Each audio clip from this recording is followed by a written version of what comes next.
this book. Still rises in her.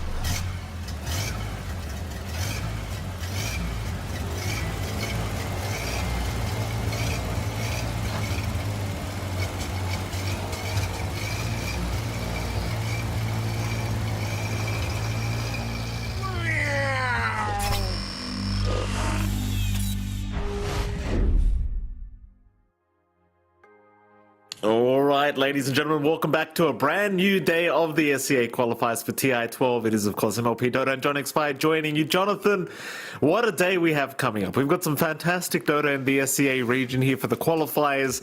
But before we get into all of that, how the hell are you feeling, sir? Feeling great, Mike. You know, we had a great time yesterday. We saw a couple of teams eliminated. We had the end of a career of one player coming out from the result of last night's series, MAG and Miracle.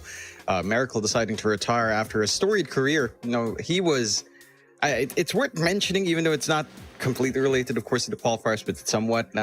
Miracle was the player who revolutionized Radiance Naga, of course, way back in the day. And yeah, it was always a joy to watch him. I think the last few years have been rather rough. You know, his stint on NGX, his stint on GXR, I think he was one of the top players in that team, in that stack, and a lot of unfulfilled dreams, which is a shame. But, you know, like, there's always a time to move on for some players. If Miracle feels like this is the time, then, you know, hats off to you, sir.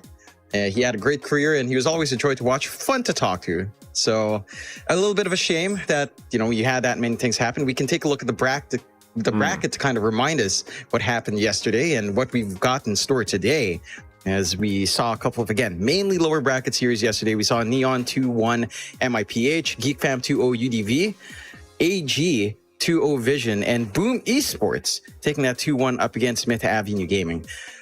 I don't know if it's a little bit surprising. I guess it's a little. I guess it is somewhat, right? Like Boom managing to beat out MAG after how rough it's been for them. It looks like their time training over in Europe has managed to whip them into shape. So that is good to see this Boom kind of start to pick up pace. We'll see how they hold up against Army Geniuses, of course, down the line. For today, Mike, we will have our two upper bracket series. Execration up against SMG, Blacklist versus Bleed, Neon versus Geek Fam, and AG versus Boom. Those last two in the lower bracket, but the upper bracket matches, these are our top four so far. I mean, these are the teams that have the smoothest ride left into that grand finals for TI for the qualifiers here. And we are watching Execration versus SMG. It should be a fun one. It should be a very fun one. Like you said, Jonathan, two of these teams in the upper bracket are going to make it to the upper bracket final here today. So very, very exciting stuff. They're just one series away from making it almost to the grand final. Almost. They're one step away after this. But they've got to get through this one, and this is where things get very tough. Like Execration versus SMG, I honestly couldn't pick a winner between these two. I could maybe pick Execration as a favorite, maybe, but it's kind of hard to say that. And as well as that, obviously you have Blacklist versus Bleed going on in the upper bracket, which I also just can't say who's going to win that one out. It's a little bit too hard. It's a little bit too close. Only time will tell how these matchups will go, which is why hopefully we'll get some games underway very, very soon, because I can't wait to see exactly how things go. Yeah, this first one is... It's probably the most... I don't know. It's hard to say any of these matches are predictable. I think all of them are rather a coin flip. I think that's just the nature of Southeast Asia right now, where anyone can beat anyone with the right circumstances. This first one, Execration versus SMG, we had some lobby chatter. John Yuel was just talking. Paulus comes in and says, "Hey, John, why are you just talking to Zhao? You know, we're 5 Filipinos too." It's like, no one's replying from you guys. You know, me and Zhao were trying to talk to Bob to make him treat us to food, and Bob's just sitting there ignoring it. It's like, it doesn't exist. If he doesn't see it, then the comment's never made to Bob, you know? So already, it should be a fun. I think SMG, you and I haven't had the pleasure to cast them with this revitalized roster, but it's still in my head, even though they did win their last series fairly convincingly, it's still in my mind that SMG has the tendency to do two things, and it happens, and then it goes downhill. It's two T's, Mike. Yeah. It's throw and tilt. That happens sometimes from SMG, and for Execration, it's only one T.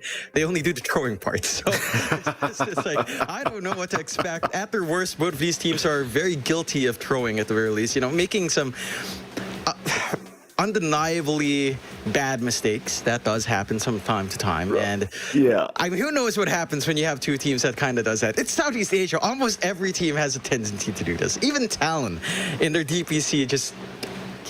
everyone does this. I don't know why. So if you're out there and you're trying to figure out who will win, stop it. You can't guess. You're not a fortune teller. Who knows what happens here? No idea. But we will find out soon. Between these two teams when we will get underway. So it seems like we're about to start the draft, but there's a bit of singing going on in the lobby right now, apparently. So there you go. Someone's listening to a boy band at the moment, by the looks of it. I think it might have been NSYNC, though I can't quite remember. It was all the way back in my day, when I was very, very young, Oh, God. So a little bit of context as well. Tino, of course, used to be on Boom. I told Tino in chat right now that, hey, Alphon won yesterday. Good old Boom.Lane won. And it's like, oh, he won because he ate a lot last night. So, of course, they'd win. It's like, oh, my God, Tino. You can see what we went. These guys are, I don't know what they're on. Now I see why Tino got taken out of Boom. I understand very clearly now. There you go. I felt bad for Tino at one stage, but now I understand. Well, thank you for that revelation, Tino. We appreciate it. Looks like the draft has officially begun between these two. So we can start talking about the draft. Obviously, we're going to go into this very long ban stage first up, which already a bit of time was being taken, but I imagine the usual suspects are going to get banned. The prophets and all this crap that we see very popular is... Look at that, Jonathan. Mid one's very happy today. Where's Masaros? Gone. It's just gone. He's like, he's taking the place of Raging Potato, right? He's the one that's standing up, going AFK during draft. Oh, right. That's right. Who needs the off lane? He's just there to feed. We don't need Masaros. That's right. He can just play whatever we throw at him. That's the vibe. Why is Zhao not in his team jersey? He's in the team house. Zhao, get yourself together. Wear your jersey, man. What are you doing? He's got a mullet, Jonathan. He doesn't need a jersey. My goodness. What a glorious mullet it is, by the way, Zhao. We love seeing it, sir. I miss Zhao. He's a fantastic bloke, I tell you. I got to say as well, while we're on the topic of Januel, when we met him a couple times, I must say and this is a compliment, by the way, because he wears some very nice cologne, right? Me and him, of course, we're very, very close, taking all the photos together. He wears a very nice cologne, Jonathan. He smells like he has a mullet, right? Which is a compliment. I don't know what that's a compliment. Means. It's a compliment. What that's supposed to smell like. In my head, that sounds like he smells like gasoline. I don't know why that's the mindset I have. But he smells very manly, Jonathan. This is what I'm trying to say. Very, very manly. I like it. 5 seconds remaining. Okay. I don't know. What's wrong with that, Jonathan? No, it's just in general. I don't know if anyone's ever heard of. It's not the most common thing in Southeast Asia. And to say that someone smells like they have a mullet, it doesn't register anything in my head outside of gasoline. And I don't know why. I don't know if that's a proper or appropriate response to. Yeah, it might be actually. A lot of the people with mullets in Australia tend to, do things with cars, very silly things with cars. So there you go. Yeah, I suppose Zhao could get into that hobby down the line as well. Yeah. Shall see. Interesting to note in the Execration camps, good old Palos is loading up in food. And he's chugging down now, washing all of that food down. So good to see him energized. Which is, you definitely need their energy in this kind of match, because God knows what happens here. Of course, he's still digging in. Good old Bob just focusing in on these bans. Nothing too surprising in the bans yet. AA and the Phoenix being taken out for SMG after that. NP and Venge. Brewmaster and the Invoker being taken out by Execration. Maybe something like the Darkseer could be taken out. I think that's a hero that's also been highly contested in the offlane. Darkseer or Beastmaster. Beyond that, fairly open, I suppose, what you'd want to do here. I'm wondering what Bob will take, because we saw him pop off in Shaker. Granted, he slammed the ground a couple of times, but that's simply Bob doing what Bob does. We shall see. They banned out the IO, actually, from Execration. They did. First pickup to come, Execration. They'll have their first choice. Radiant team. Oh, what do you want to prioritize? Gyrocopter was available. They're going to go down the Shaker route instead for Bob, I assume. So I guess it could be a bit of a flex pick, but for now we assume a core Earth Shaker. But then you have left Gyrocopter. So now the question is, does SMG want to take it? I don't think the gyrocopter is the be-all, end-all. I think that hero still has a couple of counterpoints. Sven, we've seen to some extent. Terrorblade, the most common one. So I don't think it's that hard to stop the gyro, or at least counteract it with your own core that scales. SMG into the clockwork does make the life of the Shaker pretty tough. If you do manage to isolate him in battery assault cogs, the Shaker can't really do much until he gets his Ags to jump away. So I like the solution from SMG, really aggressive in lane, depending on what support you pick up. Now your suggestion of gyrocopter with a clockwork can feel pretty devastating. It plays really aggressive. We know mid one does tend to enjoy aggression on his pause one, so this does tie into that quite nicely if that is the route they decide to go.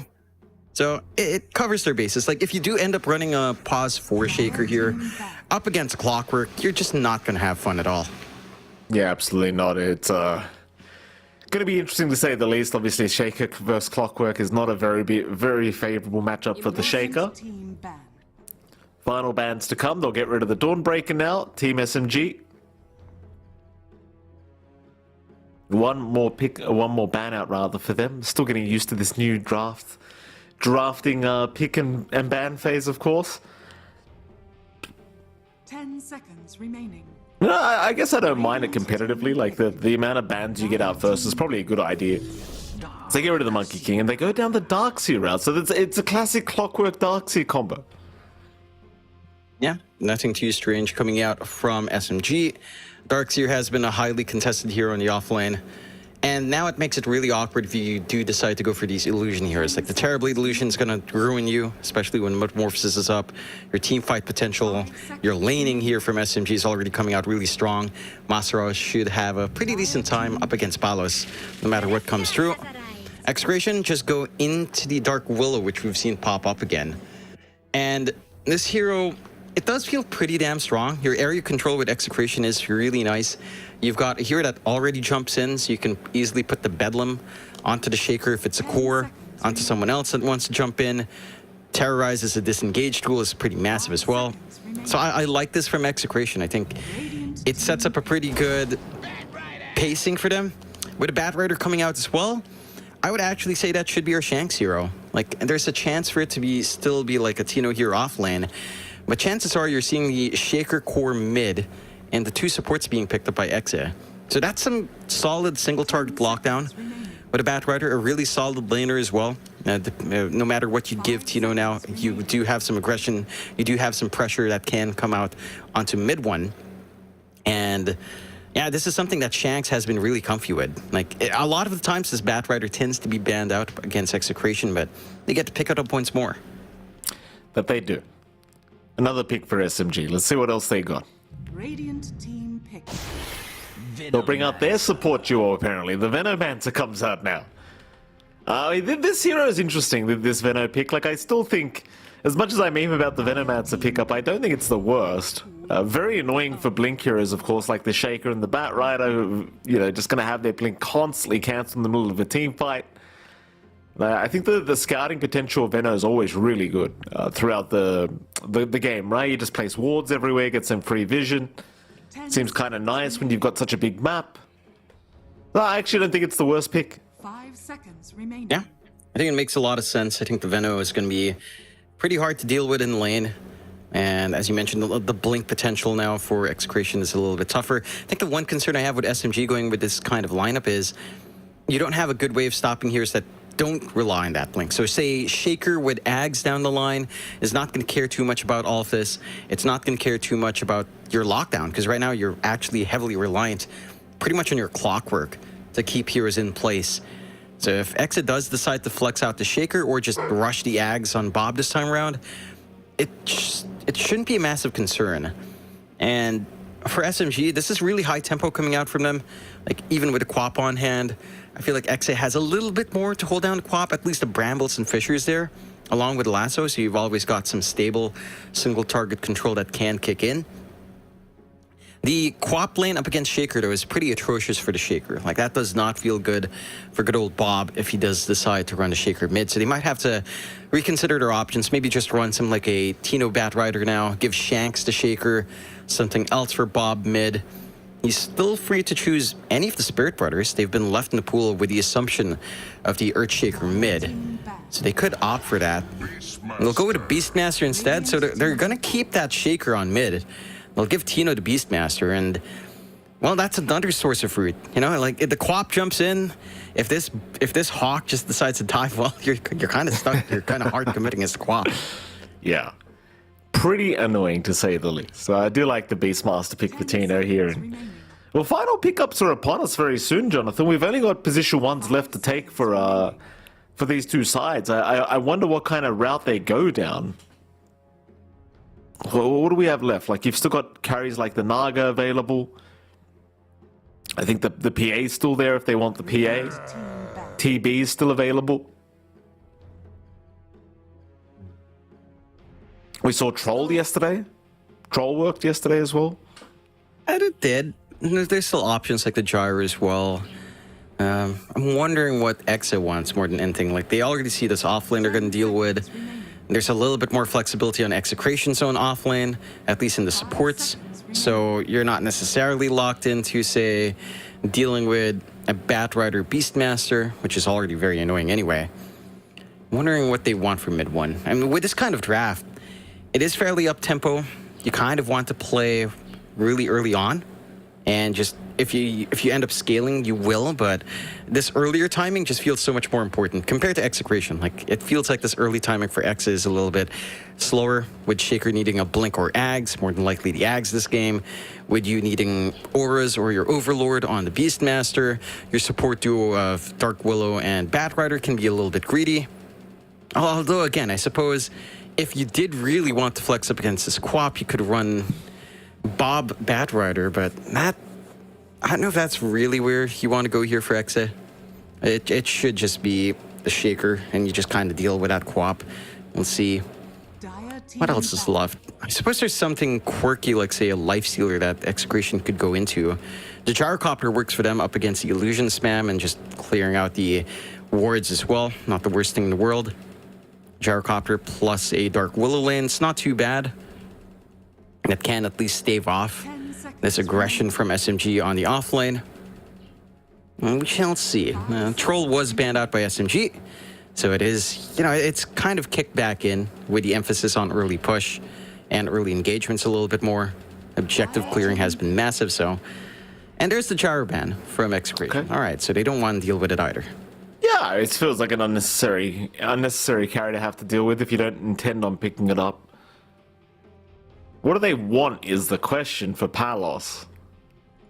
You know, Palos still has Nagasara if he wants it. Like, that hero is still well and truly available, though obviously against the Darkseer he may not want to play that. But it's like, what do you really want to play against a hero like Darkseer anyway? You have options like Jug available if you want the Juggernaut. I guess you could think about the Void route, though there is a Darkseer and a Venomancer in the game, so probably not well advised. Sven is there if they want Sven, but that also seems like a hero that won't do too well. Radiant team pick. They'll go for the Void route. Oh. Okay. It's risky. It feels a little bit risky, but I guess there's only so many options you had. And not too many left in the pool there. At the very least, up against a Darkseer lane, you shouldn't get caught out here as Palos, so it should be rather stable. And this is an interesting way of combining into the Chrono. Like, you can Bedlam the Face's Void, so he gets a little bit more early damage output, which can work out. Beyond that, you don't have the best damage sources for the Chrono, and there goes the Dusa for the side of SMG. So they just go for that good old carry. Palos is just walking away. I think he's taking care of that food he just ate, at the very least. And yeah, well, this draft from SMG, it's a pretty high tempo. Like, you don't have a steady way of dealing with the Dusa. That is the one big concern. Like, you just don't have natural mana burn on your side at all for Execration. You don't have a way of just melting through that shield. You could try for a Diffusal Disperser build on the Face's Void, but that doesn't feel optimal for the Face's Void. It throws off his farm timing. We will end up with the Bob Shaker and surprisingly the Bang Batrider. So what is this? A Batrider Face's Void lane? I suppose that is, again, some way of punishing. You've got the Flame Break to throw them out when they try to cogs up and run you down with Surge Iron Shell. So there is some defense coming out for Execration. Overall, by virtue of draft, I would actually favor SMG. I think this tempo they're getting out here is a little bit too fast. I think they can shut down Execration really quick and buy a ton of space for mid one. I'm really curious to see what Execration does. Like, they early prioritize this Earthshaker. They have to deal with no one's quap in mid. It's not going to be smooth for Bob. And it feels like if you're waiting for Tino, Bob, and Palos to all farm up, there's nothing you're really going to get done here until one of these initiation items are up. Either the Ags or Blink for Bob has to come into play. Without that, with a slower mid lane start, you're really kind of struggling for air here on Execration.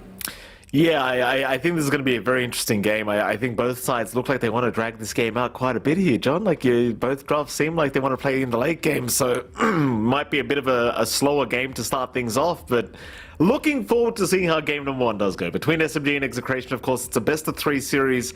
Winner gets to the upper bracket final. Like, you're so close to the grand final if you win this series.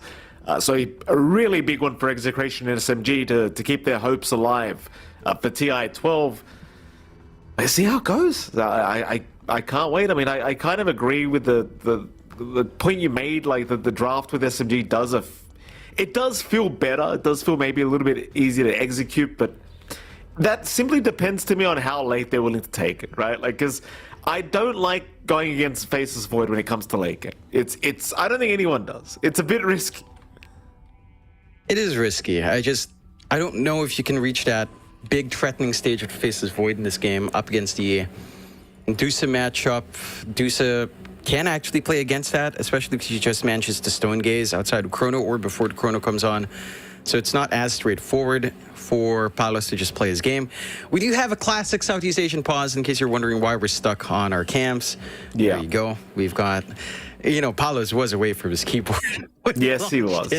Yes, he was. You know, he was probably just throwing out his takeaway box or something. I'm wondering, what did he eat? What did he have? And Zhao giving a tip out to Tino. Tino with the question marks already. Sumamaka. Where? Sumama, where? Where would have Zhao gone? That was unreal. Oh, who knows? But because they paused the game, they bugged my game out, so I've got to reconnect now. Thanks for that, you two. Oh, here we go again. I can see they've paused another time. Okay.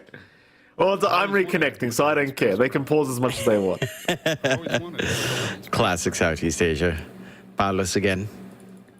And sec internet. I always wanted to be a giant spacecraft. A giant spacecraft? It's always like that. Always excuses, says Zhao. Yeah. No, it is. Palos, I can only imagine what Palos is doing right now. Oh, no. Wish we There's could only see so some of many- those player camps in Palos. It's only so many times you can say Discord, you know? Every time you pause the game. No, it's internet. It's internet. It's not. Okay. Okay. You know, it's internet. Only the one guy in their boot camp has the internet issues. Yeah. Classic. He's Of bad. course he does. Yeah. These carry players, you know, they like one ping higher than usual. They get upset. Oh, I'm going to miss my CS. My ping's too high. Get over it. My goodness. I've been playing on 300 ping to SCA, by the way. The line... G or sec. Who? Goodness gracious me. Well, hopefully Palos gets it sorted. This is a big match for him. Grimaldo. Well, who's that? Tino's full name. Justin Ryan Grimaldo. Thank you for that, Januel. He's just exposing everyone. Everyone's getting exposed to you by Zhao.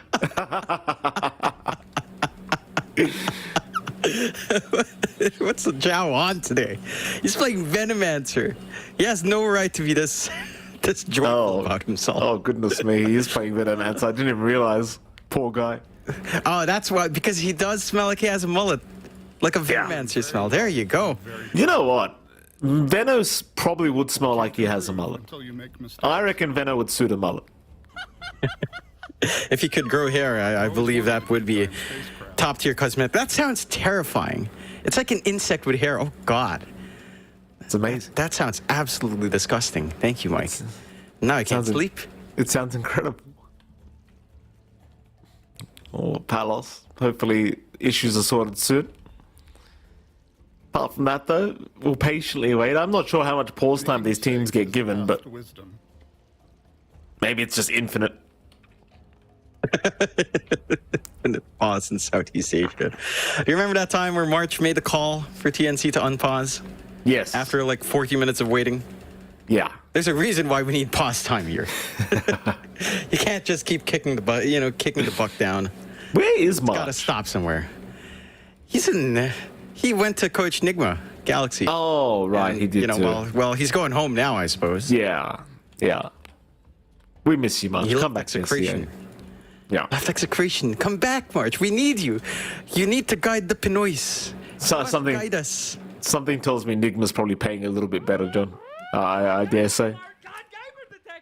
More than Who likely. knows? But the camaraderie, the Koreans and the Filipinos working together. You know, March whipping the boys, getting the slippers out, Yeah, it was a throwing good them time. at Execration, It was great. force feeding his team with mangoes when we had Oh. mango tree. I still look for that clip. I can't find it. I'm still looking for that one. Oh, that's insane! Like 12 mangoes being fed into a tusa. He was playing Slaughter, wasn't he? He was playing was, Slaughter. That's what I Slaughter. remember. Yeah. I'm gonna He find ran that up game. and just fed. Was it Gabby at that time? I think it was still Gabby on TNC, right? It was Force-fed Gabby. Gabby. In a chrono. Hilarious. He Oh force my fed God. Gabby mangoes on Medusa in the middle of a chrono. It was amazing. Such a Which base I mean, we could see it here, Jonathan. I mean, if someone could That is force. true. If March was here, then mangoes would be bought. Lotuses as well. You've got free mango fruits, not mangoes, but fruits. That's true. Force feed your carry. So Zhao, he better be on point. You know, he's going to be judged based on his performance in force feeding mid one. You just pretend it's a rambutan and heal you up. Very good. Oh God. I'm learning Well, too he's much. a Jonathan. Rambulan, perhaps. That's true. Here we go. Top lane. No, they're not going to go for a fight. No one and Arfu both back off as a Beng's going to pause now. Oh, That Palos. was unreal. Palos. What are we going to do with you? What are we going to do with you, Mr. Palos? Mr. Jin Mary Lamatao, what is up? What is happening? It's just him. What are you doing, Palos? That's what you get for eating on cams. That was unreal. Don't eat on That was cams unreal. unless you're going to give everyone food. Well, no, how's he the only one lagging in the game house? That's my question. Like, how does that happen? How? I'm pretty sure that's Execration's question as well. Bob doesn't look the happiest. No, he just wants to slam the ground, Mike. Yeah. That's all Bobby wants to do. Of course, Bob Expedito, as we call him now. It's his nickname when he's playing well. I'm not going my- to... Stop it. I'm not going to insult your uncle by calling him Expedito every time he does badly. But if he does well, Jonathan, he gets the pleasure of being called Expedito. I know that's your Old school uncle. name. You know, it's such an. It's kind of cool. I kind of do dig those old school names like Expedito, Protasio. You know, names like that. They're not so Yeah. common nowadays. I No. think they're historically. I think they're just a bygones of like the Spanish era of colonization, and when the Americans came in, we all became John, Nathan, Yeah, John. Nathan, Nathaniel, John Nathaniel, stuff like that. I know. Yeah. It's all right, John. It's a nice a name, lot of don't you worry. Johns. There's not that many Johns. You're unique. A hell lot of Johns. For a while, you know, on Facebook, for a while, I was the only John Nathan. And then Really? I searched it again. I was like, oh, there's a lot of John Nathans now because it's Jonathan, right? So it's one name. No one ever had John space Nathan. But Wait. I search again, and there's a lot of John Nathans. So Yeah, so- that was the weirdest thing. I started just calling you Jonathan in the middle of casts, and that's not your actual name. And then you told me your middle name was Nathan, and I'm like, wait, so it's actually your name then? technically not even my middle name. It's my first name. My first name is two names, John space Nathan. Right? My So it's middle Jonathan. name is my mom's maiden. Somewhat sure if you don't know how to read space bars, Mike, but you being Australian, I don't expect any less, so that's fair enough. Thank you for that, Jonathan. I appreciate the lesson. In English, I know you're an expert. Here we go. Go ahead and see it. Absolutely. This looks like Palos has got his issues resolved, so we can finally get back into the game. For at least another 10 seconds, that is. Until we get an inevitable pause once again. So we're going to be okay. What about that top lane? Like you talked about the Abeng Batrider supporting Palos. Like is it going to be enough? I feel like Flamebreak's going to be very useful in ensuring they can't really think about doing much towards the Void. But I don't know. Like, what do you think? Like with the Clockwork Darkseid, I feel like they could still dominate the lane. I mean, they can, especially once Iron Shell's level 2. It's a little bit hard for Emil here to just come in and last hit. At the same time, fully committing for the chase is hard. Flamebreak's already out, double Iron Shell's out, but level 1, Palace doesn't care too much in there. Hello! Pause! Yeah, what did I tell you? 10 seconds and we're here again. Bob's now getting Internet. Bob's now complaining.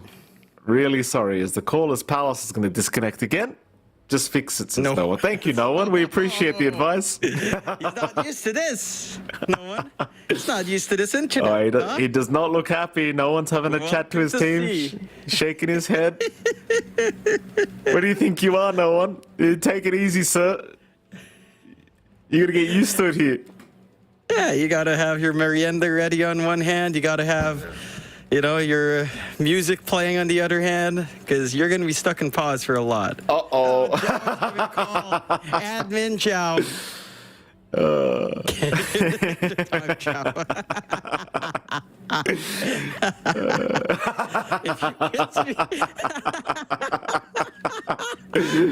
Maybe we're not doing this.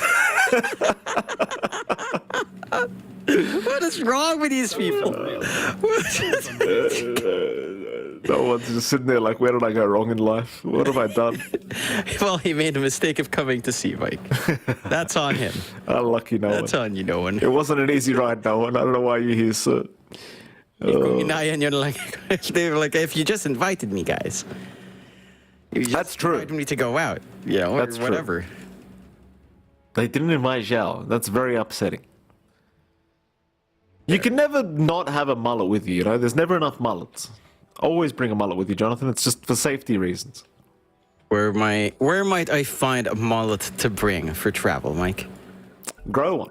Do they sell them in Bunnings? They probably do at this stage. They're selling everything at Bunnings these days, I'll tell you. Palos, he's just standing there. He missed the CS. He gave the go, but he missed the CS. Oh, What are you doing, Palos? Carlos, what are you doing? Oh, here we go. No, Here we go. No. Oh, it's going to be a good day. It's going to be a great day of Dota 2 today. Can I just say, I guess it's time for me to complain, Jonathan. It's time for one of my rants. The SEA line to Australia still has not been fixed. So what happens, John, is I queue an SEA game, a SEA pub game from Australia. Everything's fine. I'm on my casual 90 ping, it's playable. And then after a few minutes, it goes to like 300 ping. And it always happens in the middle of a damn team fight. Every time. Without a doubt, it's in the middle of a team fight. It spikes to 300 ping. And I have to play like that. Could you imagine? Yeah. Oh, I can't imagine. Must be fun, Mike. There are a couple more typhoons coming. It is typhoon season. No one can he wash his hands while the pause is on. What's happening? No. And no. What do you do, no one? Why do you need to wash your hands? Who knows? You weren't eating food. No one just gets no. Smile on his face. he's just like, why am I here? What the hell am I doing here? How did I get to this place? Welcome, no one.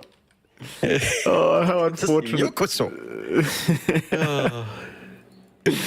Like, he's probably thinking in his head, Palos can disconnect 10 times in the first 1 minute, but I can't go wash my hands.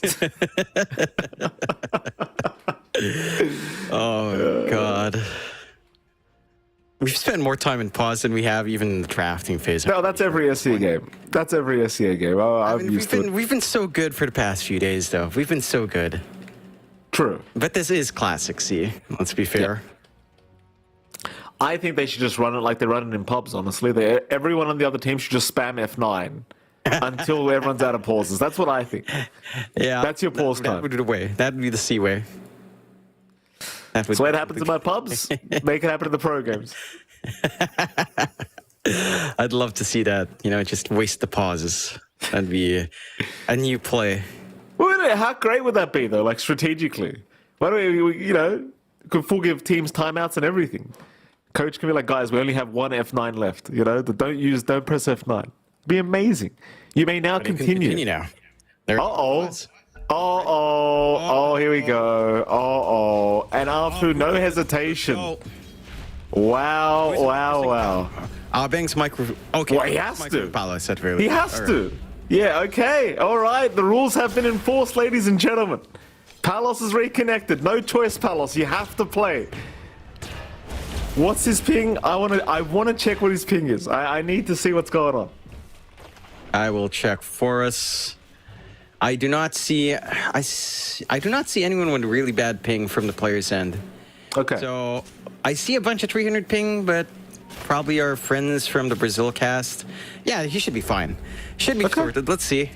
We'll find out as we do finally get underway. John's made the call. He's telling Palos to get over it. Abeng. He's trying to run. He'll be okay. This mid lane is actually going all right for Bob in terms of CS. All out of HP, no regen left on hand, so no one can start flexing his muscle here.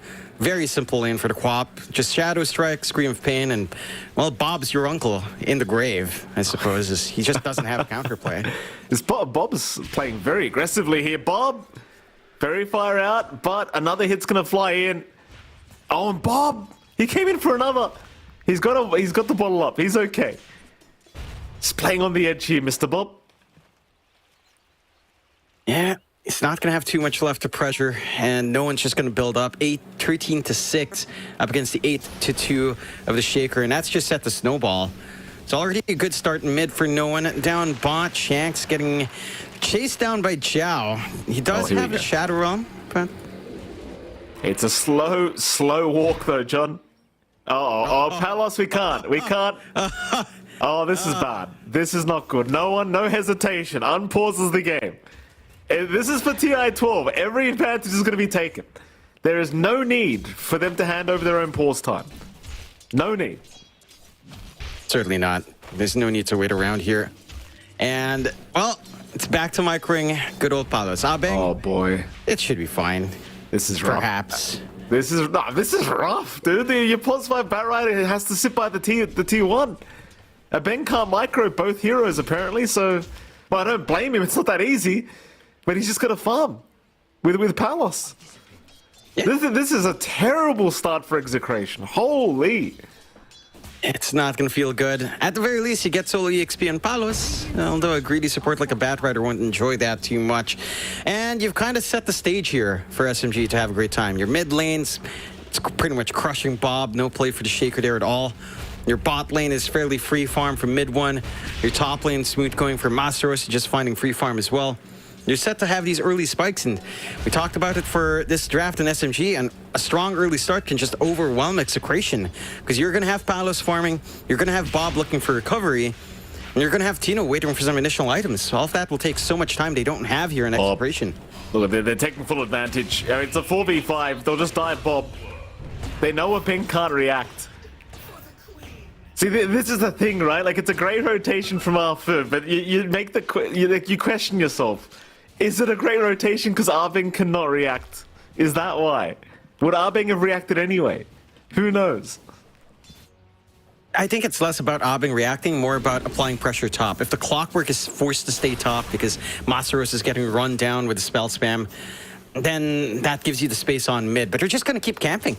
Afu doesn't leave. It's savage. It is a savage way of playing, but it is smart enough. SMG, they're just taking full advantage, and I can't blame them. Just too much on the line to not. Arfu is literally just camping mid right now, waiting for Bob to be out of position, and here we go. He wants to run in. He's low enough. Bob may have to just make the walk of shame back home. Or back to the lane, rather, as he's got no way out of this, I don't think. Meanwhile, bottom lane, Shanks almost dropping as well. Will be able to survive. Oh, it's just so tough. Palos has still not come back. I mean, I want to give full Bob's tipping no one. Yeah, I mean, Bob knows. See, that's the thing. Bob knows what's going on. Yeah, and it is what it is. This is what happens when you go over your pause time. What can you do? Don't know how long Execration will hold out. At this point, they're probably just using this time to actually fix their internet, and I don't know if you can really recover. And with a slow start like this, and Bob still level 4, about to hit 5, a long way off from a blink. Ags is a pipe dream. Your bot lane's getting run down. You've got a Deuce that's free farmed. You don't have any solutions to this raft already. I feel like Execration, unless they believe Palos can actually make it. In fact, hold that thought, because Shanks is dying. I believe Genualdo doesn't go for the hit. No, maybe just didn't see him. Had he thrown the blood grenade out, he might have actually just gotten the kill easily. Now they're interfering with Tino, which again, nobody can really help Tino but Shanks, and Shanks is kind of busy right now, not dying to mid one. Meanwhile, mid lane, no one's got a full level XP advantage, so he's got the Sonic Wave up now, or at least he's got his level 6 up. He's maxed out he's going for the max Shadow Strike build, which makes enough sense against the Earthshaker. Here comes Arfu again in the mid lane. Wolf, oh Bob. Luckily no cogs are up, and no one wants to go for the chase with the Shadow Strike to land. They might just sacrifice Arfu for this kill. Why the hell not? It's worth it. No one will take another kill for himself on the Quap. And sadly, there is nothing that can be done. No, they're going to steal the Wisdom Rune as well. Zhao playing aggressive with mid one, putting themselves in position to steal. No one can run up top because, well, you're using the Faceless Void to farm. And, yeah, 3-1. It's tough. I think it's time for Execration to think about the future. Think about the next game. It's my question though. Play it out, but my question was earlier, John. Like Execration right now, this looks like a lost game. They're 4K behind 7.5 minutes in, right? Like it's still winnable, but it looks very lost. But if you just play it out for the sake of fixing the internet, right? If you disconnect now and you just call GG. Then you've got to like get to the lobby as Shanks dies again. But if you just play it out and fix the internet, right? You're using this time to just fix the internet for sure. Okay. Fixing whatever issues on Palos. So we shall see. I mean, this is basically washed. There's really nothing to cast. Look at Bob. He's just dead. Yeah. That's depressing. It is depressing, ladies and gentlemen. There's no one to blame. I know some people are going to get mad at SMG about this. There's no one to blame. It's the rules are rules. This is TI-12. I would, personally, I wouldn't take it easy either. If I was SMG, I'd just take the game win. Yeah, I mean, there was a lot of pause time. There's a lot of time for this to be sorted.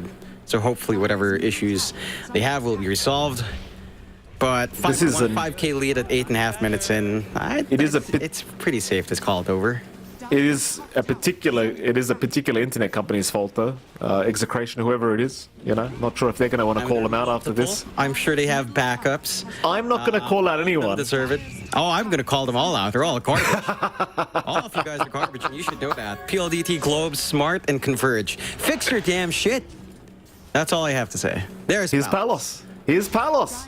Oh, they're going to play on. Dead. Palos, I'm wondering what a Beng's done. A Beng, why is my hero dead? What happened? Where's my CS?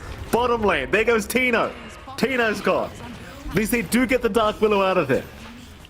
But, I mean, I respect Execration for wanting to play this on. In fact, if Execration somehow win this game, that is going to be a real mental defeat for SMG, right? Like, if you lose this game as SMG, you are going to be mentally distraught.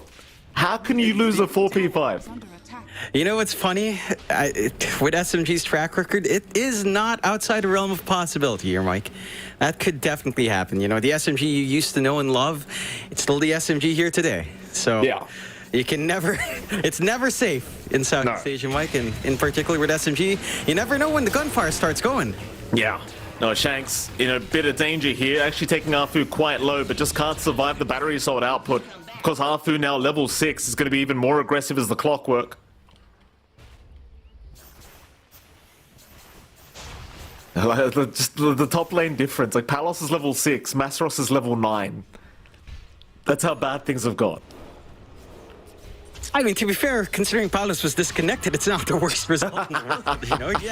He's top net worth for his team. That's true. Which is still pretty bad, but it's something. Oh, we've confirmed that Ben can hit creeps. That's very good. Bob in trouble again. Arfu not leaving Bob alone whatsoever. And Bob Force the fight, is actually going to get a kill before he dies. Tries to rush towards Genuel, can't find the second. They'll lose 2.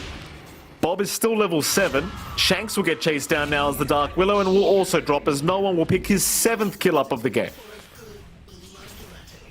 Yeah, this is pretty smooth going for SMG. Coming out of the lane strong, taking pretty much all the tier 1 towers very early except top.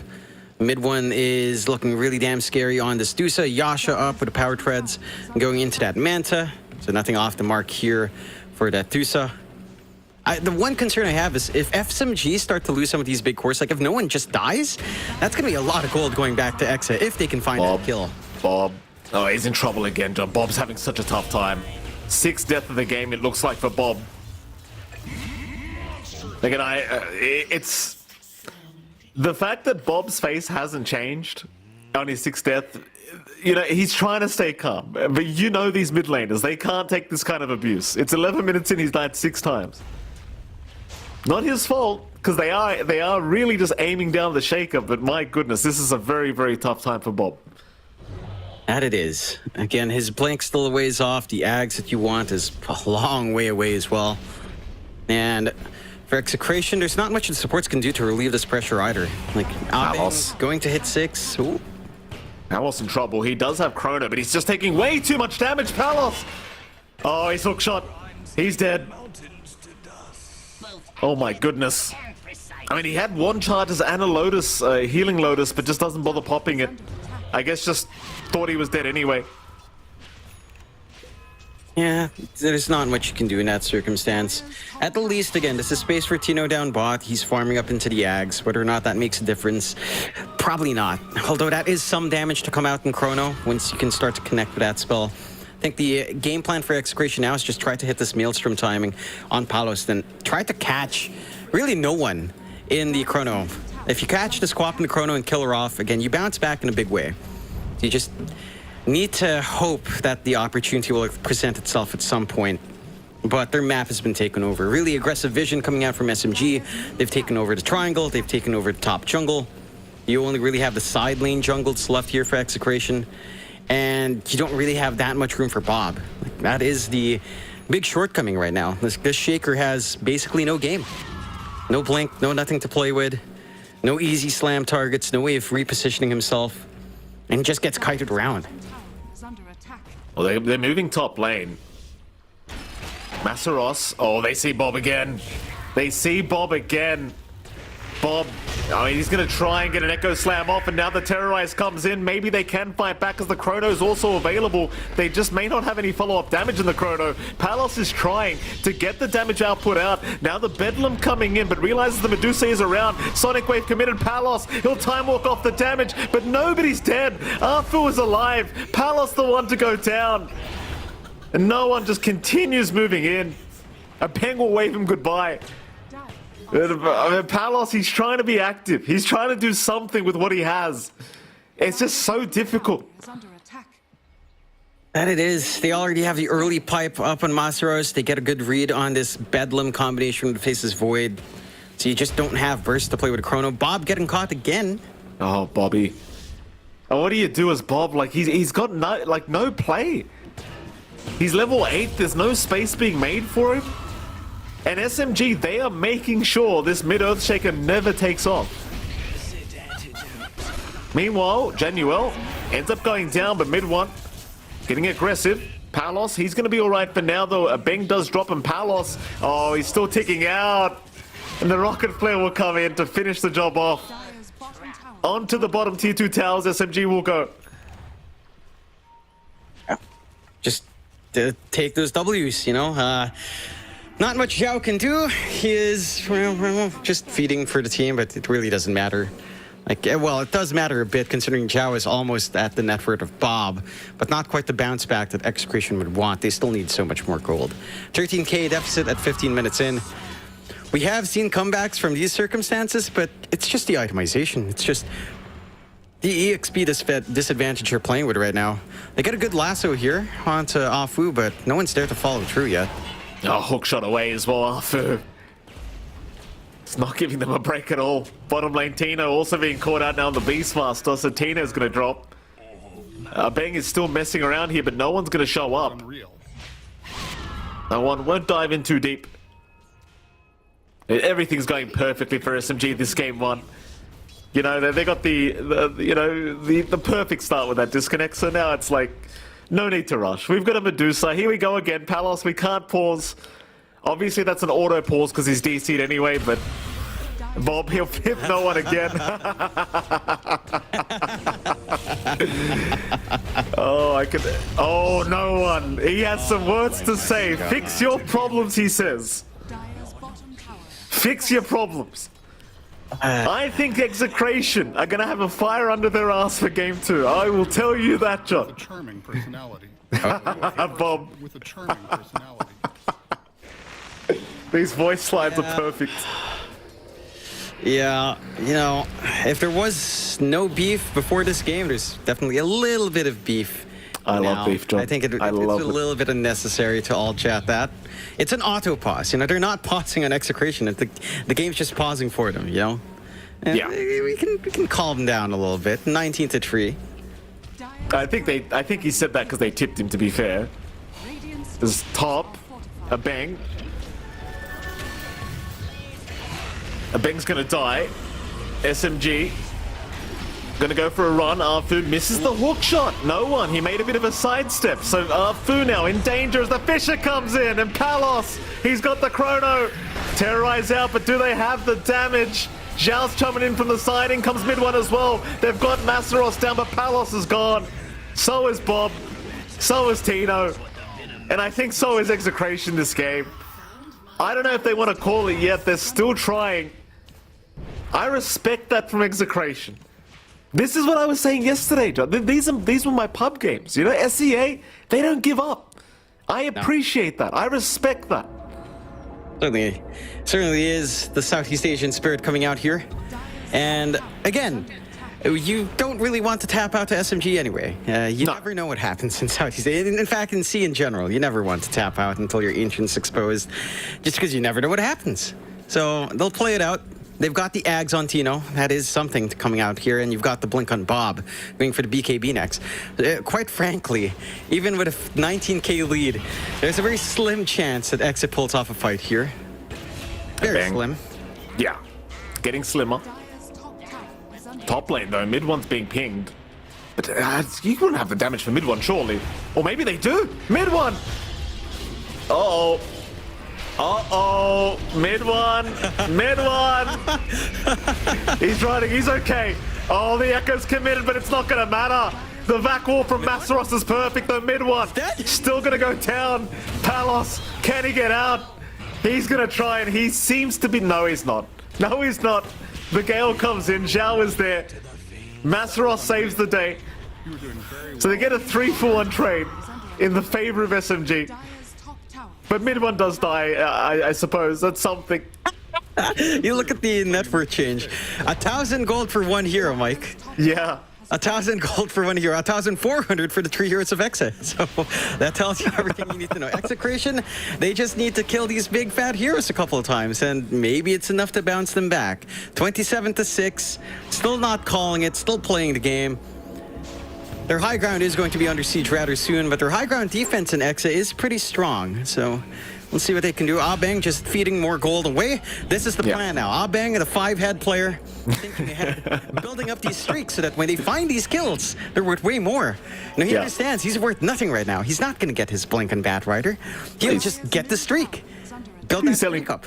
He's telling Palos right now, listen, I'm dead. Just disconnect while you can. Yeah, I'll take over. I'll play carry. Don't worry, Palos. I'm the void now.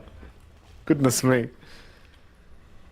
You got to the stage where at least you got to blink up on Bob, right? So there is some play. The thing is, with Core Earthshaker, it doesn't feel that good at the moment. Like, with just the blink up, this laid in, but... You know, he's trying to get to a stage where he could have some turn potential as a bang. Oh, Vacuum misses. And now a bang, he's going to go for a lasso. Into the dire base, Masaros goes. Curse Crown will stun him up. The TP, though, gets cancelled. Bob was trying to come in, but Arfu caught him. Arthur may have to give his life away, but no one is incoming to try and help out with a big sonic wave. But Palos, he gets a chrono off. He'll survive a little bit longer as he's on to no one. No one cannot blink with the time dilation. He's in trouble, but they need more lockdown. In comes the Terrorize. But do they really have the damage? No one. Still trying. Will blink away. Masseros is in. Drops the vac wall and will take down Shanks. There's no one will be able to get out. It seems like Palos just wants the TP away, but Masseros will continue the chase as Palos is still not safe. Trying to time walk. Meanwhile, the mid-Raxes are just being taken by SMG. In goes the Echo Slam. They just want to get rid of this Darkseer, and they finally do so they can TP back to the fountain. They need to defend their base. No one, though. No one still found Bob. Bob, oh, nice blink away. Roshan, not there. How's Bob going to get out of this one? The answer is he's not. He's gone. I mean, hats off to Execration. They are trying their damnedest. Nice deny, Palos. Deny under me. Palos, he's getting the mental wins, you know? He's letting mid one know. You may win this game, but I denied that Rax off you. You remember. Oh, God. Execration, 23k down. Who would have thought waking up for this morning series? I love this it. is how game one would I can't wait for game 2. I told you, you can never tell what's going to happen and see. I can't wait for game number 2, I'll tell you, John. Execration are going to be coming in very hot, I think, for game 2. This is where they're experts, right? Like, this is the LAN culture right here, the trash talk going on. This is where they get excited. In they go.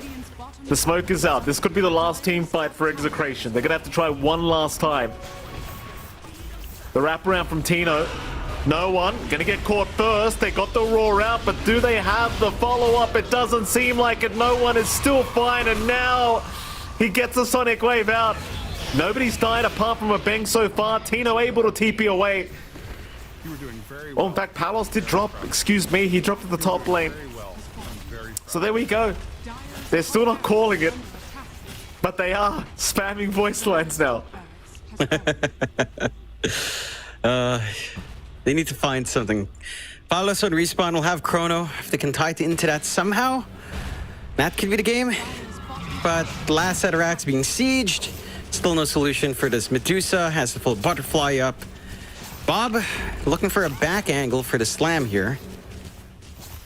Just waiting for his team. Here comes Palos. The chrono's up. This is actually the last team fight now. If they can't win this one, it is a guaranteed GG call to come. Or maybe just a disconnect to come. Who the hell knows? Genuine going to get caught. They've also got Masseros on the Darkseer, but as you can see, the damage output just is not there yet. They'll go for the lasso onto the Phenomancer. Genuine is still just casually running away. Meanwhile, Bob, he's onto no one, but there's just no damage. There's just no damage. They're still trying, but they're just tickling the side of SMG at the moment. Bob will buy back. Palos is still trying to survive. They'll get Genuine down, but they've lost Palos. No buyback available. And there you go. GG will play this called by a bank. And they'll disconnect. That'll be enough. Well, I'd be surprised if we find any highlights in this game. Quite frankly, this is... I don't know if I'd even call that a game. That probably just wasn't a game. I feel like we were watching some sort of fever dream that someone had. I don't know if there's anything much to say. SMG takes the win very convincingly. Execration has to fix their shit. That's really it. That's the gist of the game. MVP goes to Palos's PC, and we can move on. That's it. There's really nothing to say. Let's see what highlights we have. Okay. What do we have here? So this is... Oh, well, I mean, we're 17 minutes in now. The game was already over by this point. 19k net worth, yeah. We're trying our best to get some highlights here, John. It wasn't very easy, as you can tell. We're trying. Goodness me. It was a nice chrono by Palos. Like, the thing is, if they're on equal terms, it would have been a completely different game, but... Well, what can you do? They take the free win. You know, you just take the win. I mean, you know, again, no faulting SMG here. It's really down to Execration. Fix your damn shit, please. What is happening? Is it a PC problem, internet problem? I read somewhere that Jovi might have said it's a PC problem. Oh. Well, you got to fix that PC stuff. You know, we know the sponsors there are not going to say it now, but fix it, please. For the love of all that's good. This is TI qualifiers. We can't have games like this. SMG are going to laugh their way to the bank. Again, no fault of their own. It's if you get this opportunity, you'll always take it. This happened as well. Remember that time we always talk about this with when March unpaused. That was TNC up against Signal Ultra. Signal Ultra had no internet. We waited 40 minutes. Yes. There's only so much you can wait, and 40 is excessive. It's massively excessive. This time they're playing within the rules, and it's fine. Just fix your stuff, Execration. That's all it is. Let's see if you can bring back Game 2. If there's more disconnects coming out, I have to say, I think Execration will have to find another day to fix their stuff and go next. Because I think, play-wise, considering how far behind they were finding some openings, considering the lack of literally anything they had. If we had to give an MVP, who would you give it to, Mike? Probably, I don't know, no one? Give it to no one because he pressed the F9 key. No one will get the MVP. Congratulations, no one. I mean, no one didn't look happy anyway. All jokes aside, no one did not look pleased. Oh, we'll give it to mid one. There you go. Happy days. Why not? Yeah. Why not? I think that... No, there you go. There it is. Okay, yeah. I don't know. In 15-0-6, never have seen a game like this before, but that kind of kill record, but no one shows off. He had a really good lane. Honestly, even with a reconnect from Palos, I think this mid lane would have been a massive stomp by no one. I think the Shaker forced mid by Execration is a little bit too much up against something like the Quap, so they'll have to adjust in the next draft. And... no, we'll see if those issues are sorted, but no one had a fantastic game. Even in the 1v1, he had a fantastic time. Credits to him. But, I don't know, like, I woke up this morning, I was looking forward to casting some upper bracket match. This felt like it was something from the callback. This feels like a BTS Pro Series 3 kind of match, you know? Yeah. The way we're throwing it back like 3 years now. Well, except we used to have to wait for those pauses. To be fair, Jonathan, I don't think we ever saw any unpause. No, good old Nina and Dougie were pretty on point with forcing it, unless the other team was fine. Okay. So it was, it would be on pause, but not what you'd expect in TI Qual. So let's hope they shake it out for Game 2. Let's hope, and I can't wait to see Game 2 because I'm sure Execration now are going to be coming again with that fire in their bellies. You know, they're going to be a little bit upset. I'm sure there's going to be some trash talk. I'm sure there's going to be some tips going on, assuming their problems are resolved. But we'll go to a short break. We'll be right back after the break for our second game between SMG and Execration. We'll see you soon.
All right, ladies and gentlemen, welcome back. We are going into our game 2 here between SMG and Execration for this best of 3 upper bracket round of 3.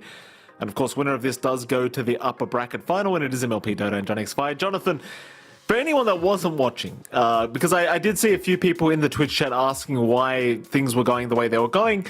Palos did have some internet issues and did disconnect many times during game 1, meaning they had to play a 4v5 for most of the game, which is why you saw Execration crumbling and not looking very good. So in case you just tuned in, there were some internet issues.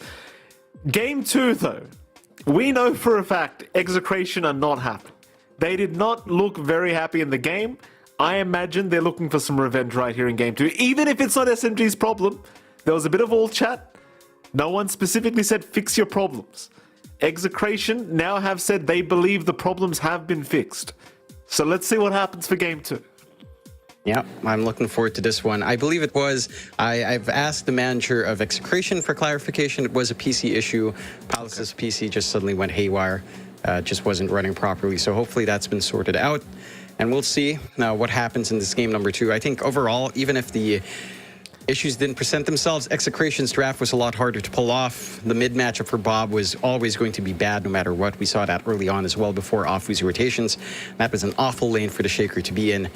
They did have wombo combo that could come true, but even the bot lane for Tino wasn't the smoothest. Like, everything was just rough. And you combine that with the PC issues coming in, there was just no counterplay. I think they really were banking on this mid-game spike with a couple of early items, playing off the back of these big wombo combos they did have. The Bedlam plus Faces Void up front, playing with Chrono that way, never came online. So we'll see if the adjustments come in, how they adjust in draft as well, as we are still waiting for our game to launch. I believe SMG's having someone use the toilet right now, so we're just gonna wait a little bit more to come back in. Yeah, it's time for it to, they wait for this, they wait for that. We're waiting for everyone to do everything in their life right now, Mike. This is Southeast Asia. Why is it? Can I decide? Why is it over the duration of SMG being an organization and being in Dota? I don't understand how these boys always end up in the position where they're the bad guys. Like, every time, I feel like every situation SMG ends up playing the bad, like the villain. They're always the villain, and I don't know why it happens to them. Well, but I will counterpoint. The SMG lore goes back. There was a time when SMG didn't have mid one. I think that iteration of SMG weren't known as bad guys. You know, there was SMG Mushi for a little while, if you remember that. That's true. So that's true. That is a long way back, and I think this view of SMG is formed with their roster that stayed stable for almost 3 years now, 2 years at the very least. So it's been with this iteration, and it's basically pubs. I mean, it's basically the pubs, you know, let's face it, there's no two ways about this. Southeast Asian pubs tend to be fine on the Immortal bracket. I think at that rank, it's pretty all right, but, you know, mid one is a character. So that's a very simple way of putting it. Mid one's a character. Oh, I'll tell you, I don't know if I can agree with your analysis of the Immortal pubs at the moment. I'll tell you, everyone's got an ego. I'm not talking about your Immortal pub. I'm talking about rank 500 plus. It's a lot more civilized. I've watched Jong play at 200, 300. It's pretty all right. So, okay. Yeah, not your pubs. You know, what does your pubs matter, Mike? We're talking about pro Dota here. Okay, not scrub Dota, okay? All right. Calm I was down. proud of myself. I was proud of myself for a little bit there, Jonathan, but all right, I'll take it. That's still the trench. It's all the trench until you're a pro. Even then, as a pro, there is a trench. So, you know, you never escape that trench. We'll see if the trench in this draft will come out as well for Execration. I would not want to see the Shaker first phase pick forced into mid. I think if you do that, you really have to take care of these matchups that SMG will bring out. No one's quap was always going to pop off in that game, no matter what. They do ban out the Primal Beast here from SMG. Execration take care of the Invoker and the Brewmaster. So taking care of some of the more annoying heroes this patch. We've got Masaros in the draft this time. Rather nice to see that he's not walking away. Doesn't look very happy, keeping though. up in the spirit of, well, maybe he'd rather walk away, you know, just like good old Raging Potato used to, but he cannot. There is a pool table at the back. That's a lovely way of unwinding after a match, you know, play some pool. It's always fun. I can only imagine what the games are like between these boys, trying to play pool against each other. My God. Could be a real mess, I tell you. I'm sure there's been some pool cues that have been smacked over some heads over the years here. I'm pretty sure they keep all of the pool sticks and all of the pool balls away during a match. for safety reasons. Like there's a safety concern there. There was our safety hazards. Appreciate They're it. kept away. Yeah, I appreciate that. I fully agree with those rules that were placed in the game house. More bans to come here between these two teams. They are taking their sweet time. I wonder if Execration want to try and run it back. Like, Bob playing the Earthshaker last game, like, obviously, we understand the circumstances were not very favorable for Bob, right? They did ensure that he was not going to have any chance of making a comeback for his team, but, like, does he want to run it back? Does he want the Shaker again? Does he want to prove that the last game was a fluke? I wouldn't mind it, but you really have to ban out to protect it. Like, you have to take care of the Quap, you have to take care of something like Puck, Zeus, anything ranged that can harass you. And it's not easy if any of those ranged heroes do come out in the mid lane matchup. Shaker almost always just crushes mid melee hero matchups. Anything else, it falls flat. So, we'll see. SMG respect ban the Earth Spirit, though. You know how I can tell, like, Execration's about to, like, play a really strong game? Look how mad Palos looks. Like, when have you seen Palos not smiling? Palos has not smiled once since he's been on camera. He does not look happy. Look, he's gone. He's screw this. I'm out of here. He's closing the blinds. See them back. There you go. It's too bright. Well, get some longer blinds. Get some longer curtains, boys. What's that? What are you doing, Jovi? Oh, Fix those curtains, Jovi. goodness me. You see the Funko Pop collection as well? You had some comments about that the last time we saw Execration as well? I have nothing good to say about it, Jonathan. I'm not going to look. I got nothing Why they're so big in the Philippines? They're actually so big here. Oh my God, they're actually doing it. Why not? Bob's doing it. I know. Listen, if I was Bob, I'd do the same thing. I'd be like, run it back. I want my Shaker back. That was not fair.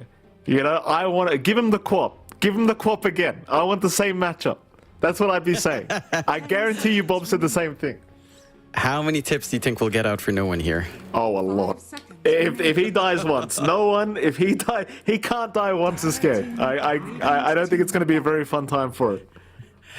No, definitely not. They still show respect for Tino's offlane, taking care of the Visage, and taking care of the AA to maximize some sustain that can come out, especially with your Enchantress on hand. What will Execration ban? Will they ban the Quap? Will they leave that for no one?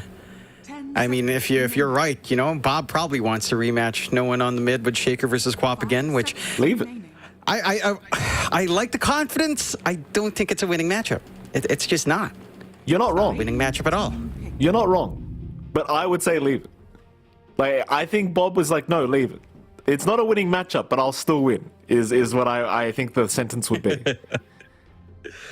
We'll find out. They ban out the Ayo and Exe, and they'll pick up the Treant Protectors. So a shake up there. No Batrider coming out. And that should provide some leeway for Bob mid. Some living armor to help him regen at the very least. Excellent.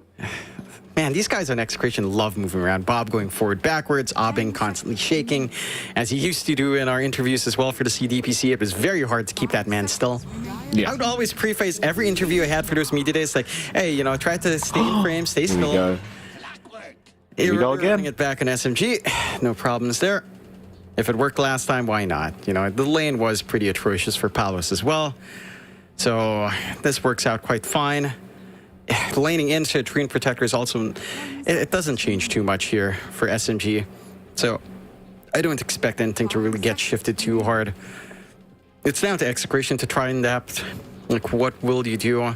Will you run something like a pause for Treant for Shanks instead? Give Aubing something that can save you from this duo? Because it's not easy when they start to hit level 3 and can run you down. I mean, the Batrider was an idea. And to be fair, Aubing couldn't really play it to its full potential because, well, he had to play Palos. So we didn't really see how much the Flame Break could really save in some dire circumstances, but we shall see. We'll see how they adjust. XNX pickup, what'll it be? I'll have a think about this one. Maybe you just pick another support here, don't reveal a bit too much, like give something to Shanks perhaps. No, they're going to get on the Sven route. So Palos is just asking for the Sven straight away. That is against Darkseer Clock. So I don't think it's necessarily an easy lane matchup by any stretch. It's Sven pick already. It's interesting, right? Because there's not...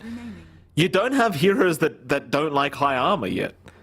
The only one that might be a little bit annoyed with this is the support Eng. But Clockwork Darkseer, they're more than happy to go up against the Sven, I'd say.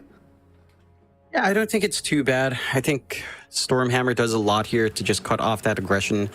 It gives you a good way of clearing out the Dark Wall illusions if they do come down. So the Sven's not too scared, although the damage output of those illusions onto the Sven is also pretty damn high, but Warcry kind of circumvents that a little bit. And it gives him a hero that really flash farms fast for some early timing. So Palos should not be stuck doing nothing for as long as he was on the Faceless Void. I think it's manageable here to get like a Mask of Madness, Blink, Echo Saber timing much faster than you did get your Mom Maelstrom on the Faceless Void. So it is a little bit more up-tempo here for Exe. Just wondering where they take this. Like, are they going to flex that Shaker? They go to Doom pickup, so that could be Tino's hero. That could be a support for Shanks, honestly. Like, we have seen the support Doom come out. Pause 4 and 5. You can kind of flex that lane. Would not necessarily want it on the 5, I think, to the Darkseer Clockwork lane. There is utility to be had if you manage to find a good creep. But if you don't manage to find a good creep, there's not much you can really do. This is also a quad melee matchup up against an Ench and the Clockwork Darkseer, so rather interesting. There's a lot of kiting potential here. It looks pretty easy to land some massive vac walls for Masaros. Certainly is. A fourth pick now for Team SMG. Obviously, they're still lacking a carry and a mid. They understand the carry matchup. They're going to go down the TA route. I wonder whether they give that to mid one, whether they want to give it to no one, but either way, it's a bit of a flex pick, and the TA does tend to do pretty decently against the Sven, right? Like, you have a bunch of minus armor, you play a faster game than the Sven does. I think it's a nice pick here for Team SMG. I think it's a back and forth one up against Sven. The Warcry kind of negates all your Meld and Desolator minus armor, so picking off supports is maybe a little bit less bursty. There's going to be a margin for you to respond here in Execration, for you to try to Force Staff or Ghost Scepter up and be safe from the jump in from the TA. The mid lane matchup of TA up against Shaker is pretty straightforward, though. There's not much a Shaker can do there again once Refraction is up. That becomes pretty awkward. Although level 1 for Shaker shouldn't be too bad. Level 1 to 2 shouldn't be the worst thing in the world if you can kind of position yourself for enchant totem trades with TA. Let's see how that adjusts. I think I do prefer this on mid for SMG. And again, if Warcry gets built up, it's not going to be as easy for the TA to snowball off of pickoffs as long as Execration's kind of clumped up. Like, you've got Warcry plus Living Armor. It sounds like very minuscule plus armor, but it's more than enough to kind of remove Meld, at the very least early on, as a factor here. Final ban out. You saw the Bloodseeker, you saw the Razor get removed from Execration, so they do believe it's probably going to be a no-one TA in the mid lane.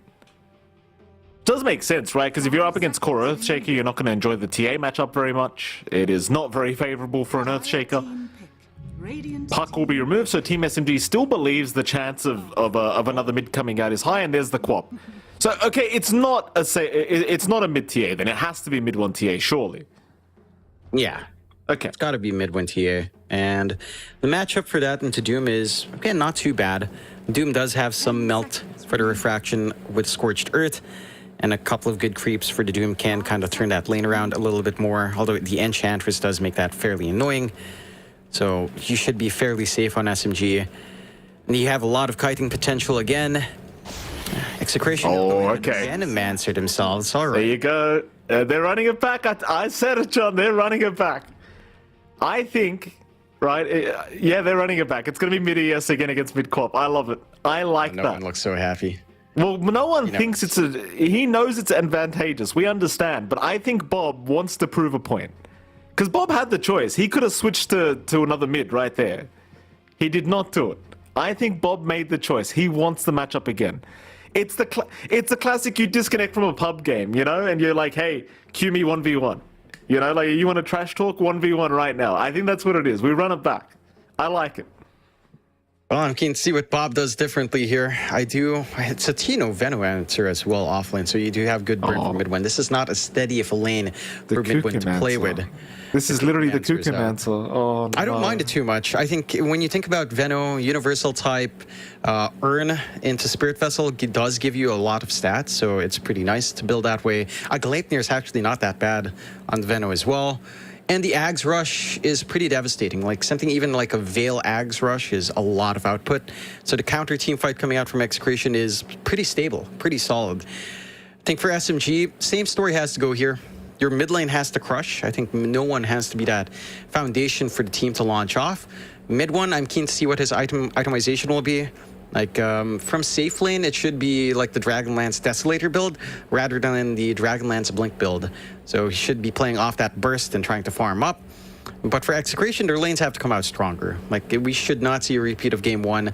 Paolo should have a better time, connected or not. It should be a little bit smoother for Sven. We'll find out. You know, this is do or die for Execration. They were, I think, coming into this, they were pretty deeply favored to win the entire qualifier, just based on historic data. But one game down up against SMG, you do not want to have to go through the lower bracket here. This is going to be a spicy game too. And you know what, John? I'm going to say it for the billionth time. This is why SCA is just better than every other region. Because no other region does this shit where they're going to run it back, you know? No other region does this. They just get all cheesy for game two. But SCA, they play it the manly way, Jonathan. And look at this. Arfu. What happened last game, Arfu? What'd you do to my ears, Arfu? The chase is on. The revenge has started. First blood to go the way of Shanks. That's what you want to see. Get that aggression going. Find some punishment. Again, your early levels here are pretty damn good on Execration, especially in your side lanes. Again, mid's your big shortcoming here for Execration, but everything else in side lanes does feel pretty damn good. So that's a good foundation to already start with. You know, Shanks. This Doom and Venomancer lane is pretty toxic.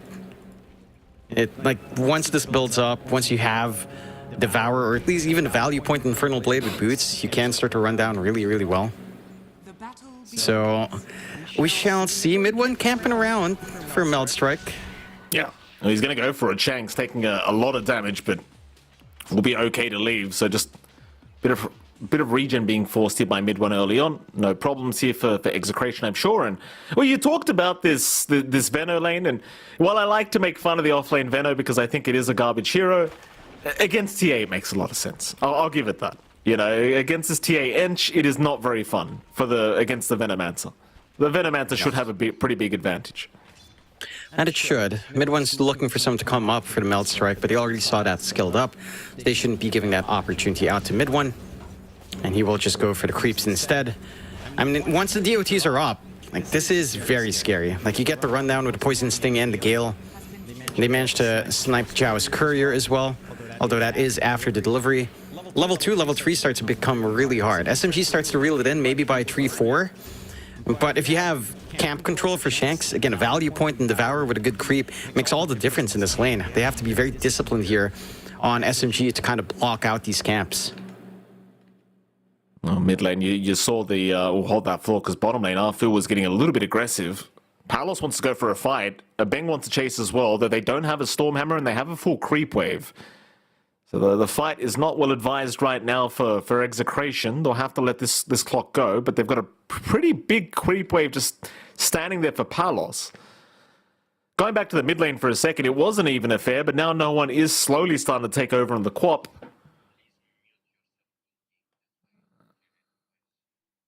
And well, for no one, I think he's having a pretty good time as expected on the Quap, but Bob is not struggling too much. Doing pretty well for now.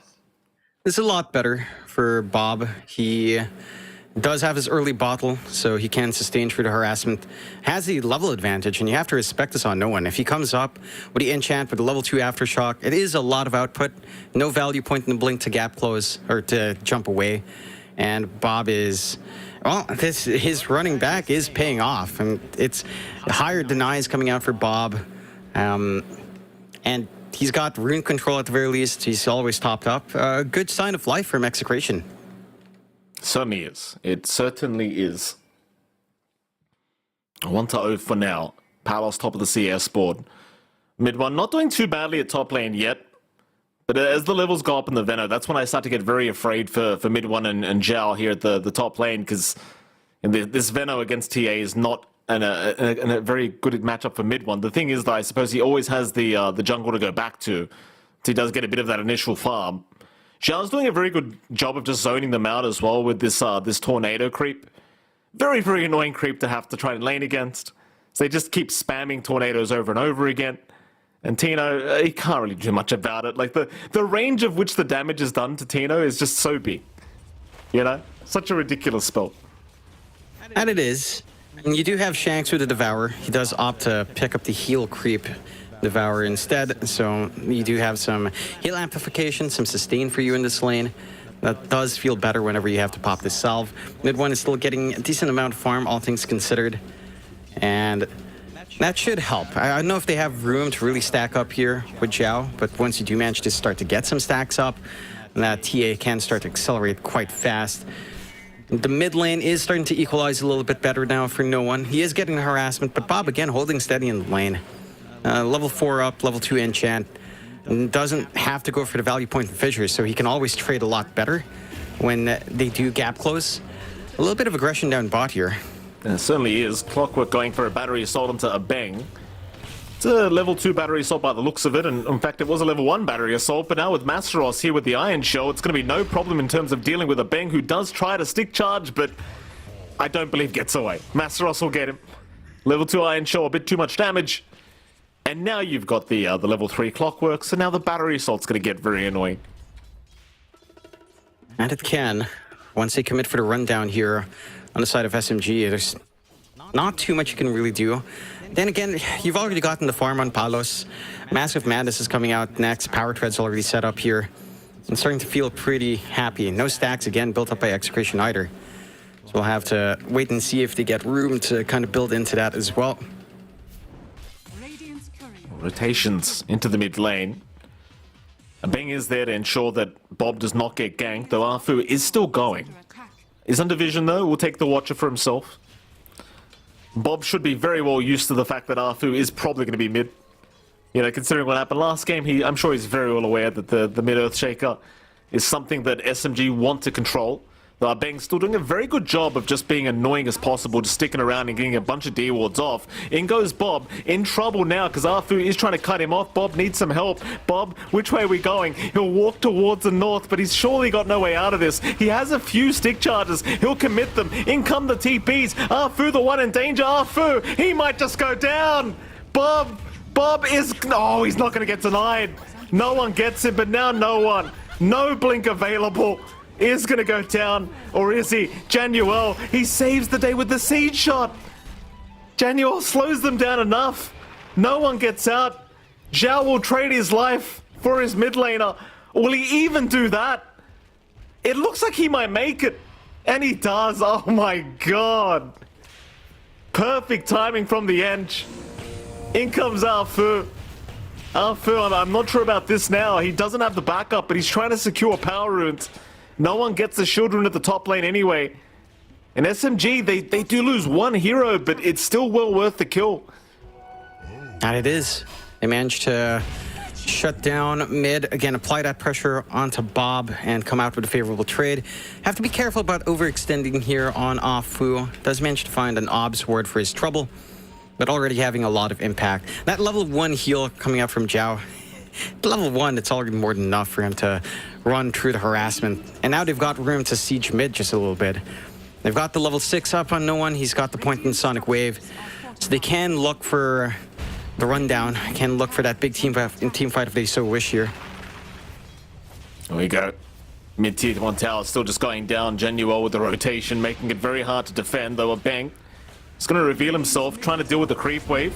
Meanwhile, Bob has been caught. Arfu, again with the cogs out. Though Bob going to get underneath the T2 tower, but he's still in pretty big danger. Though they don't have the mana for the Sonic Wave yet, and now it comes out Bob. He finally goes down, but he takes Arfu with him. Still a good trade for SMG. Though they didn't really have to give up the Clockwork, it seems. Zhao. It's like Zhao's going to be okay again to heal up and walk away. And that mid-tier 1 tower, it is going to remain safe at least. They have lost their creep wave. I like that all of this attention is coming out on mid. That gives Execration openings in the side lanes, because Palace is free farming. You've got Tino kind of building up as well, quite nicely on the Venomancer. The full Spirit Vessel not too far off. He's putting a lot of pressure onto mid one. Still not able to see as smoothly as he'd wanted to, although he is starting to build up with access to the jungle opening up. I mean, as long as his mid doesn't fall, Execration can always heal it back up with living armor. So you really do need to commit hard on SMG, but it doesn't feel like they're committing quite hard enough. They're not doing enough damage on tier 1 to really put a dent in it. And it's just forcing everyone's attention mid. With this farm, the side lanes, it feels much better for Execration to play this way. Again, you're banking on Palos to have this strong start as his fan, to have this flash farm ready to go. And his Massive Madness Echo Saber buildup shouldn't be too far off now. Certainly shouldn't be. And of course, for mid one on the other spectrum, John, mid one has not been having the greatest time. Not the worst farm in the world to speak of, but he does have to go jungle now. Just the lane's gotten ridiculous against Tino. Obviously, with the Noxious playing up, he just cannot stick around. So a gank attempt was there on Palos, though Palos does manage to escape just fine. Meanwhile, mid lane, the push continues. Zhao's got the Dark Troll Summoner now, so the Skellies are here, and Bob can really do nothing to defend this. There's just too many creeps going on. Goes in for a deny attempt, does decide better of it and backs out of there, and well, the mid-tier 1 tower is now gone, so very, very good news for SMG. Yeah. Again, it takes commitment, but they commit. They don't allow the side of Execration to play this restore game with the Treant. And that allows them to shift their focus. They're starting to look up top. They're clumping up here. Could make a move onto Tino. Who's hanging around the area, and they've snuck around with Zhao. Doesn't spot any stacks, so nothing to steal. It's still in a good position to try to force something out here. I actually love how much damage these skeletons are getting on this tier 1 tower. Like, Zhao just sends them in. He actually found another one as well. He got another Dark Troll Summoner. The best creep for Ench at this stage of the game, in my opinion, just in terms of pushing towers. It's so much easier when you've got this creep to push tier 1s. Just, it's too easy. Way too easy. And that it is. Like, their output's just so damn high. We'll see where they decide to shift gears to now. Leaving that top lane, Shanks. In trouble. Shanks. Well, he was enchanted up, and Arfu's looking to cut him off. You don't have the hook shot yet. He's still level 4 in the clockwork, but he is able to cut him off. No. Cog's a bit early. A little bit unfortunate there for Arfu. The thing is, again, while that was happening, the tier 1 top tower was just being chipped away at by Zhao's creep, so they still get plenty of damage off. So now Bob's going to be hunted. Bob does manage to back his way out. Top tower is under attack. And SMG, while it's a much closer game, of course, here game number 2, it's still looking to be SMG favored, at least for now. I think no one, having the mid-tier 1 tower go down so quickly, he can really start to abuse just rotating across the map and trying to find kills for his team. Yeah, he's already got the Kai ready to go here as well. So his output is starting to skyrocket on the Quap. You're still waiting for this blink timing to come out from Bob. Once he has that up, it should be a little bit comfier for the Shaker to start playing his game. But that is still a ways off for good old Bob. Paulus still running away with this game in terms of farm. Again, Echo Saber not too far off. Could offer the disassembly from the Mask of Madness for that one as well. And they've got some room to finally apply pressure up top. Mid one. Even take Paulus through the gate. Mid one's going to back off the right moment. There was no kind of initiation onto the TA. Dire's top tower is under attack. Genuel's coming in. It's only a 2v3 though, and I highly doubt mid one wants to fight. There goes the tier 1 top, the bottom lane. Bob's in trouble. Bob, how can you fight back here? He's already committed the Echo. He's going to go down. Arfu really being the bane of this Earthshaker's existence. And with that, they'll take another kill onto the Shaker. Top lane in the meantime. Shanks also going down. It's going a little bit too far and finally being punished for it. They got the scan off onto Paulus as well. Gonna wrap around with a smoke here. I don't think TPs can come in fast enough to help Palos. Palos needs to find his own way out of this one. He'll go back towards the tier 1, giving the vision. Arfu has hook shot, just waiting for the right moment. We'll wait for Palos to come right back to him. Now gets the cogs off. Palos, he can ask for help. It is incoming, but he's dying way too fast. The Sonic Wave will come out. Palos, he's still trying to get away, but it's not enough. And now you've given an extra kill the way of no one. who may decide not to go after Shanks, in fact. He won't dive him. Just says, screw it, it's not worth my time. A little bit risky up against Doom, but a Scorched Earth up. Decide to play the card safe, and you're already finding that pressure. Paulus is the one here that's farming really well in Exe. A huge pick-off to find here for SMG. 3-6 start. Execration still need more time, and they're losing a lot of map space. Only bot tier 1 left standing for these initial towers. Doom out. No one. Is targeted. Shanks keeping up the vision, and in comes Palos. They'll deal with Arthur first. The chase is on. Masseros being slowed up by the blood grenade. Doesn't have surge for another 4 seconds. Oh, and they even commit the overgrowth. Just lock him down. No one is now around to help out without the Doom being available. No one. How long can he fight? Not long at all. He will leave. After seeing Masseros drop, he has seen enough. Yeah, I appreciate that. Trying to look for the angle in. The vac and the wall being dropped at the last second before Masseros did provide a small opportunity, but pretty tough to find that fall through without any TP commitments out from SMG. Execration, a nice little pick off for themselves. Not the biggest one in the world, but this is playing into Execration style where they leave Tino for AFK farm. He has the full Spirit Vessel up top. So eventually you'll have just consistent burn to deal with mid one. You've got Bob slowly getting some room out, only about 300 gold away from his full Blink Dagger. And that's when the Shaker can really start to flex its muscles here. So, again, after game 1, this does look like Execration, with an actual player on hand, do have an actual game to play. Yeah. Last outer tower left, well, last tier 1 tower left to defend here, and SMG really wants to put the pressure on it. So they're starting to clump their heroes up. 4 heroes in this general area. You need to be very wary as well, right? Because mid one's got a Deso up now. Like, he is starting to get that farm going as a TA. Just farming that triangle, and this is where things can get a little bit scary if you are Execration, because there's going to be a bit of a pace that SMG can set that you may not be able to contend with in say, the next 5 minutes or so. There's your blink up that you mentioned, so Bob now has that counter initiation or initiation available. And he might just have to use it down to the bottom lane soon, because there is a push slowly starting to form. Obviously, they may not care to defend the tier 1 bottom tower, but considering you now have the blink up, you might think about it. So Palos... Could easily force hold. Oh, Palos, he's going to get caught. Help is incoming, but it is Zhao for now. That is not the help Palos needs, as the Sonic Wave's going to push him out of the cogs. Palos being dragged back is going to die. Another great kill for SMG. In come the TPs, but Bob, has he done enough with the Echo Slam? He gets through half the HP of mid one, and he does get the kill. But can they escape? I don't think they can fight anymore. They need to leave the area. Masseros will go for the chase. There's no vacuum available. In fact, now Masseros, he's been targeted. It was all a bait. Come play, Masseros. Come play with us. That he does. It's not bad. 2 for 1, they find the TA pos 1. That's a good trade. That it is. And with all of these kills, Tino, they're still not done. Not done at all. Januel. Bob will take him out. Arfu. Arfu, don't show yourself right now, sir. There's a few too many heroes at the moment. He's all right, I think. I really appreciate the way Bob's playing, holding on to that enchant buff, waiting for the secondary enchant to be ready, so he gets double hits off. A hell lot of damage coming out here from the Shaker. And that's him without the talent op. Oh. Tried to play aggressive. Whoopsie daisies.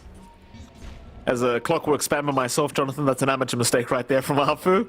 You never trust that the camp is not there. Never trust it. It's always there in my eyes. Trying, hopping. He's a tough target to catch. He's got the shards up. He's not going to make it easy. Yeah, and I still like that SMG's playing this aggressive style. They understand this is a very tempo draft from them, because when you drag this late game, your TA scaling up against Sven it's not the smoothest. Sven will outscale you. Sven will outdamage you. And Sven, unless he's kited around, is going to be a massive issue as this game scales into, say, 30-35 minutes in. So SMG's still looking to apply that pressure, playing in that bot jungle, having the forward vision in that bot jungle area as well. But the side of Execration are just splitting up, trying to get farm. Shanks has a blink, so you can get that blink doom off now. You're not fully reliant on just the slam to come through from Bob. Bob working towards that Ags for himself. Same thing for Tino here. He's going to have that good old Poison Nova coming out. And that's when these team fights start to get really awkward, right? With all of the AoE damage coming out, with all of the team fight control that Execration can exert, SMG might be looking at a couple of tough fights if they allow these ags to just come out for free here. Certainly could be. I mean, the Ags is, yeah, not too far off. They've got a BKB now on Palos, so he's just about ready to fight. Obviously, he wants the Ogre Axe to get his Echo Saber back as no one. The thing is, you know, every time they see no one, they probably will just commit the Doom and go for a chase. Genuine now, going to get caught with the Spirit Vessel. It's going to be very hard to stay alive, but no one is around with Fu if they want to try. Not really well advised, but they are going to give it a crack. In comes Shanks now. He wants the Quap. He's having a look around. A bang. He will pop the Overgrowth. No one is still just fine to do whatever he wants in this team fight. Jumps in for the Sonic Wave, but now the Doom's out. They've caught the Quap, but do they have the damage? The Echo Slam comes out. No one is gone. He is down. So is Fu. A nice Fisher. It'll catch a third. Palos will come in from the side. Masseros. Oh, Shanks. What a great stunt from Shanks. Masseros is out of here. No Surge. Oh, in fact, he does have it now, but the Stormhammer does connect. Masseros, he will die. 4 down for SMG. Only 1 being lost. In fact, make that 5 perhaps this mid one. Did get caught, but he doesn't. He'll blink away. But they take a really poor team fight, SMG. Not only is it fighting uphill against Execration, but not respecting the fact that the blink was up on Shanks. Yeah, they just had no clue. Shanks gets the biggest use out of it. He's doing a lot of work with his War Stomp to give them additional control here as well. Mid one? This is whoa, mid one. Hold on a minute. Detection? No detection. Oh, here we go. Wait, the courier? No, it's courier. Yeah, it's got it. He's got the dust. Masseros is coming in to try and help out, but I think he might just be too late. Oh my God. What? And here we go. Shanks is out with the stun again. Masseros is caught. It's a 2-for-1 special. Michael Phoenix. Here we go. An SMG game. Here we go. It started. You know what, John? I think Execration, I think they might have fixed their problems, Jonathan. I think problems have been fixed. That it does look like. The problems have been fixed. 14 to 8, 3K lead coming out. They need a couple of BKBs on SMG. Like this Lincoln's being built up by no one. It's also going to be huge in blocking off the Doom, but you could probably just itemize to kind of cancel off that Lincoln's faster anyway. Here on good old Shanks, if you get something like, say, Halberd or a Force Staff just to break Lincoln's would be pretty big. We'll see. They're still hanging around, playing aggressively. They have good forward vision now in Execration, and this is them taking the fights without the Ags. Tino has his Ags flying out now. Bob's still 900 gold away. But even just this Poison Nova coming out at this point, like, it's going to be pretty damn scary to play up against even more smoke, even more magical reduction, more damage, smoke, more control. Here we go. Yeah, they're God. They know exactly where SMG are. Arbeng saw everyone. Arbeng knows exactly who's here. Palos will break the smoke. Januar going to get jumped immediately. No time wasted, though he does force stuff, but it is not enough. He's down. Now, Arbeng was in a very strong position. He was just hanging around the dire triangle, just watching who was walking past the whole time. And so I suppose Arbeng made the call to go for the smoke, knowing that they were trying to come through the bottom lane. In fact, they might find Massa. Massa stuck around. Massa Ross. How's it, Babu? He used Slam again on the ground. Bob. Oh, Bobby. What are you doing, Bob? What are you doing, Bob? Oh, well. Do they even need it? That's the question now, you know? Is it necessary, is the question. Palos? Maybe this is unnecessary, Palos. Palos, this is a bit deep. Palos, this is a bit deep. Why do you do this to me, Palos? In fact, never mind, Palos. Keep going deeper, Palos. No, never mind, he's down. He got Arfu, but he's down. Tino. Tino is okay. Abeng is hiding for dear life. Don't breathe, Arving. You're a tree now. That was a very good clip to take out of context there, Mike. Don't bring it up. I realize what happened. Guys, clip that. That was not on purpose. That was not on purpose. They smoke up an Execration. What a treat, Mike. We have an actual SMG and Execration game. So this is what we were talking about before all those PC problems came in. Who knows what happens this game, Mike? Who knows? Oh, the Roshan. Something big could happen now, John. Roshan is happening. They see no one. They have Doom available. If they can break the gap, they've got the stuns, they've got the Doom, they've broken the Lincolns. No one should just be out of this team fight. A perfect overgrowth from Arbeng as well, holding 3 of them down. This could be very bad for SMG as Bob's in. Bob gets a double stun, but where's the backup? Bob's down.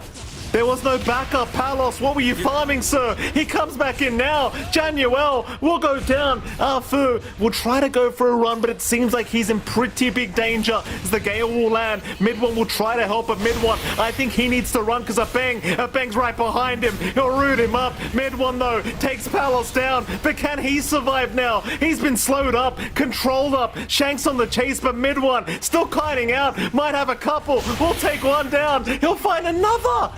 He will finally drop, though. A 4-for-4 trade. Meanwhile, Masaros trying to look for a bang.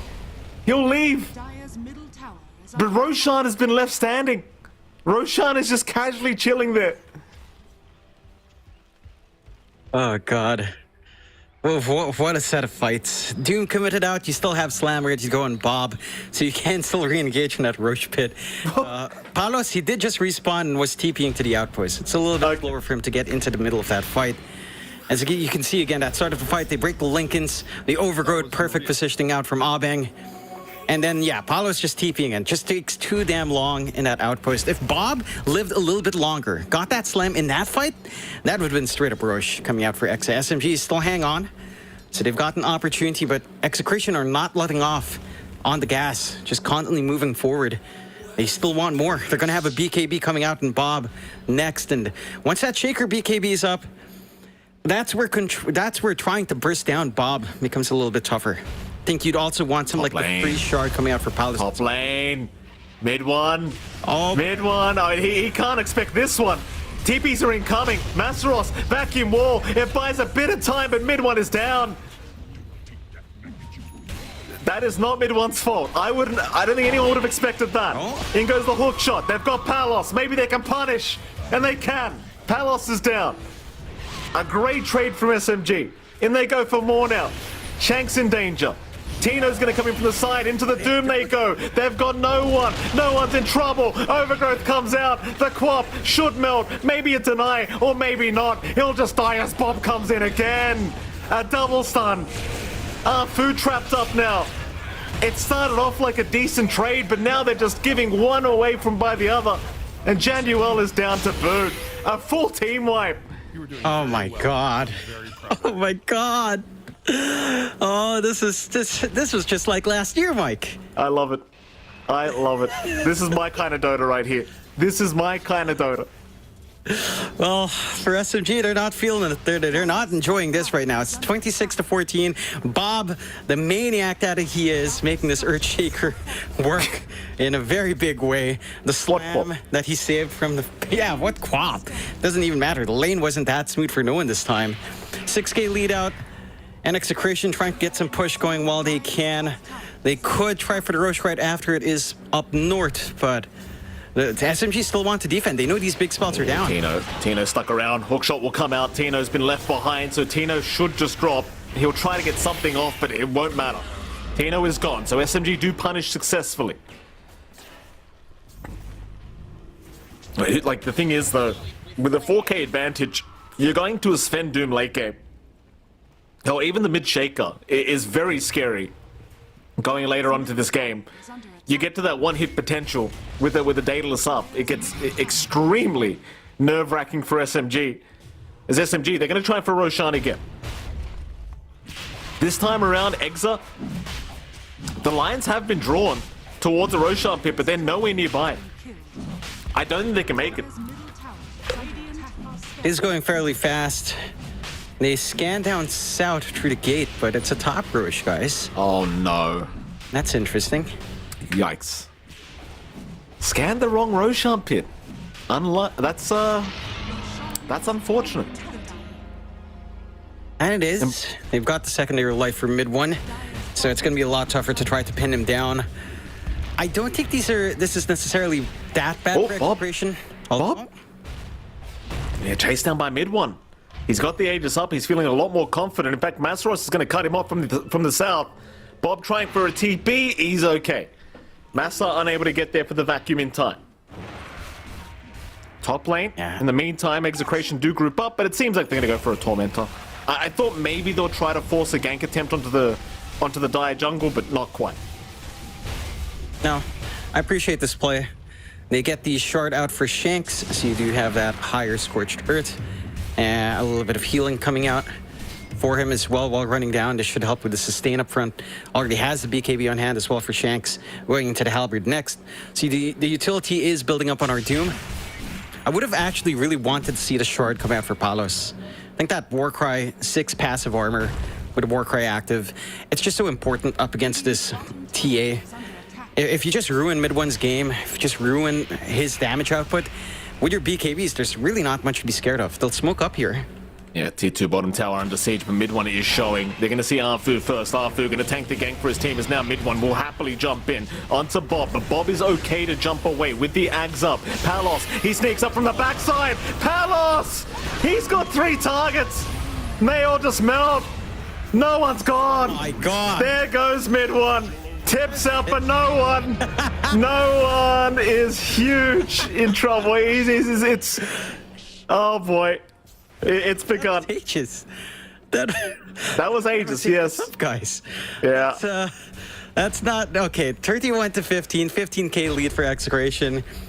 This is this is an SMG Execration series for sure, Mike. This is in the tradition of what we've seen from these teams.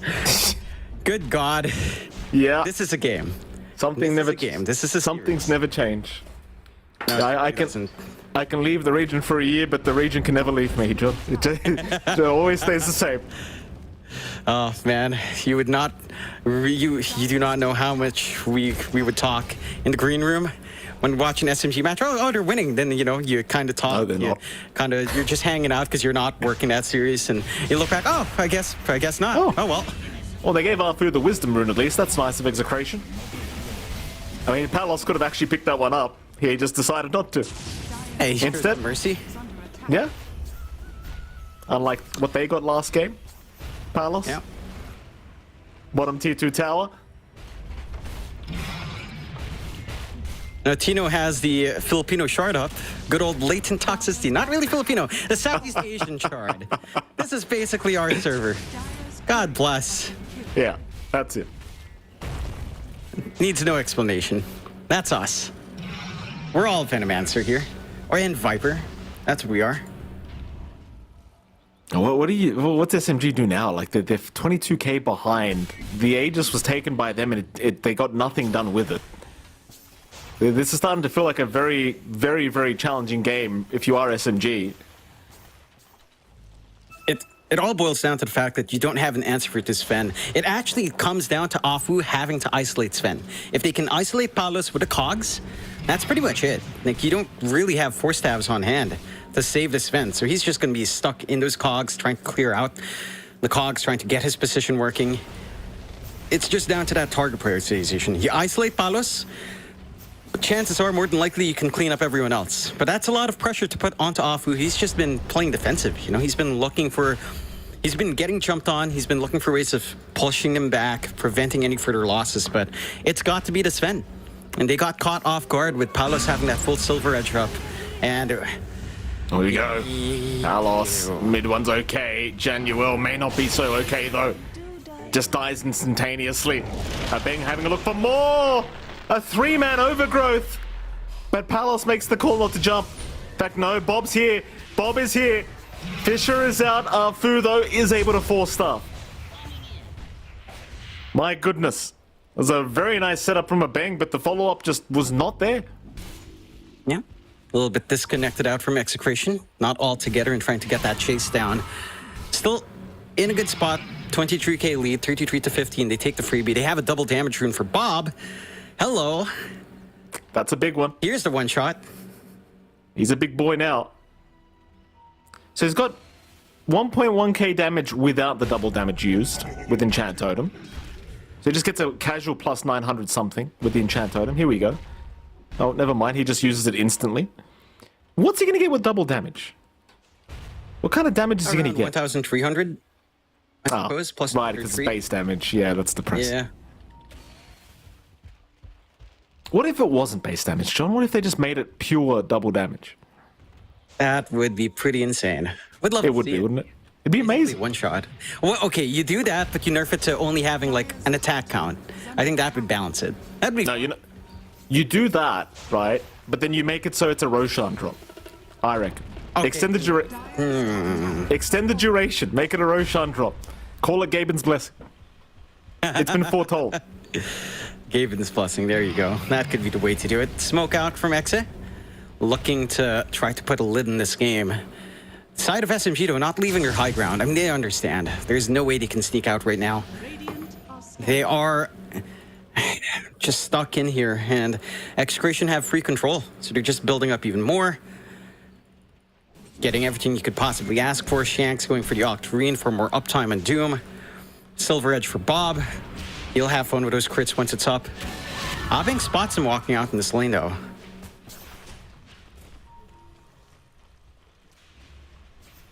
Mid lane could be a very, very big team fight to break out. SMG, though, they look like they don't really want the fight right now. Double damage was activated on Bob, so he's going to be hitting like a very, very big boy.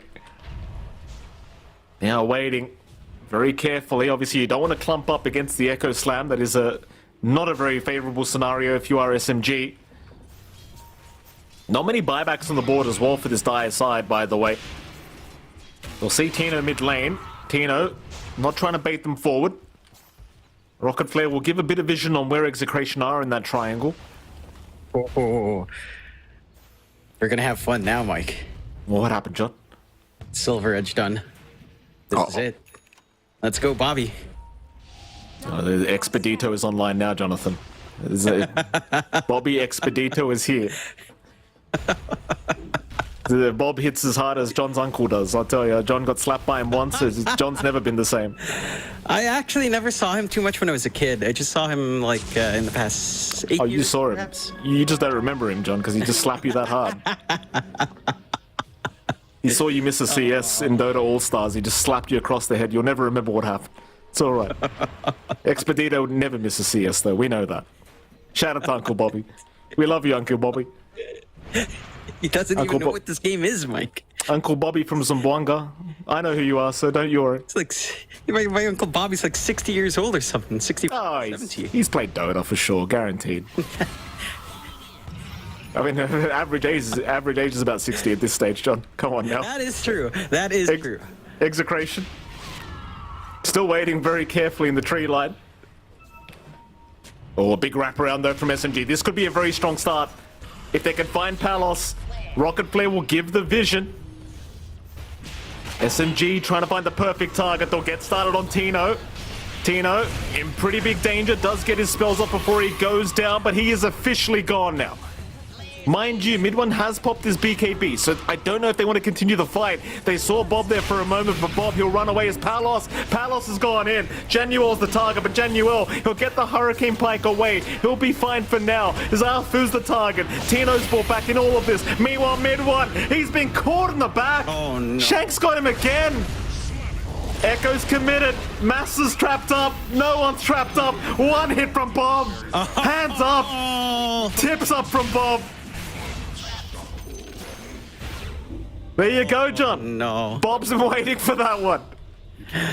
Yep. He's been waiting. They've been waiting on Execration. There goes the one shots, and well, no Roche to take. Half a minute left, but the high ground is looking extra juicy. They did have to buy back on Tino. Very well worthwhile to have this Venomancer show back in. Again, it's just down to this initiation. Tino shows, he clears out the ward, and instantly Afu commits onto him. Bottom. Look at this. Oh, Bob. Oh, is he going to go for it? Bobby. Oh, there it is. Half his HP gone. Another half. He's all right, Bob. Get out of there. You just get the tip to no one. No one bought back for this. Oh, no. I hear it. I can already see the buybacks for what? Buyback for what coming in chat. I can see it. We're on delay, John, but somehow I can see it. It's going to be up there. It's going to be up there. Roche is open for Execration to now take. They've got control. There is a trap here from mid one to watch, so they're going to be aware on SMG. They can contest. Vac wall not too far off. And this is the clumped up area where that vac wall plus the cogs can be very devastating for Execration if they're not careful. So we'll see if they'll force the issue. Looks like they won't. Perhaps looking for SMG to commit first, but playing it safe. Just going back, building up. You're not in a rush here for Execration now. If you take a look at our graphs, 91% chance to win for Execration coming out. 32K lead. And they'll just be patient. No rush. Why rush? You know, it seems like a free game right now if you're Execration. I mean, SMG, I'm sure, would appreciate the time anyway because they need it right now. As TA's nowhere near the level it needs to be to really fight back against Palos' Sven. See, Shanks has done a brilliant job this game of just making it impossible for no one and mid one to be able to do anything with this Doom pick. Roshan, it is freely going to go the way of Execration. There's no contest from SMG. They're trying to push through the bottom lane. Roshan is now officially gone, and it seems like Execration, they are looking for a fight. Palos, he's going through the twin gates, but there's a trap there to scout this out. Going to the Silver Edge form now. Palos looks like he's afraid of nothing, but will not find anything either. Yep. SMG played safe with that information. They're farming up where they can. No one digging through that Radiant Triangle, working towards that BKB. They do have a decent high ground hold here in SMG. Like, you have to pierce through a vac wall. You have to be concerned about the cogs, the traps giving information. Oh, Bob, he's going to find his target, John. Look at this. He knows no one's there. He saw the shadow strikes, but no one realizes he's probably around. He gets the hell out of there. He's okay. Yeah. Tormentor time. Come on. Palos or Bob? It's going to be Bobby. Palos already has his. And Bobby now has his added bonus with the enchant and the fissure. So you get a little bit more aftershock action going on here, which is just extra annoyance for SMG. Again, SMG, you can't underestimate their high ground here. And Execration are showing quite a fair bit of respect, not even trying to high ground just yet. Wanting a pick off first. We'll see when they do decide to commit, but a very different story for SMG in this game too, isn't it? It is a very different story, Jonathan. Very, very different. Now, top lane being forced in by Palos. Bottom lane's going to be forced in by SMG. Mid lane, no one. Oh, no one blinked in. Bob, he's getting close, but no, he won't make the jump. He tried for the Fissure, decides better of it. No one has the arcane rune anyway, so low cooldown is now bottom lane. Overgrowth out. They have caught Januel. So Januel's going to be left behind to die. They will not stick around to try and help him out. Yeah, SMG, they are playing the delay game as much as humanly possible here in this game too. I mean, they're one game away from proceeding, right? So they really wanted this game 2 victory. And they did. You know, you had a spectacular game 1. F9 was the MVP. But F9's nowhere to be seen here right now, unfortunately. So maybe it rears back in game number 3, who knows? Again, the high ground of SMG is strong. And Execration, you know, they're also one game away from potentially having to do a lower bracket run for their journey to TI. So they're taking it slow. Still 2.5 minutes left in that Aegis. But now they're reaching it. Bob just walks up. Oh, Bob, calm down. I know you've got the Aegis, Bob. Just calm down a little bit. Palos? Okay, maybe you can go in, Palos, but that's a bit deep. Hook shot out. Arfu's got the Sven. Palos, it's a bit far, but the Doom is out onto no one. They've locked down the Quap. She can't help out for a while. But Execration, they've given up a bit too much here, I think. They need a proper reset. The God Strength was committed and is already halfway gone as Shanks has dived a little bit too deep. And they are going to leave. The Execration just way too excited. They will pay for it. Yeah, we're getting all the classics here, Mike. This is as SC as it gets. We drag it slow. We don't know how to end on high ground. We don't know how to approach high ground. Yeah, this is basically Tour 2, Tour 3. I love Welcome to Southeast Asia, Mike. I love it. Welcome back. It's my This is favorite what kind you of missed Dota. while you were in Romania. This is what you missed out on. This is the kind of Dota we'd sit and try to dig into. 20 minutes of trying. Yeah. Yeah, well, I was also casting 20 minutes games, that is. It was a very short duration games for me. I mean, it would be over. Yeah. You wouldn't be dragging on past 20 minutes. I remember those games in Romania, Mike. I remember good old Tiat and Alpha. Oh, that takes me back. Scanner, Execration. They have been spotted with the smoke, but they are still chasing up north. They know no one's around there somewhere. Or it could be mid one for all they know. The chase, do they see him? No one! Oh, Fish is out. They've caught him. No one trying to run. Gets the BKB away. And now Arfum ensuring that he does make it out alive as the vacuum. Gonna drag them back. Palos trying to run out. Bob dropping extremely low now. Might just have to give up the Aegis and does. But now you've got to fight. Like, can Bob actually get out of this? He can. The SMG won't try to force the follow-up fight. Aegis was set to expire in 20 seconds anyway. You've got the Octarine up for good old Bob. So he is free to spam the slam, spam out the enchant totems, 3.8 second cooldown for that. Very nice and balanced. High ground still holds. I mean, SMG is playing defense of the Ancients right now. They certainly still are. does hold. They've got the DD though. Good old Bobby. Finds it again. You kind of wish they gave it to the Sven, right? If anything. Like, I appreciate the one-shot potential, but it feels like the Sven gets just so much more value out of it. That it does. But I suppose they just want to bottle it up, and Palos doesn't really want to juggle his items around. Has the Nullifier up and running now on that Sven. I mean, I don't know if you want to wait for next Roche now for Execration. Chances are they will, unless a pickoff does present itself here.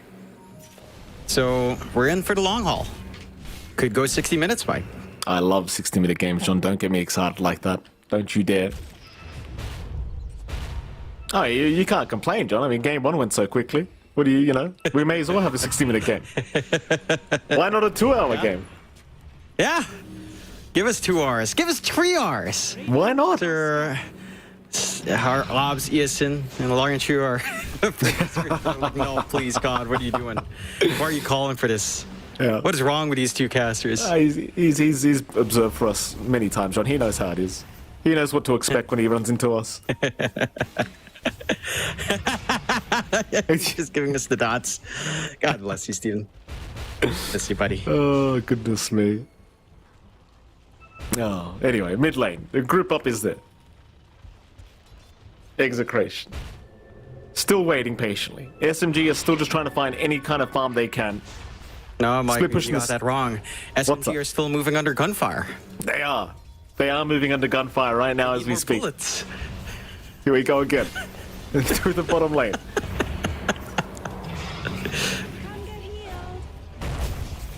Fisher out. They've caught Zhao. Zhao will be able to force away. Tier 3 tower. Going to be the target of Execration now, but obviously paying a lot of respect to what SMG can do to them. Mind you, Massa is not around. Massaros is actually farming the bottom area of the map at the moment, so he's not really around and prepped for a team fight with his team, but he does always have the TP available and just wants to split the creep waves over and over again. Radiant's top tower is under attack. It's like Bob's going to have a look around for this Dark Seer, but it's going to be very hard to catch Massa. And he's out. He just TP's back towards the base. He's done his job. Radiant's top tower. Stalling out the game. And then top tier 2 does fall with the siege creeps up. So there's some equalization coming out for SMG. As this game drags on, though, I mean, you're going to get the Ags up and running on Shanks eventually. AoE Doom is going to be available. Heck, even an Ags on Abeng would be pretty devastating with a vision and the added control, the added reach you can get with Overgrowth and the Eyes in the Forest. This game does not simplify for SMG. I suppose the one thing that helps is perhaps John Uel transitioning to more of a core. The Ench maybe finding room to get a casual Moonshard. Even the Yags could be pretty massive. But we're still a long ways from that for Zhao. Not the best farm coming out for the Ench considering this map space. Roshan in 2 minutes. Likely where both of these teams will set their sights on next. But slow and steady prodding is still there in Execration. Oh, bottom lane, Tino. Hookshot is out, Arfu. He's got him, but Arfu may have gone a bit too far. Get 4-star back out. Mid one, slow it up. We'll be okay to walk away from this. Bob in the meantime, in the tree line, may find Massaros. Massa losing so much HP, and he just disappears. They've got the Fisher, mid one, forced the BKB up again against Bob, who does walk out as soon as he sees that BKB. The buyback was also forced by Massaros. They'll drop the wall down. Meanwhile, Tina controlling up Zhao. Bob? Where is he? Bob, he's just down. Bob dies, but he's going to buy it back. No one copping so much damage is okay as Palos going to go after the clockwork. Fu's going to go down. Palos has found another, but they've got the buyback available in the clock. Bob's jumped in. Oh, but the echo. What's this? He missed again. Bobby's missed again, Jonathan. But they get the racks off this. That they do. I don't know what's causing these echo slams to whiff every time, but they're whiffing. It's just Bob. He just enjoys slamming the ground. Yeah. Can't slam his desk, but he wants to slam the ground somewhere, Mike. There goes the tier 3 mid tower. The SMG trying their best to just slowly chip away, but Tino's actually a pretty tanky boy in the Venomancer, though no one jumps in, takes care of it. Shanks, he's out with the stun. Meanwhile, mid one, he'll get 4-staffed out. He's okay, but in comes the cavalry. SMG, they want the fight. They'll get the hook shot. Palos goes down. No one takes him out. On to more, they've taken down Bob. Oh no. Die back. Oh no, not like this. And no one will return the tip back Bob's way. You know what, John? I think no one's fitting into the SEA server quite well. I think he gets it. I don't think that's a good thing. If he's fitting into to what he is renowned for. It's fitting into SMG, for sure. And we'll see them just dig into the high ground. No buybacks. So you do have Palos' buyback now already. We'll see what they can get done. Roche would have been the safer play for SMG, and you do have mid one doing that by himself. They'll be able to apply that pressure onto the tower and take Roche on. A big win for SMG to keep their sails up. And Execration have to be careful. Yeah, mid one in the meantime, trying to chase Roshan. Roshan just purposely. Mid one, just wait. Gets done 3 times by Roshan. All right, he's back into the bottom pit now, but this is his team fighting 4v3, I suppose, now, as they don't have their TA.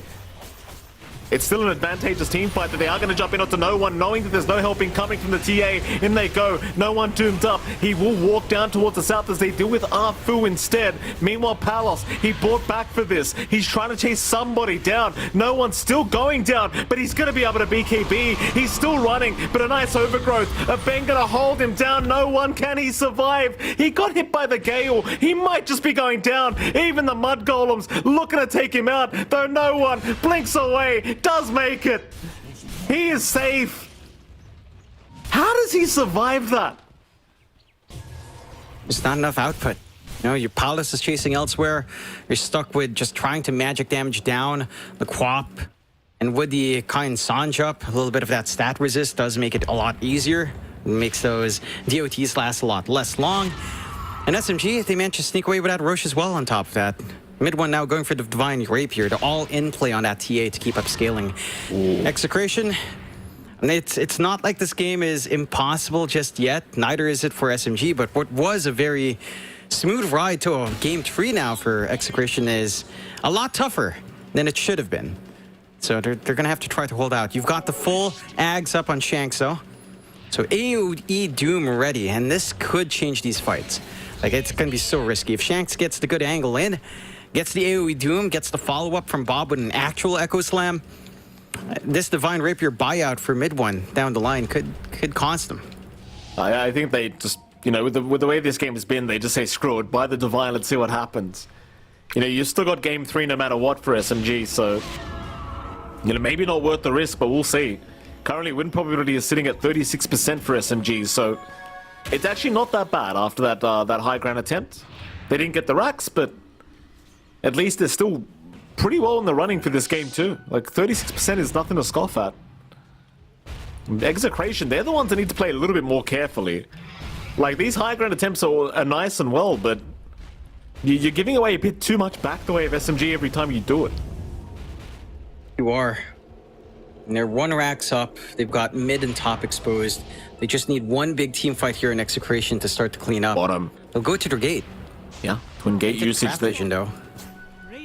That's the hard part, but they know SMG's here. No one.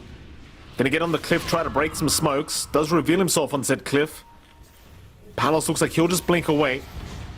Jump in again. Bob has now entered the bottom lane. This could be a big fight though. Palos, he gets hexed up. He can't afford to die. Palos, he just fought back. He'll try to heal up, but Palos is down. Palos is down. No buyback for 2 minutes. How do you defend? The chase is on. SMG, they know. The blood is in the water. They want to put an end to this series. And they may just be able to do it now with the Sven down. So much time. 1:40 left on that respawn. Again, not respecting the trap vision. Palos popped his Shadow Blade going down the trap in that cliff area. So they saw. They knew he'd be around. And they clean up. This Hex coming out here. The control coming out. It's just way too much. Like, Masaros itemized perfectly to get that control. Oh, there's the Divine. The all-in for mid one. Question is this even necessary right now? Like, this could work against SMG if they lose this fight somehow, but they are still playing without a Sven though. Mid one. Already about to lose the Aegis here to Tino if he's not too cautious. Afu getting caught though. Bob will not jump in for the Echo. He really can't afford to die as the Earthshaker right now. He's the big call they need to rely on to defend this high ground. They need to buy Palos space. They need to buy him time. Still 50 seconds away for Palos. But mid one, he wants so much value. He's bought the Divine. He wants as much as he can get right here, right now. As Massa jumps in for the vacuum. Found 3 targets. Afu, no hesitation. He's onto a Beng. A Beng is down. No buyback for 2. This is big for SMG now. No one with the Sonic Wave. Finding 2 targets. But Shanks has got the Doom off. Ensuring that there's no follow-up.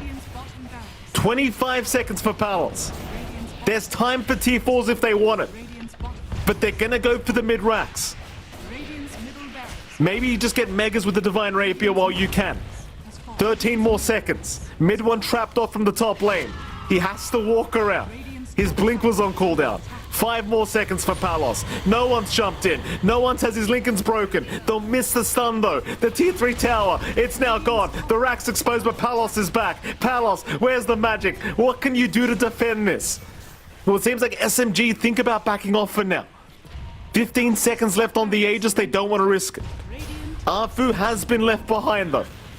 Afu may just drop, but they're going back for the top Raxes. They'll see if they can rush it, but no. Afu's already gone. And SMG will retreat. Someone's got to find this gem. Please, guys. There you go, Shanks. Picks up the gem. That's a lot of utility taken away from SMG. 1 rack's left standing. Versus 2 racks standing here for SMG. They turn it around. Off the back of that Roche. Off the back of that Hex onto Palos. And Execration. It's do or die. It feels like they're the ones with their backs against the wall now. Oh, that double damage.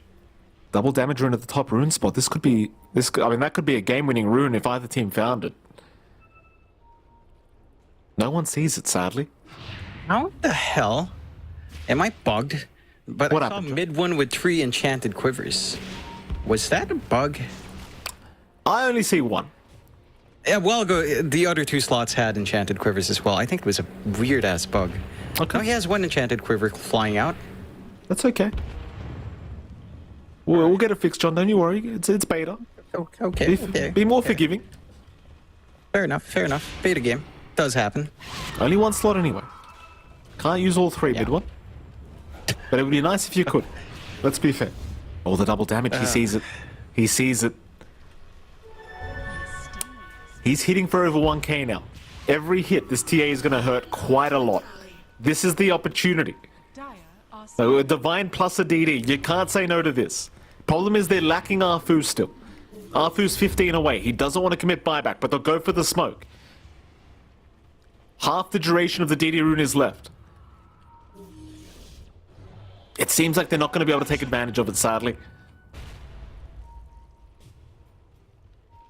Like, they're still waiting and hoping that Execration run to them, but that is just not the case. Maybe they can rush the towers. Game. I mean, Shanks is in the mid lane. They could take the Doom out right here. He's alone. Good. Shanks, in goes the jump. Sight the Vice out. Shanks, does he get blown up? It seems like he should. And he does. But he has buyback. He's all right. He can come back into this one. But SMG could force that buyback now. In fact, they may have seen Bob at the top lane, but no. Bob is going to be okay. Another smoke out. They're going to go through bottom lane, I believe. There's no vision from the Radiant in this area. And SMG, they have a ward right by the fountain, basically. They'll see Bob. Bob, he gets hooked. Bob, he needs help. They'll jump in and try and help him out, but Bob is gone. He can buy back. He'll get back into the team fight eventually. Try to help out this fight. Is Mid-One. Mid-One's being targeted. Mid-One, he's been doomed up. The Divine Rapier's on the deck. Mid-One's down. Palos has got the Divine Rapier. Oh no! And now Massa and Fu trapped in the tree line, getting echoed. Palos got the Ultra. He wants a rampage, but no one is just out of here. Okay, so we have a Divine on Palos now. Who saw this one coming? I have a feeling you did, John. I honestly I have no expectations at all in this game, so I don't expect anything to happen, Mike, but it happens. Always expect the unexpected. SMG, man, I don't know what to say. Come on, man. Like they get the buyback out. They managed to crush Bob. Really good forward vision, but that follow-up fight just doesn't work your way. And well, with Divine up on a Sven, oh boy, they want Roche. Palace is looking for that Roshan first. They already forced out 2 buybacks. Palace has got 9k from SMG. Palace just casually got 9k sitting in the bank account right now as well. Like, what does he want? Because you could buy a Moonshot right now. Pretty much. Where was he the has value? just enough surplus gold. Moonshard would be massive. Even the Ags, honestly, because it's toggleable now on the Stormhammer. True. Yeah. Pretty all right. It's not bad, not bad. He's going to go for the Moonshard first. I think that's just the safer bet. More value. For sure. Just want to kind of clear out way faster. Execration find those kills, but they can't go high ground. T5 items. And they still want Roche. Oh, we're here. He's got a token. Palos is holding a token. Palos, come on, use the token. What do you get? Show us what you have, Palos. Please. They need to show us what the options are. That's what I really Right? want. Okay, I've been crying about that for so long. It's like, show us the options, man. Well, Mirror Shield for no one. That's going to make him feel very, very safe. Like, it's so hard to kill him now because he's got a Lincoln Sphere plus a Mirror Shield. Another Mirror Shield. This one, mid one will take. Both Apexes. Look at that. See, SMG, they go full defense mode. And of course, the Execration boys, they're like, no, I need damage. More damage. And can you blame Bob? He's hitting for 1.6 now without a crit. So he's feeling happy. He has an arcane rune ready. No, he's Imagine, not. It would have been way better if he was universal, right? I mean, Viper gets to be universal. That's Giant true. ring for Shanks. Look at this guy. Look at he's him. a big boy. If he pops BKB, oh boy. Look at Shanks. My goodness. Yeah. Just needs to pop that BKB in a fight, and man, you will not see anything in the fight at all. This is what every lady out there dreams about, a tall man like Shanks here. You know, this is what 6 foot looks like to them. You know? That's a 6 foot tall guy. I'm married. I don't have to worry about these things, but you know, I know how it is in the game right now, Jonathan. It's not easy. See, everyone else, they're 5'8". This is a 6 footer right here. This is a 6 foot guy. There you go.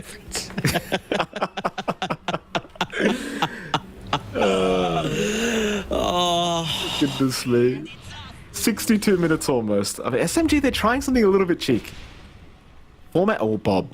In the mid lane. They know Bob's there. He'll go back to the fountain. Are they going to try and sneak the megas? With this dominated creep. Oh, they're trying. They are trying with the dominated creep and the creep wave coming in. They might get the top racks down. But no. Not quite yet. They're hesitating. Roshan is still happening, though. Execration have not backed off.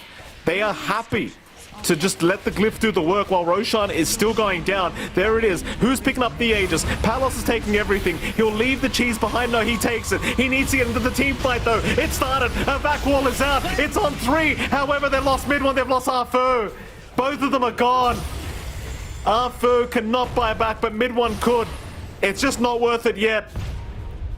In SMG, they try for a sneaky rat play, but it does not work. Oh boy. No Rax They is can heal down. it back. They can heal it back, no problem here. On the side of Execration. I mean, We've got Superman. We've got Superman on the map now. Yep. Free Ags out for Palos, so he can start to jump in. It's not going to be as easy to kite him out. You do have another Hex coming out here on no one. So more counter control coming in. See, Execration, they've got to make a play. Like, this game is at its peak now. There's not much room to grow on any of your heroes left. Whereas for SMG, arguably, there's room to grow. Like, Zhao, he's got the Moon Shard, he's got the Chrysalis. He is going for that core, and he's got the time to work into that. They've got the full Ags finally up for Masaros, so they've got the normal punch onto the Sven. Abeng just casually holds onto the Philly Stone this whole time. Come on, Abeng. You can get a tier 5 item. I guess so. Does he need more gold? It's got quite a bit there. 6.5k seems like a lot for a POS 5. Palos, it's got the Aegis, feeling confident to move in for the top racks and maybe just go right after the mid racks. He's losing a lot of HP, but there goes the Superman. No one though, gonna be protected, and they've got the first life. Now they've got to be cautious. Don't forget there's a Divine on the board, but the Doom is out. Shanks, look at that big boy. He's got no one. No one has buyback. Meanwhile, Palos, he's in the war right now. Januel, he's the real carry. Throwing the impetus shots out. In goes Massa with the Fallen Sky, but Palos, he's going to heal up with the Satanic. He'll be just fine for now as mid one and no one. They'll both go in, but Bob in with the Fisher. In goes Shanks. In goes the Overgrowth. They're in huge trouble. SMG need to run, but there's no escape. No one's down. That's a dieback on the quad. Mid one trying to get out, but I think it's about time to call it, boys.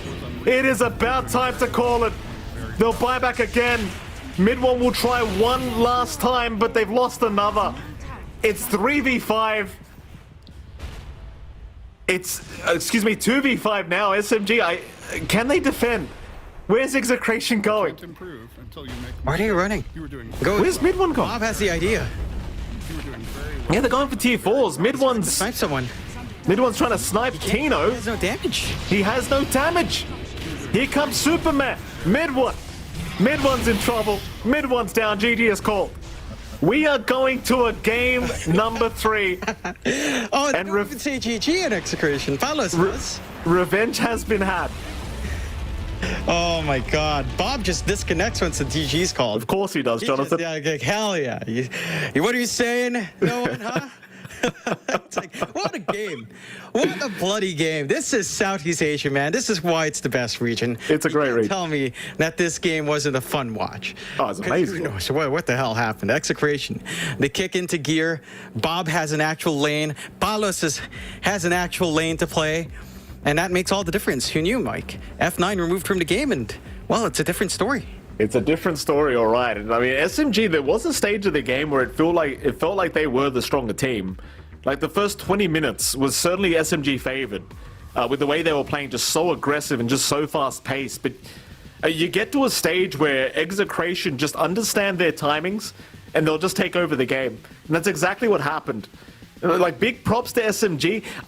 John, I don't want to make this controversial, but was the Divine Rapier pickup necessary is now my question. No. Okay. I would argue no. Definitely not. I like the risky plays. I'm a big fan of these all-in plays. But I just wondered to myself, was it worth the risk? I don't necessarily think the Divine changed the outcome of the game, but I don't think it helped either. I'm just not sure.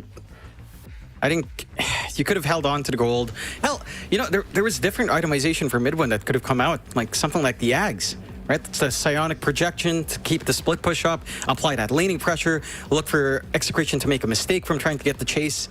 That could have opened up the game a little bit less straightforward for sure, but much safer, and allows you to just stall this game out even more. So maybe just looking for the all-in. I think they just wanted that extra damage to try to go for tier 4s. And it doesn't pay off. The Gambit does not work. SMG, They put up quite a good fight, considering that Execration were in the lead for quite a lot of that game, but it just falls flat. You know, then the opportunity slips away from them. They lose that Divine. You have to deal with Palos. Even in the high ground fight for that last set of racks, Palos was dragging the attention away from two heroes, while the rest of the team was getting crushed on the mid racks.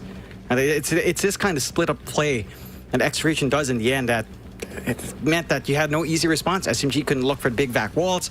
We're seeing some of the fights here. This is the one moment where I believe Palos was walking in and out with Shadowblade and was spotted, instantly hexed down, and led to this moment where the high ground was just opened up. The forward vision as well to catch out Bob was massive, but had the buyback ready, and they just turned that fight around here. Bang also just really great positioning with his Screen Protector. Perfect timing on almost every overgrowth coming out in this game. It was a fantastic game at the very least here between the side of SMG and Execration.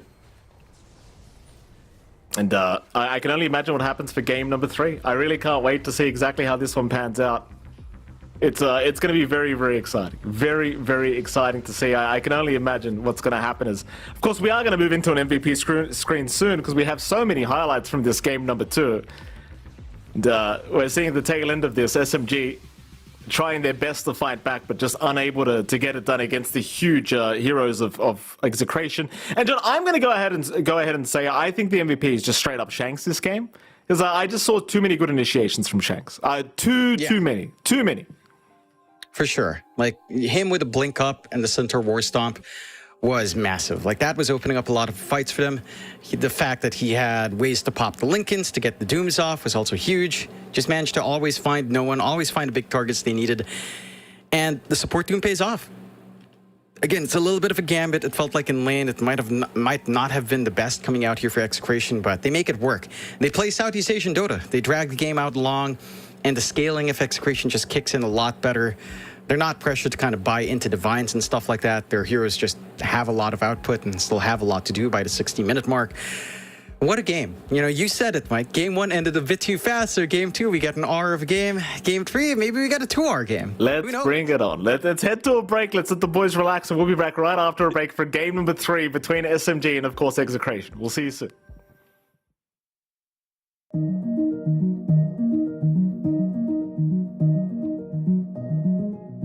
Every day for 3 years, a secret team met across Europe to hack one of the most technologically advanced cars in the world. Meet the Deloitte cybersecurity team that developed new state-of-the-art automotive software defenses, making the world safer for drivers, passengers, and pedestrians.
All right, ladies and gentlemen, welcome back. We are going into a very exciting game number 3 between Execration and SMG, and it is MLP Dota and John X5. Jonathan, it's been a wild ride this morning. My goodness, after game 1 ending in a 4v5 20-minute ending, I guess I should say, game number 2, Execration come back and return the favor. It's an old saying in my country, Jonathan, retaliation is a must, and Execration retaliated for game 2. Game 3, listen, I grew up in a rough area, all right, John? We have some really stupid sayings. Game number 3, what do you think we have here between these two? What is SMG changing up to try and get this game 3 in the bag?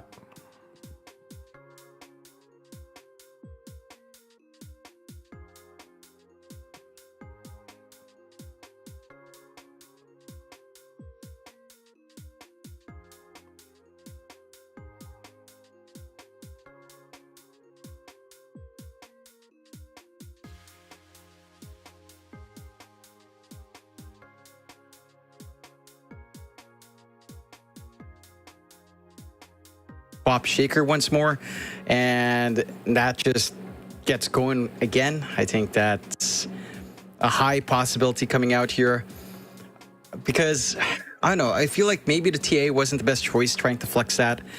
The counter in the Venomancer just made that lane hellish for mid one, so if any change has to come out, maybe just the safe lane. I think they had a really good idea here with the Sven pickup for Palos, just counteracting all that minus armor that the TA would want to play with, and again, they came out with pretty strong lanes and exit, even a mid. And Bob proves a point. Like, this Quap is not, it's not the be-all end-all for the Shaker matchup.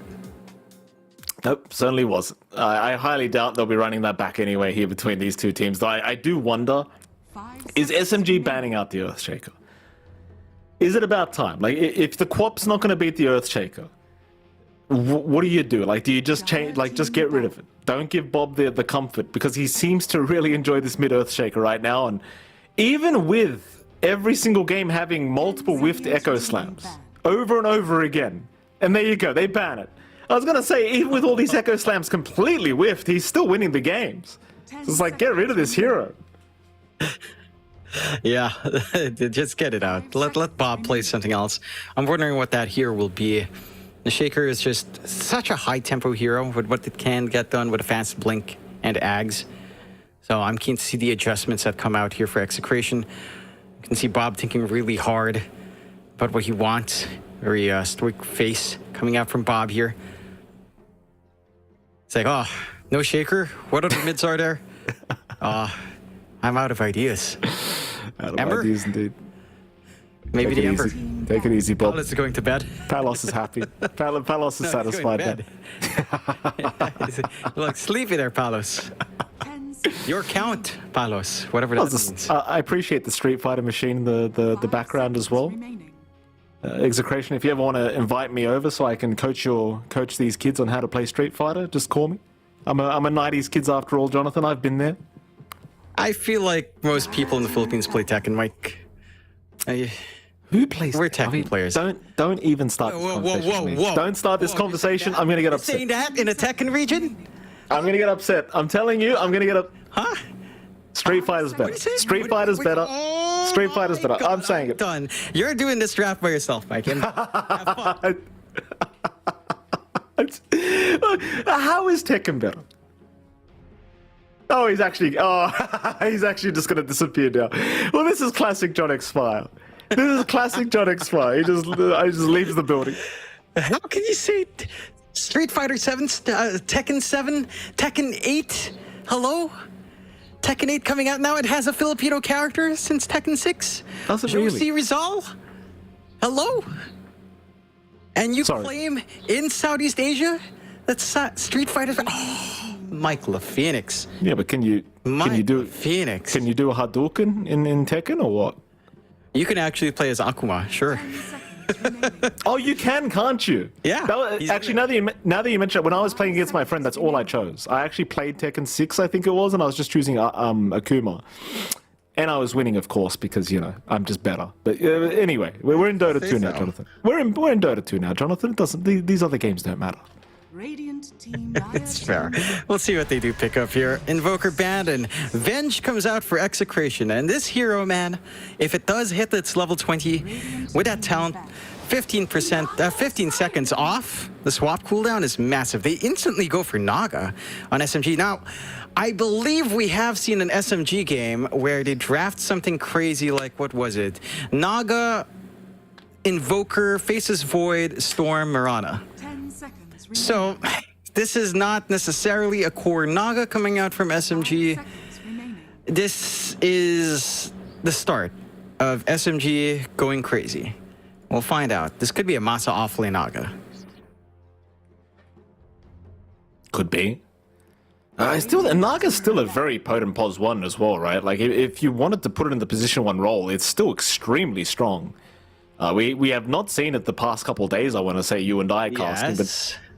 Yes, but you never pick mid 1's hero first for the most part. Yeah, I understand. So and again, SMG, they've done basically 4 cores plus 1 quote-unquote support Mirana. And their first match up against a Geek Fam, and that did go Geek Fam's way.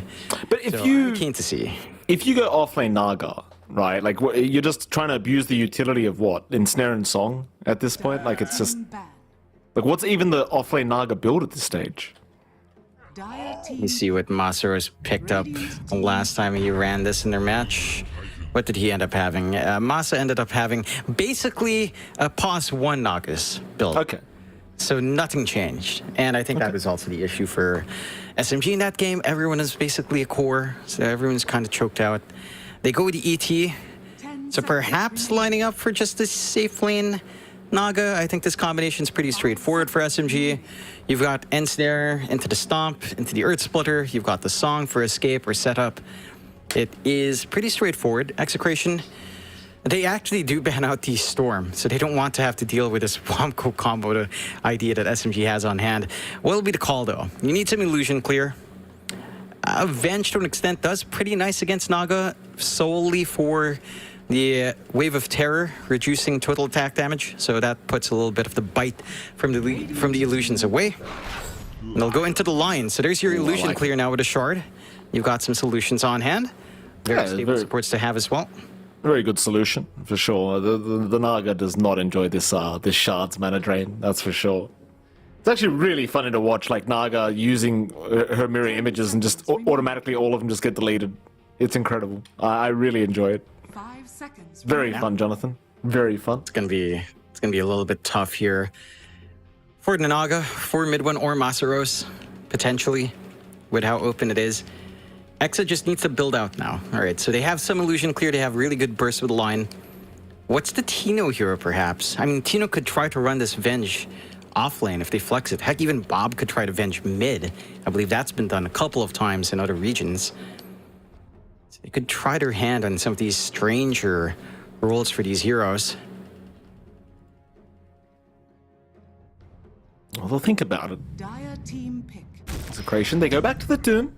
I don't mind that at all. Even if you flex it back to Shanks, he had a brilliant game last game around, but more than likely should be an offlane Doom this time, I would argue, for Execration.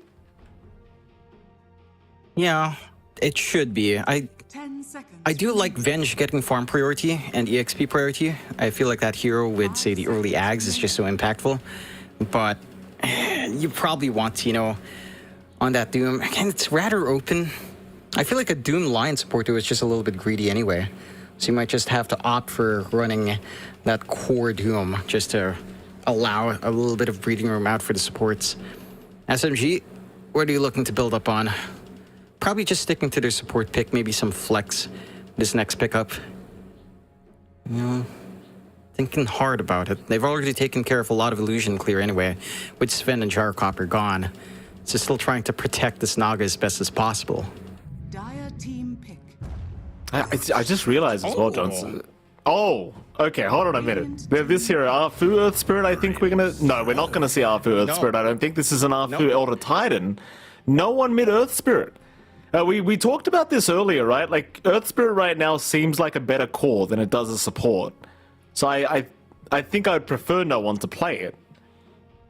But I also said last time around that I don't think Earth Spirit's that great of a hero. Like, still, I don't think it's changed that much. To be fair, we saw Boom win 2 games with it yesterday. Or well, That's one fair. game with it, with Yopaj. So I'm sure no one could pull off that same performance. I'm wondering what Bob will want to counteract at mid. Because that should just be your mid. There's no way you're flexing the Grimstroke or the ET at this point into mid. Maybe a Naga mid, but that's very, very niche. Ooh. And Bob gets the Quap Okay. as the answer. All right, I like that. Well, it is Quap versus ES again, just a different ES this time, but it is still Quap versus ES, I suppose. So there you go. I like it. I think the Quap does very well against the Earth Spirit. And 10 seconds remaining. what are you going to do here as the Mid-Earth Spirit against the Quap? It should be a very tough time. Team ban. Not going to feel that fun for the Earth Spirit. I mean, you can still clear out the creep wave, but trying to be aggressive onto the Quap is a tougher call. Should be manageable for Bob. He should know the ins and outs of that one.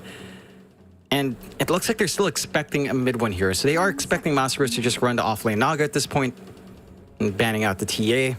5 seconds. What cores are left for Exa? Gyrocopter gone. You could try a Terrorblade for Execration Send if you really wanted to. I don't think it's that bad.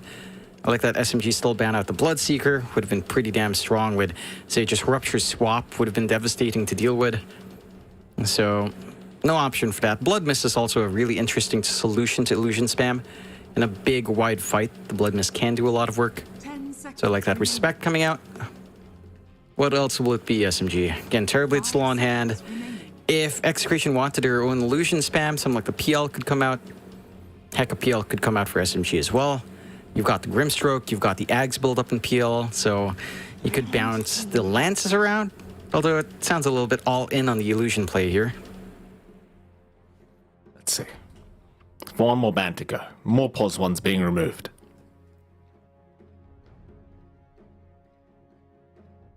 No Execration. What do you want to get rid of as your last ban out? Like you assume it should be a mid one hero here.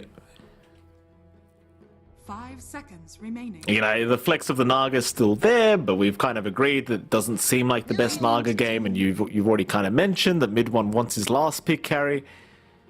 They'll ban out the Timber just in case it is going to be a Masaros hero coming out last. An Execration, final pickup. They need a position 1 for Palos. Unless he wants to do something super weird like a Pos 1 Venge, which I have been theory crafting, Jonathan, I might add. 5 seconds remaining. Still not good though. Crafting? I mean, I've been thinking about Pos 1 Venge a lot recently.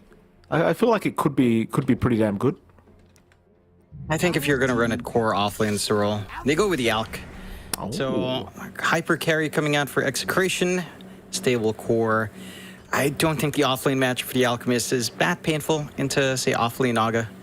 You should be fairly fine. A Radiance builder as well, so Naga's going to absolutely hate that. The illusion's just not going to do as much work. A lovely solution found from Execration. Down the line, you can just give free Ags out. Ags on Venge for free is going to be nice. Ags on Doom for free could be nice if you do manage to reach that out farm point, but that does take a while for the Alchemist to start considering the Ags to give away. SMG, what's your core-to-core going to be looking like? You could go for the Terribly yourself here in SMG's end. There is enough magic damage on hand from Execration, though, so it might not be the smoothest of times for Midwin to bring out that TB. Let's see it. There's a troll option here as well, but it's going to be relying on tempo and doesn't tie too well into a Naga, although I guess chain roots are frustrating if you can get that done. SMG taking their sweet time. They do go down the TB route. Okay. Okay. That makes sense. It's a nice pick, I think, against the Alchemist. Palos does not look too impressed. It almost feels like Execration were hoping for the Pos 1 Naga by the looks on their faces. So I don't think the TB's exactly a very fun matchup for them in this one. Yeah, it's a little bit rougher, but you have enough magical damage from your Quap and from your line. You've got the Doom on hand for Shanks here. So I don't think the court cores really just isolate for Palace to have to deal with mid one.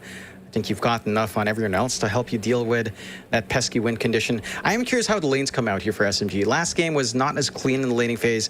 I think they've got to get a little bit more out to get going, especially with Naga off lane with Terrorblade. It is a bit greedy. You will be looking to share farm with these two heroes trying to split push and play with your illusions. And that can slow down the pace for both heroes, especially if Execration starts to play aggressive off the back of Bob. It is, again, off-lane Venge for Tino, so I'm keen to see what his farm prioritization is. We normally see something like Solar Crest and Ags, but considering you're off-lane, I wouldn't mind something like Bracers into Ags or Wraith Bands into Ags. It should be all right for Tino to go for that as well. And then you can start getting really aggressive with swaps, start to think about just basically even just swap Doom, right? Like you've got really straightforward combos to allow Shanks to have that impact early with his core Venge. So down to draft, I'm not sure who I'd favor. I think this time if the game goes long, SMG has a lineup that scales really damn well. I think it's Execration that's on a little bit more of a timer, but we'll see. I think they can keep up in scaling to an extent here in Exa if it does drag out. Yeah, I certainly agree. Let's get into it. Game number 3 is now officially underway. We can look and see exactly what they are going to do here in this game number 3 between Execration and SMG. Now a best of one. Both sides are one game away from proceeding to the upper bracket final of the TI-12 SEA qualifiers. So a really big deal for either side to try and pull off this victory here. Because if you do get knocked down, yeah, you're not out of it yet. You get to the lower bracket, but the road is so much longer and so much harder. You don't want to have to go through there. You definitely don't. I did fail to mention, Mike. We've got the Venge Alk that SMG used to run when Roger. Oh, I forgot about that. Yeah. It's a combo. It's different lanes, of course, but it was the old minus armor into unstable concoction. Pretty devastating. If you still land it in a fight, that can be quite scary. I hated that combo so much. I hated it so much. Yeah. Mid one. He's okay. Hands up, wave him goodbye. See ya, boys. Don't run back the other way, mid one. It's not well advised. And SMG are somewhat set up for a fight, but yeah, level 1 Earth Spirit's kind of bad. You know, Elder Titan's really good, but Elder Titan's not there to fight. Looks like Arthur wanted to just get the bottom runes instead of trying to go for a fight at top. Mid one's going to move back in to try and contest this, but he should cop a fair few stuns. And the bounty, oh, it's still taken by mid one. Tino couldn't make it. The stroke of fate slow was too much, but now mid one's in trouble. Earth Spike is up in 2. Oh, they can't reach. And sadly, Tino did not have Magic Missile, of course, at level 1. So didn't have the follow-up stun for mid one. Had he had Magic Missile, you might have actually had a kill there. But nevertheless, level 1 Wave of Terror obviously much better for the laning stage. Yeah, you really want to just be able to clear out the wave, apply some right-click harass, and some casual poke with a Wave of Terror. And don't necessarily... You're getting level 1 Magic Missile just kind of ruins your first level or 2 here, or your first level at the least. Let's see. Mid one, more than happy to just sit back and farm. This lane is pretty straightforward for him. There's some aggression that can come out once you do have that Inkswell up as well. And you have to be very careful about the reflections coming out, as there's a lot of output to pump in. Although mid one, again, Scorched Earth doesn't care for that physical armor, so you should still be able to burn, have some presence here for Shanks. They're blocking the camps early, which you do want to do against Doom. We'll see. If Shanks manages to sneak a good creep away, this lane can become rather unsavory for mid one. We'll see down the line. Take a look at that mid now as well. You've got Bob up against no one on the Quap versus the ES, being the Earth Spirit this time. And, you know, Bob forced out the Shaker matchup 2 games in a row. Now he gets to play the Quap. And this is looking pretty all right so far for no one. He's not being shoved out too hard. He's getting his farm. He's not getting out-denied and out-pressured just yet. I'd expect this to get a little bit harder as levels go up. Although there's always this kickback threat, especially while Bob doesn't have the blink. There's always some opportunity to try to drag him into that tier 1. Absolutely. Shall see. And now Bob trying to really provide harassment towards no one. See, no one, I think we'll want to go the Spirit Vessel Rush kind of build, right? Like, against an Alchemist, it is probably going to pay dividends as Bob getting rolled on now by no one. Not going to amount to too much. So I'll go back for the Water Runes now. But going back to my point, I think you'd probably want the Spirit Vessel Rush this game for no one. I don't think he needs to go any other items. I think Utility Earth Spirit is probably the smart way to play this game. Yeah. Tends to be the build-up anyway. Now we're getting aggressive top. Well, Tino's gone, mid one. Able to secure first blood very early on the TB. That's a great pickup for mid one. Though he may go down to the Scorched Earth. Does end, but it won't matter. Shanks. That is a long sword, because it hit from a mile away. That it is. With a frost attack, with a little bit of that slow, just enough for Shanks to keep that chase. It feels more worthwhile for SMG, but giving more EXP to a support to him isn't necessarily all that bad for Execration. You're going to get some more value out. You're going to have the level 2 scorched shirt, and they're going to chase down under the tower.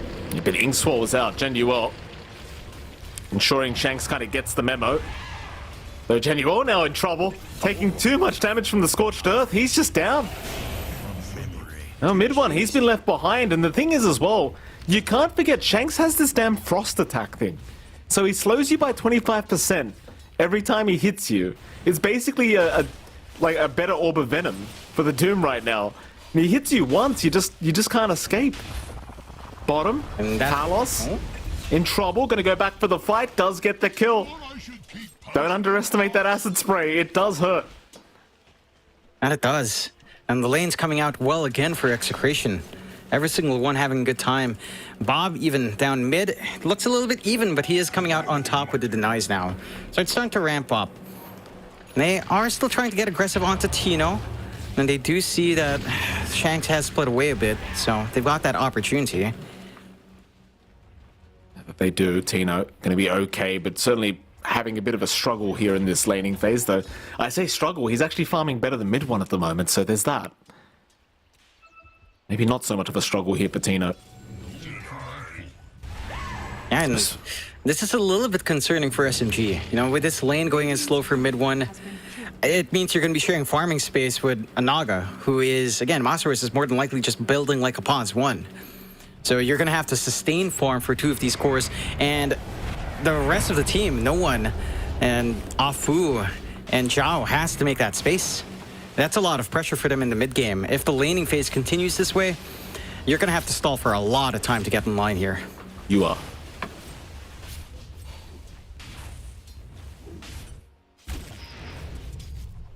Well, that mid lane has been pretty even as well, I might add. Like, no one's done a good job of still finding quite a bit of XP in farm here on the Earth Spirit. Considering you would have expected Bob to have a bigger advantage here in this mid lane, but hasn't really felt like the case. No one basically the same CS right now as the Quap. At least it's level 5. Seems like he wants to rotate down bottom. Pretty early, but why the hell not? Palos is sitting quite low. Palos already using his stun as well, so now he's really a sitting duck. The roll will come in and it won't even be necessary. Mid one's here too. Yeah, mid one's joined in. A bang will go down to boot. That's interesting. I suppose mid one just makes the call. He can't farm top, he'll come bottom. Yeah, he's got Metamorphosis back up so he can get a little bit of a shove in. And this is very much the SMG playbook, right? We've seen mid one rotate early on his pause 1 before. He gets it done again. They'll find an early objective for their trouble. TPs are coming in to defend though. Can they defend? There's 5 heroes here. Genuel gonna be the first target. Mid one also being chased down, but they can't keep up for the stuns. Though Shanks is keeping up the vision, but mid one now gonna turn and try to kite around and fight. Even taking the Lotus out of the Lotus pool is now Palos. Palos dropping way too low. Arfu just chasing him down with so much damage, but can't finish the kill. So Palos is gonna survive. They'll protect the T1. Sonic Wave now out from Bob, gonna find Arfu. And it seems like Genuel, he's gonna try for a TP play out. A bang though will get him with the Hex. So Bob with the rotation does secure a double kill on his own. But now he needs a way to get back to the mid lane because it's being forced in by No. Yeah, it's a lot of movement across. It does still feel pretty worthwhile for SMG, even though you do drag mid one in. He doesn't die. He gets a little bit of tower pressure on. They relieve mid a bit. Bob does find 2 kills for his trouble. Tino does get room out to farm. That is Avenge farming up. Doesn't feel like the biggest deal yet. But again, some early timings on, say, the Ags down the line here for Tino. And then you start to maybe have a couple of issues. Bang. Deep chase out. He was trying to race for the Wisdom Rune. He will go down no one. Was around realizing that rotation was incoming. So they will take their own Wisdom Rune away. It's still going to be a 1-for-1 in terms of wisdoms, and of course, for the poor old Lion, he's just not going to make it. Yep. A little bit of a freebie kill coming out. Overall, I mean, you've kind of equalized the laning start now for SMG. This is what we needed to see with this lineup. Just try to stave off this aggression that Execration can bring out. They become the aggressors instead. They're still looking at bot. Tower still set to fall. You already have Palos digging into the jungle, trying to go for that Radiance build-up. No protection from any supports here. Could just die if he's not careful. And now the T1 tower's gone, he's definitely dead. Like, where do you TP to help Palos? The answer is nowhere. You just have nowhere to TP to help. You try the outpost, but the timing just takes too long. The SMG finding a fantastic kill down at the bottom lane. Mid lane, they're going to try for a chase into Arfu. They should be able to get him just fine. The thing is, though, it's not really worth the trade for the Arc. They're just salvaging anything they can get. Yeah, you take what you can get. There's some movement out from SMG now up top from the gates. Matino does get a read and backs off in the nick of time. Going for the Dragonlance first. So wants some reach, wants to play a little bit of right click here. Let's see. The pressure on mid is not relieving, though. No one is around to defend, but... X out. No one there. This will be the big one. If they can get no one down, it'd be amazing as the Sonic Wave flies through. No one is gone. TP's... Oh, mid one! He TP'd in. His team cancelled the TPs. The mid one is still running. He might make it out, but the chase is on. Bob's got the Shadow Strike, but no, he lost vision for a second. There's your swap out. Tino, he stuns the wrong hit. Oh my, he stuns the illusion. It doesn't matter. Mid one's down, but now they'll lose Tino. They might even lose more. Shanks surely has no way out of this. The ink swap will land eventually. Yeah, he's gone. You get mid one, but what a messy engagement. That is not clean, and that is... I mean, it still pays off for SMG with the 2 hero kills they find, but killing off mid one is a pretty big dent here for the side of SMG for sure. There's a lot of space coming out for Palos off the back of that. He has some relief down bot to keep this farm into the Radiance. And, well, Tino has to be a bit cautious. Yeah, maybe he threw out that magic missile thinking he had the shard. It's a little bit early for that, Tino. Yeah. That shard's still a ways off. It is a little bit of ways off. Unfortunate. Still 8-9, another close game between these two teams so far. A very slight net worth lead the way of Execration, but that's mainly due to Palos playing Alchemist. Yeah, it's just a 1k advantage, nothing to really write home about. Top lane, Tino again going to find himself in danger. No one's caught him. Magnetize committed, and Tino surely has no way out. He's trying to heal up through this. Arfu's even there with the stomp just to ensure there's no TP shenanigans. That's the thing with the offlane Vend, right? Like, it's not the strongest hero. It really isn't. And Tino is going actually for a Dragonlance, but I just don't know what it's going to offer right now. You know, it's stats are nice, but that's about it. I'm a little bit surprised he opted for the Dragonlance. Again, I feel like Ag's Rush is pretty good. Maybe the Aether Lens over a Dragonlance just to have more range on your initial swap and Magic Missile. It's also pretty massive. We'll see if it pays off. I mean, at the very least, with Tino copying the hits, again, you've got room out for Palos. You managed to get the room to shove in mid. So you've got ways of contesting now on that jungle. Bob playing with the Invis here. They're going to find Arfu. And Arfu, like, he'll try for a stomp, gets cancelled immediately, and obviously nobody's coming to help. Arfu will just slowly but surely die. Meanwhile, top Tino again. This time, though, it seems like they are lacking damage, and Tino, he might be the one to get some revenge here.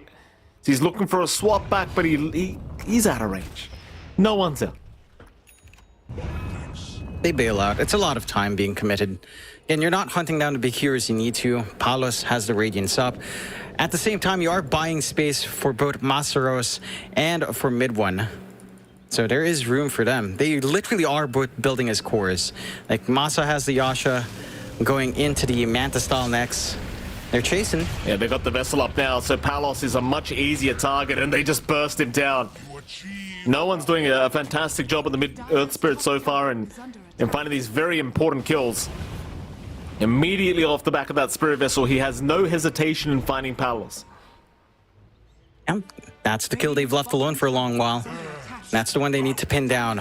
9-11, 1k lead still standing for Exhibit. With an Alk on your side, it does not feel good to have that little of a lead. The pressure's been on the Alk since the laning phase. And you haven't hunted down mid one or Masa either. Like, you haven't pressured this really greedy lineup of FSMG. They've been sacrificing their supports, but they're more than happy to do that. Considering that, you've basically got 2 pause once right now trying to play the game. So, we'll see if Execration starts to find these openings. They have some forward vision coming out. They really need to just get this hunt going on the Illusion Heroes. Like, find this TB, find this Naga early before any of their items come out. Go, bottom lane. They find a Bang. Another nice pickup, no one with the hands up. Waves him goodbye. Very, very nice. Top lane in the meantime, Arfu gonna get chased. I don't think they'll dive past the tier 2 tower for him though. Surprisingly enough, Shanks has gotten a very quick Blink Dagger up on the Doom, 13 minutes in. And meanwhile, Palos, he's taking all this farm as the Archers. My goodness. That is a lot of gold. That it is. It's going to lead to a very fast BKB timing for Palos to counteract some of that silence and also just remove that pesky little Spirit Vessel charge on top of him. Again, for the side of Exit, they are on the hunt. They are smoked up. They want that Blink reveal to come true here. They won't be expecting this. Shanks with the Wall Stomp again, already available. They don't see him yet, so close to breaking the smoke, and now they will. Shanks looking to jump in, does do so onto Januel, but the silence is immediate. Januel actually just TP's out. They don't react quick enough to stun him. Great plays from SMG. They scout out all this itemization and they just leave. Yeah. They don't lose anything for their trouble. They get some pressure into the mid-tier 1 as well. No way to kind of heal that up this time around for the side of Exe.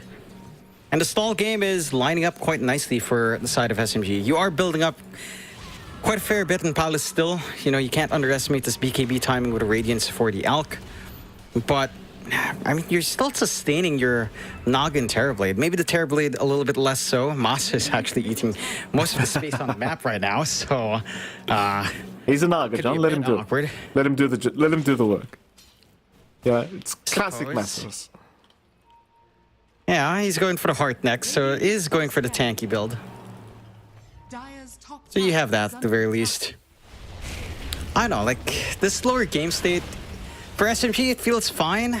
I think Execration are approaching that point where we should start to see some play. Now, the double BKBs, I think, is the timing, as they are getting jumped. Yeah, Palos looking for the jump in on no one, but without anything like a blink to close the gap, he's not going to be able to get there. And mid one just casually takes the mid-tier 1 tower. They're still trying for no one, but they really just can't keep up. He'll just roll away. The chase is still on from Shanks and Bob. No, oh, no one. The classic Lotus Pool bait. Roll does connect on Bob. Bob will hand the tip over. Can they land a stun on no one, though? Oh, it doesn't seem like it. Wake up, Roshan, boys. They can't do it. No one's out. Meanwhile, a bang just drops. And a smiley face from no one. I love it. Yeah, he does bait them out quite well. They miss their stuns. They don't see the Doom opportunity. And now space down bot for this push from mid one with a solo pickoff on Abeng. A lot of room. I mean, SMG are making this draft work. They're just splitting up Execration, not allowing them to try to play the pickoff game, not getting any punishment off onto these cores. Like, what the hell are they doing up top? Nothing. Their bot's still being sieged. Tower's basically gone. Bob TP's now, but it's too late. It certainly is. I mean, had they activated the Scorched Earth, they may have actually got a Roshan to bash him. So there was that. There was that kind of play, but never happened. Anyway, double damage rune now found by no one. This is going to make him feel very happy. No one's hero is now actually a hero. This is going to be fantastic for the Earth Spirit. Here we go again. No one. So he's bopped down to the bottom lane. Has the geomagnetic grip available. He'll go for the roll in, but Bob reacts quick enough. We'll be able to get out just fine. I suppose Execration, they're still waiting for these BKBs. There's no real point trying to fight without them. It's like you're just going to get run over with the draft of SMG. Like you can't fight without this magic community up. No, not without the debuff immunity, Mike. Yes, I know. The debuff immunity. Read the patch notes, damn it. Making us look bad, Mike. Not that I don't do that myself. Fu. He'll get caught top lane. Though no one is here. No one's going to roll through with the Ink Swirl. They're not landing on anyone yet, but they do protect Arfu. They'll go on to Tina, who does have the full Aghanim Scepter up. Swap out on Januel. They'll try and go after the Grimstroke instead. And it seems like Januel will be left. So they save Arfu. They'll trade the Grimstroke for it. Execration, they still look like they want to fight top lane. Bob was moving up, but it seems like they may have just decided not to. Yeah. No need to really force too much out. Just ensure that you stop this Naga split push though. Like the illusion spam out from Masa is starting to get pretty damn annoying. This is pre-Heart as well. Heart not too far off. Butterfly right next for Masaros. So he is playing that split push game. And quite in a timely manner, you know, just, it's not the Radiance Naga for sure, but it has the same idea as what good old Miracle revolutionized, so there you go. All mid one. All mid one. Shanks, he knows. He blinks in. He's got the stop. He's got the doom. They've got the finger, and I think they might just have mid one, though he will still at least get a bing before he dies and denies himself. Beautiful. Mid one just denies himself. Meanwhile, Tino's fallen. Though you still have the remnant at least. I suppose Tino never really dies. He's always there somehow. That's massive coming out from mid one. Just self-deny, wasting the doom and the finger out. Those are pretty massive cooldowns at this point for Shanks and for Abang. So there's not going to be any play opportunity for the side of Execration to play this pick-off. And SMG can start to clump up. They can start to apply that pressure. You do have some of the early BKBs being finished up. Palos has his done, going for the blink next. Bob just a recipe away. So that should be when we start to see more play out, but I don't think you take these fights without the Doom or the Finger. Like either one being down is fine, both of them being down, it's not enough. You don't have enough burst on hand. You also really need the Shard and Abang to come out at some point here. Onto the Naga. Masaros is very, very tanky though with the hard up, so he's just not going to go down that easily though. Tino! Tino? What are we doing, Tino? Swap? Yeah, he's dead though. He didn't get the memo. They were leaving. Now they're jumping back in. Now they've got no one. The Earth Spirit is actually down. Into a double stun. Into a stun onto Masaros. They've got the Naga now. So without the Vengeful Spirit, that's when they really wanted to fight, because they've got the Axe anyway, so who cares?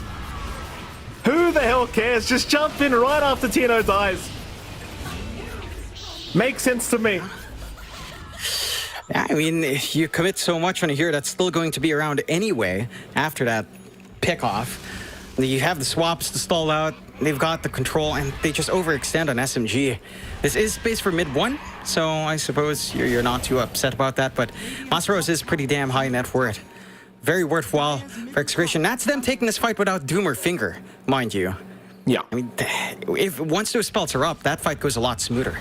Mid one again. He's going to pop the meta this time. He wants to go for the fight because no one is there to back him up. And it seems like this time they'll find Tino another time. Can he get the remnant out at least? It looks like he probably should. There's a positive in all this, I suppose. Tino's going to be dying a lot, but he's still there in some way. Yeah, he's always going to have impact. Working towards that shard next, so the bouncing magic missile is going to feel even better, although the illusions can kind of throw that off with how many illusions you have on the map here for SMG. And it's not the smoothest of times here for the Venge. You've got your full BKB ready to go on Bob at 9 seconds still. And Palos, he didn't have to pop his in the last fight. So it's also 9 seconds up. They are starting to clump around Roshan here, SMG. Pretty straightforward objective for them to take, and Exa, they don't really have vision around the area, so a freebie coming out for them. Well, there goes the shard, but Roshan is still going down. I mean, you've got the Quap around the area. Like, Bob, I don't necessarily think realizes this is happening. Roll out, no one. He's actually going to find Bob. Kick back, but he will blink away. But mid one, he does get the Aegis up. Happy days for SMG. In fact, he's getting rather close to the Skadi timing now, so just go farm the Skadi up, hit the timings. And things have gotten very hard for Palos at this point with the Arc, right? Because it's like, well, with all these countering items coming out for mid one, you're going to have a few issues now. Like, you've got a Vessel, you've got a Skadi. Bob's going to find Genuel in the meantime, but you get my point. Things are going to be looking rather rough in a few minutes. Yeah, it's the core to core.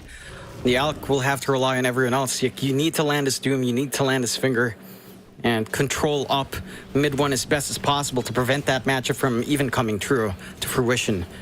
So it's all down to execution for Execration. And we'll see if they find it down the line. For now, 5k lead being up, most of that being on Palos, but a good amount being on Bob and Tino as well. So it's not too bad in the farm distribution here from Execration. For the side of SMG, Age is still up for 4 minutes. Very fresh take, of course, for mid one. And you've still got that scaling. And Masa, he is going into the Orchid instead of that full butterfly, but just man to heart. The split pushing, the laning pressure coming out from SMG is obnoxious, to say the least. Shanks? Shanks. How you doing? I'm not sure. Beekeep he used. It's not going to help too much against mid one, but it does get him away. Tino. Oh, Tino's decided to feel a bit charitable now. Tino's getting caught. Tino's down. They want the Remnant real bad too, but Tino's going to at least get that out of here. As seems like a Beng's going to stick around to ensure he gets it out. No one. Still chasing. Hits the boulder smash. Has the Remnant in his grasp and takes it out. There you go. Radiant's middle tower is under attack. Oh. Song for out. Armin? Why not? Palos is around the corner. Palos thinking about jumping in. Palos, he'll go in, but now he's been stunned up. What is happening? Bob? All right, they've got no one. Masaros. Can he get away? He can. They'll at least take the Earth Spirit with them. They lost their mid T2 tower, though. And the split push is just overwhelming. Again, you've got the illusion spam here for SMG. They're not showing Masa or mid one at all in these engagements. When they do jump, it is just the 3 heroes left. And that just means they can keep playing this game. Just double split push. TB illusions, Naga illusions. Bob? Yeah, Bob playing with fire. Again, going to blink away in time. The chase is on. They really want this kill. BKB is forced from Bob to ensure he does remain alive. The mid one's still doing so much damage. In they go into the mid lane onto Masaros. So Masa, he's very tanky. And now the Soulbind. It's going to hold them together. It's such a hard fight for Execration now. Can they actually take this one? SMG is still chasing. Exa is still just trying to get the hell out of there. But maybe now they can think about turning around because Palos is in trouble for mid one. He'll lose the Aegis. Exa, they see the opening. Can they go? It doesn't seem like they want to. They'll leave Tino. Tino will die another time. The Remnant, however, at least for now, will live on. But not for long. It's gone. Yeah, that's... They're finding some small skirmishes on the side of Exa. They take away the Aegis at very least, so maybe it's a little bit more awkward for mid one to head up into the high ground. But they'll do it anyway. They know Fingers down, they know Doom's down for a little bit longer as well. Execration has to get something done here. If they can kill mid one. They can get rid of the illusions at least. That's the big positive, right? Is you can slow this down a little bit as no one gets jumped, but he'll roll away. Astral Spirit did stomp up the Alliance, so Abeng has no play. He is down without buyback as SMG looking for the tier 3 tower. Should have no problems with it, but can they go onto the racks? I think that's where things stop. And it seems like they will respect the defense of Execration and leave. But SMG, they are certainly doing a fantastic job in this game number 3.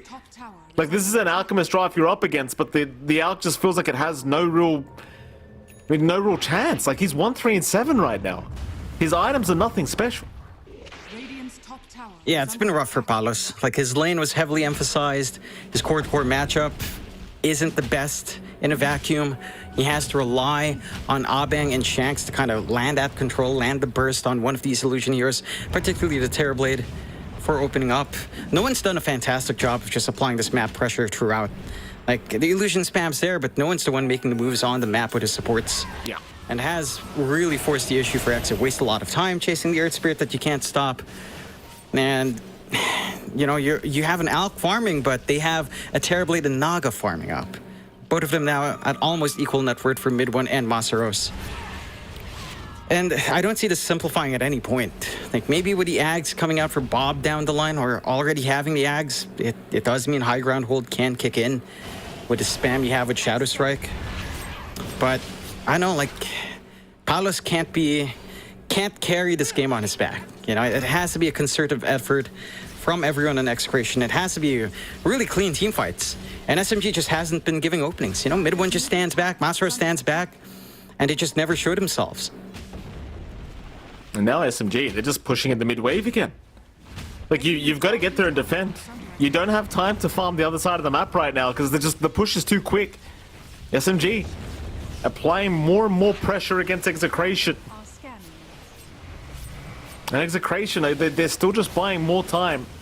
They have a basher now up on Palos. Don't know if this bash is really going to make the big difference, but I guess it gives you some follow-up to the lockdown. But SMG, they have basically the whole map to farm. Like, they could just sit back, get a BKB up on mid one. He's already queued it up anyway, though maybe a fight breaks out because Shanks has just casually jumped in. Though he does have a BKB, to be fair. Bob going after the backside onto Gen Yu well with the Sonic Wave does get the kill. That is one down. Massa will pop the song and just try to run away, but the chase is on. Can they keep it up? They can. Oh boy. Oh, it's Shanks. So this is one of those days where you learn something, and Shanks has learned that Doom will not cancel the TP. No, it doesn't. Unfortunate. No, it is not anymore. It is unfortunate. Very unfortunate. But you learned your lesson. Now you know. It's a big loss. And they needed to use that Doom. Again, they were so reliant on these big spells from their supports to help lock in some of these big tanky heroes. So that's one tool down. You still have the finger on Abeng at the least. But he leaves at the level 1, so it's always going to be that 140-second cooldown. He opts for the level in Hex instead. Oh, Massa. They'll try. Yeah, Massaros. They'll throw the Earthsplit around. No one's going to jump right in. In fact, he's already found Shanks on the Doom, so Shanks is just down. This is not the fight that Execration wanted, because SMG, they're all here. Soulbind down, locking a couple down. How can you get Palos out of this? He's slowed up so much. The roll from no one, perfectly locking him down. Palos, he'll get swapped back into the high ground. Oh, Tino. Not the right target, sir. Oh, this game is not looking good. Not for Execration, that is. But for SMG, it is looking perfect. I mean, I don't think that's that bad of a play from Tino. He's just trying to get the damage reduction off and maybe hoping that it's enough for Palos to try to run. It's a pretty dead-end situation either way. Yeah. But it was kills, high ground opens, and they've got Bob to try to defend. He still has his BKB ready to go, but with the damage out from mid one, Massa, I don't see anything happening here. No. It doesn't really feel like anything's going to happen in terms of the defense from Execration, though. I say that they're going to jump in with a double stun, double Earth Spike, Shadow Strikes flying up. But SMG, they've got the mid-racks. Problem is mid one is completely out of mana, so he cannot sunder as they'll commit the finger, and mid one's down. Now they really want the fight, but the TPs are out. Massa, he'll get caught. Shanks this time around uses the right ability, gets the Naga Siren. Massaros trying to delay the inevitable, but he is dead. But SMG, I think, is still going to be pretty... I don't want to say okay with that. Because you get the mid-racks, but you lose two very farm-heavy cores. But the thing is, with this Alchemist draft, I don't know if the Arc's ever going to take off. Yeah, like, this last pick Alc really just doesn't do much for me. I mean, again, like, you're already considering the matchup versus Terrorblade. We knew that was a possibility in the draft. It's down to just hoping the best from your Doom and line. Like, the pressure's really not in Palos. It's on the support. Oh, no one. Yeah, Gem is out on a bang. He didn't realize that a bang was coming. No one will pop the BKB and roll towards the north, but a nice block from a bang, not allowing him to get to the high ground, so no one has to go the other way, but another block. Get him out of here, they say. No one will cop the tip. It doesn't matter how bad the state of the game is, the tips will always continue. It's Execration, and they love those tips. And they find a big one. Finally, some punishment onto that Earth Spirit. 6k lead still standing, mainly in the Quap, main on the Alc, but now they have the opening for Roche. And with the minus armor you're getting here from that acid spray, if Tino shows up with a Wave of Terror, this doesn't take too long. What? Abeng? What are you doing? Abeng just fingered Roshan. I think he was trying to mana drain. He just shows us now that... Well, you know, people are learning things every day, Jonathan. Abeng, first of all, mana drain can work on Roshan. Problem is, Roshan has no mana, so it won't do anything. Which I believe is what he was trying to do. So, fingers down the toilet now from Abeng. Unless he just wanted the bonus damage on Roshan, but it literally did nothing. No, it doesn't work that way, sadly. Good old Abeng, keeping things spicy. Yes. No, Execration are learning a lot today, John. Maybe they expected SMG to contest, so they were like, all right, let's just kill Roche faster. Finger does barely any damage to Roche, but Yeah. I appreciate the effort, Sabing. It was a nice finger. And he actually goes for the Hex cooldown here as well. I mean, he doesn't have the most finger kills, so Yeah. just more Hex spam is pretty useful. 10-second cooldown at max level. Gonna be quite nice in trying to pin down these heroes. SMG. Oh, Palos! Palos! Okay, he just got the Aegis up. He literally just got it. You don't really want to give it up this quickly. His team is trying to connect here with Palos. But Palos, he's already given up the BKB. But nice swap out from Tino. Gonna give him another chance at life. As now, but they're holding together with the Soul Bind and the Echo Stop, but it's not enough yet. Genuel and Shanks both dropping as Bob now. Bob being targeted. Though Bob is happy to fight back against Arfu. Arfu in danger. Arfu will go down.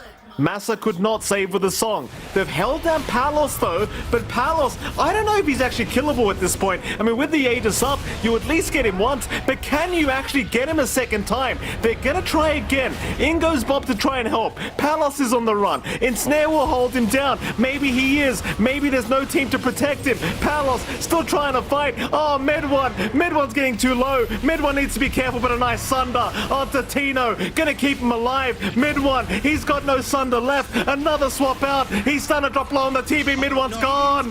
Medwan is down again. And so is Massa. That's the right finger targeter, Bing. Now you've got it. It's a full team wipe. You tell me. Oh, they had to buy back on Shanks and Tino, but it's well worth it. They find Mid-1, forced asunder. They chase so much onto Palos. These swaps, the damage reduction coming in with swap, it's just a little bit too much. And this isn't even the point where it gets insane. Level 20 kicks in, 15-second swaps.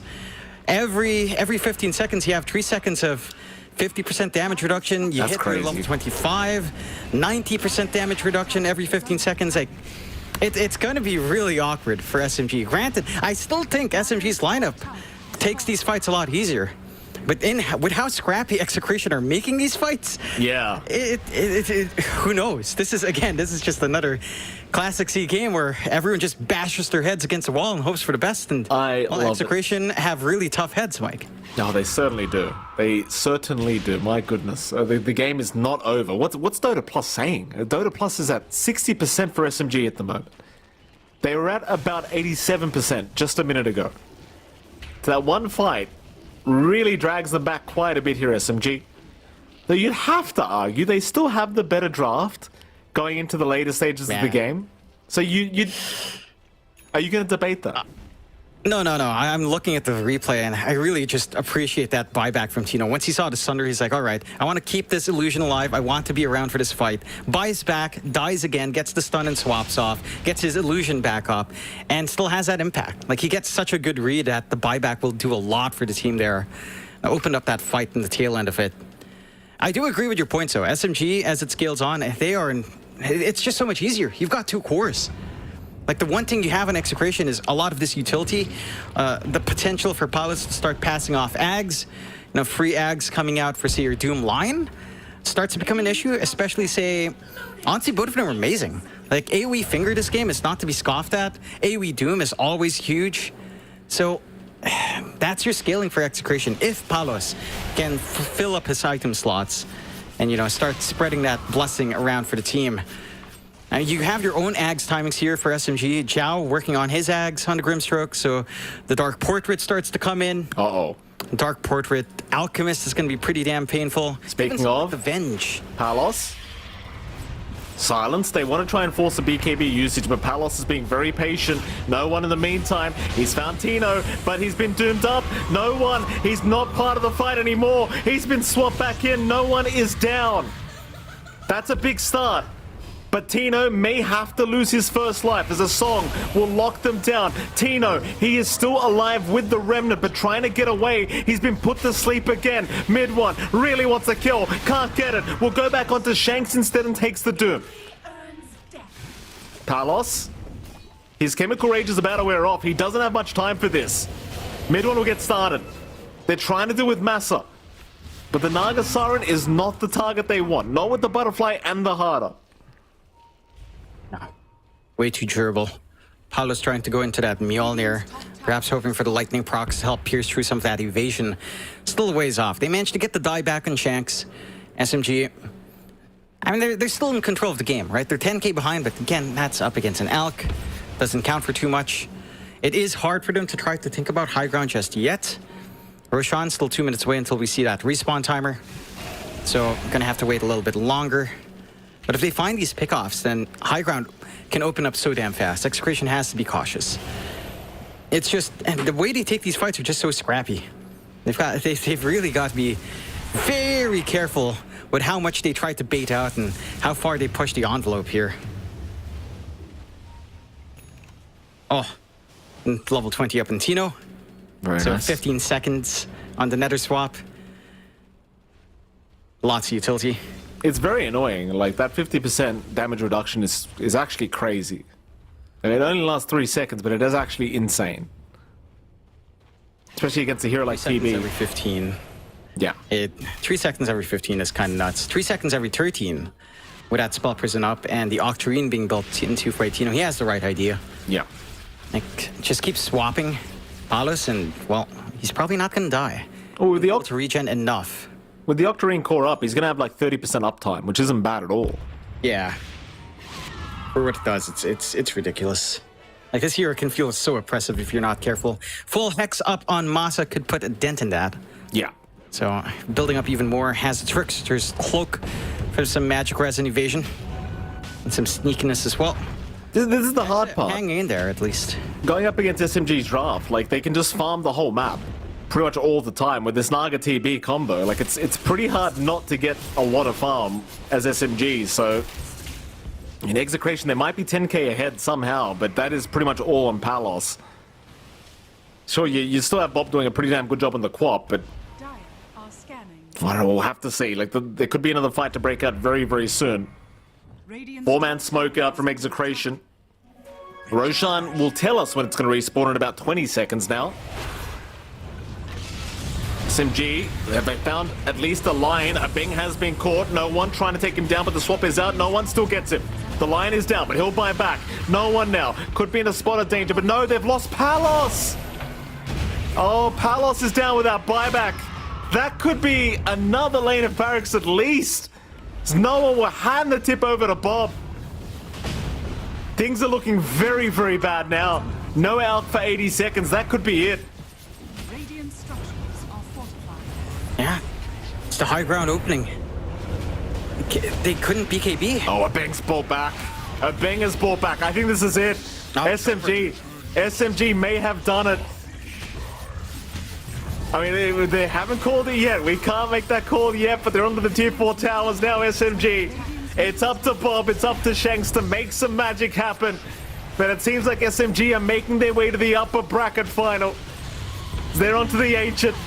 How do you stop them? Bob's gonna try. Jump in one more time. Try to take down mid one. They'll force out the song usage, but the Sunder's out from mid one. He's not messing around. He'll just go right after the Quap now. How do you stop him? The answer is you don't. Bob is down. That's a dieback. Onto the Doom. He's gone as well, and GG is called. And SMG, they will be your first team in the upper bracket final of TI-12 qualifiers for SEA. Oh, look at the happy faces, Jonathan. They are very, very excited on the side of SMG. Yeah, everyone but Chow for some reason. I have no idea why. Maybe, feeling bad about knocking his fellow Filipinos down. But SMG does manage to trudge through this lineup again, not to be underestimated. A lot of back and forth. I think seeing how close that was up against Execration, I don't know if it should have been that close, quite frankly. I think it's going to be interesting to see how SMG does going forward, but this is a good bounce back for this lineup that has struggled in the DPC. It's been really up and down for them. It's not been the smoothest of times in the tour. They've been somewhat close to getting to a major, but always falling short in some clutch moments. And it comes out here. The draft comes out better. The greed's not punished by the side of Execration. No one is just a menace rolling around on this Earth Spirit, forcing a lot of tension onto him, buying that space for the bigger cores. And there's just no clean answer from Exit. Like, the core matchups were not ideal. Palos could only do so much, and his Alk just gets caught out in the bad spot without popping BKB. Yeah, absolutely. Just caught out with his pants down, and that was about it. That's all she wrote here for the side of Execration and SMG. Really taking full advantage, just putting an end to this game. You saw them stand up immediately, just very, very excited with the way this game's ended, and being in the upper bracket final just makes you feel so much more secure. Because after you've won that, you're in the grand final. That's it. Like, you don't need to mess around anymore. You're in a best of 5 if you can win the next series as SMG. And that does kind of bring us to a conversation about who their opponents could be, right? Because you've got a very exciting series coming up next, I think, where you've got the side of Blacklist against the side of Bleed. Of course, we're going to choose an MVP first. I think we both agree the MVP is no one. No one played a fantastic Mid-Earth Spirit. He gets the MVP. There's no question. No one gets the MVP. Easy peasy. He did an amazing job on that Earth Spirit. He was rolling around like a madman. It does go to mid 1 for now. I might switch out. I wish Earth Spirit looked like And that. there it is. There you go. Look at this hero. His back's breaking from trying to carry that game, Mike. But, you know, he's slumped over. Not good posture coming out from the Earth Spirit, but no one played fantastic. Again, he pops back in. He thrives in this kind of environment that Southeast Asia provides, so it's good to see him fitting in. Keen to see how they do again, to your point, for Bleed versus Blacklist. That is the next series we'll be swapping out, but I'm keen to see that one break out, because I feel like this Blacklist revitalized the way it has, with Adam kind of being their guiding voice now, 343 over good old Ninja Boogie Mike, the fake Mike, as you like to say. I think that whips them up, right? Like, they've improved while, you know, bringing KP in. Minus one more Pinoy. And now, minus one more Pinoy. Now they really have to speak English. They have to communicate properly. They have to think about what they're doing. And I think a lineup like that can actually coordinate as a team, it's going to be a big test for Bleed in that next series. I agree. We do have Aries and Wagamama coming up for that series as well, so don't go anywhere. We're going to head to a short break, and right after that break, we'll be back with Blacklist Rivalry up against Bleed Esports. We'll see you soon.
Ladies and gentlemen, welcome back. We've got our second series of the night ready to go. We're going to be staying in the upper bracket where we get to see the winner will move on and face SMG in the upper bracket finals. We've got Bleed taking on Blacklist. Currently, Waga so far, these teams, they've played each other 4 times so far in 2023. And so far, there is a very good record for Blacklist. They are 3-1. There was a tournament at the start of the year in January that Bleed were able to win. But ever since then, in 1, 2, and 3, Blacklist have won every single series. Yeah, they have been looking really phenomenal in the heads up, but we also got to see how they're going to do now. You know, a lot of those games are a while ago, while they're same year as now. A different patch, you know, different times. And looking at both the teams, what we've seen so far, both teams did go 2-0 in their first upper bracket match here, but neither of them looked completely clean. Both had an hour-plus game in their respective series, so it was, you know, hard fought for both of them to get here, and we'll see exactly how it's gonna shape out as they go head to head here.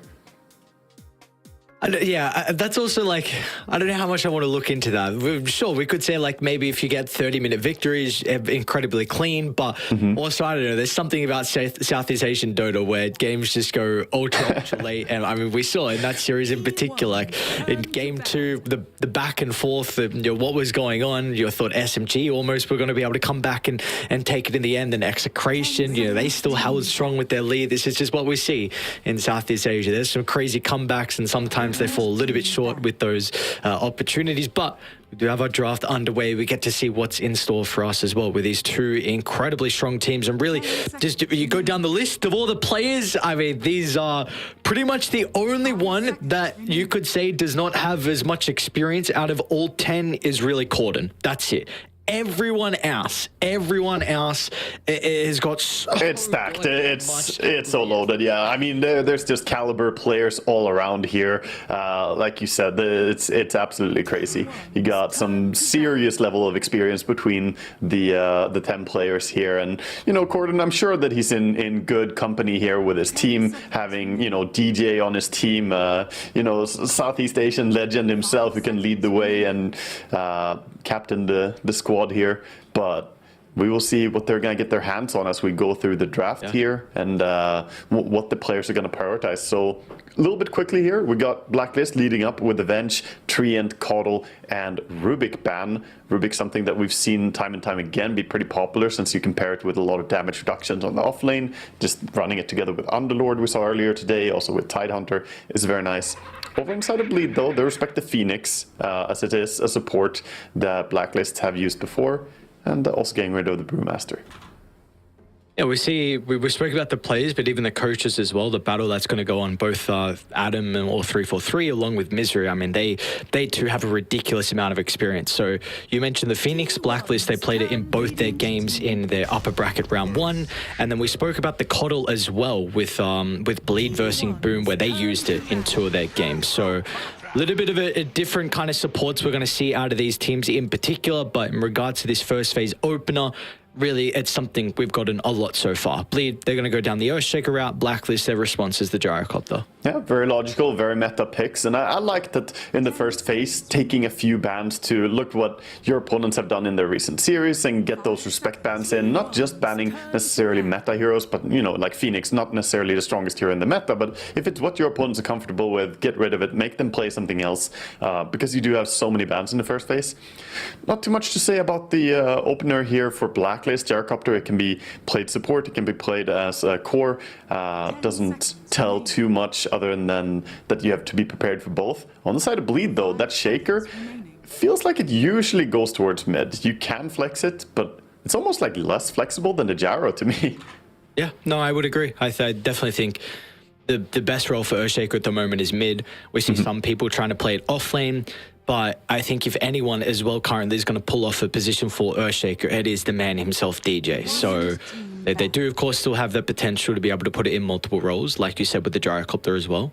I love seeing DJ play those high-impact ultimate heroes. I mean, his Enigma is legendary, his Shaker also strong, but hey, we see a little bit of a vision advantage coming in as Blacklist grab themselves the Batrider, get that Firefly and stick a Napalm going on.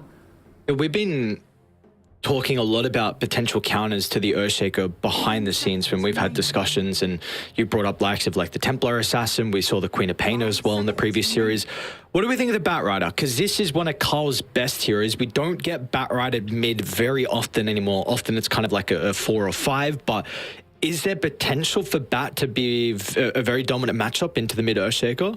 I started thinking that the moment I saw them pick the Batrider. I think Batrider, generally ranged heroes do really well against Shaker. And I think the threat of Firefly Rundown could be pretty damn dangerous for the Shaker. So I don't hate it. At the same time, though, Shaker should be able to get Magic Stick and just rely pretty heavily on his Enchant Totem to deny. If Batrider goes for a dive, he could get punished with a Fissure and a counter TP from Sky now available. You could find yourself overstepping on Bat as well.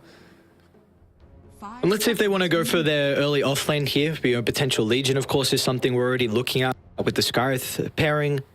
Press the attacks, very nice. Versus the Batrider, I know it's Bat doesn't depend as much on like Lasso with a lot of the changes, but still I feel like Blade Mail versus Gyro could be something you're looking at too, but they're going to go down the ET route. Okay. Yeah, I mean, this solidifies the Shaker being a core, picking up the ET as well. I like that they're hiding the offlane a little bit more, get some more intel here. Picking up the ET doesn't say too much about their safe lane other than that they might be running something like TB. Actually, the ET kind of has a pairing where it's good together with the ET, but it also prevents the opponents from picking it. If you ever were in the spot here with it. So this could be a support Gyro and they want to run TB on Blacklist. The minus armor from ET Natural Order kind of just says no to that. So it's probably going to be a Gyro carry at this point. Okay. Can we look at something like an Enchantress for Blacklist? I'm just thinking of like the spell versus the ET and potentially being able to collapse on the mid lane for the Earthshaker as well. I like the idea of Enchantress, not only because of that, but also because the additional tower damage early on. I think a lot of drafts lately that I've seen have been lacking in tower damage, and that's when we see stuff like last series. We just saw the final game, the Naga offlane and TB safe lane. You can get away with really greedy stuff if your opponents draft no tower damage. So it wouldn't be a bad addition. They get some other tower damage still. Nature's Prophet here coming in. Probably not going to have the Treants too early, but. Lion too. Yeah, so continuing with a little bit of flex from Blacklist. Don't know where the Nature's Prophet nor the Batrider is going. I think it's quite likely though that this is going to be a mid Batrider at this point when we see this. The Nature's Prophet though, I like it, and Lion pairing up into it, I think having the immediate disable can be so useful when you're playing against Shaker. If he blinks in, Lion sits nearby, he can hex him or stun him immediately and stop that initiation. It's a valuable tool to have. You brought up the Terrorblade. Is there another, can we consider something like a Morphling for Jackie, one of his better heroes, and against the Gyro carry? It's got a pretty good matchup as well. He could go for that. There's a little bit of danger going Morphling into Lion, but at the same time, he has good stuff to protect him, and I think that it's not too bad of a game here to go for it. They're going to pick up the Night Stalker first, though, so solidifying the offlane here. And as a hero that really doesn't mind playing against Nature's Prophet that much as well, and you get some vision advantage into Batrider so you don't get jumped. The NS ulti here is fantastic. You can fly over the Sprout, you get to see the Batrider or the Lion first, and it's not even that terrible to lane against the Gyro as an NS. I think it should be manageable. We've had some really strong Night Stalker games so far, in particular with the Southeast Asian qualifiers. We saw Ice actually play versus Boom in one of their games, and then I think we even saw Army Genius's DB pulled it out as well against Vision, and he was like 8-0. In fact, I think it was like godlike at even 13 minutes in. So this hero is looking mighty strong at the moment. I'm a bit surprised we're not getting it as much as what we have seen.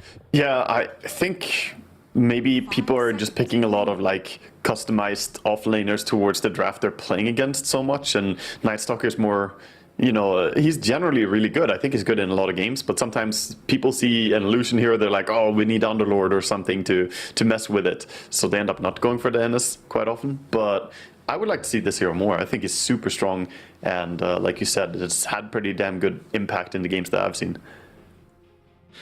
We'd have to say, though, probably one of the big weaknesses of Bleed at the moment is just their capability to take objectives, something that you brought up just before inside the draft of maybe Blacklist could fix, and they did that with the Nature's Prophet. So now we kind of need to see a hero for Jackie that's going to help them, open up Roshan and get these towers as well.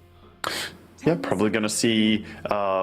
I like the ban-outs coming out from Blacklist as well, to touch that a little bit. I think Faces would have been devastating if Bleed got their hand on it, with Sky in the team, ET as well to combo. It would just have been too much. And same with Sven. Sven is just doing amazing against Nature's Prophet in general, and bursts heroes really fast. So Bleed ban out the OD and the Primal Beast. Kind of feels like they might be thinking about going for some form of illusion carry still. Like, we might see that potential Terrorblade still here. It wasn't removed. It's not a bad matchup into a Gyrocopter, so, and doesn't do that poorly against Batrider either. You are playing as the Lion who can kill the illusions quickly, but yeah, there it is. You don't care about Lion, that's the thing. And if Batrider jumps in to grab Terrorblade, the illusions might just cut him in half as well during the same time, so makes sense. And they look like they're ready for that, though. Headphones are going on for Blacklist. It's like there was a couple options that they were considering out of Bleed, and then they were ready for this Terrorblade. So I guess one thing is with the Night Stalker, I think it makes it a little bit difficult to go like some Zeus Tinker route to address the Terrorblade in that way. So we're going to have to see kind of another hero picked up from Blacklist, and we get to see where this Batrider is going. Yeah, I'm curious to see what the last pick is going to be here. Is it going to be, mid Batrider and support Nature's Prophet or core Nature's Prophet? They have a bit of flex still potential. Like, they can pick a mid hero, they can pick an offlane hero, and they can even pick a support hero. All of those are optional for them here. Looks like, Bleed banned out mid heroes, so they're expecting something like that, or even the Darkseer here coming in. Okay, so Batrider, Darkseer. I suppose they want to run that. Is it going to be... No, Batrider mid. They're just laning it together with the Lion? Yeah.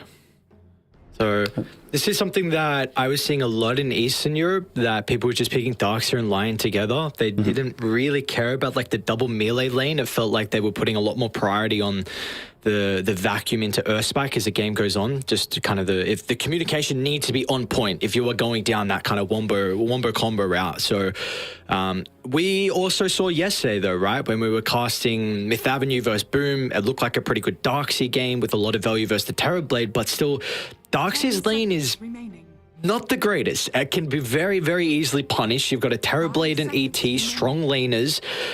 We saw that game that they started with a tri-lane for First Blood. Do we even think there's a potential for DJ to start bottom to try and help secure a quick and easy kill into KP? They could attempt that with the slow from Skywrath and ET punching people and then Reflection, some Blood Grenade. They could look for a first pickoff. However, this should be a more okay game than the game we saw back then, because they had Treant Protector, one of those super lane bullies, and Darkseer had a pretty weak pairing. He had Doom on his lane as a support. Here, I think he's more comfortable. Having the Lion, he's going to be able to stay a bit more active with harassment here and actually trade. So I do like the idea of going for the first blood, sitting around and then utilizing the portal to go back to the other lane. We'll see if there's going to be any ideas like that in this game, but definitely true that if Darkseer doesn't get to level up and doesn't get to level 3 quickly, then he can just fall behind to a Terrorblade. But the same can be true the other way around. If Darkseer does get any form of presence in the lane, that's a lot of magic damage he can bring to the table, and TB doesn't like that. It could be very scary then as this game goes on as well, because again, we've spoken Darkseer versus Terrorblade. It's a very, very good matchup for the Darkseer being able to get those illusions once we get to the mid and late game team fights as well. So we got the draft set for our game 1, Bleed taking on Blacklist. Once again, just to reiterate, Blacklist, their past 3 series all been able to get the victories over Bleed. They have a very good track record, but we are in different waters. TI qualifiers now here, and we're getting to the stage where it's the upper bracket semi-finals. We'll move on to at least the upper bracket finals, and then potentially we'll see where they go from there and how they're going to be able to continue their run as well. But Waga, do we have a preference with this game 1 draft? Do we feel like maybe one side's a little bit more favored than the other? I mean, I think just judging by activity here, I would probably say that I favor Radiant perhaps a little bit more, but it's pretty damn close, I gotta say. This draft, I don't have a clear favorite. I'm really like trying to pick one, and it would have to be Radiant just by a little bit. I think Darkseer against Terrorblade is a nice matchup later on. You get the Aghanims, get the chance to go on him. You can also go Crimson Guard for damage mitigation, which feels great here. I believe in the mid Batrider to be pretty damn good against the Shaker as well, and Carl, he's no stranger to bat mid. So yeah, overall, I feel pretty confident in what they have. Some memes. That's some last series memes right here. That's good. No one will be pleased to hear that the problems will be fixed. He's a character. He's a true character. I mean, it's always funny to see what shenanigans he's able to pull out. I think he was just mad by the repeated pauses when he disconnected. The thing is, though, if someone disconnects in a lobby game, it's automatically paused. So it's not like the team was doing it. It just, if you keep disconnecting from the game, the server automatically pauses the game when that happens, even though they were out of pause time. So that's probably why the frustration. Say G, and then instant disconnect once again. Never mind, not ready to go. So we're good to go. Should get ourselves underway. But just to continue on, you were saying you feel like Blacklist a little bit more. You were speaking about the Darkseer and his threat as this game goes on with the Terrorblade. How do we feel like the Night Stalker is going to get involved in this game? Because I look at this hero currently and I see, like, in particular, two very position-based supports on the Nature's Prophet and the Lion, and really for Blacklist as well, a lot of their team fights come down to how can you get the perfect initiation for KP. Like, he needs the vision to be able to have a good fight, and that's where Night Stalker is able to come into play. So can Ice be kind of the factor here for Bleed to be able to get them over the finishing line? You know, I used to play a lot of competitive, like Dota, especially early in Dota 1. And an old thing about Night Stalker that we talked about was that you use him as a lantern. And it's still true to this day. You pop the ulti and the lantern is on, the vision is there, and you can see everything. And with the lineup that they have, the Shaker and the Sky, they can really like dismantle the Blacklist positioning if they use this correctly. So for Night Stalker, I think the big impact is going to be not the first nighttime, but the second one. See how many moves he can make together with the Sky and the Shaker. Bit of fights for the top rune, but doesn't look like too much kill potential. Or maybe. KP's in a lot of danger, man. Yeah, with the Blood Grenade committed and Jackie even rotating over as well with the reflection, they'll even make sure they give First Blood over to Jackie. So, I mean, I was speaking about maybe keeping an extra hero inside the lane. Well, they won't even need it. They're going to be able to pick up First Blood off the back of that bounty fight. Yeah, just a little bit too ambitious to fight for that top rune, and that's going to punish them a little bit. Getting that First Blood over on Terrorblade going to make him very, very happy. He gets himself Bracer sent out immediately here, so purchasing, getting a bit of HP regen. High value when you're Terrorblade with so much armor. Very intrigued on how this mid lane is going to go for Carl in particular, because again, I mean, in Eastern Europe, I saw Earthshaker was just completely taking over games. We've seen it have some really good games so far in Southeast Asia as well. But if Carl is off to a good start, is there anything that Bleed can really do to stop an early Batrider with like Boots of Travel and maybe BKB, whatever he wants to go down with rotating to the side lanes? I mean, they have decent tools for counter ganking in this game. I think Sky and Shaker, the two of them, can really be good for that in general. But I don't know. So far, I'm looking towards mid and keeping my eyes peeled on it. Corden is doing a good job with the denies here. 5 and 5 against the Batrider. Same thing being returned though. 4 denies for the Batrider. Not usually a hero who's so good at denying, but since Shaker has to run all the way out to lose the sticky stacks every now and then. Old DJ. Sprout coming in. They're going to be able to get the kill. A couple more right clicks. In fact, Cuckoo needs one more to get it. Meanwhile, top lane though, KP also getting punched down from Dubu. They're going to be able to send the Darkseer once again behind the tower, but he's got to get himself back up in the resources. Looks so weird seeing Furion do that much damage with auto attack there, but it's no armor on Sky, and the teleportation bonus damage does quite a bit for you. What is it, 36?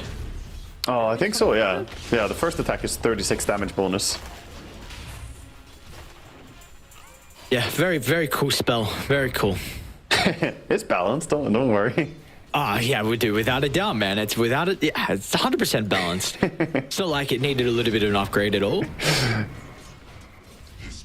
There's just a couple heroes that Ice Frog favors more than others. Yeah, and I definitely think Nature's Prophet might be one of them. Definitely. He's not a Nature's Prophet main, I believe.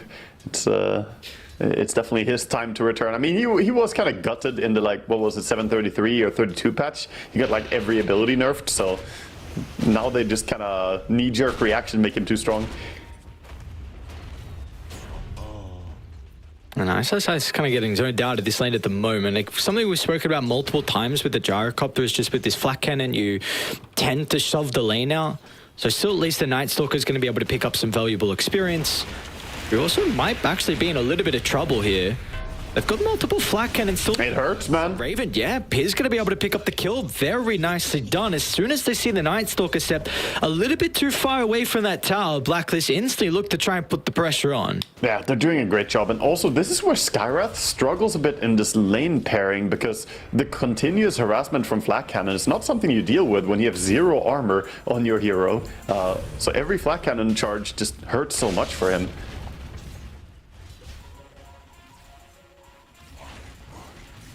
Maybe this gets a bit easier, you know, for Ice. Just completed the Ring of Health, so see if that region's going to be enough. And also we got that first rotation out of the supports as well. So it's only going to be DG that moves over. Carl's going to get no assistance from any supports. So both the water runes are going to go the way of Bleed.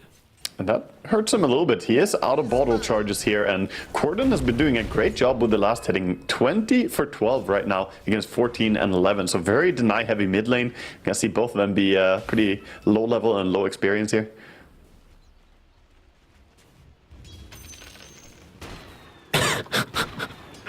So a lot of very funny tips going throughout that last series, and particularly onto no one. You know, even a couple of smiley faces as well. But plus, these guys are very experienced with each other. Of multiple games against. And we even see some ex-teammates as well going at it. KP and DJ played for a little bit of time on that Fnatic roster that did not work out. I think to start the tour, sorry, to start the year. So these boys definitely played a lot of games against each other. Yeah, and we see another rotation towards mid by DJ as he comes in here with a slow. Carl could be in trouble. Gonna be fine though. Top lane though, that's where the turnaround's going to be. Tim's lands a pretty good Earth Spike onto 2. Jackie's going to continue hunting KP down, but the sprout timing from Cuckoo is perfect. Means KP's going to be able to step over to the right side. Now they want to catch up to Dubu, but Tim's without the boots is going to have some difficulty in the chase. Looks like they're still going for a full wraparound, and Dubu is still in the area as well, so more than likely this is going to be a double kill for Blacklist. And look at all the creeps under the tower as well. This is going to be a lot of damage onto that objective. Yeah, they're tipping in now, but there's a lot of creeps, and there's the catapults. Using the illusion to try and pull these creeps away here. He doesn't want his tower to go down, so wants to try and get the catapult removed by pulling creeps away. Looks like they're gonna probably be successful. The Vanguard Darkseer though, tanking tower for a bit too. Keeping the catapult alive actually, trading his HP. Perfect timing for that Vanguard to get picked up with all the aggression we're seeing coming out from Blacklist. It does mean once again though, that no support's going to be able to secure the power, and I guess at least Corden doesn't get the DD though. That could have been devastating. DD plus Echo Slam would have been a potential kill onto Carl. Yeah, but at least DJ is going to be the one to take it, so he'll be pretty happy. Now Furion is here. Look at that damage! Jeez. What is that? He melted. That was 4 hits! 4 hits, he did 700 damage to him. What? No way. What in the world?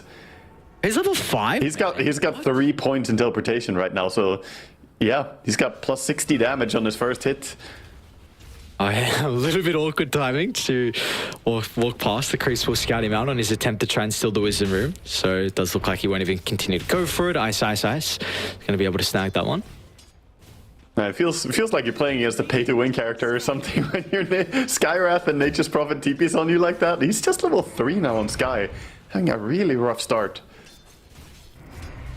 Maybe this kill could help out though. There's again that potential now that Carl needs to be very cautious on how he plays this lane. One misstep, especially on top of Creep Wave, with the potential that Echo Slam and 3 points aftershock. They will lose DJ from here though, so Not going to have that extra damage from the sky. Raven wants to steal the stack, though. This would be huge.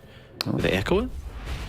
He could pull it over towards the Ancients and do it, but he can clear this. He has 3 points in Aftershock, so no need to use the Echo here. Like, Cuckoo just wants to steal some of the experience. Yeah, just sitting around being annoying, trying to get closer to his level 6 here. Meanwhile, the bottom lane looks like Nightstalker is going towards Meteor Hammer first item, not going for the Vanguard. Interesting. Interesting build. Pretty sure he did that in their game versus... yeah, in the previous game we saw out of him. Trying to remember now. Bottom lane, Raven. Whatever the target of the Dark Ascension, they'll turn to deal with a missile. With a cooldown, that's going to be enough for deterrent. Now back to mid lane though, Carl. First lasso usage of the game is going to be able to pull Dubu away from the assistance of cooldowns, continuing to pump fake the fissure. Tims can reinitiate onto Dubu. Have they got the extra damage? Oh, needs a hit too. Cooldown. It's going to be relying on the sticky, and there's that last right click. Carl finds his first one of the game, and I mean, look how much damage onto the tower. Again, they still have this catapult wave. And Cuckoo is going to be fine too, just running away from Nightstalker here bottom. Nightstalker doesn't have boots yet, so not really fast enough at chasing down this Nature's Prophet. You know, Darkseer doing whatever he can to mess with the Terrorblade, who does pop his meta there to defend himself, stand his ground, as the Darkseer used ulti as well. Yeah, just to confirm, Ice has been Meteor, Phase Boot, Blink, BKB, AC.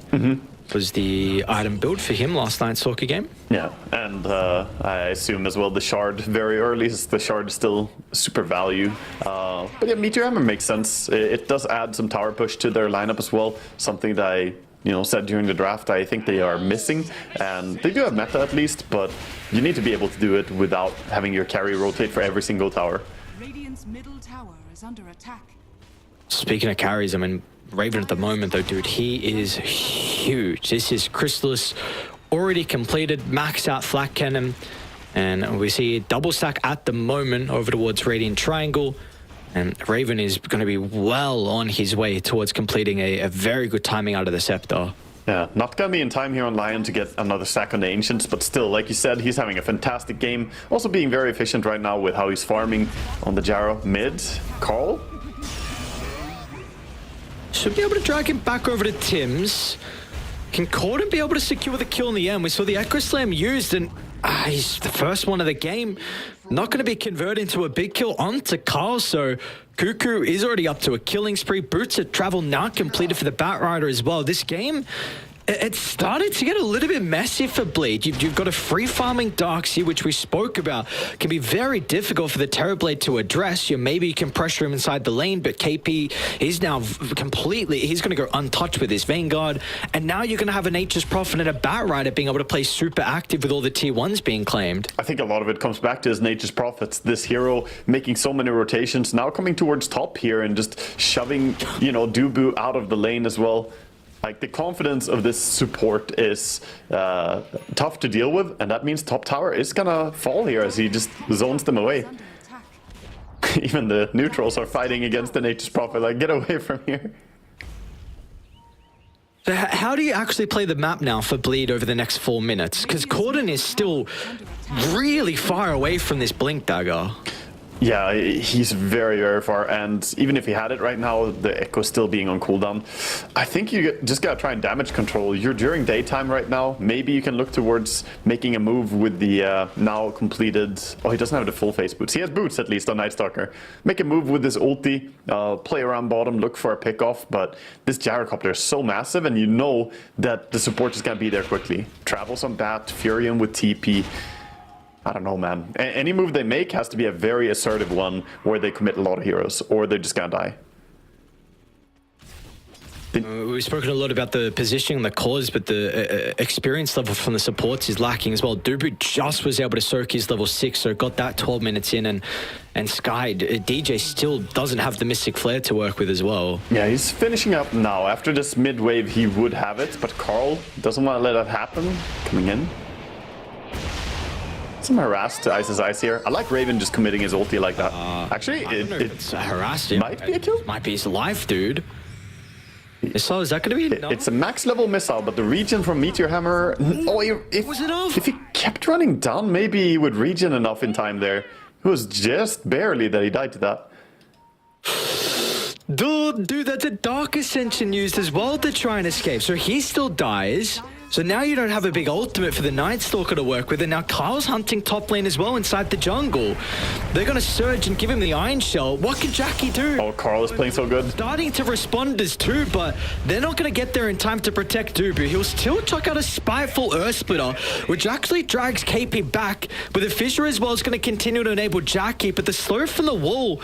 Shaker's blink on the courier. Kill the kill. It's coming out, but not in time. And look at what's happening meanwhile. Raven is over at the Ancient, stealing the Ancient stack away from Bleed here. So that was stuff that they wanted to use to let the Terrorblade come back into the game in a bigger way here. But that means he's now at 2.3k behind.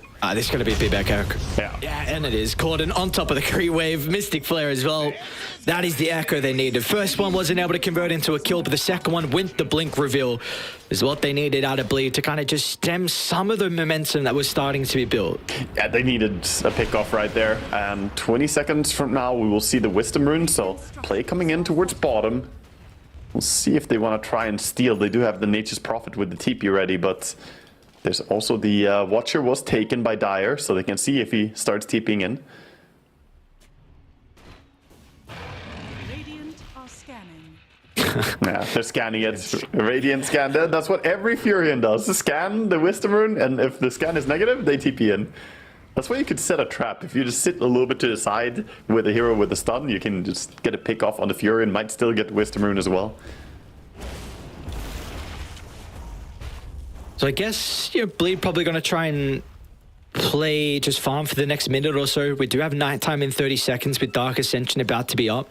And you're going to be looking for the Echo Slam and Mystic Flare. Blacklist want to make sure they don't give them that space, though. They're definitely in a position where they can look to hunt down some of the kills.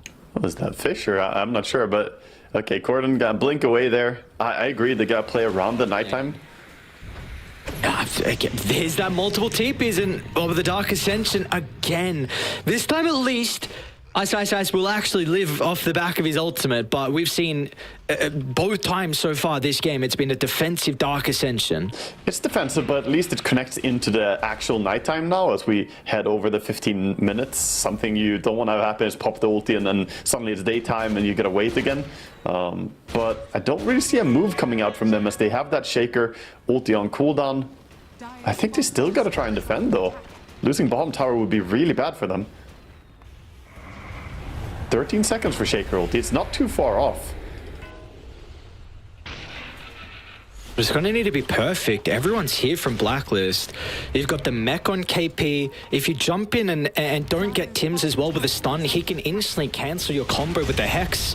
It's going to need to be the best from Corden, and it is. With the Fissure onto 3 and the Mystic Flare. What an Earth Splitter. Dubu crashed multiple heroes. That is the initiation you needed out of Bleed, but can they get more kills as well? They'll be able to chase down a second, and it looks like they'll be more than happy with the end result of that team fight. A great jump in from Corden's Earthshaker. That was such a good jump. They got 980 gold at 16 minutes for a single kill on the gyrocopter there. Huge payoff, and the confidence that they went in with into that fight really solidified it. Now Carl sticking around bottom. There's a sentry. Very close to walking into the AoE of it. Does not get spotted though, for now. And that... Dude, that Fissure was nuts from Corden. I'm very impressed with the spellcasting from him inside that fight. Yeah, it was great. Also, the follow-up there by Dubu, getting the 3-hero stomp with the massive Earth Splitter, just wombo combo them to death there before they could react. So Raven, on the back of that, on Gyrocopter says, okay, you know what, I'm gonna go and hit some Ancients. It's usually the, the lick your wounds type approach that carriers do when you die in a fight like that. Just go and clear some Ancients, man. Rebuild. This is a kind of duo we're going to see now start to be pretty active, especially within the nighttime. DJ and Corden, so much burst potential between these two heroes. It's going to be that much easier once they're able to open up the map as well. As even top lane, we're also seeing Carl trying to set up onto Dubu, but Ice been able to sniff that out. Yeah, Ice is queuing up the Blink Dagger next, so once that Blink initiation as well, Does he Carl? This could backfire for him if he goes on the ET. Radiant's bottom tower has fallen. There's a lot of Radiant heroes in the area, though. Gotta be careful here if you ice. Oh, they're going to surge teams forward. Ooh. Nice play from KP to help to get the start onto the Night Stalker. And they should be able to secure a kill in the end. Let's do finds a lot of heroes with the Echo Stomp. Unfortunately, it is not enough. So Raven's going to be rewarded. They'll continue to slow down this game here for the Night Stalker. And that was nice use of both Surge and Tumblr's toy to close the distance. He did have vision on the rotation coming in. He just didn't expect the Lion to be able to get that close. He had the board, of course, in Night Stalker. What would we like Cuckoo to itemize this game? 3-0 and 5. We know the Nature's Prophet's able to get a lot of farm across the map as well. He's currently got 4 staff queued up, but well, what are some of the other items that he could be considering after this? I think starting 4 stuff is nice. Then he could always go back for Gleipnir if he wants some form of control. If he wants to, he could also play the buff role and just buff up the Gyrocopter, which I think may be the best idea. Just buy a Solar Crest the Gyrocopter. Usually works really, really well. Because that is one big advantage if we compare Blacklist towards Bleed, like in particular the offlaners. Night Stalker is not going to go for the auras, whereas already we see KP. Mech, Crimson, like you brought up inside the draft, is going to be really big against the Terrorblade in particular. Oh, we see a grab on Sky here. Oh, they'll be able to at least get DJ. I thought maybe Corden might be in some trouble as well. First finger charge for Mr. Timms. Quick TP up at Corden. He realizes, like, I'm not sticking around here. Cut your losses. Get out of that area. That does mean that he TP'd to safety, though, and now maybe tier 1 bottom could be taken down. It's super low already, actually. Just a few right clicks will do it. Yeah, I think that's a big point. The Crimson Guard damage mitigation here makes it so that 5v5 engagements are going to be a little bit tough right now. Still, though, the Magic Burst is also there, and they don't have a pipe yet. We saw what the Shaker can do together with the Skywrath behind him, so there's, you know, still potential for Bleed to take team fights.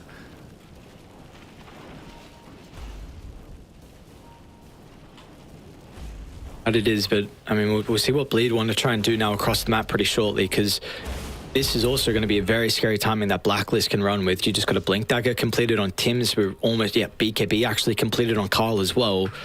So maybe they wait to Raven's BKB needs just under 300 gold. And then I feel like you're looking for a big team fight to maybe turn that into an objective too. I think so. I think you want the BKB because last fights, it just told him, you know, if you don't have sufficient HP, if you don't have the possibility to use BKB, you might get blown up immediately. So he's going BKB and then he's going Satanic.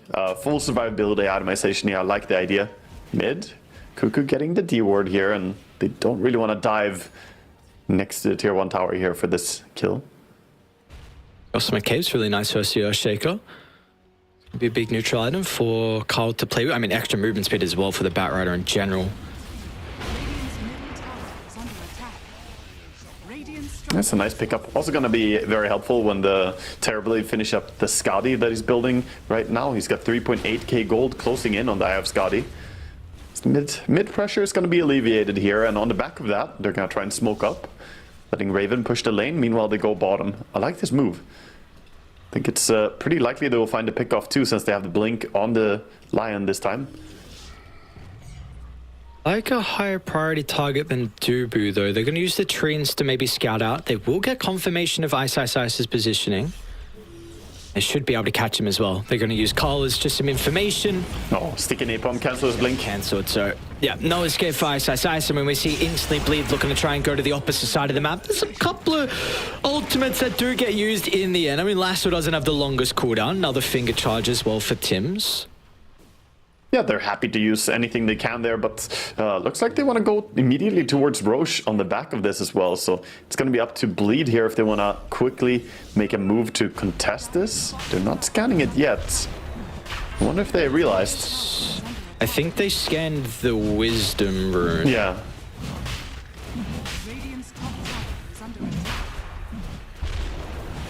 Roche will go for free by the looks of it. Now you're going to have Ages onto Raven as well as already working on a Satanic too. So this game is, this Nebworth lead's continuing to grow. You know, we saw for some of the early stage it was about 3,000, kind of holding that par, but Blacklist have done a very good job to continue with the momentum they built throughout the laning phase in the early game. They made some really good moves so far, and that's what the Batrider is so useful for as well. Along with the Lion, they've been able to make good initiations. And meanwhile, Bleed a little bit slower, I feel. They don't just non-stop go. One of the downsides with this Night Stalker offlane is that if it's daytime, he's pretty damn inactive. He doesn't look for pickoffs, he doesn't do much, so he's farming towards that BKB. That said though, they are coming bottom, looking if they can find anyone. Night Stalker is blind as a bat during the day. He can't see anything, so he doesn't see these heroes running away. Dude, that ward from Radiant's huge. The one from Cuckoo. I mean, Dubu thinks there's one on the cliff, but not to be. So great warding from Cuckoo. He's going to be able to scout out the 3 men starting to rotate down to bottom, so they won't actually go for the attempt onto Ice, and say instant to top lane. They just want to try and control the area, get themselves set up. Yeah, it looks like meanwhile Bleed are, you know, running around trying to find anyone in the Blacklist jungle. Not really gonna find anyone though, as most of them have moved towards top, like you said. Even Batrider coming on over now. This is looking like they can just siege up a tower. It is a bit scary to push into the lineup of Bleed, but with the Aegis, with the BKB, they probably feel fairly confident here. Tower is under attack. Are we just expecting Bleed to completely avoid any team fights for the next 3 minutes 20 while the Age is in the hands of Blacklist, or do we still feel like in the right place at the right time they could look for a fight? I think the moment the nighttime comes around, they could look for pickoffs. Like, their fights are a lot about just utilizing the Dark Ascension to try and get vision and then fight in a favorable way around it. So even if Gyrocopter has Aegis, he's not really their main target. Another Gyro is going to be able to combine with Tim's. Oh, nice reaction. Can Tim still be able to get the vision? Around to the Night Stalker as he's trying to TP out. So, I mean, all of Blacklist pretty much come towards the bottom side. So you see line drawn top, line drawn mid. I believe they're just going to go back and play the opposite side of the map, reoccupy their own jungle. I just fixed the lanes. They look like they feel very confident in going late game here on the side of Bleed. They do have the Terrorblade versus Gyro, which is a pretty favorable matchup, but I'm a little bit worried for them still. You know, the pipe is soon finishing up on KP, and once he has that, the timing is going to be pretty massive here. They will have that before the Aegis times out as well, it seems. So I mean, well, that's a nice chorus now. Okay, well done, Cord. Oh, well, then they won't have pipe. Are we expecting a Scepter to be worked on now from KP, or this? I feel like you could be looking at potential Shivas for some of the vision, and the armor could be nice. I think, you know, Blink maybe is as well somewhere in that build. But what are we thinking KP is looking to go next? I'd like the Blink next. I think Blink, you could go Blink BKB even to get yourself even more security. But Blink into Aghanims, I think, is very, very good here. Then he can always jump in, initiate by himself, and get an illusion. If he sees the Terrorblade, he can get a really, really good jump, get the ulti on him as well as the punch. So they get the bottom tower and now coming back to secure their own side. Oh, Ice. No one's home, my friend. I guess the Dark Ascension's going to help them get the Tormentor eventually. But yeah, this is used once again. I mean, he's going to use the time to be able to get towards his BKB. He's still farming away, just building up, and that will be the goal here, right? The timing with the BKBs. They are not going BKB on Terrorblade, but they are going for it on both Night Stalker and the Shaker. Shaker is not too far away right now, looking at like he is 900 gold away to get the entire thing. I don't know if that was a miss micro. I have no idea why the Gyro's courier was down bottom, but that's Satanic that was also sniped off the courier, so no pipe for 40 seconds, no Satanic now for 2 minutes. A little bit of delay there on key item timings as the Aegis is also about to time out. Using the illusion here to cut creep wave mid, actually gonna be annoying because the back row protection is up for the tower, so big play here. Well done. Jackie is saving the mid tower for, I mean, yeah, it definitely would have fallen otherwise. They were not looking to take a fight, so very minor little move there with the illusion, but has a big impact. Yeah, very, very cool play. We often see just cuts the wave instead of dragging to the opposite side. So, yeah, we see really this Aegis, they haven't gotten a whole lot. Net worth lead's not growing at the moment. I mean, really the big thing I think was that T2 tower down bottom. Oh, did they take top as well? Okay, so never mind. They did get some objectives, but no big team fight that I think Blacklist were really hoping to take. Yeah, they didn't get to have a big engagement with it. That's the big difference. And they're just going towards late game. And right now, Bleed are saying, you know, we'll prepare for late game. We're going to build our items. We're itemizing to deal with the problems ahead of us. Oh, Corden? Corden's going to be fine. So Night Stalker is going for a halberd build here as well to try and shut down the damage from this gyrocopter. Torment finally being taken here by Bleed as they find a good opportunity to do so.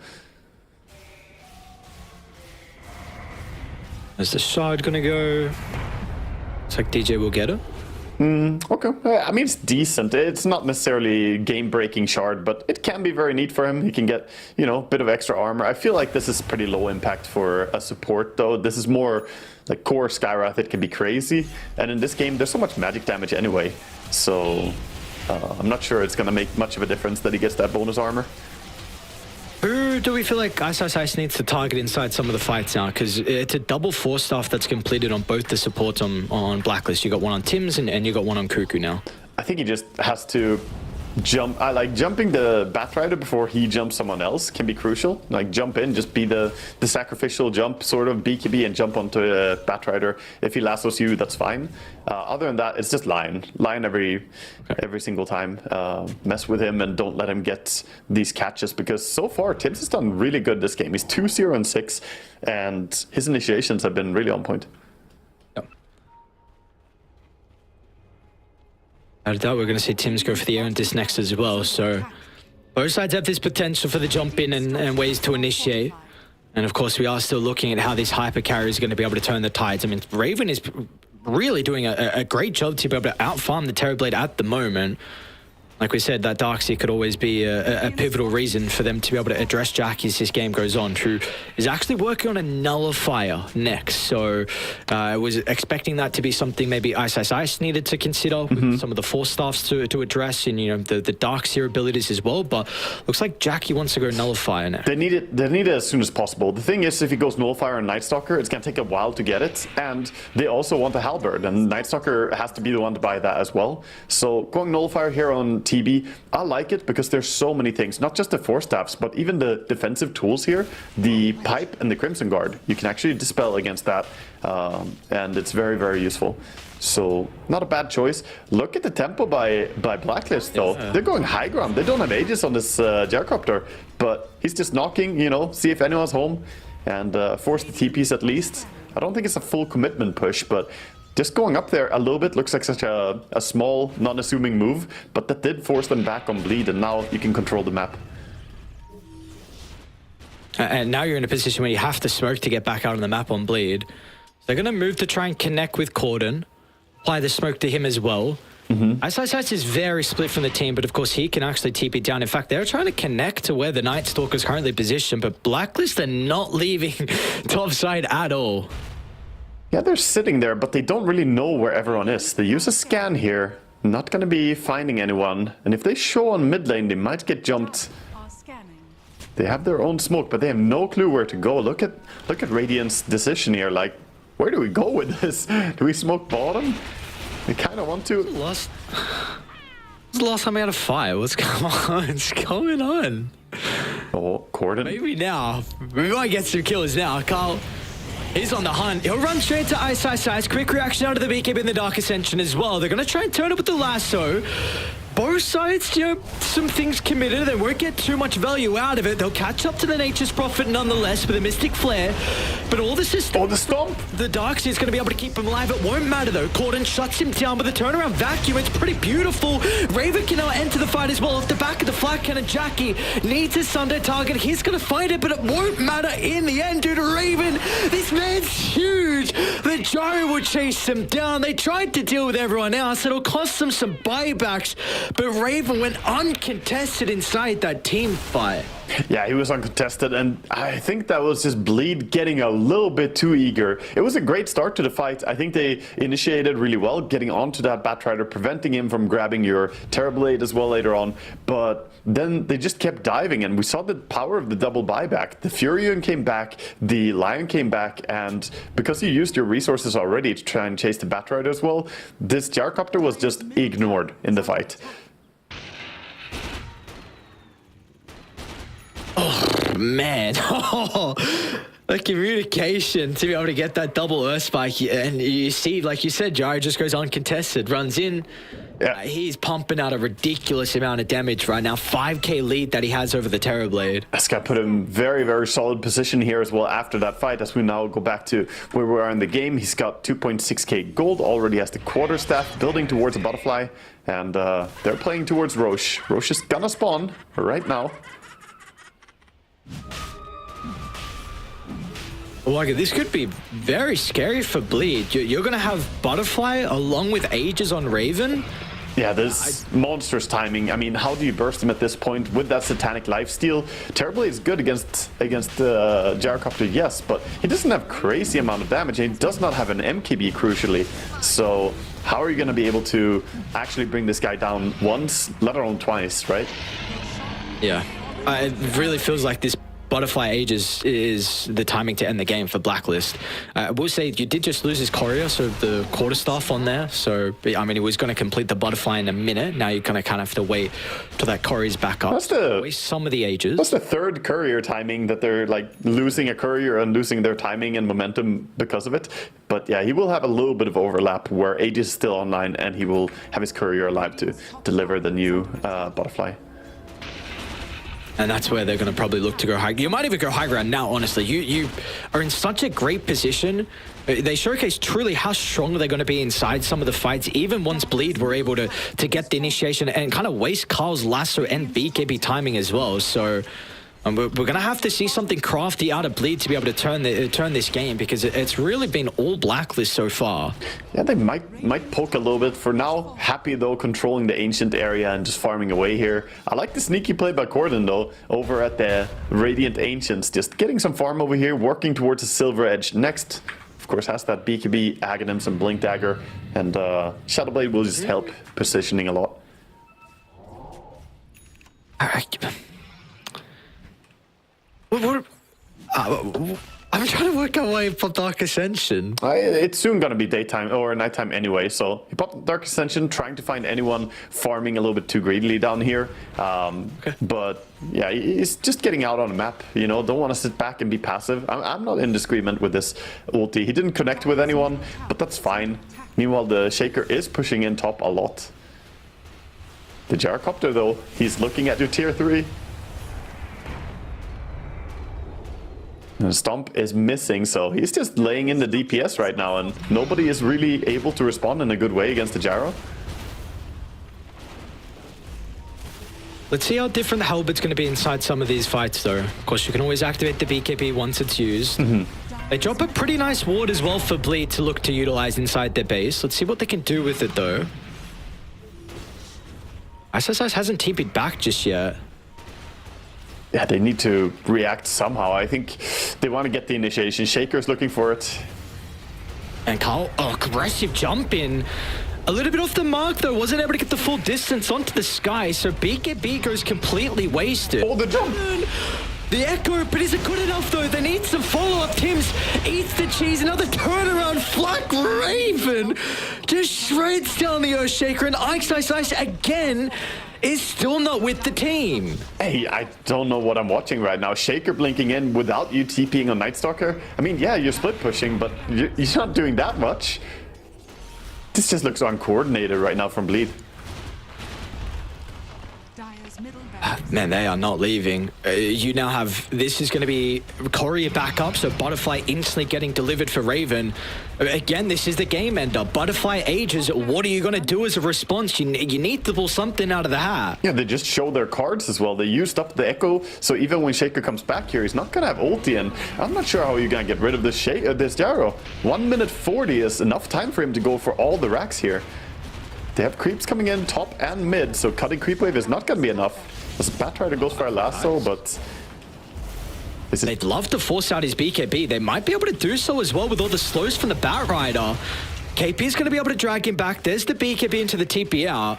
But you're going to go base now. You really didn't have to use too much. Lasso's up in another 20 seconds. Yeah, and creeps are everywhere in their base right now, revealing their positioning as well. So this is such a hard defense right now. You don't have tools, you don't have BKB. Your Echo is coming up in 14 seconds on the Shaker.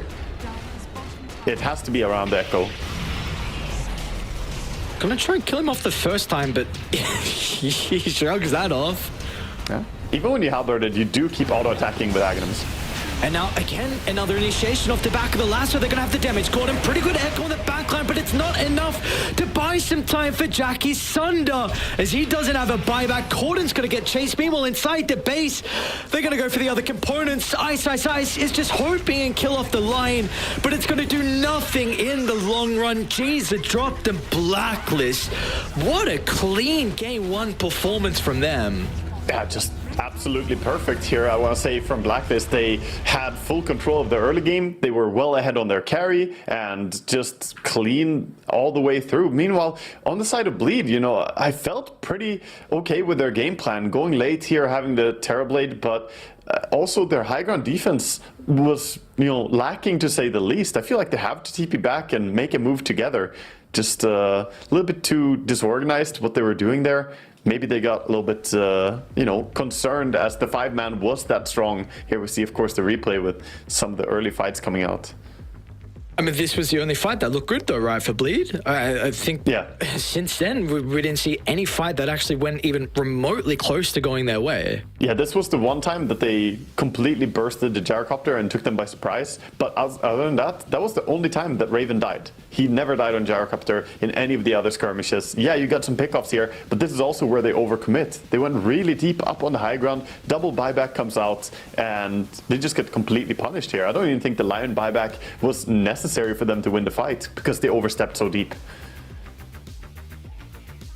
I don't know what it is with this Blacklist team against Bleed, but they're on a bit of a run right now, and this has to be a lot of confidence for them to be able to head into this next game, because it didn't feel like Bleed were ever stood a chance. We didn't really get to see them play Dota.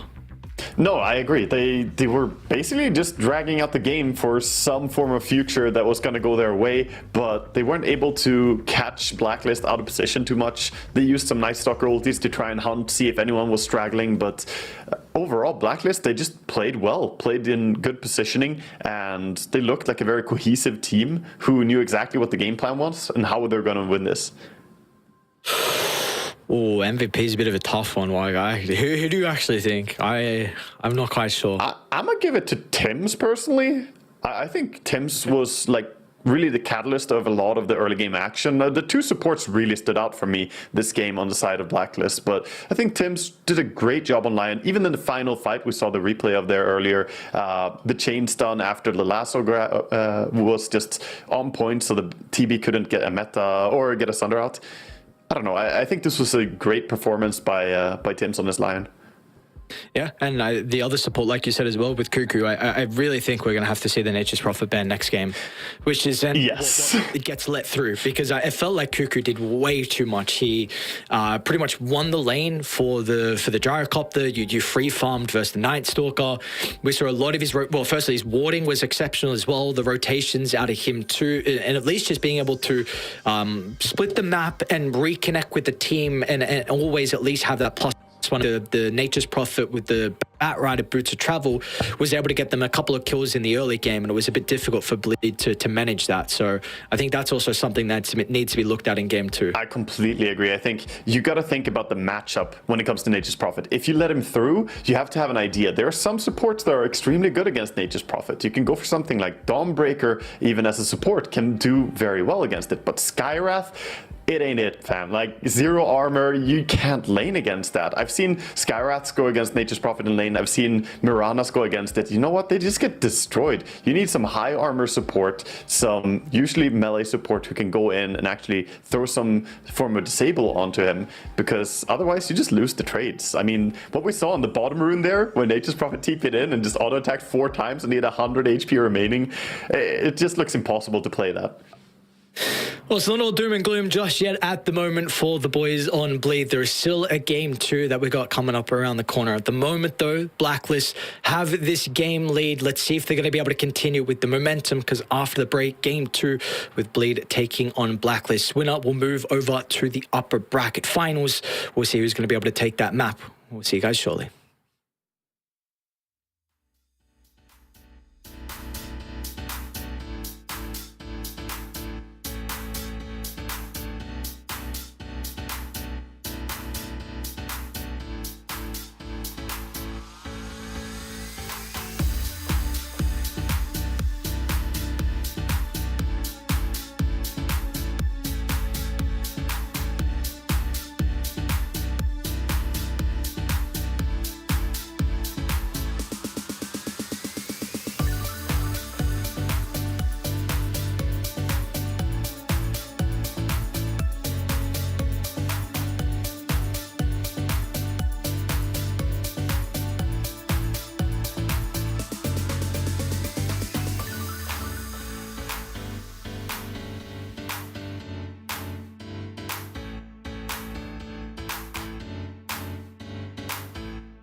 As you want to welcome back, we've got our second game draft coming up very shortly with Blacklist going up against Bleed. Waga, what do we need to see a little bit different out of Bleed heading into this second game and the second draft as well? I hope to see them be more active and actually look for these fights, not just fall back and take this, go late game approach, because I feel like it's super risky if you get into a position where all you want to do is farm. I would like to see more activity from Ice as Ice. I want to have him, be on a hero, I want to say, that goes and takes fights. I mean, they could do that with the Night Stalker, but they just got a little bit too incapacitated by the way that Blacklist handled this game. I think a lot of it goes back to the early game. I want to say Nature's Prophet put a complete dent in their plan, and at least they ban out the Nature's Prophet here. Their first removal, they're not going to let that happen again. So let's see if they can get off to a better start and then not lose momentum as much as we saw in the last game.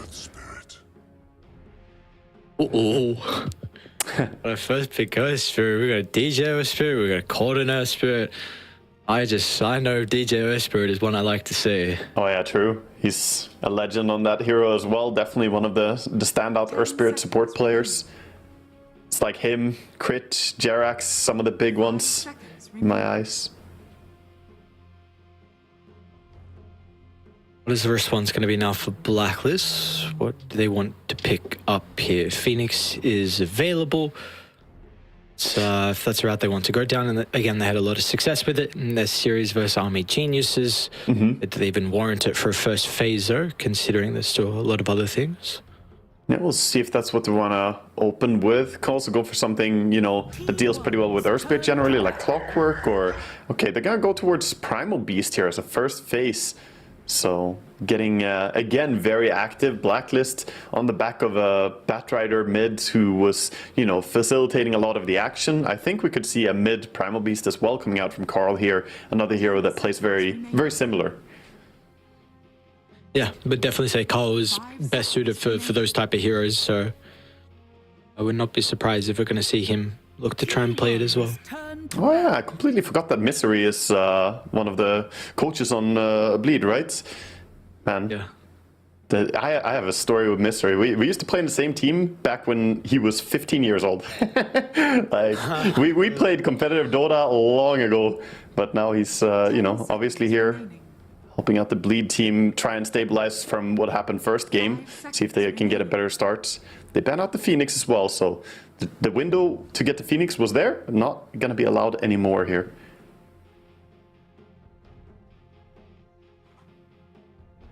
Yeah, Mizra's been on a lot of teams so far through his run. Actually, I think someone, I don't remember, it might have actually been Danog that brought it up. The two people that have been on the most different teams is Misery and AUI, I think, with coaching and playing Sin, I think. Oh yeah, I'm almost certain that was a stat. So it was a very interesting one. I think that's true. Yeah, Misery played on tons of different lineups. Just very, very experienced. He also played different positions, so he has, everything that you need as a coach. I feel experience from different roles and at the highest level to be able to bring some good information for his team here. Oh, he's even got experience from other jobs as well, right? I mean, plumber, international. True. The man's got going for him. Yeah, I've seen him, yeah. We see the ban out here on Enchantress, so not giving away some of these early supports that can take over the game, but Blacklist say, okay, we go back for Rubik, just a stable hero. 10 seconds remaining. Works with many pairings in the offlane. 5 seconds remaining. What are we going to get out of Bleed, though? Having the follow-up at the moment. What do they want to try and showcase as well? I mean, imagine it's going to be a couple supports, potentially keep the flex of the Earth Spirit. Batrider gonna be over on the side of Bleed this time, get themselves some of this. I like, you asked what they were gonna do to change or how they're gonna approach this game. I like the change up here. You got Earth Spirit and Batrider. These are very active fighting heroes. There's no way that Bleed are just gonna sit back and not take the engagements the same way we saw last game. So that's good, because I don't enjoy that type of backseat approach to just, okay, well, I'll go wherever you go type of approach to the enemy just leading the way.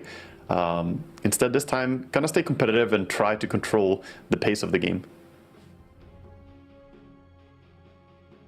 I'm just really intrigued on where this Batrider is going to go, because I mean, we saw Carl play it last game, but I really feel like some of the better roles for it is that support. So, you know, is it going to mean that Corden's playing the Earth Spirit and DJ picks up the Batrider, or, you know, potential for it to go offlane as well, both these heroes? So there's a lot of flex currently for Bleed. I think I would prefer to see them just do a support Earth Spirit and have the Batrider mid, because you get a little bit faster timing on Batrider's key items, get that travels available so you can be everywhere. Earth Spirit, even on the support role, can easily have enough speed to position and be in the fights.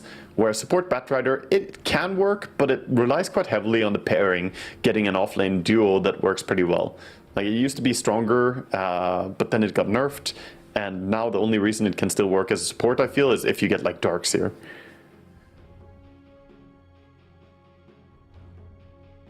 Using a lot of their reserve time though for Bleed. Chunk through a vast majority of it, so Yeah. too much left to decide on all their other picks and pans. Digging deep here, thinking about what they want to get. Interesting to see what their approach is going to be here. I mean, you're going to have to reveal some form of information. We speak about the flex possibility from Earth and Batrider, but you're going to have to show something that Blacklist can use. It's going to be the Dawnbreaker coming in here. I like Dawnbreaker on the back of having Earth Spirit and Batrider, heroes that can get in there and pull someone out. Now you have the Dawnbreaker ulti to follow up on that.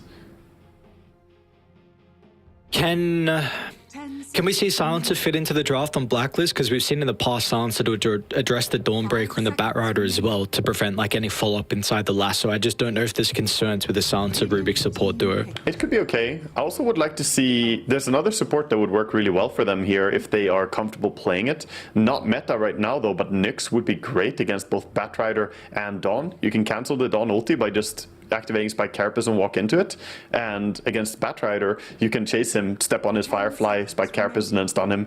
It's a very easy Nyx game here if they are comfortable with it, but question is, if they are, it's not really a hero that gets any priority right now.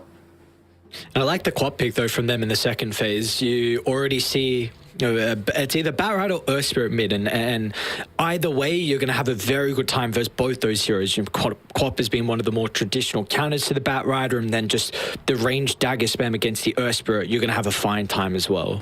Yeah, should be fine against any of them, and you know, it's also a hero that I think does super well currently. So it's, you know, you got your hands on something very strong here, and that can match the tempo that Bleed are coming out with. Because Bleed draft so far looks like they want to take the action to you, but you have Primal Beast, you have Queen, heroes that are definitely not shy to fight non-stop in the early mid game, and with the Rubik as well. I think they should show their second support here. Might be a support Invoker coming out here. The +4 Invoker. Unless they want to run the support Primal Beast and do an offlane Invoker, also possible. 10 seconds remaining. Both sides have so much potential to put heroes into multiple roles. Very interesting draft we have. Yeah, I think it's very likely though that this is just offlane Primal, mid Queen, +4 Invoker and 5 Rubik, it feels like to me. But they definitely have some flex, and they could use that if they see something valuable. They're going to pick the Naga into the Primal Beast. It's a bit of a volatile matchup, because Primal Beast is very good at killing off the illusions. At the same time, the Ensnare is pretty good for locking down the Primal Beast and have some potential to kill him. I'm not in love with this Naga pick here, though. 10 seconds remaining. I guess if we look away from the Primal Beast though, and what the Naga is able to do with the lanes, something that we saw with the game, was it game 2 or game 3? I don't remember, the Naga Terrorblade with the SMG series, where if you have, yeah, was it 3? Yeah, I think it was the final game, right? Yeah, game 3 was the Terrorblade Naga. And you see Blacklist, like, yes, you said the Primal Beast addresses the Naga, but really everyone else is going to have some difficulty with kind of dealing with the Naga split push once you get hot. So, you know, maybe that can help open up the map where you set up for, it's easier for pickoffs with the Earth Spirit Batrider. You know, maybe the Dawnbreaker global potential could be a bit more of a concern as well. The split push is going to be fine. I'm more concerned about when they take team fights. Even if you do get hearts and get items here on Naga, the Primal Beast has like near infinite AoE damage. It's so much, since every single ability, especially once you get Aghanims as well, just do so much AoE damage. The illusions disappear. Same with Queen, and then even Rubik with some Fate Bolt and stuff. I see teamfight issues for Bleed here with choosing to go for this Naga Siren, and you might have to rely very heavily on the split push that you were talking about. And you also have the opening here for Blacklist, as they know there's a Naga now on the field. They can think about, okay, which carry do we want to get against this? What's going to work well for us? So, not fully sold on the choice by Bleed. I think the ban is good, though. Like, banning out the Sven, I think, is perfect, because that hero would be absolutely devastating. Are there any supports we can think of that can help with the teamfight issue currently for Bleed? Trying to see what fits best for them, and we'll see even if they want to go for some flex here or if it's going to be a support last pick. Because it could still be a core, and then they run like, you know, Batrider Dawn or something, support mid or spirits. They can do so many things still. They kind of have to show their cards at this point. The banouts were Lion and Silencer. Radiant team pick. Dazzle comes out. Okay. Definitely a little bit of a curveball. We don't see Dazzle pick that much. He did recently get a massive buff, I want to say, and yet he has not really been that prioritized. His ulti got that change, no longer stacks indefinitely. It has individual durations on the ulti stacks. 5 seconds remaining. Yeah, I don't think I've seen one game through all of the qualifiers that I've done of Dazzle. I want to say the same. Also, the little bit of Dazzle I've seen has been like core Dazzles, and I think that has worked pretty well. So, question is this going to be a mid Dazzle, for instance? He does win super hard against the Queen. It's going to be Dubo on it, so no, doesn't look like it. It's going to be Corden going up on the Earth Spirit. Luna was the final hero coming in for Blacklist here, rounding out their draft in a pretty good way. Not a bad hero against the Naga Siren as well, as you get those glaives capable of doing a lot of damage. It's a very hit or miss hero currently, the Luna. I was watching game 2 Alliance Nigma yesterday. I think Alliance picked up the Luna, and they just didn't get to play the game of Dota. I mean, they just looked... They weren't even able to showcase what the Luna was able to do. So I do think Raven, though, has always had a very scary Luna, you know, back on some previous rosters. So we'll get to see. It's not like that classic what we've seen in the past, like a Luna Visage or something like that is really kind of when the most recent times are really seeing Luna have a lot of success. So how do you feel about the hero as a whole? And do you like this last pick for Blacklist? I think it can be pretty good. I also want to say that the Luna Shard against Naga Siren should be pretty good if they try to man up and fight against her. The damage mitigation and those glaives spinning around could actually kill the Naga illusions and deal a lot of damage to Naga quite quickly. That shard was terrible at first, by the way, but then it got buffed and now it's pretty passable. I don't think you buy it early, but you can buy it, you know, towards those mid-game fights. Overall, though, the question for this Luna is going to be, how much are you going to get shut down? Last game, Raven had a fantastic time, got a lot of free time farming, but that was also because Bleed were not making too many active moves. This time around, though, their lineup looks aggressive as all hell. So do we feel like that's the real big turning point here for Bleed and potentially why you might favor them, just with the capability of them to be able to play very aggressive in this second game compared to the previous one? Yeah, I'm a believer in them turning this around from losing game 1. I think their draft is at least in a spot where they can change what went wrong in last game. The only problem, though, is that I'm not fully on board with the Naga into the heroes like I issued my concerns with, but we'll see how they can play around it. If they shut down the Luna in a good way, then Naga can just get too far ahead for her to deal with. Okay. We'll have to find out. Both these heroes can have a lot of impact throughout the early game as well, depending on some of the supports they're playing with, so see how aggressive that lane's going to be. Although, like you said, KP on the Primal Beast should be able to deal with the Naga quite nicely. And very intrigued on how this Cuckoo Invoker is going to play as well, because I have seen people trying to attempt to put the Invoker as a support, and 5 in particular. I think Tian Ming It looked very good on it for Azure over in China. Yeah, I think generally the hero does so well from the support role. Normally we see it pos 4, but even pos 5 does a good job trading hits. The Cold Snap and Tornado threat is always there. See a 2-for-2 split here on the runes as KP got a nice little steal, so still gonna be even in the bounty gold. Carl did get a last hit on Illusion, so that was as well for him. Big. I would say slightly favouring, and we'll see how this matchup's going to go. Like we were saying in the draft, the Queen of Pain with the dagger spam versus the melee Earth Spirit could be a little bit more difficult for Corden to be able to manage, so have to put some attention on how fast that bottle is going to come out for him, and of course the water rune kind of control as well between these two. Yeah, so far Carl doing a good job just focusing in on the Earth Spirit, doing as much auto-attacking as he can early on, and working down that HP, preparing to Shadow Strike harass him later on and keep him really low. This will be a very technical lane for Corden, how he's gonna play it.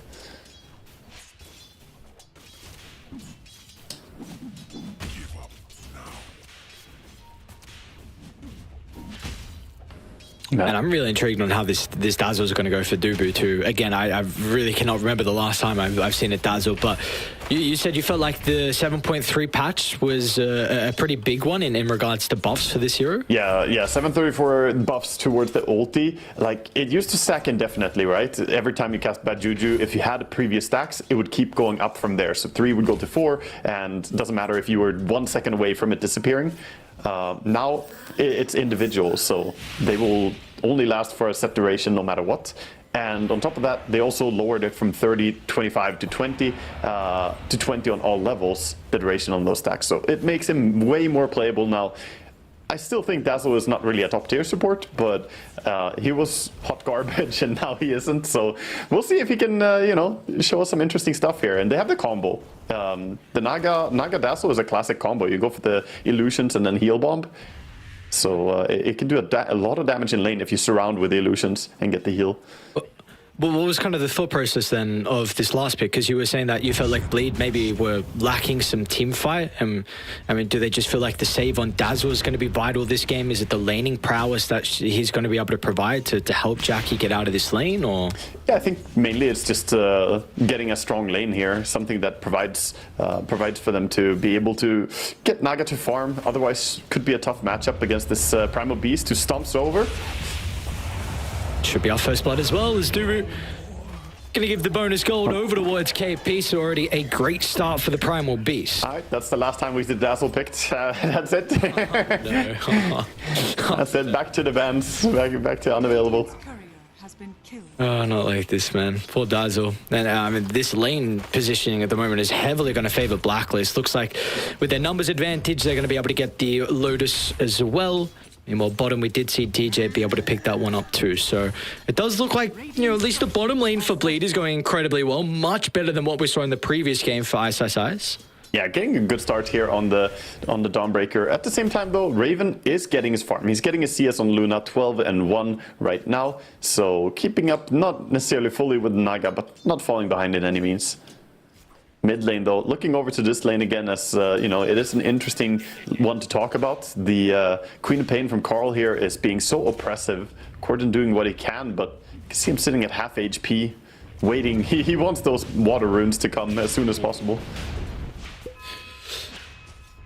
Awkward timing out of the rolls from Corden. Gonna miss that flag bearer creep as well under the tower. So yeah. CS not going his way. He's getting some help here, though. DJ is coming over, and not only him, but also Dubu coming for a top rune. Tim's helping check top rune, though, on the Queen. Both mid laners don't get a refill. Well, the supports are staying hydrated, at least. Good stuff. Yes, at least Corden's got a bounty, so we'll be able to get a couple of bottle sips to be working with inside the lane. But that does mean that he runs away from mid for a little bit, so more time for Carl to CS, and yeah, mid lane, he's doing all right on Earth Spirit still. I mean, he's 20 CS, so the important part about still scaling, still getting a lot of CS, he is achieving that. I wonder what the build's going to be out of Corden. I've really seen it feels like it's two item builds that I've been getting lately. It's like the Vessel Midas, or like the Blade Mail. from the Earth Spirit, and then you can kind of transition there if you want to go back Midas, maybe Kyron Sunge or Heart potentially. So it looks like a pretty good blade mail game with all the uncontrollable damage, but we'll see what the route wants to be for Corden. I completely agree. Yeah, I also think that this is a game where Blade Mail would suit better. It lends itself better to the game with all this uncontrollable AoE damage that will come out. Like Primal Beast might just slam himself when he starts using the Pulverize or something like that. So could be a good way to go about it. We'll see. He's gonna go based on fully regen on the Earth Spirit. We'll come back to mid soon. Meanwhile, top, this Primal Beast doing a good job so far, holding lane back in a good position, but Naga is starting to use some of this jungle as well.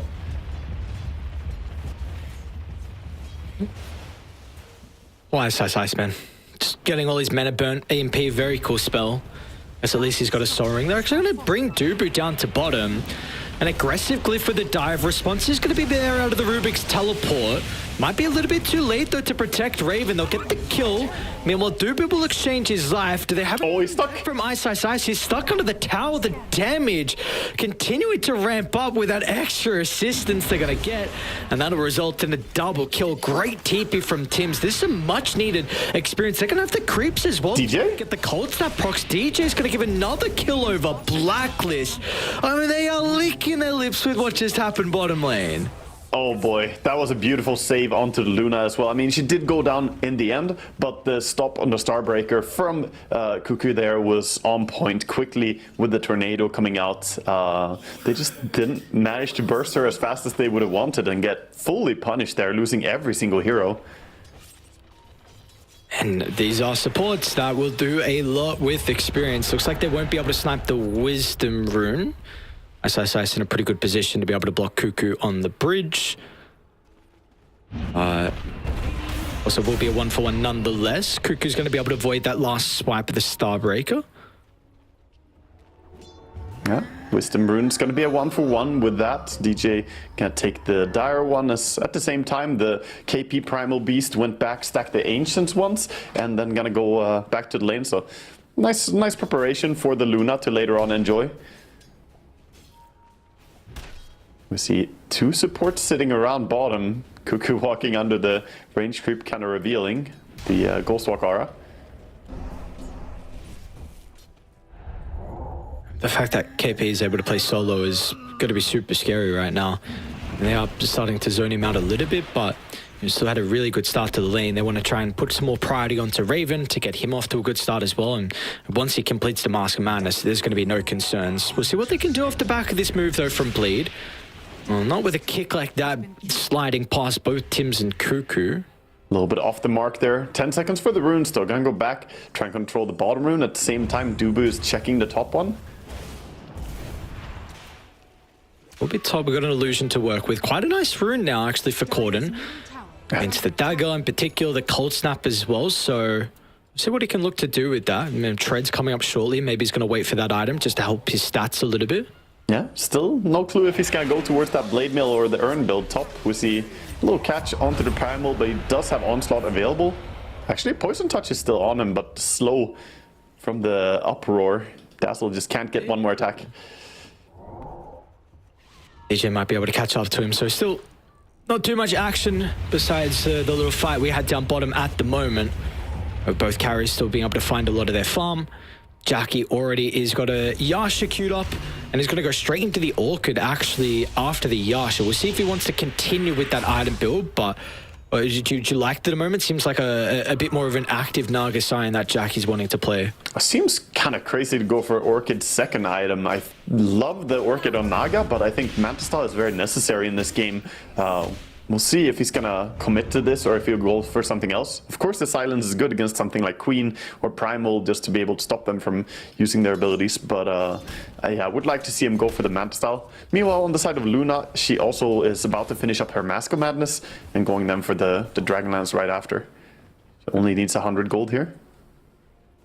You have this potential now of Bleed Solar Guardian play across the map. So I think you're definitely looking to try and take a fight. They're already, I think, starting to get set up, maybe to go through a portal. It looked like Dubu and Jackie were starting to pivot over. It's actually going to be Carl that TP's down, but instantly stops the TP as they're not able to hold Ice down into place. So yeah, I think we've got to be looking at a Bleed. They're going to be the next kind of team to be a little bit more proactive with their plays with this ultimate now from the Dawn. Yeah, also important to see what power rune is going to spawn. We've seen a lot of emphasis on this, and again, so many heroes rotating. Everybody's going for the runes. It's going to be bottom. Forward once again. Pretty nice tornado with the combo out. Solar Guardian will come into play, but they're not going to be able to hold them into place. Still, they'll continue on to Cuckoo. But even KP wants to make the movement down to bottom as well. We've got a 4-on-4, but who's it going to end up? Oh, Carl Blink. KP with the slam should be able to secure the kill onto Ice. So the Grave will continue to delay it. Meanwhile, this magnetizes Tick and Blacklist down. They'll be able to get the kill onto Carl. And in the end, it's a 1-for-1 exchange. Both mid laners will be the casualty of war. A lot of effort being put there, at least for the side of Queen of Pain. Got the kill over onto the Earth Spirit before, or I guess last it went to Cuckoo. But he was around to get the experience, whereas Corden did go down without any real reward for him in that fight. But yeah, Magnetize was just taking there. I still think the Queen ulti kind of just won the fight. Got a nice 3-man connection there. Big Ancient stacks again. Yeah, farming is the name of the game. We got a triple stack on the Radiant Ancient. Also got a triple over on their big camp there. All right, we're going to get double Blade Mail. You even have one queued up on Ice as well, who currently see a bit of a smoke, though, from Blacklist. Tims and KP in combination together. Yeah, see if they can find Jackie here. Pop it. Does he have the song? Grave? Doesn't have it. Dubu's going to be there with the Grave nonetheless. Is there a skill level he can look to put in it? No, he's already leveled up everything. So Tims and KP are able to be rewarded with the kill. But Bleed is starting to respond, though. They'll catch up to Tims. And it looks like KP is just going to be able to walk right past Corden as well. No way. Oh, there's the roll. I was going to say, dude, that'd be a bit too cheeky if that worked out. Yeah, the optimistic TP out. Not going to get the TP to save there. But they get the Naga. Good takedown for them, at least getting rid of her once. Getting, you know, the distance between these two carries a little bit smaller. Only 100 gold difference now between them. Net worth. One thing we haven't particularly spoken about too much is Bleed's like inability to be able to take objectives. Do you feel like there needs to be importance of like catapult waves then for them to try and consider about grouping up and maybe being able to open up the map? It would be nice to be able to use them, but they also didn't really make a move for the early ones. Maybe we'll see it for the 15-minute catapult push towards bottom. I think for now it looks like the timing is just going to be playing towards this Orchid that Naga is going for. And of course, another smoke coming in bottom. Corden going together with DJ. They have the lasso this time. Radiant are You're going to be able to get a glimpse of Cuckoo. Good scan. Yeah. Really good scan. Instantly you see Raven TP's out and Cuckoo goes under the cover of the Ghost Walk. So, I mean, they even bring Jackie down as well to potentially avoid a Blacklist's own smoke towards top. So, yeah, that was a really good read by them in general. They didn't see anyone mid. They saw the Cuckoo. Okay. That is some crazy stuff I just saw. It just the jukes. Sidestep. No way, alright? They've got to lasso him, dude. Cuckoo is being so annoying. He misses again. Missing the run. Oh, Corden. Yes, dude. Cuckoo is dead. Ghost walks back up, alright. They got detection at least. How much time is this wasted? That took a long time to bring that man down, and he's actually got tip Corden after that for the missed rolls. Because look what's happening. Dubu is now getting chased down, so they're going to be able to get their own kill. Oh my god. I mean, he was juking and jiving there on the little invoker. Definitely staying alive for a long time. As the tower pressure is now being put towards top, but they don't have Luna there yet. Oh, Dawn ulti. Yeah, no stuns to hold him into place though, Carl. Both ultimates, that's magnetized use as well, which we saw was really the main damage source out of them in that previous kind of big team fight that we had between both Bleed and Blacklist. So Raven and KP, they're not going to have any concerns about taking this T1 tower now.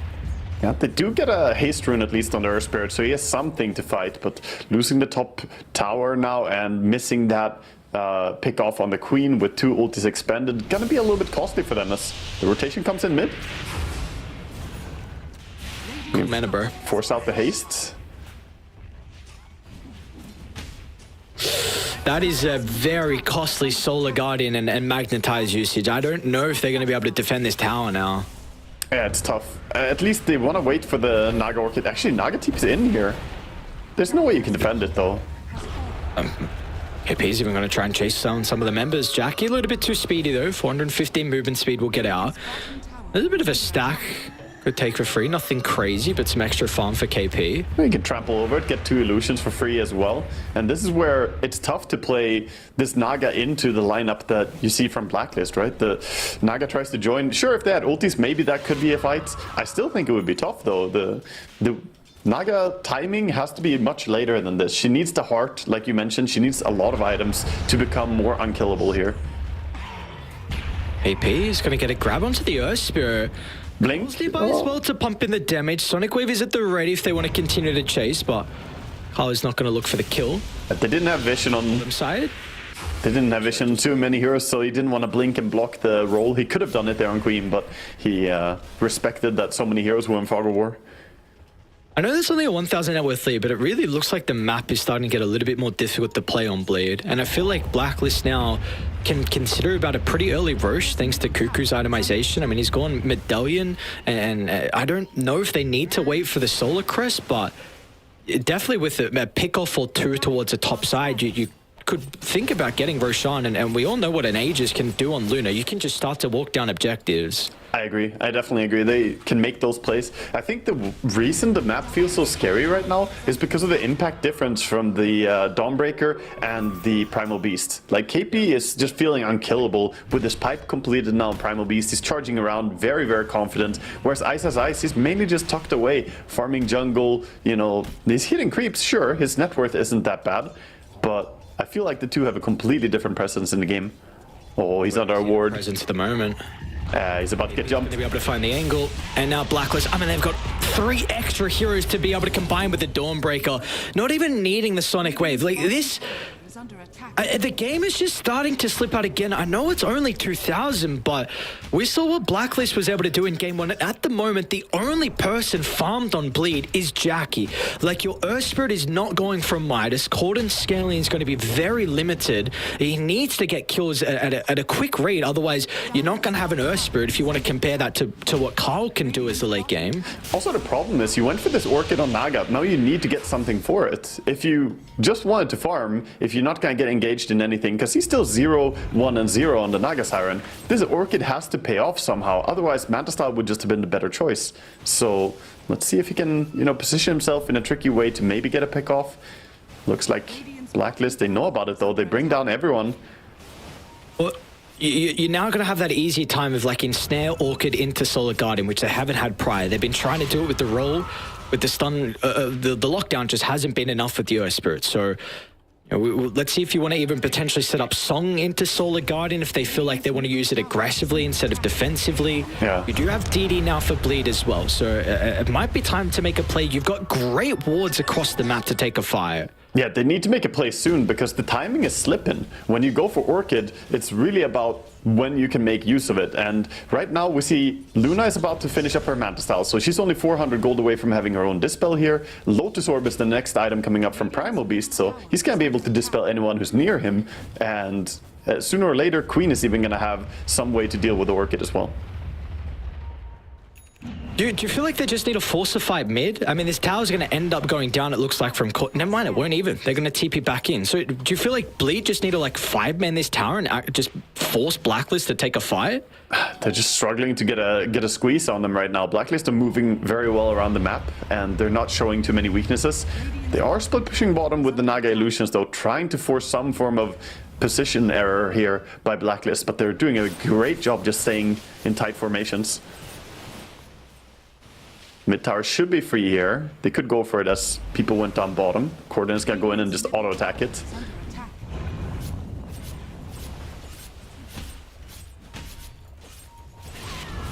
farm is not slowing down from Raven, though. Oh, the jump. Great tornado timing. Cuckoo disrupts DJ. And now this is messy. Once again, looking a little bit awkward. Response is going to be there. Song. Jackie can turn with the song and buy them some time. Is this an escape song or do they want to jump? Oh, yeah. Solid. Looks like Jackie's out. Dubu No cold snap. will be able to escape as well. Man, that was very close, though. 4-second cooldown. The cold snap almost had it ready in time, but that song expanded.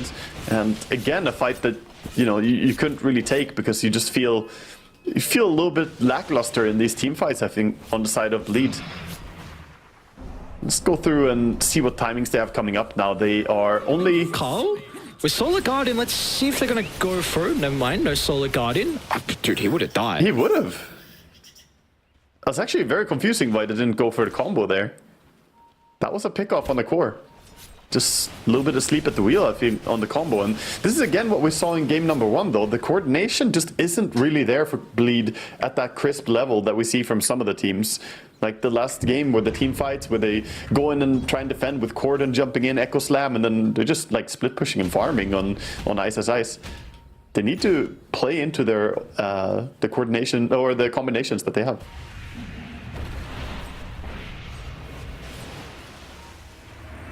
Luna now looking massive, building towards that BKB, and she's getting there pretty rapidly. Sure, Naga is ahead in net worth, but she has a lot more issues in terms of being countered, whereas Luna doesn't have a whole lot of things on the enemy team that she has to be worried about. It looks like they're playing for Roche at the moment, or at least trying to get themselves set up to get some vision down. You have the Solar Crest picked up on Cuckoo. You can give the Alacrity over to Raven. Watcher's going to be controlled. So we'll see. Song's still down for another 80 seconds, which, you know, could be pretty important inside some of the team fights. Blacklist don't want to consider it yet without a pick-off potentially. Yeah, looks like... Don't mind. Looks like Bleed are going to go for a smoke here, moving in towards bottom, as they know the Roche could be what's going to happen here. They need to get Dazzle involved. Dazzle's currently top, trying to work on that Glimmer Cape. But if they're going to go for the smoke move, Dazzle needs to be there. At least Dawnbreaker can ulti in, but finally the TP comes.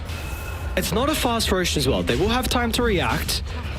They will know, though, Sentry's going to get placed down, look for the D-ward out of Corden, and he's actually going to roll in aggressively to start the fight. There's the Solar Guardian inside the pit. Will connect onto the Luna. They bounce him out, though. Raven on the outskirts of Roshan now, and he's going to be able to turn with the Eclipse as well. A messy fight once again for Bleed as the initiation just wasn't good enough for them to be able to get a couple kills and then go from there, as Corden will narrowly escape with a roll into the tree. Sunstrike, a little bit wayward.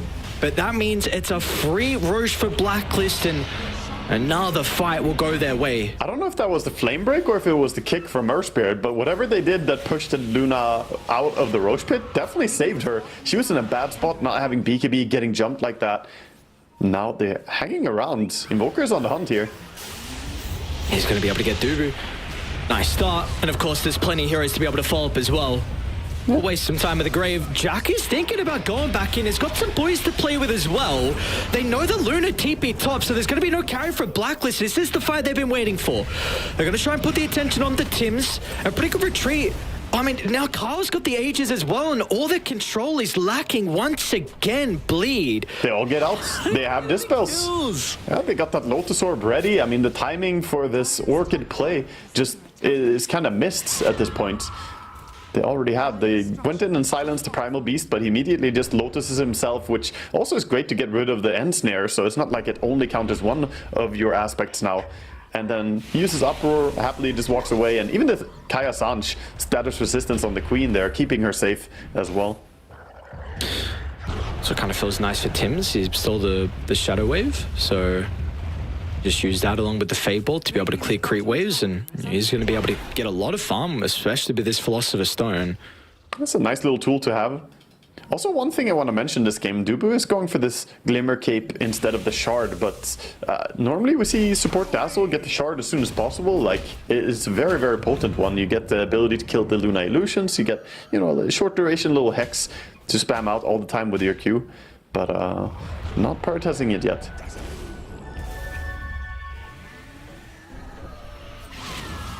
Timings now. The Queen of Pain is getting closer to Aghanims, not too far away. Needs 1300 gold to finish that up. And Luna, I believe she has the full... Is it full BKB already? I think. Rolling Cordon. Gonna start onto the Aegis carrier. Nice flame break, stops the onslaught stun.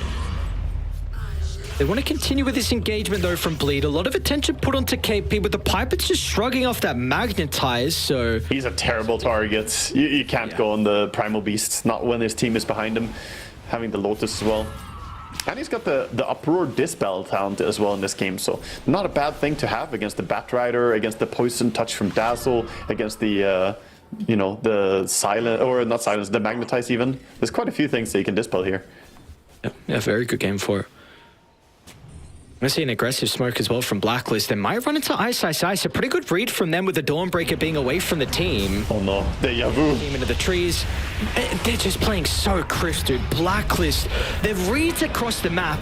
Okay, he gets out. Will get out. Solid Guardian will be stolen though. We'll keep eyes on what Tim's is going to be able to do with his big ultimate now inside these upcoming fights. And they can go high ground if they want. They don't have Aegis right now, but honestly, with Dawnbreaker not having BKB or ulti available, this is go time. Luna is up on the high ground. If this tower falls, it's extremely hard to defend Rax. They do have the glyph at least. Next creep wave was not cut though. Yeah, but they have a catapult wave, so they don't care. He's too late. And since they don't have glyph for this wave, cutting next wave won't matter at all. Yeah, the moment this tower falls, I think defending barracks is impossible. Look at the glaive starting to bounce around. It is very, very tough to go into. They're going to glyph for it. Like you said, it seems impossible to try and take this fight though. Still a catapult, so they don't have to worry about the backdoor protection, even with DJ cutting that wave. It is just a free set of barracks, and it's... And Blacklist have felt uncontested. We'd had a couple of fights, but it really just has not looked close. No, definitely not. I mean, Blacklist are so clean, dude. The way they're playing this game, their movements are really on point. I don't see anyone on Blacklist being clearly out of position or clearly clueless on what their team is supposed to do at any moment. They're all always playing towards a goal. They always have a goal in mind that they are working towards together. Whereas on the side of Bleed, it's more of a question mark to me. I don't really know what they're doing. They're going towards a late game timing, but what timing is it going to be? Like I said, the carry matchup is not favoring going late game here. It just doesn't look like they have the same sharp execution here that we see from Blacklist. How much is his butterfly going to be able to turn the tides here for Jackie? Like, is it really that impactful? Because like you said, you've got a lot of ways now to answer the illusions with the Scepter on Carl and with the Primal Beast, like you mentioned in the draft. Well, I will say respectfully it's like the best item he could go for. I'm also going to say not a single bit. It's completely useless for turning the game in terms of like suddenly he's going to be unstoppable. No, there's too much magic damage.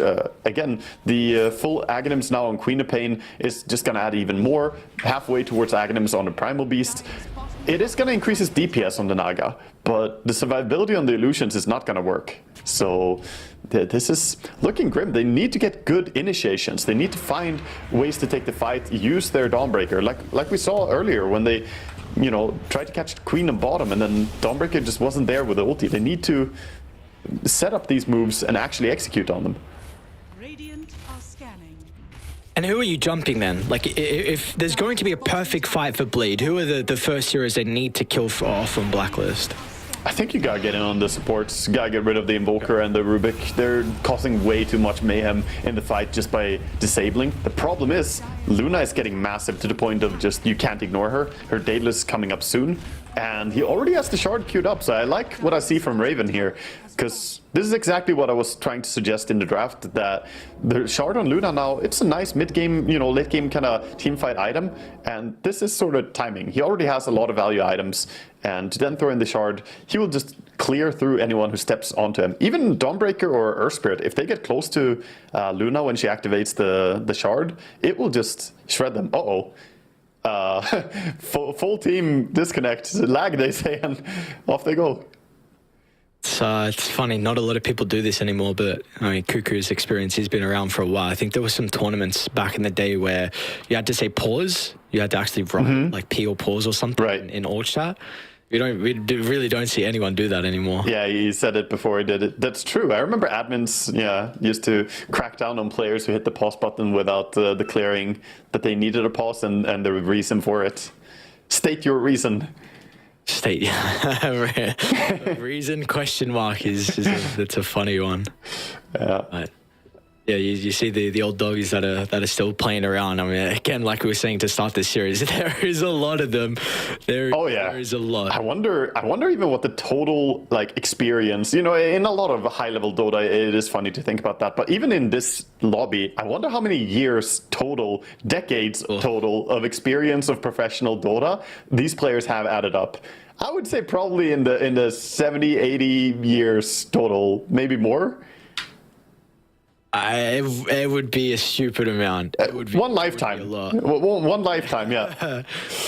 I mean, really, the two players that aren't is, we spoke about Corden, but now we got to keep in mind, like, Jackie as well. Like, this man is a very young star in regards to Southeast Asia. I mean, he's had a great run, won multiple events with Motivate Trust at that time, and then also when he was on Boom as well, they had very good showings for a couple, like, online events too, but he's only been to one international, which was the last one with Boom, and besides that, it's pretty much everyone else with the experience. Yeah, went to one international. They didn't get super far in that one, but at least got some experience there on the on the big stage, and of course played in many tournaments outside of that. But yeah, he's one of the relatively younger players in terms of competitive experience in this lobby, at least. Yes, in this one in particular, because like you said, if we really want to go through all of them. Yeah, this TI player here is the inexperienced guy, it's like, yeah. No, then you kind of set the tone for this qualifier. Like, these guys, they've been around.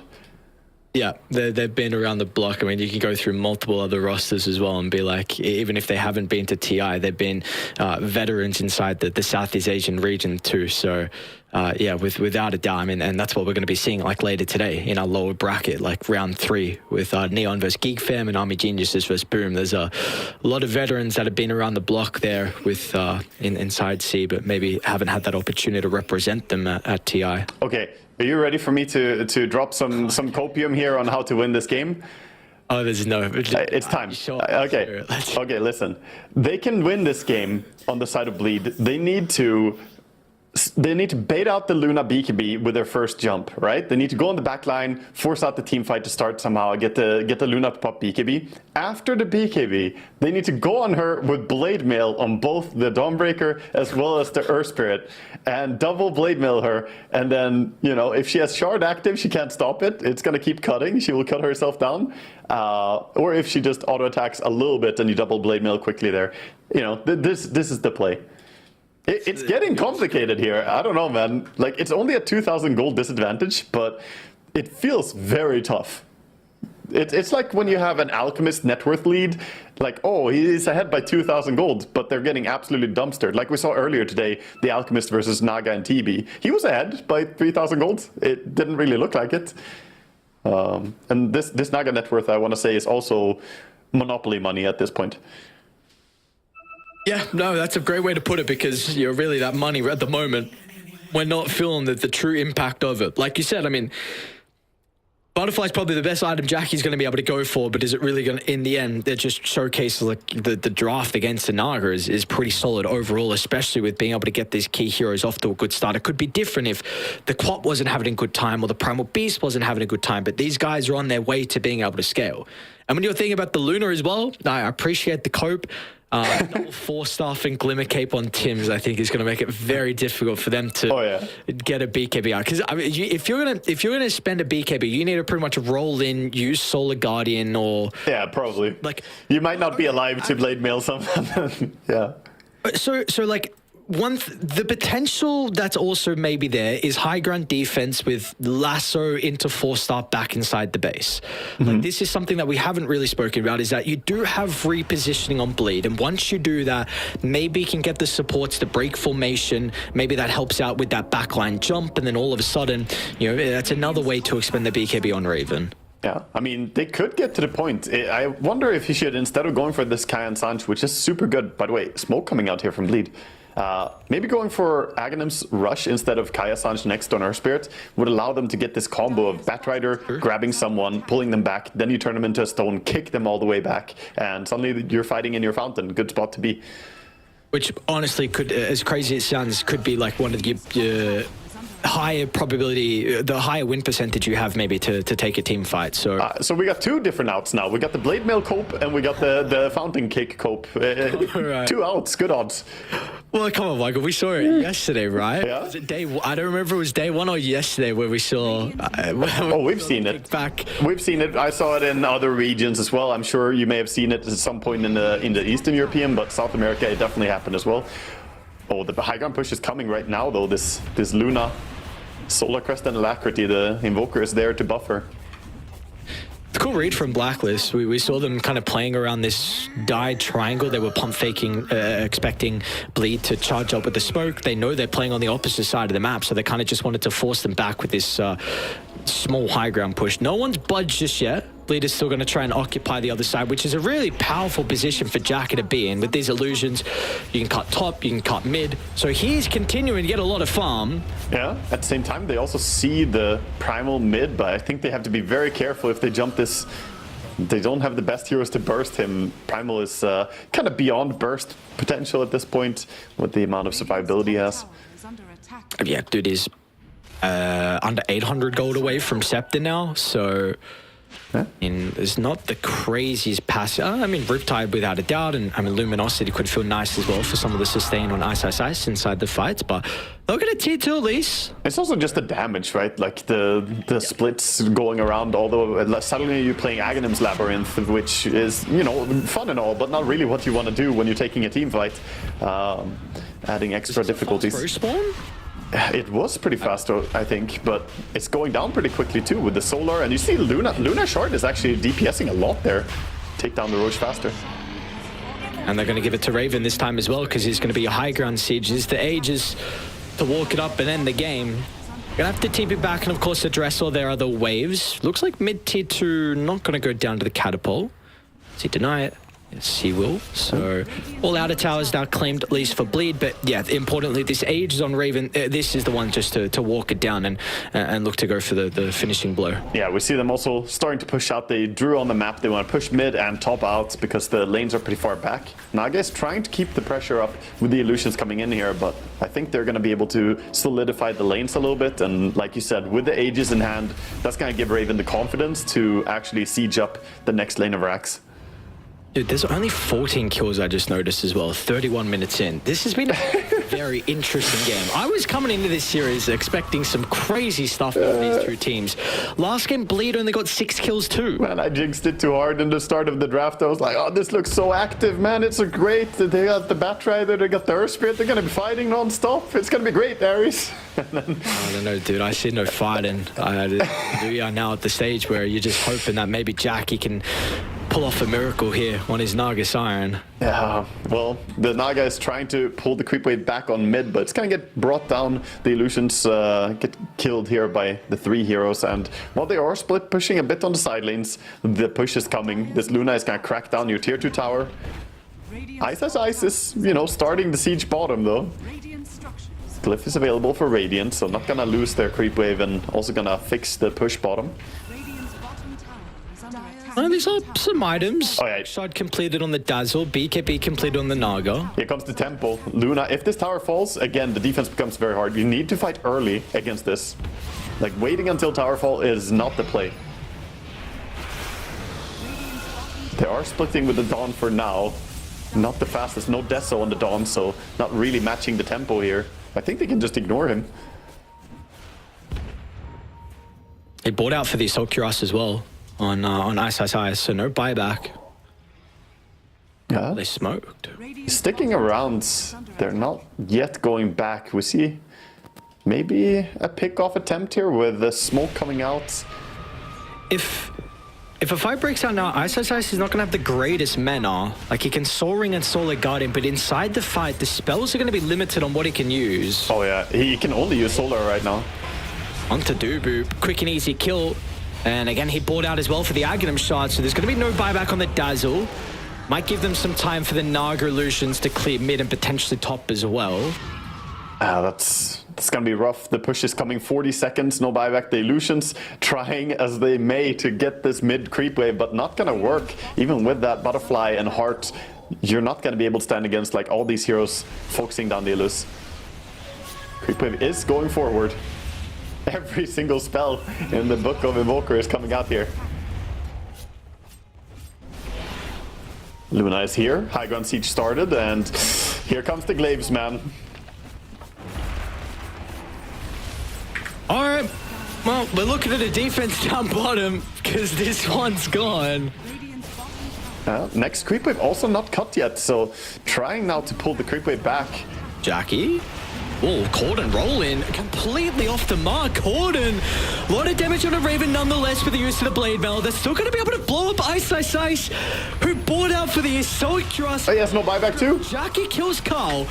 All right, let's see if the Nug is going to be able to do it all. 1v9. Pressure, all the weight is on his back. Jackie, can you continue some crazy feat? Blacklist, they're going to be able to reposition, and Jackie can't get any more. I mean, they got the queen at least, so that was something. Queen didn't manage to get the cheese off there. I think he just got surprised a little bit by the damage output. And Luna just says, I'm gonna go end the game right now. He just 40 seconds, has the Manta soon.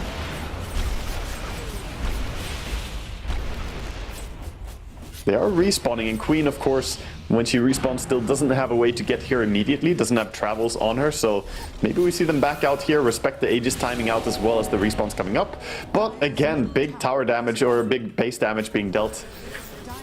Jackie looking for the fight. It's going around. Oh, Jackie. Still no Ice. Gonna be up in 5 seconds. Song should be able to set up for Corden. Potential DJ Lasso as well. We'll see what the target's gonna be. They want to deal with the Rubik. Tim's also in a little bit of danger at the moment, but it means Raven's going uncontested. The Luna damage is starting to ramp up. They'll be able to push some way over to the right side. Corden's able to get some protection out with the roll. Dubu ducks into the trees as well. Glimmer Cape. They don't have any vision at the moment. It's another very messy fight through 3 fights breaking out simultaneously as Ice is going to be able to rejoin off the back of the Solid Guardian. Oh my god, this fight. He will still die in the end. Meanwhile, Jackie on the left side, he's got Corden hand in hand to battle with him. But it looks like Bleed, they're going to have to try and get back to the safety of their base, but unfortunately for Dubu, he won't even get anywhere near close to escaping. Luna gets full HP from the Ancients again. That was like 3 different fights at the same time. The Dazzle almost got away there, managed to run away initially, and Luna got a little bit dangerously low, but stayed safe with the help there coming in from the Rubik, who bit the bullet for him pretty much. And yeah, ultimately a lot of abilities used, but at the end of the day, 2 supports going down, and Cheese still not expended as well, so they still have that on the Queen here. They're gonna try and take this fire, Bleed. Lose the Watcher Vision. DJ's gonna get a start onto the Invoker. You mentioned earlier they want to try and bring down the supports. A quick and easy kill. Oh. Can they even get Coop? The pipe? No way. Corden will try and go for the roll, and he snipes it. Meanwhile, look at the damage on the Primal Base. All right. Luna in trouble. Starting to pump out a decent chunk of damage with the Bloodthorn pickup as well. Now they'll turn to Raven. Gotta be cautious though, because the buybacks, they're gonna teep into the outpost. Raven will go uncontested, turns with the Aghanim Shard, snipes down Corden, and now Jackie is in a position where he has to song and TP out. It should be able to cover him, and he's back to base safely. Yeah, buyback used on the Invoker at least, but that means the push is not gonna stop here. They're gonna keep going. As now the Batride doesn't have Lasso available. Earth Spirit down for 50 seconds. Oh. Luna being a bit cautious about how she approaches this. Maybe respecting that Lasso is about to come off cooldown. It's just 10 seconds until it is back. They can still pack up and wait for the next timing, the next Aegis here as well on the side of Blacklist. Whereas Bleed, now with 2 lanes of barracks gone, it's a little bit tough for them to get out on the map.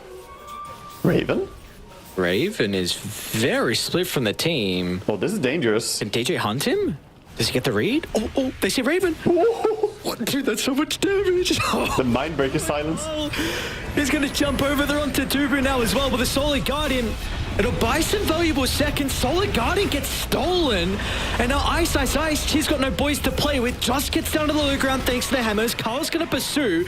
A Grave continuing to make some space, but it's not going to matter. Ice will get nowhere close to any safety of his side of the map. And Accordant as well tries to roll on forward. KP sends his blood in the water. Yep. Warden's pretty tanky with the heart. 4,000 health they need to go through. Magnetie's going to be a bit of a deterrent as well, but Raven just turns to the objectives. Barracks is now exposed. It's going to be mega creeps unless they're able to put a stop to Blacklist. Stolen Dawn ulti could go in to save if they overcommit here. Oh, Accordant, what is that damage? There it is. The Sonic Wave as well. There's the stolen Solid Guardian. It'll stun up Jackie. Ensnare used as well. Song is back up.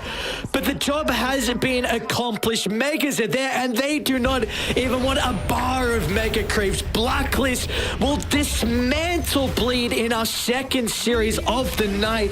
So methodical from them. Yeah, beautiful play from them. 2 games in a row now, we just saw Blacklist completely outplaying Bleed.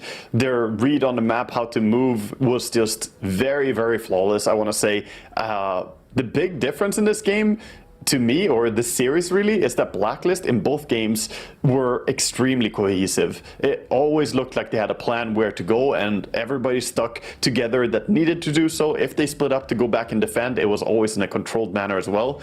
And ultimately, they were the ones to look for engagements more, whereas Bleed, they received that unfortunate push on the Luna. Even if it didn't push her, though, it may still have been a bad fight for them. Man, continue to break this down because I have no idea what happened that game. It was just such a weird game of Dota.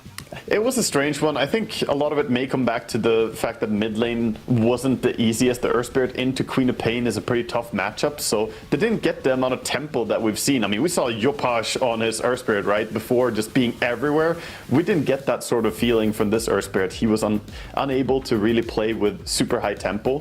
But also to me, a lot of it comes back to, you know, not using the tools they have at their disposal. The pickoff they could have gone on the Queen bottom, where Naga gets an end snare and a silence and Dawnbreaker ulti is ready. Like, you gotta get those. You gotta get those kills. I think at this level, with the teams that we have here in the C qualifier, you can't get away with not maximizing your output in a game. This is 4 series in a row now that Blacklist have been able to get a victory over Bleed. Again, so 1, 2, and 3. In the regular season, they were always able to get those victories. Now it is another series, and this one may have looked the most convincing out of them all. For Blacklist, dude, they have to be so confident going up against SMG, which without a doubt will be a different look of what we saw from Bleed. SMG, doesn't matter what iteration it is a really fast-paced, running-you tempo style of team. So we'll see if Blacklist can handle that, but dude, I'm hoping we get to with the day that Bleed will have, because they're going to be able to have some time to fix some of the issues. But hopefully that is enough time for them to make amends on this series and come back against the next one versus potentially Neon or Geek Fam. Yeah, definitely. I mean, fortunately, they did have that extra life. This is upper bracket that we just cast here, so even though it was a 2-0 and pretty handedly so, Bleed still have that second chance. Ultimately, the journey is not over for them here, but that means Blacklist, they gotta be so happy advancing forward here. And I mean, what a performance by them as a team. Everybody really played solid. Thinking about MVP though, I mean, for this game, I'm probably going to say KP maybe. Like, he was very, very dominant in his pressure that he was exerting this game. He found multiple good pickoffs, and he also just didn't die more than once while also frontlining as hard as he did. Yeah. Like you said, I think to start though, it was definitely a team victory nonetheless for the boys on Blacklist. Without a doubt, everyone played the role they were required.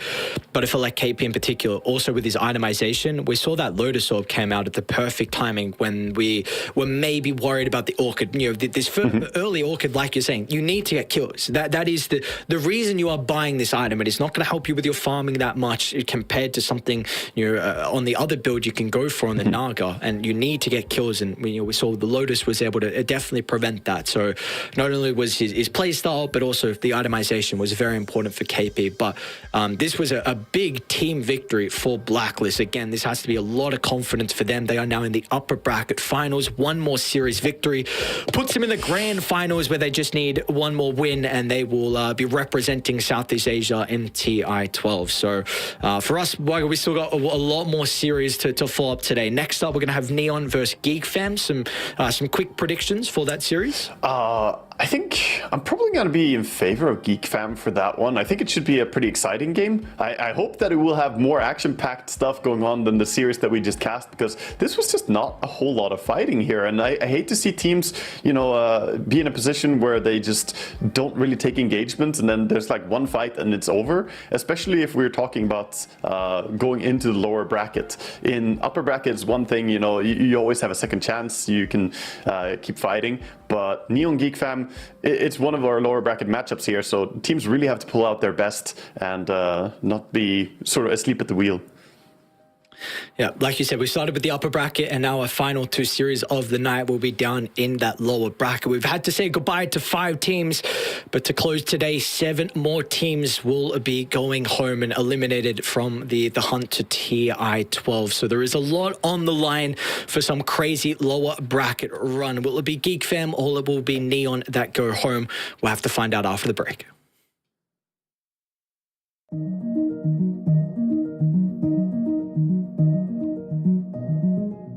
Every day for 3 years, a secret team met across Europe to hack one of the most technologically advanced cars in the world. Meet the Deloitte cybersecurity team that developed new state-of-the-art automotive software defenses, making the world safer for drivers, passengers, and pedestrians.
Welcome back, ladies and gentlemen, boys and girls, to the Southeast Asian qualifying coverage here on what is day number 3, if I'm not mistaken. Anyways, we got 2 series in the books. We got 2 more coming at you here, and that means it's elimination time, baby. So this is going to be fun. Obviously, some great quality content ahead with some awesome teams to be playing. But again, only 2 of these 4 teams will remain alive. I'm Brick CBK, joined by KZU. KZU, it should be a fun couple of series here. Oh, these are going to be some good series. Also, I don't know if it's RNG, but I feel like we're getting to cast more elimination series than upper bracket series. So I don't know if they want me here to like watch all the players suffer and say like how hard it is if you do lose. But I'm going to focus on, it's only going to be one win in all these matches, my friends. And we already saw... Who was it? It was like Ice and the Bros. They just got knocked down as well. So, everyone is just joining down here. Well, speaking of who's joining who, we take a look at the brackets and how they've developed after even the first couple of series today. You mentioned Bleed just getting knocked down by Blacklist Rivalry, who's looking really good. Certainly one of the favorites coming into it.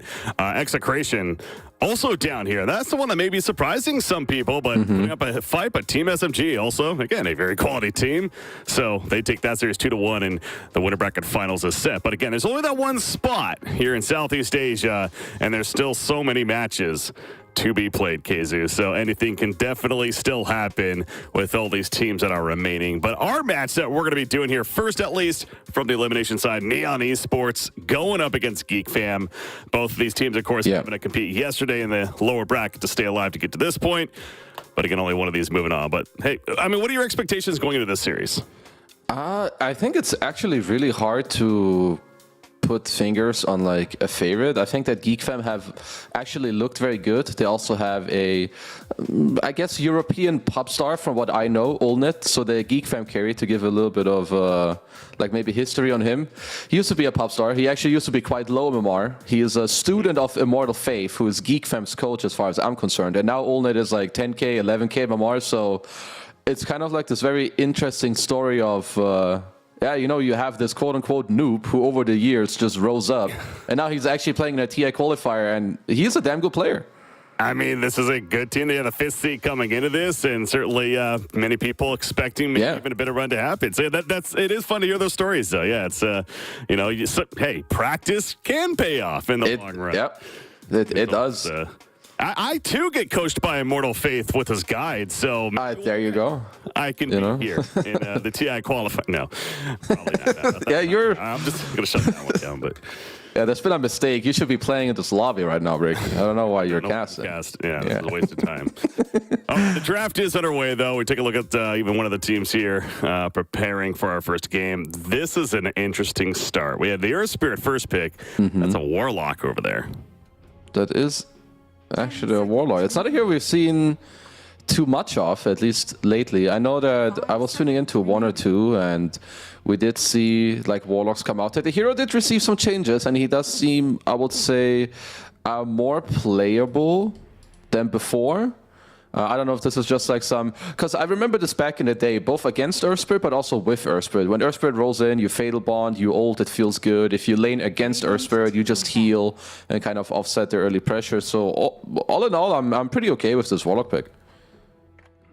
It is a hero that, as you mentioned, seen a little bit here and there. It's only once so far in Southeast Asia, but overall has been seen 16 times throughout all the qualifiers, 97 records. So there you go. Here to bring the numbers. But yeah, it sounds like on paper, though, maybe kind of makes sense. But it is always interesting, especially a lower played hero. We talked about it even previously here with Enigma for one of these teams. You know, they just love to run the Enigma. They pick it up early on, but no other team is doing that. So sometimes they just have their flavor picks that they like to lean into, and clearly Geek Fan, fan of the Warlock.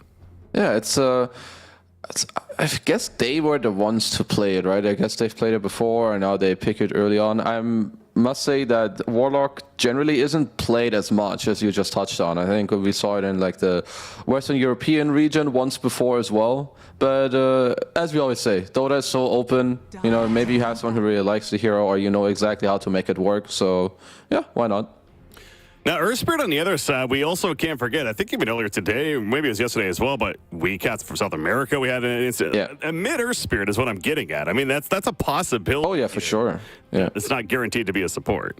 10 seconds. No, like Earthbird's actually also, I'd say it's just a strong hero, simply because you can flex it. You know, it doesn't have to be a 4. Like if this is like strictly, if you strictly pick the Warlock here because it gives you a good lane and good team fight against the Earthbird, well, you know, they might as well just chuck the Earthbird into mid unless you pick a very strong matchup there.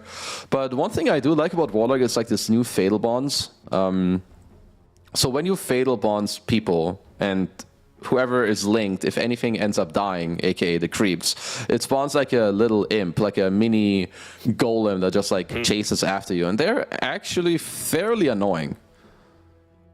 Okay, so annoying imps coming to the advantage if you're Geek Fam against Neon Esports. Yeah, that's gonna be fun for us at least to see how that's gonna look here for their side. But yeah, Neon Esports having to deal with that, and already dipping in both teams, in fact. A bit of reserve time being used on all these initial bans before the next surge of picks take place. But there we go. It's making it through the Batrider, the last one on the list. And now let the picks begin. It's going to be a Rubik initially.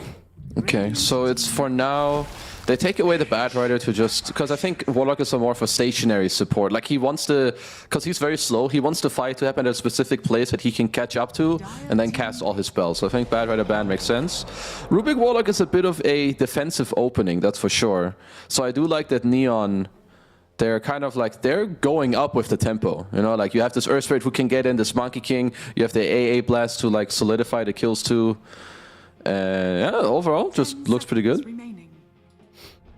Yeah, you saw Raging Potato right there, the one doing the drafting for the team. From what we can tell for Neon Esports, talking over with the team, but ultimately selecting the Ancient Apparition to go with the Monkey King. So yeah, AA, you know, tends to be one of these more maybe niche heroes, but something we really have seen of Ancient Apparition in general too is that stacking and the creep stacking. Oh yeah. Setting up those Ancient stacks and just all around the jungle for, you know, your Naga Siren, your Terrorblade, whatever makes sense, your Gyrocopters. So we'll see what direction they go there. No, this AA4 has definitely looked very good, and well, obviously I saw it on the screen, but I forgot that Chuan is coaching Neon Esports, so they've got a very old figure as well to help them out. And to go back to what Geek Fam were doing with like this, I touched on that it's a very defensive opening when it comes to their supports.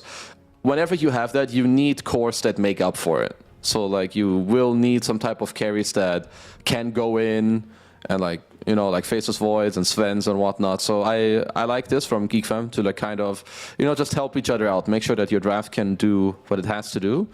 Sven's win rate is 100% in how many games? It can't be that many. Let me actually check that for myself. Wait a second. It shouldn't be that high. I know the hero's good, and I think he also looks good. Is 4-0 in Southeast. It's not bad. That's the production's on point. How about that? Yeah. All right. That's interesting. Yeah, that's one of those you kind of like, that can't be right. And that's right. Okay. Oh, Brewmaster. Brewmaster, yeah, the 4th pick now. We've seen him popping up a couple times. Strong offlane. Of course, still has that primal split, but really this has become even more of just this, dare I say, the brawler, obviously with the and he can kind of be that semi-carry even later on. No, for sure. Brewmaster does seem like... I mean, I also feel that over the last years, Brewmaster it's been a very hard hero to make work. So I think some of these smaller buffs that he's been receiving over the last couple of patches are definitely very good. So, you know, he's not just the, haha, look at me, if 3 of me split. You know, like now he actually has like other spells. He can tank a bit. Yeah, like he has more mobility, so it checks out. Ice Frog, he's back on track.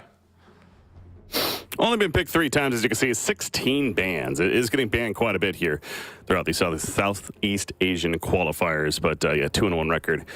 Gonna get the 4th pick now with Geek Fam. So yeah, you also touched on, Sean, the coaching. I mean, we talked about Misery also. It is kind of fun seeing these older name players. Yeah. Of course, you know, moving on into that role, becoming those figures, obviously sharing their knowledge and trying to do it from a different perspective, be successful that these players have certainly had as players themselves. So. Okay, so if you're Neon here, okay, so you're gonna pick a new carry after you do see the Sven and the Brew, which makes this likely a Monkey. Well, I guess Monkey and Earthbird are both flex. They're gonna be between 2 and 4. They are very similar though, so I would say it's not too hard to counterpick those. Trollpick is very good against Sven. of course, as you know, like what you want against Sven are kind of like man fighters, heroes that can stand their ground. But Brewmaster, not the easiest hero for some of these trolls and Medusas to deal with. 10 seconds. Yeah, so it's kind of the give and take situation right there. And Neon clearly settling on the we like the give. Or we like to take, I guess. Anyways, they like the matchup against the Sven is that point there. So for sure. Yeah. Then now the Geek Fam, sure they have an answer with Brewmaster, but yeah, Sven himself not going to be as powerful as they maybe hoped for, especially in that position 1 versus matchup. But now the bans to follow. What, both teams likely still need a mid? I mean, we talked about the Earth Spirit mid. Yeah, I think Neon maybe need an off lane, whereas Geek Fam definitely need a mid. Like, I'd be super surprised if they did not go for that. Okay, so Neon will have to pick first. So I'm just Monkey King mid we're thinking here. That's what we're gonna at. Maybe Monkey 4 with Earth Spirit mid. I don't know if I'm missing something. Like maybe there's some offlane Earth Spirit you can run or something like that. But yeah, I'm just gonna assume that they need an offlane. Looks like Geek Fam are thinking of a similar manner. Maybe like I think for Neon, you want another hero that goes in or gives you a team fight. Because right now, sure, Troll's matchup against Sven is good, but there's more to do than just a one-on-one matchup. Right now, I'm looking at Geek Fam's like team fight, and it is disgusting. Like they have Brewmaster, they have Golem as well to like delay your Troll's BKB. Because Troll is a hero that can only fight in his BKB duration right now. Yeah. Yeah, so a way to kind of turn the tides, dare I say, in team fights. Tide Hunter, perhaps, maybe for Neon. Yeah. What else is there? Like I was looking if there's anything that like locks down some BKB Sven or gives you like another way to go in. Because currently, I think when this guy gets his BKB, not much is going to be happening to him other than, well, if Troll wants to man up on him. But I would like if they gave themselves like another timer, so it's not just, okay, Troll uses BKB, therefore we need to win the fight in this duration. Like give him some more backup or like a way where he can play slower in the fight. Oh, okay. So yeah. So what's happening here? I actually don't. Is it Earth Spirit offlane and Monkey mid? Is it an apparition mid? I mean, what is happening? Is that Dark Willow core? Yeah. What is going on? Okay, let's see. Well, we'll pick Invoker and we'll see what happens. Yeah. So they get last pick Invoker, which of course is very damn good. We'll never really go against that. It's also, I mean, it's incredible when it comes to a hero such as Sven as well.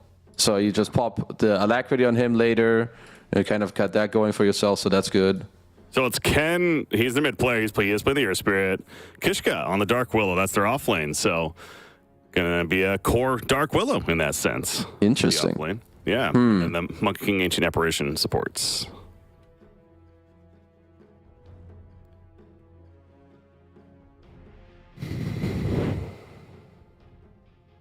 10 seconds remaining.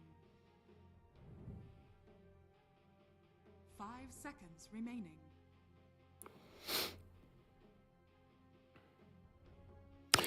To me, it's, did they maybe like the Dark Willow like for the lane matchup purpose? Like, would it be pretty good in the lane matchup against Sven specifically? And that's perhaps that paired up with the Monkey King, that's going to make Sven's life difficult in the laning phase? I guess so. So, well, at least, yeah. So they knew that Sven was going to be in their lane. They likely wanted a range hero because you have Monkey 4.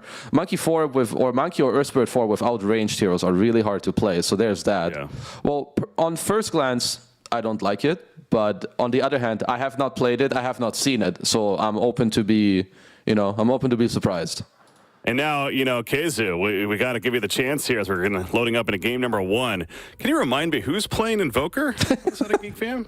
Actually, it's our favorite player, Breaky CPK. It's Cox on the Invoker. I'm expecting some huge plays from Mr. Cox here in this game. Yeah, no, excited to see Cox and what he's able to do for Geek Fam. I've been hearing a lot about him as a player and whatnot. Yeah, you should. This guy's a monster. Yeah, he's playing the Invoker. It's always many thing that Cox can do on the Invoker right here. Okay, this is all right. Loading into game number 1. It's an early morning for me. It's okay. Don't worry. I'll try not to catch you off guard too hard during the game a couple of times. It's gonna be okay. Yeah. Well, I must say though, I wasn't too sure about Geek Fam's opening with the double support, but I think they really made up for it with the other picks. Neon Esports as well, I would say that they have... I don't know about surprised me, but I would say that this draft is not super easy to execute, but I'm looking forward to just, you know, having different things being shown to me that they can work, because at the end of the day, it can.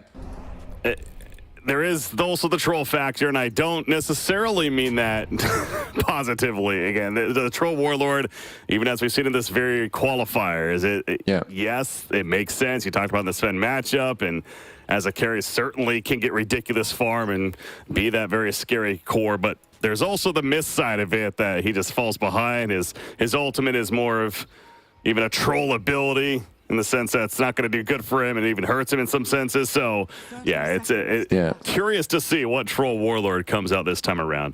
Okay, it turns out that I thought Raging Potato was a 4-player. Turns out he is playing Core Monkey King when I judge his items, whereas the Dark Willow is playing the position 4.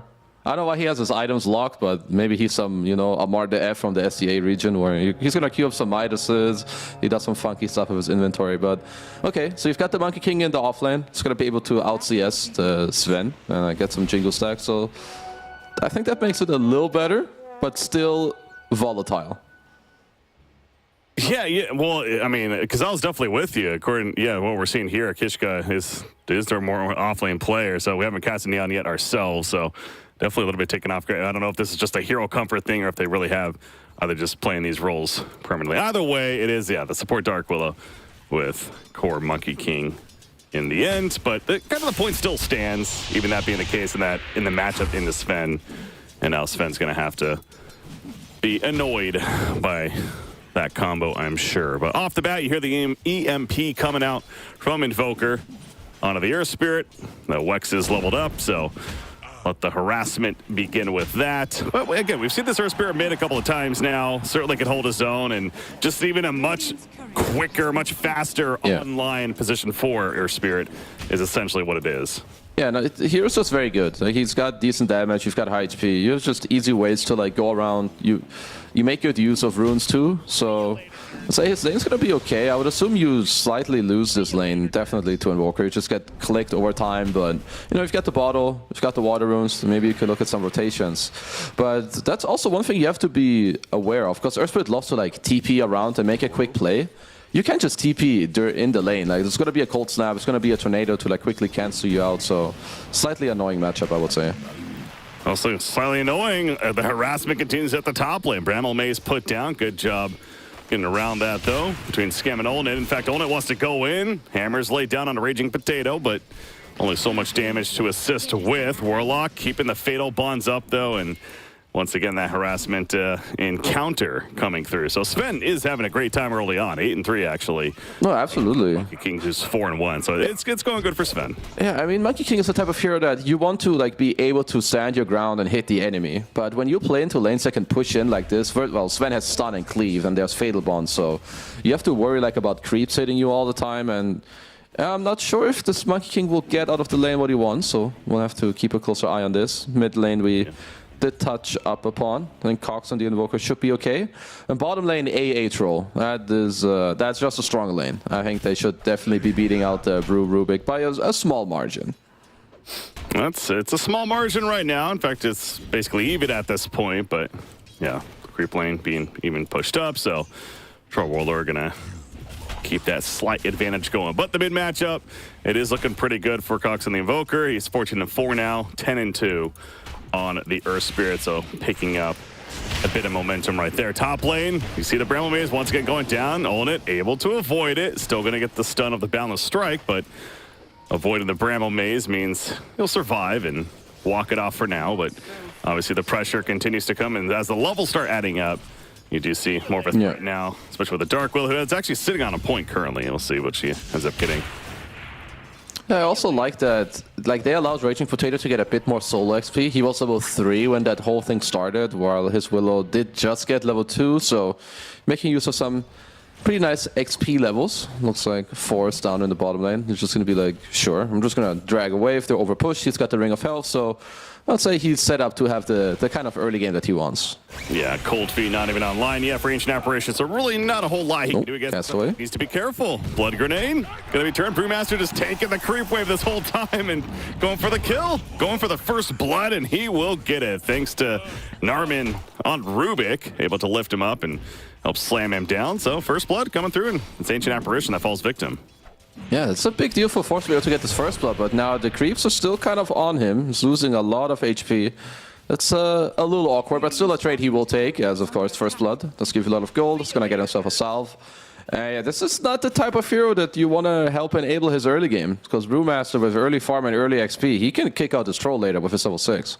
Yeah, just Force really showing how tanky he is even early on. Going to deliver that regen and almost like an axe-like effect right there, where, you know, pulling the creep wave behind, tanking it, and Troll just had to accept that fact and go back to farming elsewhere. So, yeah, Force is having a great time on the Brewmaster so far. Yeah, you gotta be careful with these heroes like the AAs and these Warlocks like off to the side. In the lane, sure, you can play behind or on the side of your carry, but if you get called out in the jungle against like 3-4 slows, you already know that these heroes, they just die.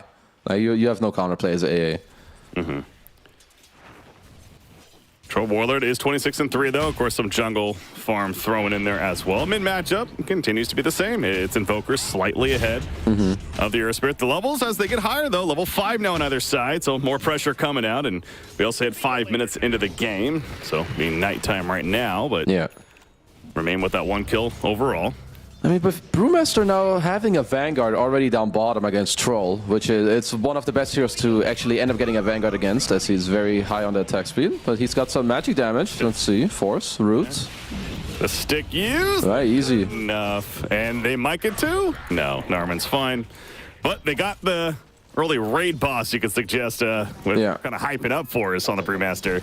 Finally, they take him out, though. I mean, that's a very good killer early on still, like for them to get, right? We talk about this Brewmaster, he's got their early Vanguard, but with maybe some of the small buffs coming out to the Whirling Axis and you still having 2 magical spells, you know, kind of putting it into Force, it's got to make sure he stays on full HP, because these are the early kills that Fortune Soul, and generally when you play Troll, like, you want to be amplified as much as possible.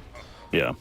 What's the Brewmaster build this game? Because honestly, an item like a little bit of mid action, but item like Crimson Guard does feel pretty valuable here with all the physical damage on the other side.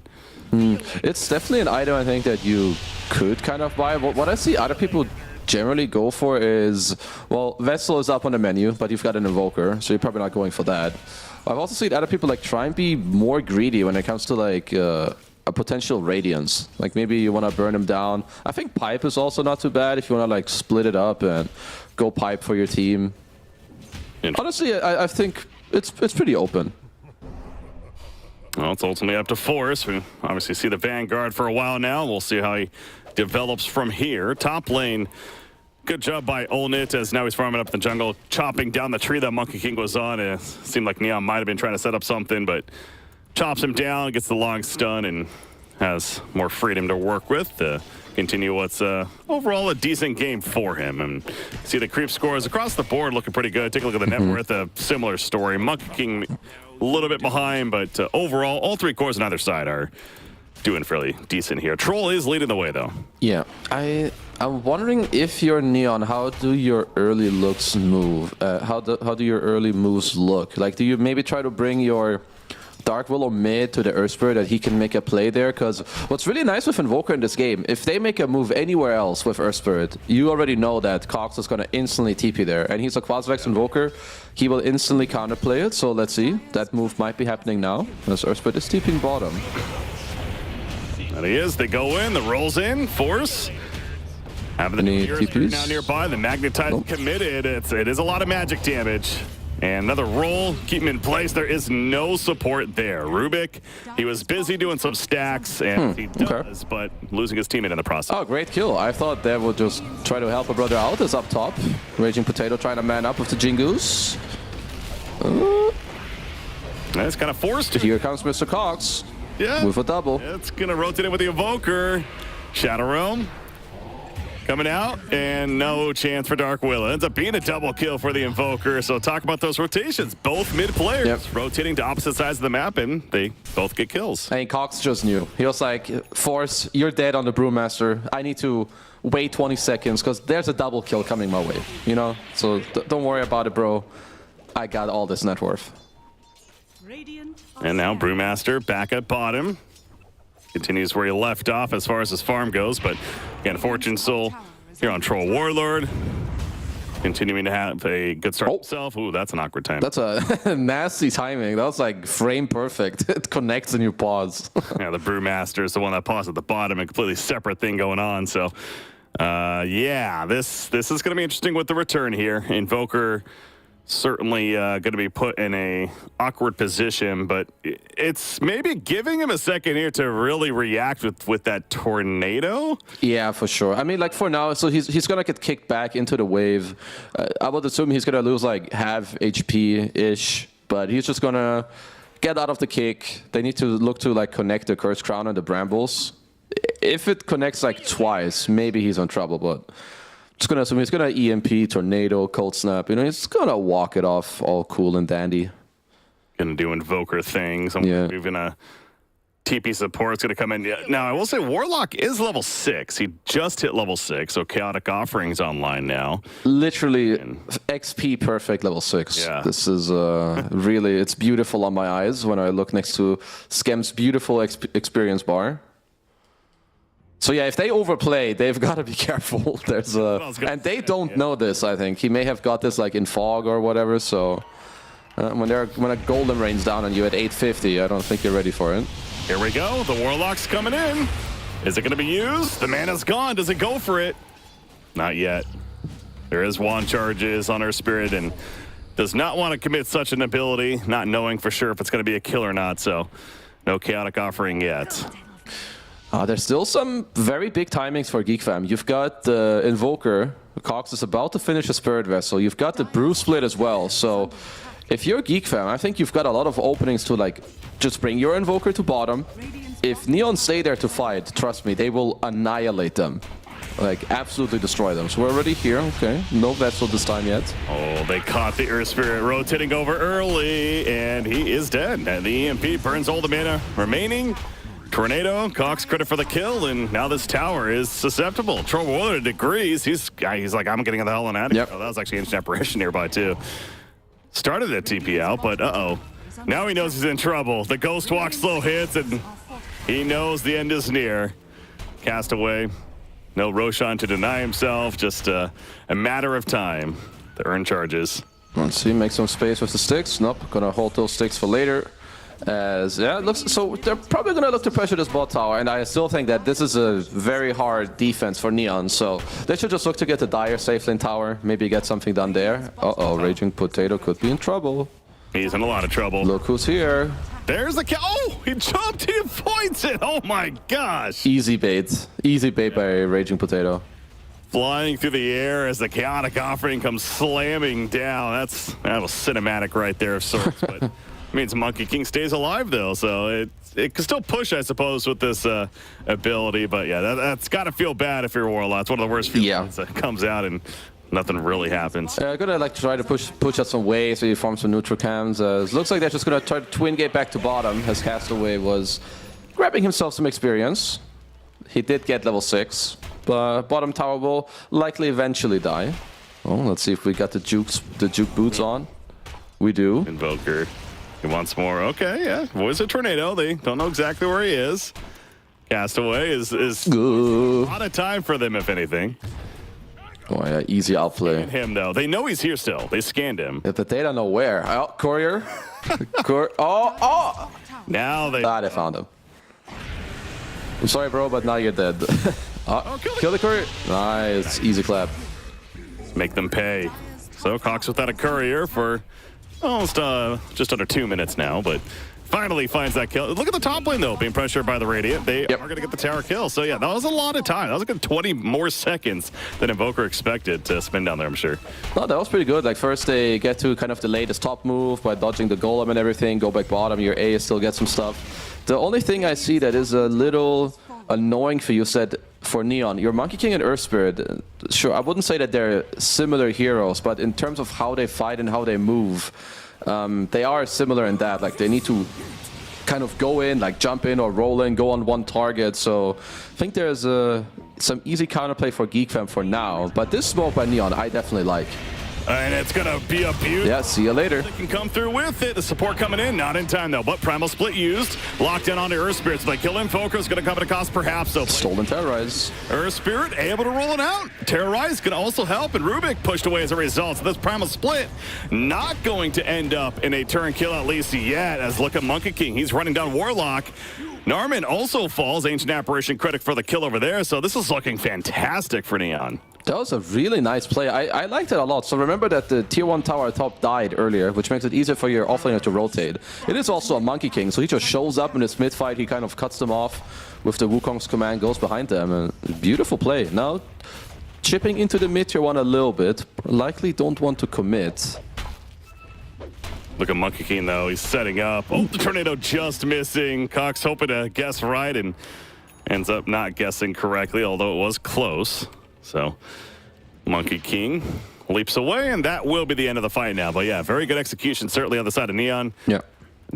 Sven, though, own it. He is quietly being Sven here in the top lane. And he's got a Mask of Madness. Just farming the entire map. As Fortune Soul isn't too far away, of course, being Troll and having a good timing on the battlefield is, yeah, Ulnit's farm is very high up there. You've got the Spark of Courage, Mask of Madness, Echo, can split that up later.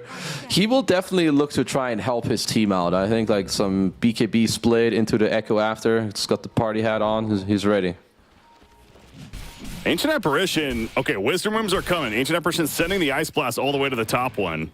Warlock. Never mind, it doesn't come through. He actually used it. I was waiting for it, but he actually used it already. So. A little too late. But Earth Spirit is going to still go in and at least make him pay for taking this rune, maybe? Okay, never mind. Ken just wants to get out. Oh, Raging Potato. He was cut off a tree, I believe, off of the high ground ward. So cut down, stunned after. And if you're stunned 6 seconds against a Sven, I think you're probably dead. Oh, yeah. Yeah. So the end result right there. Godstrength comes out and Sven's like, I've been busy farming creeps. Time to farm a hero. Does so. And now it's back to creeps. So, yeah, he has another 1,500 gold already saved up. Understandably, the pretty typical build here. The BKB is likely going to be next in line. That's going to be scary. Well, eyes on Ken. Will he be enough? Because they will have to smoke up soon. Because all the plays that they can do, I think, is, well, it looks like they're gearing up for it. It's these three go together, roll Ice Blast, throw up the Bedlam on this Earth Spirit, because whoever they roll on, I think you are dead. At least if you're alone, as smoke breaks, Ken goes in. Find Mr. Cockers. Terrorize. And now it's Cockers, all right. Terrorize. Stolen Bedlam. Split, though. It's a strong one. God, Earth Spirit melts. Oh, this Stolen Bedlam looks sexy. I like it. You can even like throw it on your Brewmaster. I'm glad that you can do that, because that is nice and strong. Yeah.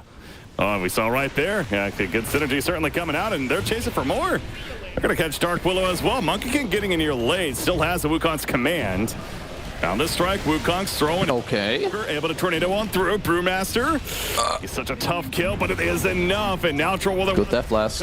Golem. Troll's disarm though. Deafening Blast. It's an issue, and there's a nice ice path as well. But it's not going to matter. Battle Trance activated. The chase is successful. They kill Invoker. They're going to kill Warlock, but Sven shows up, and oh no.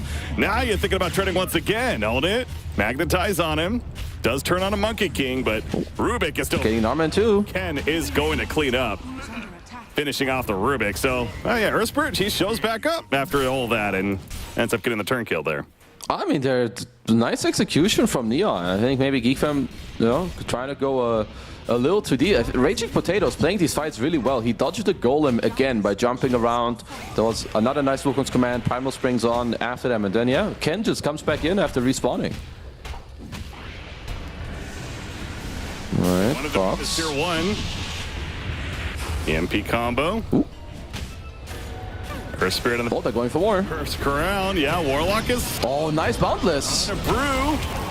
Raging Potato just sitting on top. They drop Invoker again. Brew's also did. It's just not stopping, Case. They're still going. It's like a continuation of what they did about a minute ago or so, and they're going to get the Rubik as well. He can't get away, although Earthspirit getting very low. Fatal Bond's helping to do some work right here, but he does manage to walk it off. Another double kill for Fortune Soul. This game just definitely taking a turn.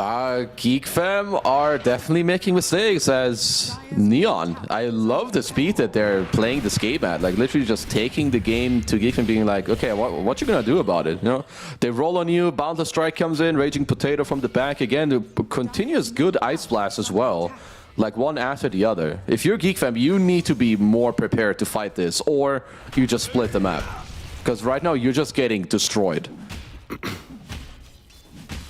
Yeah, it's overall a 1,000 net worth lead, but it feels a bit more than that. It really does, especially how these last couple of fights did go so well for the side of Neon. And this Troll Warlord, he's going to have a BKB. Yeah, I mean, he's basically about to click it. He's doing great. He's got a Fury, not just Fury and BKB, it's Fury, Yasha, BKB. So he's got a very good net worth going on. So I think Geek Fam will now look to involve Olnet in the bigger plays as well. Stormhammer does come out. Now the Shadow Realm, though, preventing the TP. No, it's canceled, and no chance in the end. So delaying it, but is taken out. BKB also finished on Sven. He didn't use it right there, so he still has the full charges, but obviously great for him, too. He's also got the God Strength talent, of course, at this point already, as he's incredibly high leveled. He's level 16, Troll about to hit 15. Look to whack away at the tier 1. They need to be a little careful though. If they linger here, Neon, this is definitely a fight that they will look to take. Radiant's top tower is under attack. Cox, oh, he's going to be scouted. He actually, that sentry right there, they pinged him out. A bit of a split-up fight. And he's a goner. Without using Chaotic Offering. Wukong's command, Sven still holding that Battle Trance. Orca, he has to. He's got rooted straight up. He's dead. As soon as he BKB. Oh, he's not dead. Unfortunate timing. Olnet is still going to manage to survive, though, thanks to a little bit of support. As Rubik did all that he could, now has the TP away. But Earthspirit goes in. They want the kill. Good split. Brewmaster, though, with the split is going to. Cox! Oh, Cox is dead. They'll take the secondary there in the Invoker. But Sven at least survives for the side of Geek Fam. Neon are just playing better Dota right now. I think Geek Fam are getting caught a little bit. I would say that they should consider themselves lucky only losing Cox in this fight. I mean, you did have to expand your top BKB on Sven just to run away. But even that was that got a little too close for my liking. Yeah. And he was in a very dangerous spot. I mean, even having to use Primal Split very defensively right there just to help save the Sven. Again, not ideal, but certainly necessary at that point by force. But so yeah, Sven stays alive. He's 3-0-2. His farm continues to still be very impressive, contesting with the Troll Warlord. But it does start to taper off a little bit. But I mean, I go back to at the same time, it's still not the biggest of leads. Still only 2,000 net worth overall. No, that is true. I mean, does it feel that way to you? Like, is this still a pretty even game, would you say? It is somewhat even. I would give like right now the momentum is definitely on Neon's side. Because, so I think right now for Geek Fam, they need to make something happen with this Blink BKB on Olnet. Because if they miss the next 1-2 timings, it's kind of, ooh, Blade Mail, careful. He was trying to time that. He activated it pretty early, so it was like, all right, it's going to be wearing off here in a second. He went a little too early, though. Yeah. So. I think like these plays right now are very important for Geek Fam because I feel like they've been struggling a bit over like the last 5-6 minutes. So I think if they can get themselves 1-2 kills on the map and speed it up, give themselves some momentum and confidence again through Olnet Sven, then they're gonna be good to go. Invoker behind the Sven, ready to alacrity. Scan hits. They know that Monkey King perhaps is setting up, and that's the cue for Geek Squad to start falling back for the time being. Yeah, because for now we haven't seen any of most of the bigger team fights have kind of gone Neon's way, but I think that has come off the back of outplay and Geek Fam not truly being ready. But I think now you've lost a couple of those fights, they're gonna have talked about, you know, what's going on. Both their supports holding Philly Stones, Brewmaster holding a Philly Stone. That's why this game is still so even, man. They have 3 people cheating on the gold. Yeah, Philly Stone pretty good. Yeah, it's pretty good. Okay, Neon are trying to set up a Roche. They're doing it, but Geek Squad, they're coming. Geek Squad and Geek Fam. No, stay at Geek Squad, man. It sounds really funny. I mean, okay, Force, Terrorize, everything. Trying to get the kill. Brewmaster before he can ultimate. No, yes they do. He was casting him, but they couldn't get it off. The counter conference could immediately, but Troll Warlord's dying. Battle Trance just in time. As that Gauss Strike Sven was trying to take him out. Battle Trance going to be wearing off the Deafening Blast as it comes down, and Troll Warlord triple kill. Oh, this is a real. Castaway's also going to feel the damage. Cambrano attacks on him. Their alacrity applied, and now it's Roshan for Geek Fam. Ooh, Ulnet Senpai doing some good stuff. Sure, so they do kill the Brewmaster, but I think they literally used everyone and then threw in their family on him as well to try and kill him. Like BKBs, Wukong's command, AA Blast, literally just everything. So, sure, he dies, but then Sven is like, sure, this is free real estate for me. And he almost still got the primal split off. I mean, it really was half a second away from being cast, and that could have. It was already so bad with the team as in the end result as we saw. So yeah, the point is now it's a. I go back to that question I just asked you like a minute ago of how is this an even game? Well, not so much anymore. Geek Fam certainly takes control at this point. Yeah, we might see I think we're starting to see a little bit of this thing where, if Troll doesn't win the fight in like the first few seconds of his BKB, it will be very awkward for them to play. And that is a bit of the problem when you play against Brew. In order to kill him, it already takes a while. If he gets split off, he will be able to play these longer drawn-out fights. And there's also war cries, and now supports are starting to get defensive items. So Neon will have to go. They'll need to find some outplays again, like some nice smoke angles, because team fighting will not be easy. There's a lot to deal with for this Troll Warlord. Obviously, just the armor of Sven with the Warcry itself. You got Invoker. That Deafening Blast has actually been massive several times. You saw the Disarm popping up on him, and of course, that's no fun for Troll Warlord. Brewmaster doing his stuff with the Cinder Brew. I mean, it's not the friendliest game. And by the way, Brewmaster is going to have a Crimson Guard. It's just about finished. Yeah, he's got the pipe plus Crimson. Sure, like, because all he has to do, right, like, it's not just sure, it helps you stay alive, but it furthermore goes into this philosophy of how do we play these drafts, or how do we want to play against the Radiant lineup? Well, you want to drag out the fights. You want to make yourself and everyone more tanky to just live these extra couple of seconds. Or even just live to get the split off, because yeah, if he can do that, he's doing a lot. As Ken has a hard. Seems like the new type of flavor build, the Blade Mail into hard. I saw him building that earlier. I mean, again, we've seen Sven, if he's not careful, he definitely can do some good damage to himself.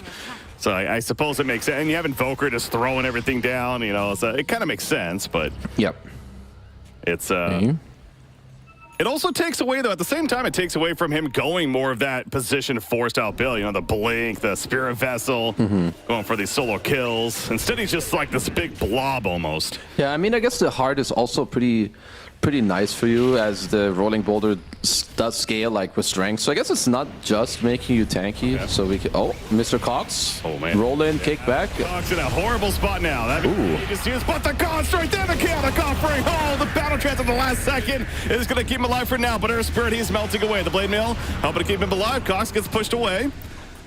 And the Wukong's not something you want to fight in. Obviously very aware on the Geek Fam. So they lost the Brewmaster, unable to primal split again. Nice defense. Like, really nice. You got the Aegis away, as there's a stolen Bedlam, as Ken kicks in his Dark Willow to show him to Rubik that he can steal it. We're just having some fun. You know, sometimes you have a little bit too much fun for 2 seconds, but Neon with a great hold.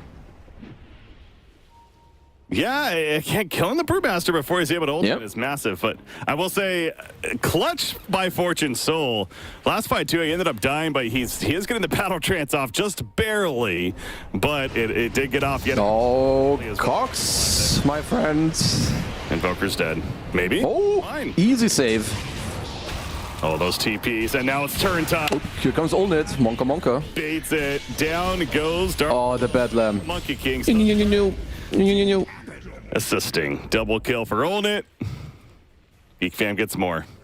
Well, don't want to blame them. If I see a player in my game, his name is Cox, I'll want to kill him too. But he just walks it off. They come in. Not a double kill for Olnit. They'll very happily take that. Getting ever so... Yeah, he's going to have a harpoon completed as well. Yeah, he's going to have to start thinking. He is so fat that all he can do is think about like upgrading the items he already has, because he's running out of slots. He is. I mean, Harpoon's fantastic, though. The Silver Edge that finish as mentioned. How about Invoker, though? Back to Cox there. BKB is almost finished on him, too. So that's another BKB that'll come into play. Favorable for the Dire side. And, thinking of that, it almost feels like Brewmaster maybe could use one of the back-to-back fights, unable to primal before. But not him you usually want to build an MI now. Yeah, I would say now, like with a couple of these 4-staffs come out, because your supports do have these Philly Stones and whatnot, it should like help these people out in the front that do get gone on. Like maybe you get one defensive force off, etc. As one here we have not touched on as much is Kishka on the Dark Willow. He's got a Philly Stone of his own, and honestly, he's more than halfway to a Scythe. Like way more than halfway. He's like 2 minutes away. Up, roly roll. And this could help. Maybe get some hero kills. Warlock found. No ultimate means no chance. More of a chase. It's got the auras. Has a lot of wand charges as well. See you later, nerd. Simply kill him. Does he primal split? No chance either. So, all right, 2 kills and both staying dead for the time being. That's kind of a little bit of a chaotic situation there for Geek Fam. They were fairly spread out and good capital. If you are split against some of these heroes, I mean, it does sound very simple, but if you get caught by Monkey King Earth Spirit, it reminds me of OG. You're not running away from these heroes. They have like 2-second cooldown spells that catapult them like 1,000 range every time. So you've got to be more careful with these things, because I still feel like that Neon, even though being behind, they're doing a very nice job when it comes to like fighting back and finding small things on the map. Rubik still has that Bedlam stolen. And it could come into play coming up. Him and Sven both smoked, by the way. They're headed towards Radiant Jungle. You do see Invoker sees these getting TPs actually support coming in. They saw the Monkey King, I think. Yep, definitely sees him. Yep. Brando, there's a cold snap. And 1, 2, 3, 4. Yeah, you have died pretty quickly. It's not just as he has the Ogre Seal as well. Flops on over, kills the Ancients. No, 1, 2, 3, 4. You are no more. Come on, you had a chance there, kids. I'd never even heard that before. It's probably some American thing I've never heard of, but my bad. It does make sense. It checks out. Timing. That is true. I thought maybe you're just too good. Should be a rapper. There's a scam. You are locked in, my friend. This is a non-walkable gate. Of course, he has a 4-staff, so he'll get on out. Yeah, so it does feel like a little bit of swing, kind of back and forth. But, I mean, the big picture is certainly still feeling very good for Geek Fam, even slightly more ahead when it comes to the net worth. Because, yeah, I mean, the biggest factor is Sven continues to get bigger and better. You talked about how he's just upgrading the items that he has. He does have the full Harpoon finish now. And he queues up a Satanic, so of course that Mask of Madness in play. Yeah. Could simply split that up. Yeah, I guess. So Satanic, Refresher, Swift Blink, it's kind of going to be on the deck for him, but as he is around. Oh, Blade Mail. Doesn't want to fight into that. Boundless. Lift back, stolen Boundless. Who thought about using it, did Rubik, but Monkey King able to get some team support there even with the... I believe he got 4 staffed away as well, so... It's a big smoke. Ancient Apparition. Oh, yeah, they're smoking back in. Brewmaster. They can catch Earth Spirit. Get him before the Blade Mail especially. There's the jump. Good boundless strike. Roll. Nope, back going to be lifted. Out comes Kanak offering it down. Goes Earth Spirit. He buys back. Well, that's a quick buyback. Very quick. Clearly they want to fight this. Wukongs, of course, don't want to fight in there. They understand that. They let it wear out. And now Harpoon's done. Harpoon. Troll Warlord. Troll with the Battle Trance. Yes, the once again he gets it off just barely with the BKB. Sven trying to flip flop. Battle Trance has no war. Not Battle Strike again. The Ice Path put down. Oh, and it turns around. A second that Battle Trance is over with the alacrity and just shreds the Monkey King and the Troll. It ain't over yet. On it, blinking in. The meatball's throwing down. Not even necessary. Triple kill for Rubik, actually. That Bedlam's also doing work. You've seen him steal that several times. He's stolen it like 19 times now. It's just doing a lot. As Ken has, this could be a dieback. Cox finds him. And the Geek Squad of Geek Fam pushing in now. They're going for tier 3. All 5 are dead. The dieback, as mentioned, out for 70 seconds on Earth Spirit. See you later, nerd. Yeah, that's one lane. They're gonna already go mid, as Cox already made his way there. He's gonna push in that lane as well. Ooh, this is a very, very sizable lead. I love that they continue. Like, they had the Chilling Touch, I think, stolen from from Rubik, if I'm not mistaken, at the back end of that fight too, the cold feed, and then they followed up with the Sven stun to just keep Fortune Soul stuck in place. Radiant's top tower has fallen. And Radiant, without Urspirit, of course, is that chaos creator. He's that front liner. Without him, what do you do? Wukong's thrown down, but the obvious anti-strategy to this is, well, we'll just walk out. So they're going to take out mid-tier 2 as well. So many objectives just done. Yeah. As a result of that bond. I mean, look at the net worth lead now. It's up to 22,000. We hadn't been above like 7,000 just prior to that fight. I mean, also, one of the problems is right now, I think Raging Potato's impact compared to... I mean, his net worth is already not good, being at 11k, but let's say he's a post-4 Monkey King that has a Diffusal Blade with a good ult. I think he will do more than what he has right now. Like, he has Echo Saber BKB. Literally, no one on the Dire team cares that he's in the game right now. Maybe when he has a Skadi, it will be different, but... he's ways away from that. Maybe this Hex on Dark Willow can make a small difference. Invoker joined up with the team down here. It feels like Neon's a bit desperate. Ooh, they have a high ground ward. They see Raging Potato. Curse Crown on Brewmaster off the bat. Gonna be stunned down. Sunstrike, the Earthspirit's hit. The Blade Mill's up, and again, another dieback is in the near future. No, he's gonna barely survive for the time being, but the BKB being activated. Raging Potato. 1, 2. He's trying to run. There's the third. Down goes Monkey King, terrorized by Kishka. These fatal bonds, though, you just constantly seeing them pop up. That's so much damage spreading. There's Dark Willow, buyback from Monkey King, but they're gonna catch up to Troll. He's got. Oh yeah. It doesn't matter. No chance to use it there. Ultra. He says, "Please give me the rampage." Yo, Ken, go feed, bro. Come on, give him the rampage. He has a refresher. Yeah, honestly, I like this build because he knows as well. You just need longer fights. I just need double BKB. I mean, apparently he doesn't need double BKB because he didn't have to use it. But imagine that they win the fight this strongly, and he still has Gauss Strength BKB. He has 2 buybacks come out. Fortune Soul. Stolen Ice Blast. See, I call it. That's over. Ooh. It's not official, but we're calling it for them, I guess. Yeah. Castaway says, yeah, we agree. It is absolutely over now. Geek Fam takes out Neon here in game 1. Great performance by them. I mean, a game that certainly swung back and forth on the pendulum for the first 25 minutes or so.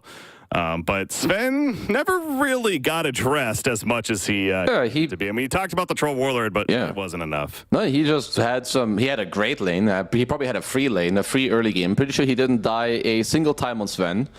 Then, you know, mid-game was a little shaky. His team was maybe feeding a little bit, but, you know, that does tend to happen. But once he was online later, they just go together. I think Narman, a.k.a. my man Hustler, he is a sick Rubik. He had some incredible steals from Boundless Strikes, Bedlamps to Ice Blasts. Gotta be careful, Neon. Gotta be more careful next time around. Yeah, no, Rubik certainly did plenty of work. One of those, you know, as a lot of these supports doing successful games, kind of just doing his thing in the back lines and making his carries look that much more impressive. Certainly deserves credit there. So, yeah, you see here about 15 minutes in, this is still a back and forth. I mean, the chaotic offering even coming out there. But, yeah, Troll, this is a fight that I believe, if I'm not mistaken, that Neon wins. And then, yeah, they kept it going even in the mid lane further. And there was a point where you were like, okay, Neon's really online now. And the Troll Warlord was farmed. He's got the Battle Fury at this point.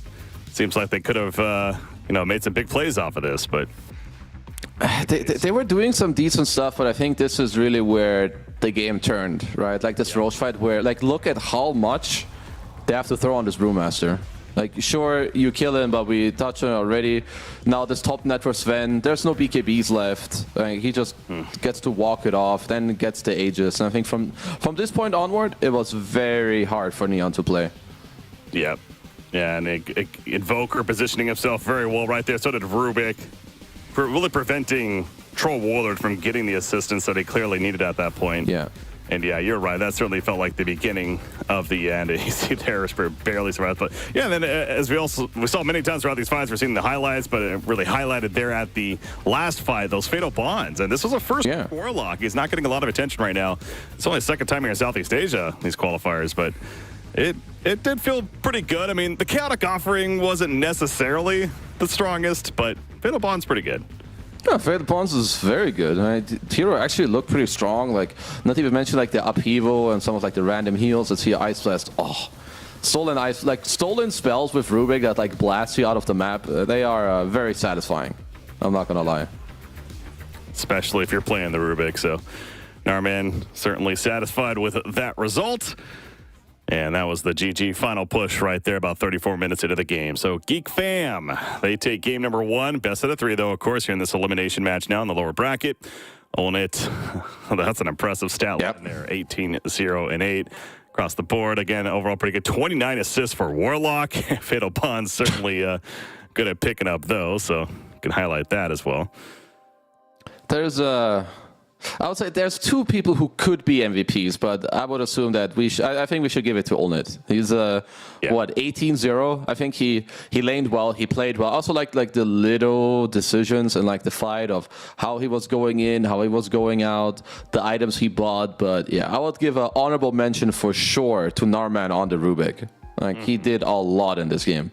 God, 81% kill participation, though, as a position of 1. I know Sven's definitely known for fighting, but still, yeah, that's also impressive in itself. So, yeah, very, very, very good game by Olnit. But as usual, when position 1s especially are successful, supporting cast around. Certainly worth highlighting, too. But, yeah, Geek Fam, again, goes back to they're just happy with the victory right here. And as it wasn't guaranteed by any means in the earlier part of this one. They certainly had to duke it out, as you'd expect, as we're getting further onto these qualifiers now, the competition getting that much tougher. I think for Neon, I think the early game, they played it very nicely. Even like the earliest stages of the mid game. I know Raging Potato is kind of like a funky, more soul player or offlane player, but I think this Monkey King offlane did not really do it for me. Like, I don't think that's the hero that will counter Sven. And Warlock is also just annoying for you. Just pushes in the lane, he will heal his carry, and then Sven just goes to jungle anyway, even if you do win the lane. So maybe next game around, they can look for something that will make it a little more easy. Yeah, obviously it's up to them to determine how they're going to be able to do that. But in the end, Neon Esports needs to make those adjustments because clearly that game didn't go as much as they hoped for. So down 1-0. We'll see what they do. But we got that break that is going to be coming up. I'm Breaking CPK, joined by Keizu. Game number 2 going to be coming up after a short break.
Welcome back, ladies and gentlemen, boys and girls. We got game number 2. That is basically ready to go. It looks like we are loading into it now. We got Geek Fam versus Neon, and Geek Fam, of course, up 1-0. Best performance as a team, but certainly Sven leading the way there. Oh, yeah. In the hands of Olned. So looking forward to see what happens at game number 2. I'm Break City K, joined by KZ once again. Something else that's worth pointing out, too, I feel like I got it, is that Gyrocopter went unbanned or picked. So why? Interesting. Why is that, my friendos? So I guess, of course, some teams have like their specific preferences and whatnot. Looks like Geek Fam, they played it once and they lost to SMG when they played the Drow Ranger, which is an answer we have seen before. So maybe this time around it's like, oh, yo, guys, Gyro was available. Why didn't we pick it? And then suddenly you see Gyro again. Could happen here. So far, it's been banned out, and we got the final ban before the first 2 picks at least come out. So, yeah, and there's something to be said, too, I think, about, again, I don't want to sit here and be like, well, what are you doing? Picking up Earth Spirit for the mid-roll, but it's like, is that really the pick to go with? I mean, yeah, hey, it was game number 1. We'll try something. And again, we've seen the mid-air spirit, so that certainly wasn't out of the question. I guess there was certainly more issues with the draft, as you were talking about in the hindsight there after the fact. But yeah, I would blame whoever called Monkey King to be an offlaner. But, that's game 1. It's in the past. I'm sure Chuan was telling them that whoever suggested it is stupid, or maybe himself, if he did it, it's my bad, guys. It's all good. Let's move on. But game 2, Geek Fam get themselves another, very solid but defensive hero to start off the draft with this time around with the Treant. Just solid hero. Yeah, nothing wrong with that. Never really going to question that one. Interesting how they banned out the Rubik, though, for themselves, too. Talk about how they had a fantastic Rubik game last game, but of course, you don't ban it there, then Neon could easily respond with the Rubik pick here. So, taking it away. Yep. Just, I think some of these first phase bans are pretty... I would say some of them are pretty standard. Maybe not the Rubik as much, but yeah. So then you get a Brewmaster in return pick. It's very good against Treant. Have talked about that before. Just got the offensive and defensive purging, and generally you lane pretty well. 10 seconds remaining. All right, so Neon going to be running it themselves this time around. And from what I'm hearing, too, so Raging Potato apparently is playing their offlane, so I'd expect him to be playing Brewmaster here. Probably so. One. Yeah, get that monster drinking. It's a big match here. You got. Oh yeah, it is. You don't want to be losing here. At least get it to a game 3. Make sure you kind of bust out everything that you've practiced and put out your best stuff out of here. As first picks are done. I mean, Brewmaster in the last game looked pretty good. I wouldn't say he had an outstanding performance, but he had good impact even from the things that you could not see, right? Like just tanking, being in the front, having like some of these auras as in the back line of Narman. It does say Cox on the wall. I would just like to point it out. Make sure you pay attention to it. There it is again. Thank you. They're a fan of their teammate. They're fan to get it enhance. Yeah, of course. Just really want to make sure that's what it says. They're a fan of the Cox. Fan of Cox, their mid player. All right, Phoenix to go with the Brewmaster over on the side of Neon. So Phoenix has always been very good against, I think, some of these team fighting 5s, such as like Undying and Treant. And I think the easiest way to explain it is that, well, Phoenix lanes well into them. You have long-range saves against some of the Sunray, but most importantly, I think Egg always takes priority. Like, if there's a Tombstone, it doesn't matter. Egg will take priority. Like, it's just stronger in the fight. It will make people run away from it or force to hit it. Same with Overgrowth. You go in with a, like, dive Egg. No one cares that you're Overgrowth. This Treant isn't going to walk in and cast it. So, very good Phoenix pick.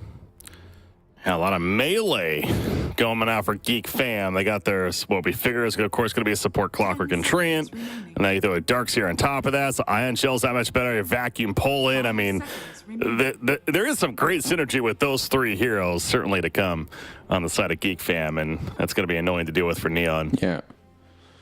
So Darkseer, of course, yeah, as you touched on, we've got the melees with the Darkseer, who is one of the best heroes at like kind of enabling it. I think the auras from Darkseer will be very good in this game against like Brew and Phoenix. They're not the highest damage heroes. So like getting a pipe, getting some Guardian Greaves in the mix, I would say is pretty good. But Brewmaster also doesn't care that much about Darkseer. You can purge his spells, you can purge the illusions, lift them up in the air. Sure. That perspective, it's pretty good. So, and none of those 3 heroes really address the egg yet. Yeah, no, not at all. Speed, send their melee, so that's also an issue. Yeah, so there is that. So there's kind of 2 sides to the coin there, as there usually is. Oh wow!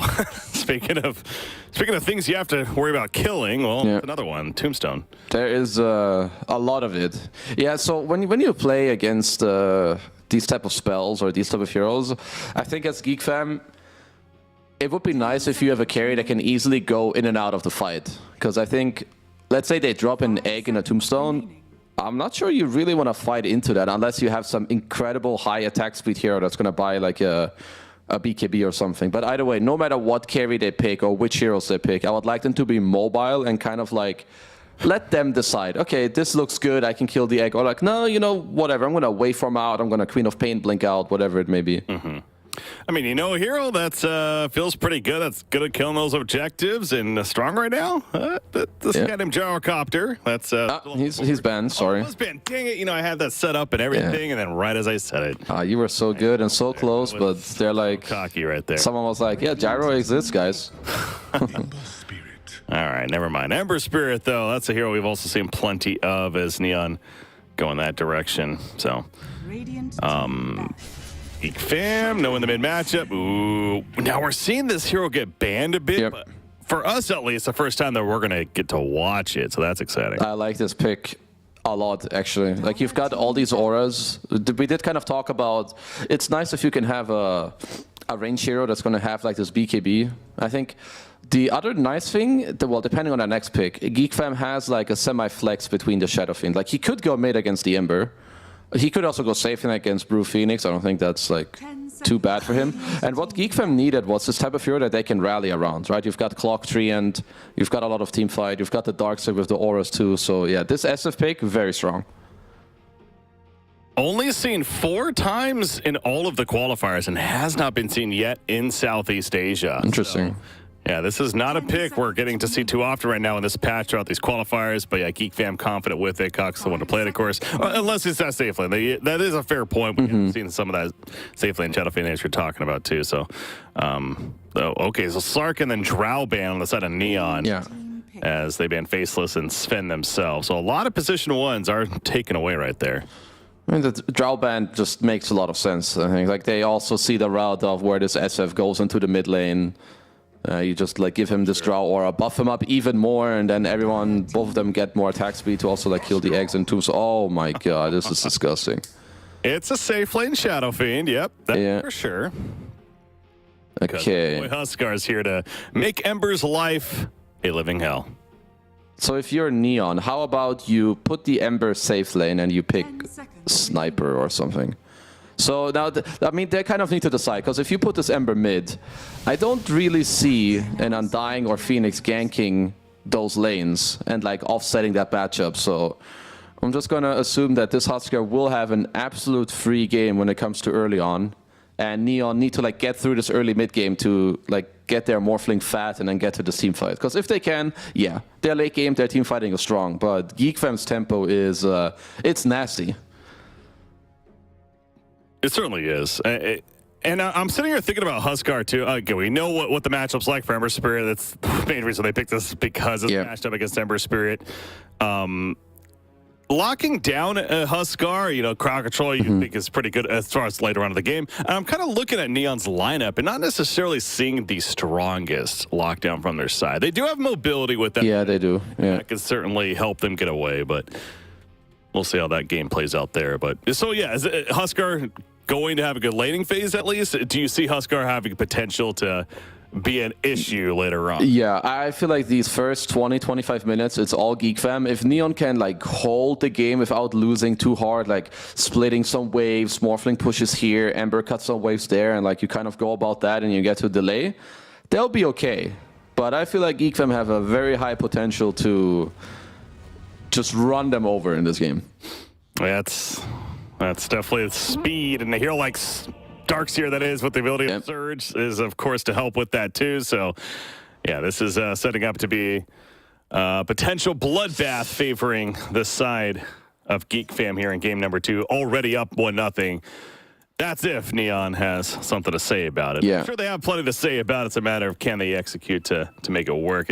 So hold on. Is there a world where they do send... I know Ken's playing the Ember, but could Ember go safe lane? And he said Morphling mid. Not with picking Morph, I think. Because he then, instead of sacking your Ember, you're sacking your Morph. And that's, I guess, probably even worse. So if they had picked like that's why I was suggesting maybe like you can go Sniper. Sure, I understand that you're playing into Clockwork in the game, but you know, Sniper would be your hard carry, and he just has way better matchups against Huskar and SF, and he could lane mid, but either way, that did not happen, so I will stop talking about it. The last thing I wanted to mention there actually was the Shadow Fiend as a counter word there. Shadow Fiend's a hero that could go magic or physical, right? Being the safe lane, is this definitely more of the physical side, you think? Yeah, I would say it's more of the physical side because you want to play with the tempo of your Huskar Darkseer. Like, all this Geek Fam draft wants to do, so they're going to do well in lanes. It's nearly a given because you have SF3 safe lane against Brewmaster. You have Huskar mid against Ember. And then you want to like get this first Aegis and like really speed up the game between minute 15. So I'm going to expect a Dragonlance like BKB on SF. Mm-hmm. Bottom bounty rune. 2 for 2. The most contesting. It is going to be that 2 for 2, and into the lanes we go now. So yeah, the mid matchup though, that's going to be the intriguing one. It is going to be the Ember Spirit going there to be the sacrifice. It's just a matter of how much of a gap there is. The first couple levels are incredibly crucial because Ember can actually stand his ground early on with like Flame Guard.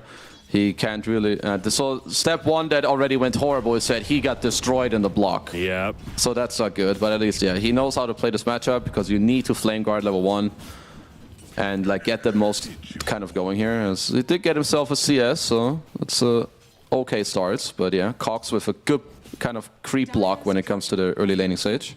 Mm-hmm. Setting himself up for even a better position early on. But again, they're certainly going to give him a focus there, but there are other lanes, including this top lane, as Clockwork is going at it with Undying, even Morphling coming over to assist, but in the end, no kills taking place. A lot of clashing potential, though, up there with the Darkseer and Clockwork as a hero that certainly likes to run at you, but Undying's also a fan of that. Yeah. So. Curious how this plays out. I mean, top lane, you know, Undying's going to be fine. He's going to kind of secure his Morphling to kind of get what he wants. There is one small play for Neon, as Ken is going to take a lot of pressure already. Might be forced to even Fairy Fire towards the end of it. No, probably not. But maybe there's like a way where if Cox overplays, you can have your Phoenix TP mid. Because Phoenix, if he has like a level of dive and fire spurs, you know, it's just easier for him to get in as... Yeah, he's just racking up the denies right now for the good old Cox. Yeah, the 4 gauntlets of strength build as well. So sitting on over already 1,000 life on the Huskar. That's another factor right there. Bottom lane, yeah, Brewmaster backing off as he took some raises. He'll be fine though. But speaking of bottom lane, Shadow Fiend 7-2, Brewmaster 6-0. But Own It is certainly having a good time on the Shadow Fiend so far. Yeah, and once his SF level 3 timing, I think that's like the scary timing that Neon have to kind of get through without dying too much in his bottom lane. Because then you suddenly get 2 raises, maybe you even get a 3rd one, and that really starts to hurt. Top lane, nice hand clap coming out right there as Darkseer is going to pull the creep wave back, at least attempt to do so the best that he can, dealing with these decay spams. Clockwork's also pulling the creep wave behind the tower that he took from the top side. So yeah, Cox again, that you just see every time we look over here, it's him wailing away with those burning spears. You know, this isn't a dominating lead though necessarily. It's 10-4 versus 8-2. Yeah, so. No, he's holding his ground for now. I think like around this time, like around 3 minutes in the game, this is where this lane can get out of hand in the mid lane. Scam taking a lot of pressure. This is Kishka on this Phoenix doing a lot of work early on. This is the first blood. Yep. That is going to be the first blood. The dive committed to make it happen. The double raise hits Raging Potato, but Own It unable to run him down and could not save his teammate. So yeah, first blood though going the way of Neon. And I guess the next kind of obvious question here, Kazu, is do you send support mid sooner than later? Like, do you really try to address this, or is this like an accepted fact that is going this is definitely the type of thing where you need to be really open to it. If Cox overplays or Ken sees an opening where like he gets a level of change as he sees a death. Dead. Yeah. Bye-bye. That's not going to happen again. Just simply the right clicks, but it is enough. And to that point, you know what? Are we going to see a TP support? Didn't really happen. Yeah, I think if you can be slightly higher HP there on Ember while the Husker is like posturing aggressively, you can definitely call for your Phoenix to TP you. Like, yo, I can skill chains. You chain them up close to the tower, your Phoenix TPs. Because, yeah, from here on out, this is where this mid lane just gets explosive. Bottom lane, Olnik getting some good pressure. The Leech Seed trying to help keep him alive. Oh, Black Grenade. Nothing armor yet. Black Grenade. See ya. So that's a dead Shadow Fiend. So the chase is successful. So yeah, Treant, only level 2, but choosing to value the Nature's Grasp here over the living armor instead, and couldn't help regen more. Yeah, this is definitely very good for Neon. Like to try and have a little bit of this bottom lane offset, because this means that Phoenix could have an easier time to move later, or if your Bruges has a good game, yeah, sure, maybe he can make some rotations later. You can also like lift up the Huskar, maybe make some moves into the mid lane. So really nice stuff from them. Shadow Fiend back to the bottom lane, though. What's going on down here? That's a Twin Gate. Undying shows up, and Treant's like, what are you doing down here? Yeah, what are you doing here? Lane. Kills his ward, and then he's like, okay, whatever, I'll go back top. It's a good stack pull here from Olnit on the SF. Let's get him prepared for him. Kishka, though, is in the area as we hit 5 minutes. The bounty rune's up. Ember Spirit's coming down here. Ember would love to get involved in a kill, but not really having the opportunity. Gonna instead walk all the way back to the mid lane, simply bottling up the bounty rune. But yeah, look at those denies now. He knew it was coming with the levels adding up. 26 and 14 for the Husker. Bottom lane, though, he'll be fine this time, but Shadow Fiend, he's continues to get pressure. Ember Spirit's still hanging around. He's still indecisive in what he wants to do right here. Yeah, he just knows that this mid wave was kind of being held by Cox, but now that there's a siege creep, they're going to start pushing it in. He kind of has a double wave as well on the Huskar. And you've also got the Clockwork in mid, and I mean, Ember, without being level 6, he's not really going to get away from this. And he's a full level behind level 6, too. Yeah. Alright, Neon do bring the supports, and even the Brewmaster. That's a... Okay, slow, Black Grenade. Want this kill. Life Break is ready. He's going to use it, push them back with the Inner Fire, and he'll survive for now. It's Huskar. He's got the Berserker's got the Decay. Low, but he is low enough. Okay, the Decay does connect, and they do get the kill. So, as you mentioned, it takes 4 heroes, but you know what? They get the kill. Oh, nice move, I like it.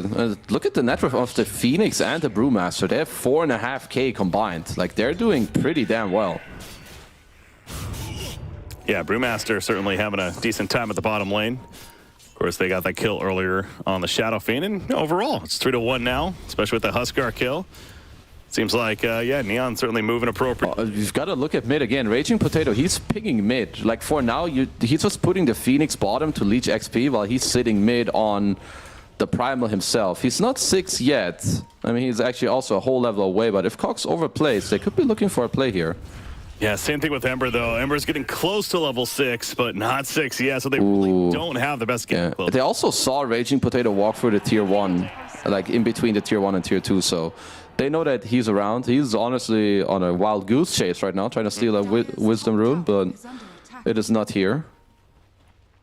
Nope, Clockwork already there to pick it up, so denying any chance. And this is a lot of time that Raging Potato is spending not getting anything. So in hindsight, it's almost like, wonder if he's regretting coming over here, because he still is the same level 5, just barely, and hasn't been getting CS either during all this time. Yeah, I feel like with his early game, or like his first 5-6 minutes, he really gimped his own game over the last 1.5 minutes. Of course, Phoenix did get a lot, so let's see. We're starting to go back bottom.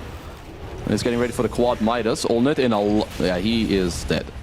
He's dead. There's absolutely nothing Treant can do. Now Ember's also showing up, and now they want Treant.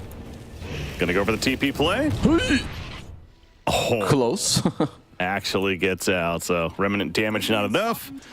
Good escape on his part. No searing chains from Ember Spirit either, so getaway successful, but close call. But again, they get the prime target in the Shadow Fiend at least. So yeah, some time wasted by Brewmaster, sure, but he ends up coming back to the bottom lane, and Hoping to assist what we saw there. And you mentioned Phoenix. Phoenix is level 6. Yeah, he's even farming the mid lane now. He's doing a great job. Like Kishka on this Phoenix, he's holding, as we touched on before. I like his quick buy. He's getting ready for the quad Midas on the Phoenix. His Cox is getting close to his armlet. That will be his first true and big power spike in this game. Yeah. And Darkseer, we really haven't talked a lot about yet, but it's a typical Darkseer game, kind of just quietly doing his own thing. Yeah. It's pretty good so far. The Vanguard's coming, has the mana boots. Nice Cogs. So, Cogs is still dead. Enough. He is still stopped, and he is killed, but I was also going to say, somebody else we really haven't talked a lot about, KZ, is this Morphling, and his farm is actually very impressive right now. Fortune Soul is just kind of chilling, as that is just what generally happens as Morph against Darkseer, most certainly. You just kind of free farm. His effort was quite scary. 5k at 9 minutes, he's already queuing up the Yasha. He's got it complete once his courier's back alive, so Neon doing a very nice job here in this early game. Yeah, certainly adjusting and making the best of the situation here, and even a great one for the Morphling. Again, the lead that he has right now, so it almost seems like it's starting to lean a little bit more on Ona once again, this time playing the Shadow Fiend and what he's able to do. Cox is in trouble, dare I say. The Urn's on him, the Decay, the Tombstone's put down, the Primal Split, and yes, he is. He's in dead trouble. Clockwork getting in here way late. And that's going to be a lost cause for him. He too is going to get taken out. Double kill for Raging Potato. So this Huskar sure had a very good laning phase, but you know what? He already has 2 deaths now. Yeah, I mean, they're just walking them over. I like how they're playing, and I would say currently this off-lane dual lane from Neon, they're putting their team on the back. Like more than 7k net worth combined, a lot of levels, making the right moves, like coming to mid together for the 2nd time already. It's the only reason why Cox on Huskar is he's not having a good game anymore. I mean, he has his own supports now nearby. I guess Trent's kind of here. Trent does have overgrowth. Clockwork is somewhat in the vicinity, doing some counter warding. But again, Huskar already dropping a bit of life, and he has to be careful. Armlet, sir. And down goes Huskar. The Decay comes out to finish the job again. He's going to be out for 30 more seconds. Again, Overgrowth ready. Does he use it right here to get away? He's going to try, but it's a lost cause. It's probably should have held on to that one because they really aren't getting away at that point. I mean, they're falling apart a little bit. Like, you still have a very fat Darkseer. I'm not actually sure what happened. Cox didn't. He also didn't even turn on his armlet. Like, he just kind of got whittled down by random spells. But you know, Neon, make use of that. Fortune Soul connects into mid as well. I love when carry players do this early on to like connect to the moves. As Geek Fam, okay, you've got Force on Darkseer who's having a great game. Nearly has a pipe too. But they're going to have to look at involving him in some of these plays because 11 minutes in and we've not really seen them do anything together. And how about this? Huskar and Ember Spirit are nearly identical net worth now. I mean, that really says something. Yeah. About where we're at in this game, and that's Neon's feeling pretty damn good. Skim, run, my brother. Can only run so fast though as Phoenix on top, and with Phoenix on top, getting the vision, Fire Spirit's out, and Ken's like, yep, I'll take the kill. And he's, again, basically matching the Huskar at this point. So this bottom tier 1 tower, it too is going to fall, and the slows, that's really like, we mentioned maybe the lack of crowd control from Neon, but yeah, slow is a crowd control, and they're making that work beautifully. I mean, they've just got a lot of like dots that they're just throwing on you, right? Some blood grenades, some random cinder brew, some fire spirits, a thunderclap, like whatever it may be. They've got a lot of that. So now, Geek Fam, yeah, you've got the Darkseer clock. It is time to get them involved in a game. Clockwork hook shots ready. There's a lot of heroes here for Neon. There is. Supernova's not ready. 5 more seconds, it'll be ready. Cox, he jumps in. Primal Split, though, and now he's in trouble. No, the lockdown. Push back, disarm with the inner fire, but it's not enough. He goes down, so does Clockwork. The lift on Darkseer. Oh, no. And nobody else is coming. This is the end of Darkseer. Yeah, you mentioned it is just way too many heroes, though. Way more than Geek Fam expected. They did not expect the whole team to be there. I mean, they're just destroying them. I think Neon are just like ahead in the game, and also when it comes to how to fight and who to bring. Wherever this Brew and Phoenix are together, I think this team fight is just too much. Or at least if you want to fight as Geek Fam, you need to bring like 4 or 5 heroes. There's even a Manta completed on Fortune Soul. And not that it's Shadow Fiend's fault by any means, but yeah, only we haven't seen anything out of Shadow Fiend. Yeah. He's 0-2-0. He is top farm in his team, but there's obviously that gap being built between him and the Morphling by quite a bit. So, I mean, Shadow Fiend, we see that he got the Mask of Madness, going to be going Dragonlance, but especially when you're behind like this, he's not going to really feel the most comfortable fighting. This is a hero that he usually likes to snowball. He's the one that likes that tempo, but not on the other side. Clockwork going in. They got to catch. Finally, they're able to kill the damn bird. Maybe an opening here. Okay, surge up onto the Treant. Get in there, bro. You got Huskar in front, Overgrowth, helping to lock down Brewmaster, and the rest will TP away. So, yeah, finally, something going with Geek Fam as they get 2 kills. No, they really needed that. I would say the next thing for Geek Fam to try and come back in this game is, okay, so he turns into the SF. Slightly off the mark with the raises, but either way, good pressure. Geek Fam need this first Roche. If they don't get it in this next nighttime, or Neon like fight it and beat them there with some Phoenix Egg Primal Split, this game is in danger territory. Yeah. Again, top lane, I know, like I was talking about even before, it's Huskar, you know, he's low life, but he's fine. It's, as we've seen multiple times, he's not fine. So he really does need to be careful. Yeah. Getting low like that. But he is going to be good now. It does have level 4 Berserker's Blood. And getting some backup with the team there. But man, this Morphling, yeah, the Manta style online, another 1,600 gold already saved up. We saw he also ran into that Shadow Fiend, didn't kill him, but quickly gets Shadow Fiend to just run away and take over that Radiant jungle. Clockwork, speaking of jungle, is up here, and he's already hook shot. So he's just going to keep running, and that will be the end of the pursuit, not wanting to overcommit.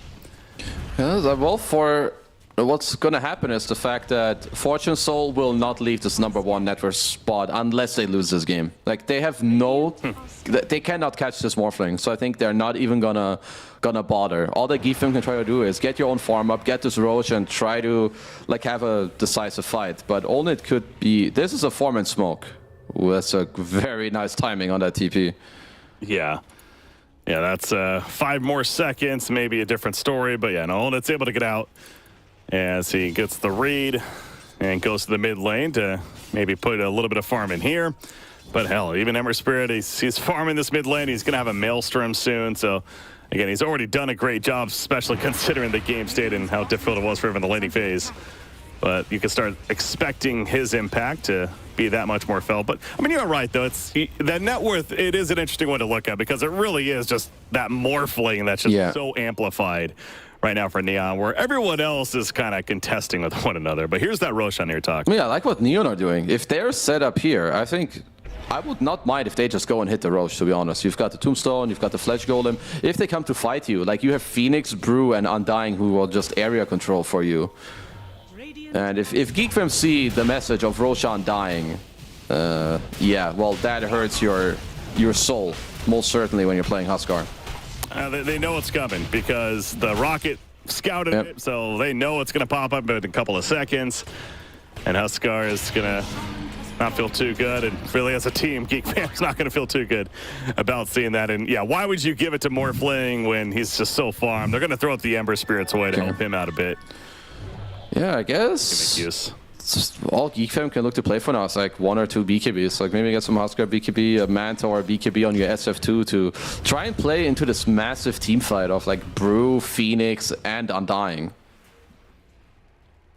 That's what I was going to bring up earlier, so I'm kind of glad you did. Yeah, you mentioned Shadow Fiend. It looks like he is going to go that Manta route, but there was part of me that's like, does he go the BKB at this point, and just do they go for like that kind of all-in fight of sorts? But no, he is going to go Yasha Manta. Yeah, I think you need to keep like a bit more of the scaling or like a less committal where you don't have to like BKB and then run away every time or go for this one big fight. It might just look to like drag it out a bit, try and play an open map, get some BKB Aghanims on your Huskar, try for some split pushing. It's Neon, Dave? They don't want any of that. Like they can just push forward. Like look how strong they are. Dragonlance as well now on your Morph, queuing up the Skadi next. Yeah, he can do anything he wants, really, but a lot of avoiding going on from Geek Fam. It feels like that's certainly going to favor them for now, and They're trying to take out the mid tier 1. They're losing a bottom tier 2 in the process, but Tree and Protector does make it difficult to truly break through. So they will kill their tier 1 with still plenty of life on the bottom tier 2. Now, so they could TP defend this if they really wanted to, but they're not going to yet, at least. Yeah, it looks like they're just going to delay with some tree armor. I like that Neon are doing really nice stuff. Like the fact that you show your morph, but you smoke everyone else. You know that they want to fight. Force gets chains up. Darkseer off the bat. He's going to get a vacuum off. No wall use just yet, but Huskar jumping on and Undying. And the chase is on to him. But Darkseer, he's just probably going to die. Although Shadowfiend, nice distance. Ever Spirit, he's feeling the burn himself. He dies, but Huskar is killed off. Supernova. No longer, because Phoenix is picked, but now Morphling showing up, and Requiem. Shadow Fiend, yeah, Requiem is going to be good, but is it enough? He's going to throw out some Shadow Raises, not nearly enough, though, at that point. So Darkseer did manage to escape, actually, as he got low there in the beginning, but the rest of his team, they can't say the same. That was a very nice egg from Kishka again. His Phoenix is on point. Like, he dives, eggs on top of the high ground. It's kind of the egg where, yeah, it dies, but the good eggs are, if it dies, but you kill multiple enemy heroes for it, it's great. And it was like on the high ground, Huskar had to hit it like 5, 6, 7 times because of uphill misses, and instead of getting 1 kill, they get like 3 or 4. So, beautiful team fight. Yeah, that net worth lead, it really only about 4,000 right now, but it is one of those cases where it feels like perhaps even a bit more. I mean, win probability is 65-35 favoring Neon, but they are going to group up and start pushing out the top lane. Maybe not. They were there, but now they're just deciding to fall back. I have Scotty from Morphling is almost finished as well, so yeah, it continues to be the story of, you know, good luck killing him and dealing with him, so. I mean, Cox is going to look to get towards this Aghanim Scepter, which later, of course, will give them another type of form of lockdown. And, I mean, the heroes still all farm very fast. Olnit in a bit of trouble. Gets chained up. No Manta yet. Yeah, they know that. They're trying to force him to panic, and they certainly do. Hype comes up, though. Overgrowth, the initiation. Okay, Raging Potato, no split. Brewmaster getting low. Doesn't have Primal Split yet, so it is going to be a kill. And Geek Fam so far looking decent in this fight. Undying is going to let them know that he's nearby. Oh, okay. To vacuum. Ooh, he will be okay. Finds himself a little Chuxo spot. It's got the Philly Zone as well. Close to have a Force Staff. Wisdom Runes are going to come out, so it's going to see some people take that. Maybe some Tormentors as well for both sides. I think we got some good shards. Jetpack it is. Definitely a very entertaining shard. It is, and just Clockwork especially loves it. Really enhances him game quite a bit. More fun to play with it. Yeah, this Huskar, though, he's kind of the perfect prime example of these heroes that just they absolutely need to snowball to really feel impactful in games, and that just hasn't happened at all, of course. So it's not really being as felt. I mean, Interfire itself is still decent, I suppose, but not a game where you want the Huskar, although that's just obviously not going to change now. So one of the nice things is that nowadays, like, you've got the Axe build on Huskar, which can still like kind of help you out. So when people like split push, because even when you're behind, his impact is still pretty okay in fights if he does get to hit, and Neon will have to be a little careful. Like, it's going to give them a big lockdown. Maybe you get Requiem after, and I still got my eyes on Force. Like, Darkseer in this type of game, you're playing against a super fat carry, but it also means that your wall illusion is going to be just as strong. Ooh, Undying, by the way, nearly dying to that Tormentor. But he actually does survive, and Morphling will finish it to allow Undying to pick up that shard himself. So, nice saving tool of using that Tombstone. Yep, that's going to be one's type of save for sure. If there's some Requiem later, or if the Huskar does get this Axe, we can save him out. 4K lead, and Neon's draft, it just scales really nicely. And yeah, Fortune Soul, he is not going anywhere. He will stay at the top. Hey, talking about that earlier, it's even grown now, so Morphling, very, very comfortable game himself. Top lane, I will say, Ember Spirit's pushing this out. He's potential to be collapsed on as, never mind, he's already out of there. Ken was feeling something. They have a Hex on Phoenix. It is, they're so disgustingly strong. Yeah. And he's using that hand Under a ward, though. Billy Stone. So they should know. Yeah. Yeah, let's see if... Do they want to take the high ground and fight back? They don't have SF. Darkseer is not super close yet. Looks like they're making the call to fight. They're Only is TPing. not necessarily right as they come uphill, but Clockwork goes on a dime, but Morphling puts in the damage. Phoenix trying to position for an egg. This could be the Sunray for now. The Overgrowth, Huskar, having to be run away, lift on a Shadow Fiend. He's brought down, but Huskar just melted. Requiem is going to go off, but the lift right after the wreck. I'm dying. As Darkseer, he's in trouble. So yeah, and Dying is killed off, but the Supernova explodes, and Shadow Fiend, that's not a fight you're going to win, buddy. Requiem with a death, but that's 4 dead. I mean, just a good move from Neon, but they have to question Geek Fam. They knew what was coming, and they made a conscious choice that, yeah, we want to fight this, we want to do it like that. But if you do, I feel you need to bring, the moment you see the smoke and you want to fight, everyone needs to TP and be there. Like, I don't really blame Olnet. I feel he probably felt like, this is not a fight I want to take, but then, you know, you got to be on the same page and tell them to call it off. Yeah, indecisiveness clearly a potential issue there. And yeah, I mean, I go back to just their positioning, because yeah, they definitely saw with that war, from what we could tell, that to fight it, but to not fight like right on as they came up. It gave them a good amount of time before any kind of jump happened. But yeah, either way, Neon certainly Hook shot pushed back. Morphling. Oh, they got him out of the waveform with the vacuum. But it's still a very far Morphling. Is going to actually morph into the Huskar as well. Yep, never mind. I'm just fake hyping. So, maybe, no, never mind. He's just being Morphling. It's going to make a lot of HP out of thin air, turn into some other bros as well.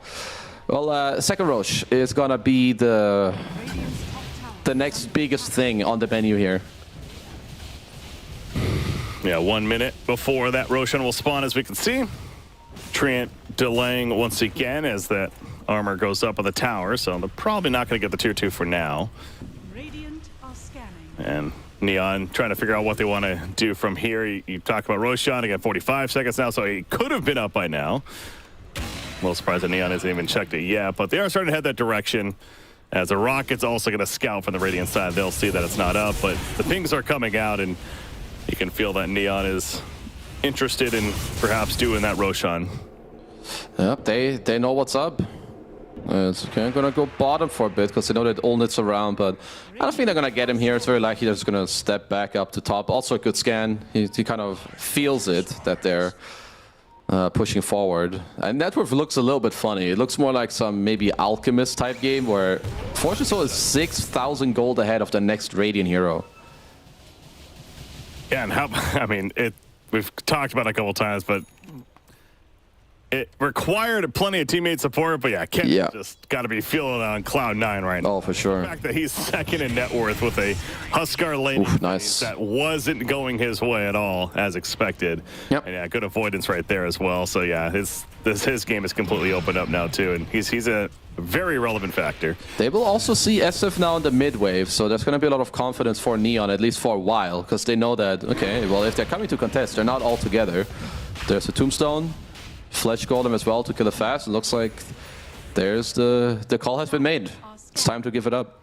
Yep, no chance. I saw the mini map that the Radiant heroes they turned as soon as that rocket hit. It's like, oh, do we go for this? And never mind. It's just, what's the point? It's a lost cause. They are going to give it up, and this time it will be an age just for Morphling. The just in case. I'm looking at his items. It's like, I don't think he's dying. But, you know, the just in case. We saw a little bit of that lockdown potential from Geek Squad that if they time it correctly, you know, maybe. So it's just a case where a lot of the times, like, your first ages is more like you gain more of the map and like maybe an outer tower or whatever. But then second ages, you generally have enough items. Like, it's kind of go time. You're also 11k gold ahead. That I think with this ages, you want to start pressuring the high ground. She's priority to the Phoenix as well. Currently in his backpack, but he'll have that to use when and if the time calls for it. But right now, Geek Fam pushing out bottom, on it on Shadow Fiend. Talk about a completely different game. Sven was just so deserving of the MVP and everything, but this game 0-4-0 on the safe lane Shadow Fiend. It's just it ain't feeling good. Certainly not, and we've got an AC soon as well on Raging Potato that will fully offset, or nearly fully offset, Olnit's SF Aura as well. And of course, going to help your support stay alive, going to help your Morph to dish out the damage. And if you're Neon, I feel like, yeah, it's knock time. It's like, okay, Geek Fam, who's home? Not a lot of heroes just yet, but they're TPing in, and they're going to answer the call. Bottom tier 2 is taken out. Shadow Fiend's still pushing. He's going to try to get Neon to maybe react, to try to see if they're going to be scared, but probably not. Neon definitely going to win this race, so Shadow Fiend, he is TPing in now. There we go. There's the cog. Where's the vacuum? Nope, nothing yet. Again, he's got an Aegis, so you got to be careful about overcommitting to him. Okay, they're looking. Manta, Glyph. Morphling just doesn't even care. He's hitting the objective that whole time. Well, racks are low and no Glyph. If they let this Morph hit for just like 3 seconds, this racks will be gone. There's a Satanic. He just heals up to full. Clockwork, there's the Rex. That melee Rex. The Primal Split already used. Running down the Clockwork, who's actually getting very low. Manages to keep his distance, though. No, Brewmaster, he helps with the push quite a lot. Like, it's not like you've got the Earth Spirit, which deals a lot of damage to buildings. You've got the AC Aura. This is just the second Rax falling for nothing. Yeah. There it is. Yeah, how do you really initiate this? I guess this is how. The Clockwork Cog's coming out. The lift on his Shadow Fiend as soon as it happens. So he's completely taken out of the fight for a good 5 seconds or so. Raging Potato. No more Primal Split. Overgrowth. Gets 4 staff, though, and he is good. Ember Spirit flying back in, but Clockwork so far the only one that's dead hero-wise. The damage clearly done, though, by Neon. They get 2 melee racks. And now they figure it's time to maybe fall back. Yeah, like they've still got 2 minutes on the Aegis, so like you could fall back, you can heal up, spend your gold, and go do it again. Geek Fam have their eyes on this DD rune that they do see, and that could be the saving grace for like the coming team fight. Well, there you go. Olnit picks it up, gets a flank position, has Silver Edge. And the Dire team, yeah, there was no vision for the Dire team in that area, so this could be a surprise, although they scan behind them and it hits. Oh, what a scan.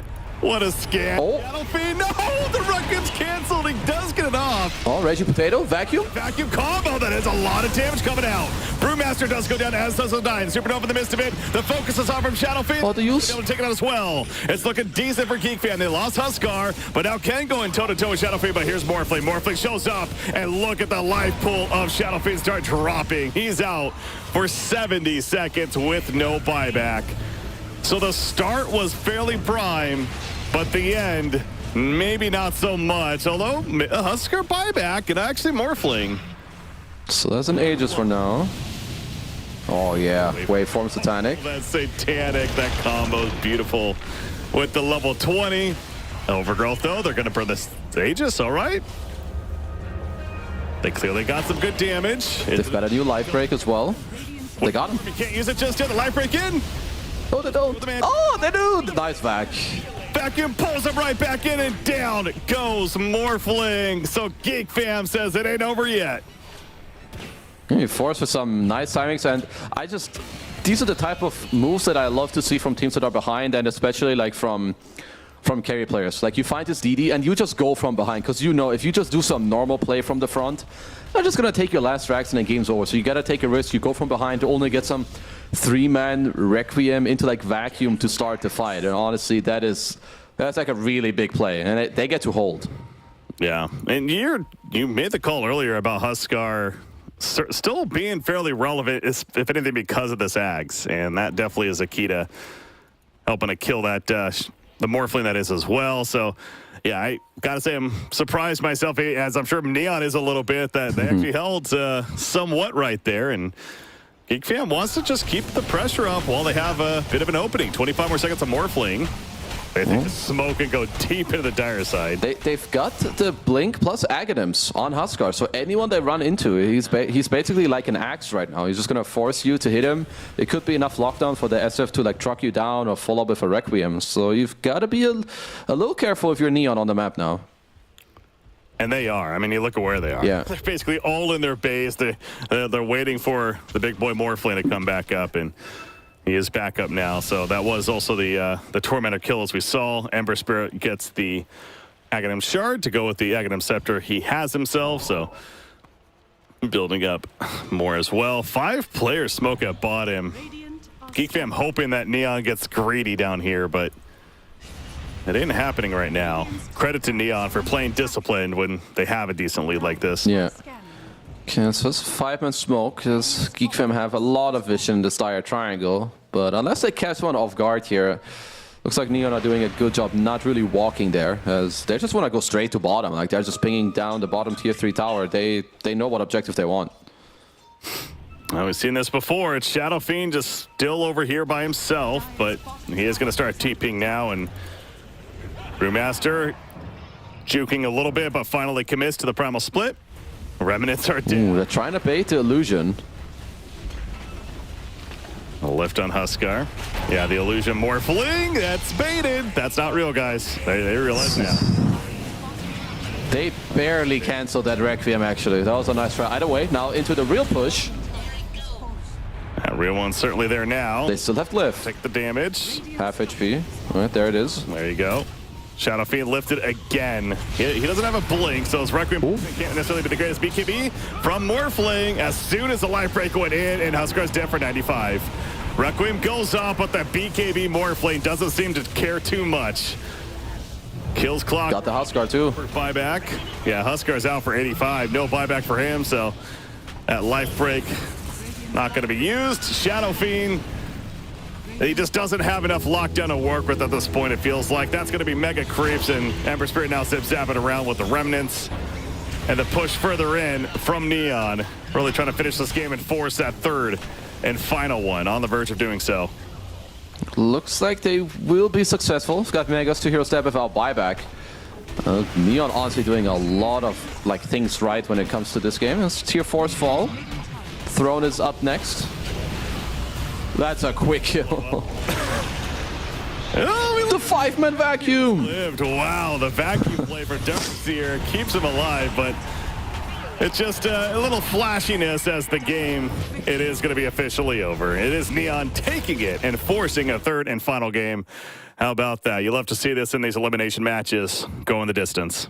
This is a nice fight back from them. I think this was not a very easy game for them to play, but they did really well in their lanes, especially this off-lane duo lane. Like, doing so well between Raging Potato and Kishka to fight back there, make some moves to mid, and then offset that matchup too. And then overall just, yeah, playing nicely and better when it comes to the overall gameplay. Yeah, this is a game where you could certainly highlight basically every player on the Dire side, and I truly mean that, even Ember Spirit, because again, a very unfavorable matchup, as we all know, in that laning phase. But managed to be patient enough, obviously got team support to help him recover, but the fact that he ended as basically the second strongest carry in the game behind his over-farmed Morphling really does say something. But yeah, 30 minutes by now. At this point, this was that maybe the chance, the opening for Geek Fam with any sense of a comeback. You mentioned Old It with you love to see these plays being made, especially when you're behind. And I mean, when they killed the Morphling in the base, it's like, okay, maybe there is some hope. But yeah, the patience from Neon more so to reset and eventually take care of business was there. It was just too little too late at this point.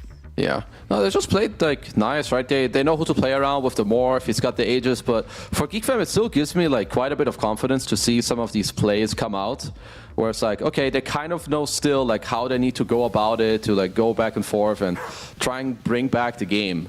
But yeah, I must say, Neon's the way they played this game with the momentum and confidence too, I think will give them a huge lead into this game 3. Yeah, they certainly kind of had that advantage there as far as the mental game goes, for sure. And this is definitely one of those series. We've seen this so many times before in Dota 2, throughout these tournament matches, where you have one team that looks pretty dominant in the first game, and then kind of that teeter-totter the other way in game number 2. Obviously, drafts play such an important role.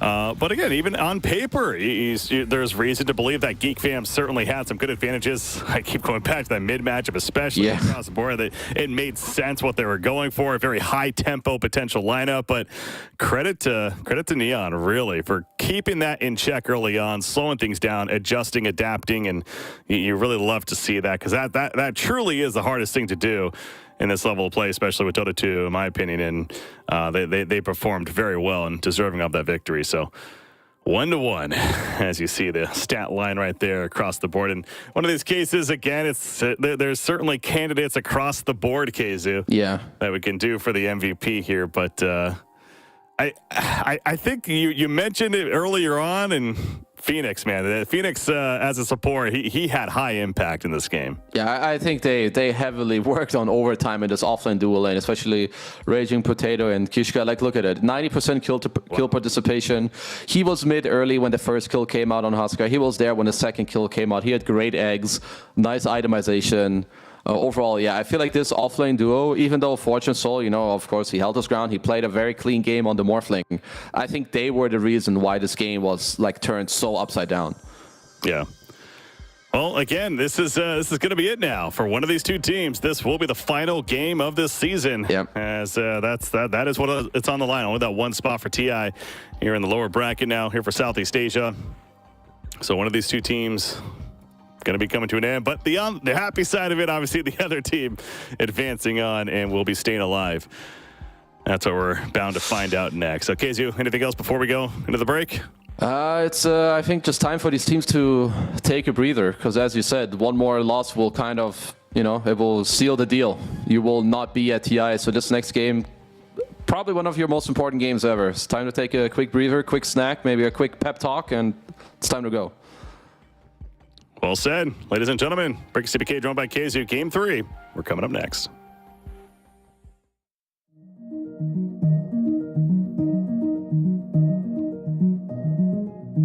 Every day for 3 years, a secret team met across Europe to hack one of the most technologically advanced cars in the world.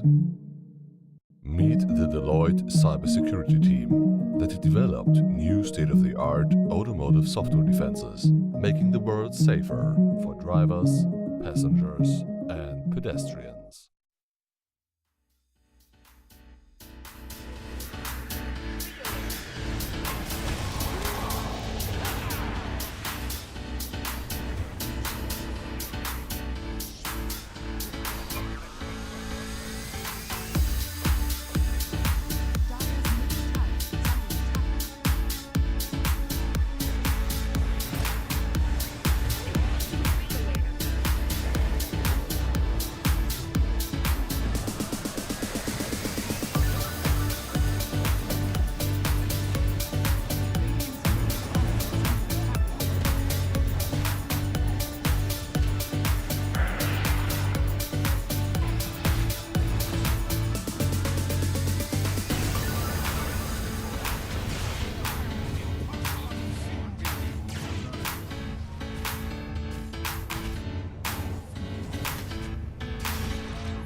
All right, welcome back, ladies and gentlemen, boys and girls. We got game number 3 here in this elimination match. Neon Esports taking on Geek Fam. This is it. Again, lower bracket, elimination time. How many more times can we say that? The point is, that's what these players, they're up. Say it every game. Yeah, I guess every game, you know, times makes sense. But it's always also going to the third game. Apparently, it is impossible to dodge it. So, just got very evenly matched teams. And of course, well, everyone wants to go to TI, otherwise you wouldn't be here in this qualifier. And for now, the name of the game for me has been, I think, Teamfight. The team that has had more teamfight or stronger teamfight or whatever you want to call it, they've been victorious in the last 2 games. Yeah, it is. There's something to be said about putting so much value in this case, the Huskar pickup into really one of the counter-specific matchup.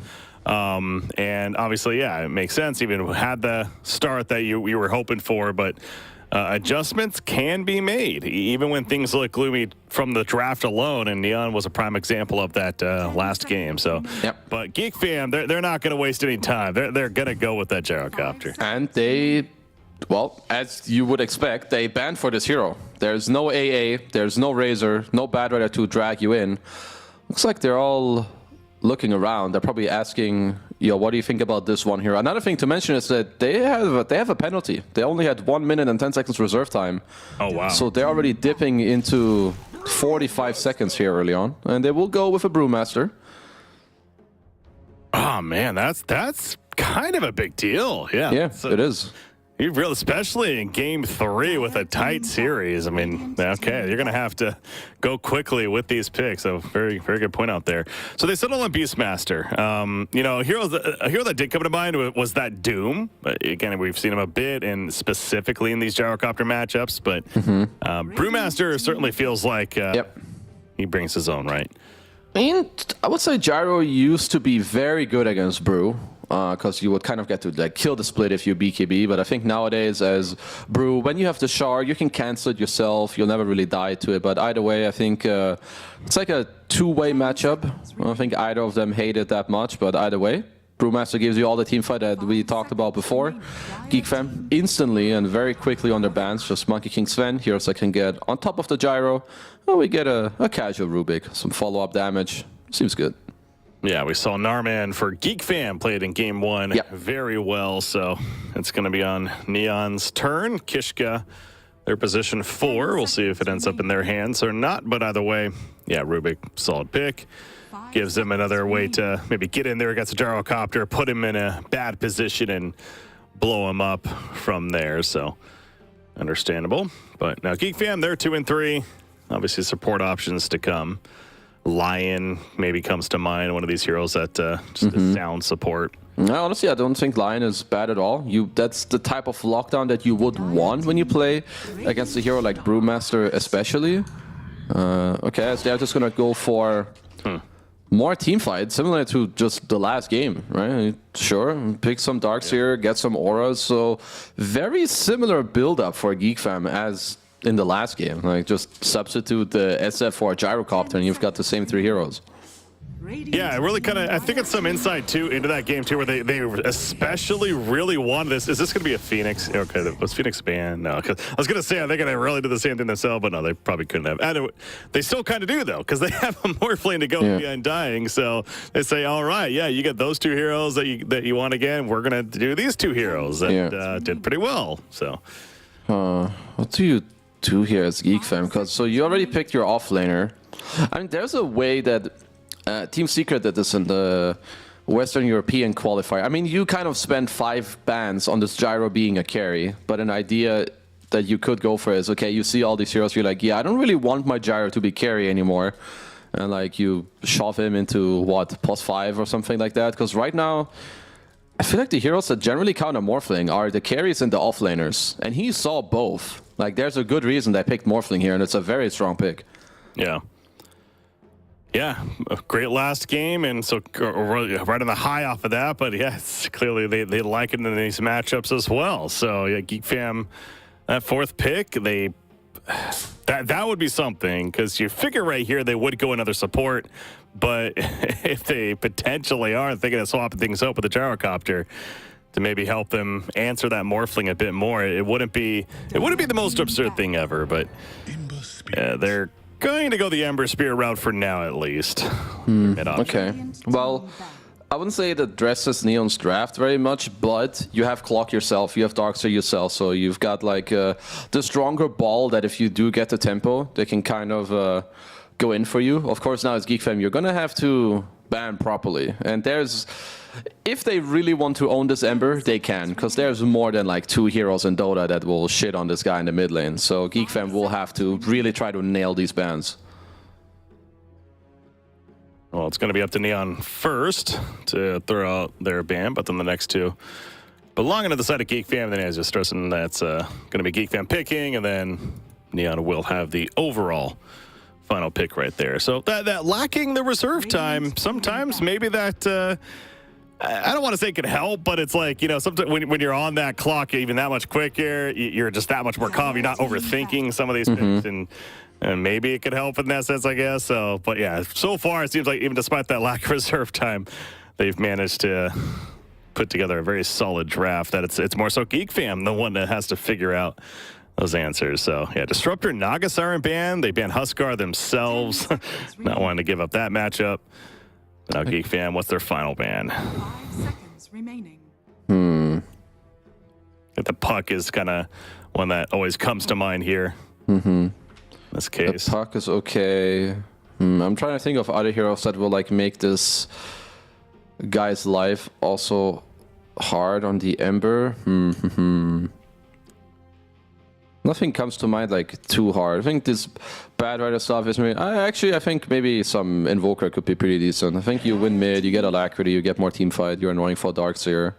Looks like they banned Viper. Okay. I mean, it would definitely destroy Ember in the mid lane. I don't know if it's great for the game, but either way, protecting their Ember Spirit. Yeah, 2 very good bans that help make sure he's going to have a better laning phase. 10 seconds remaining. But now, Geek Fam, the all-important question, what do they last pick here? You know, on paper, it seems like it's going to be a support, but that is interesting with Neon's bans, right? Where they ban Nagasaran and then a Disruptor. Yeah. So even they think that possible support gyrocopter could still be a thing. I think they're actually not in a good spot on Geek Fam. I am not too happy about most of the heroes that I'm thinking about that they could pick.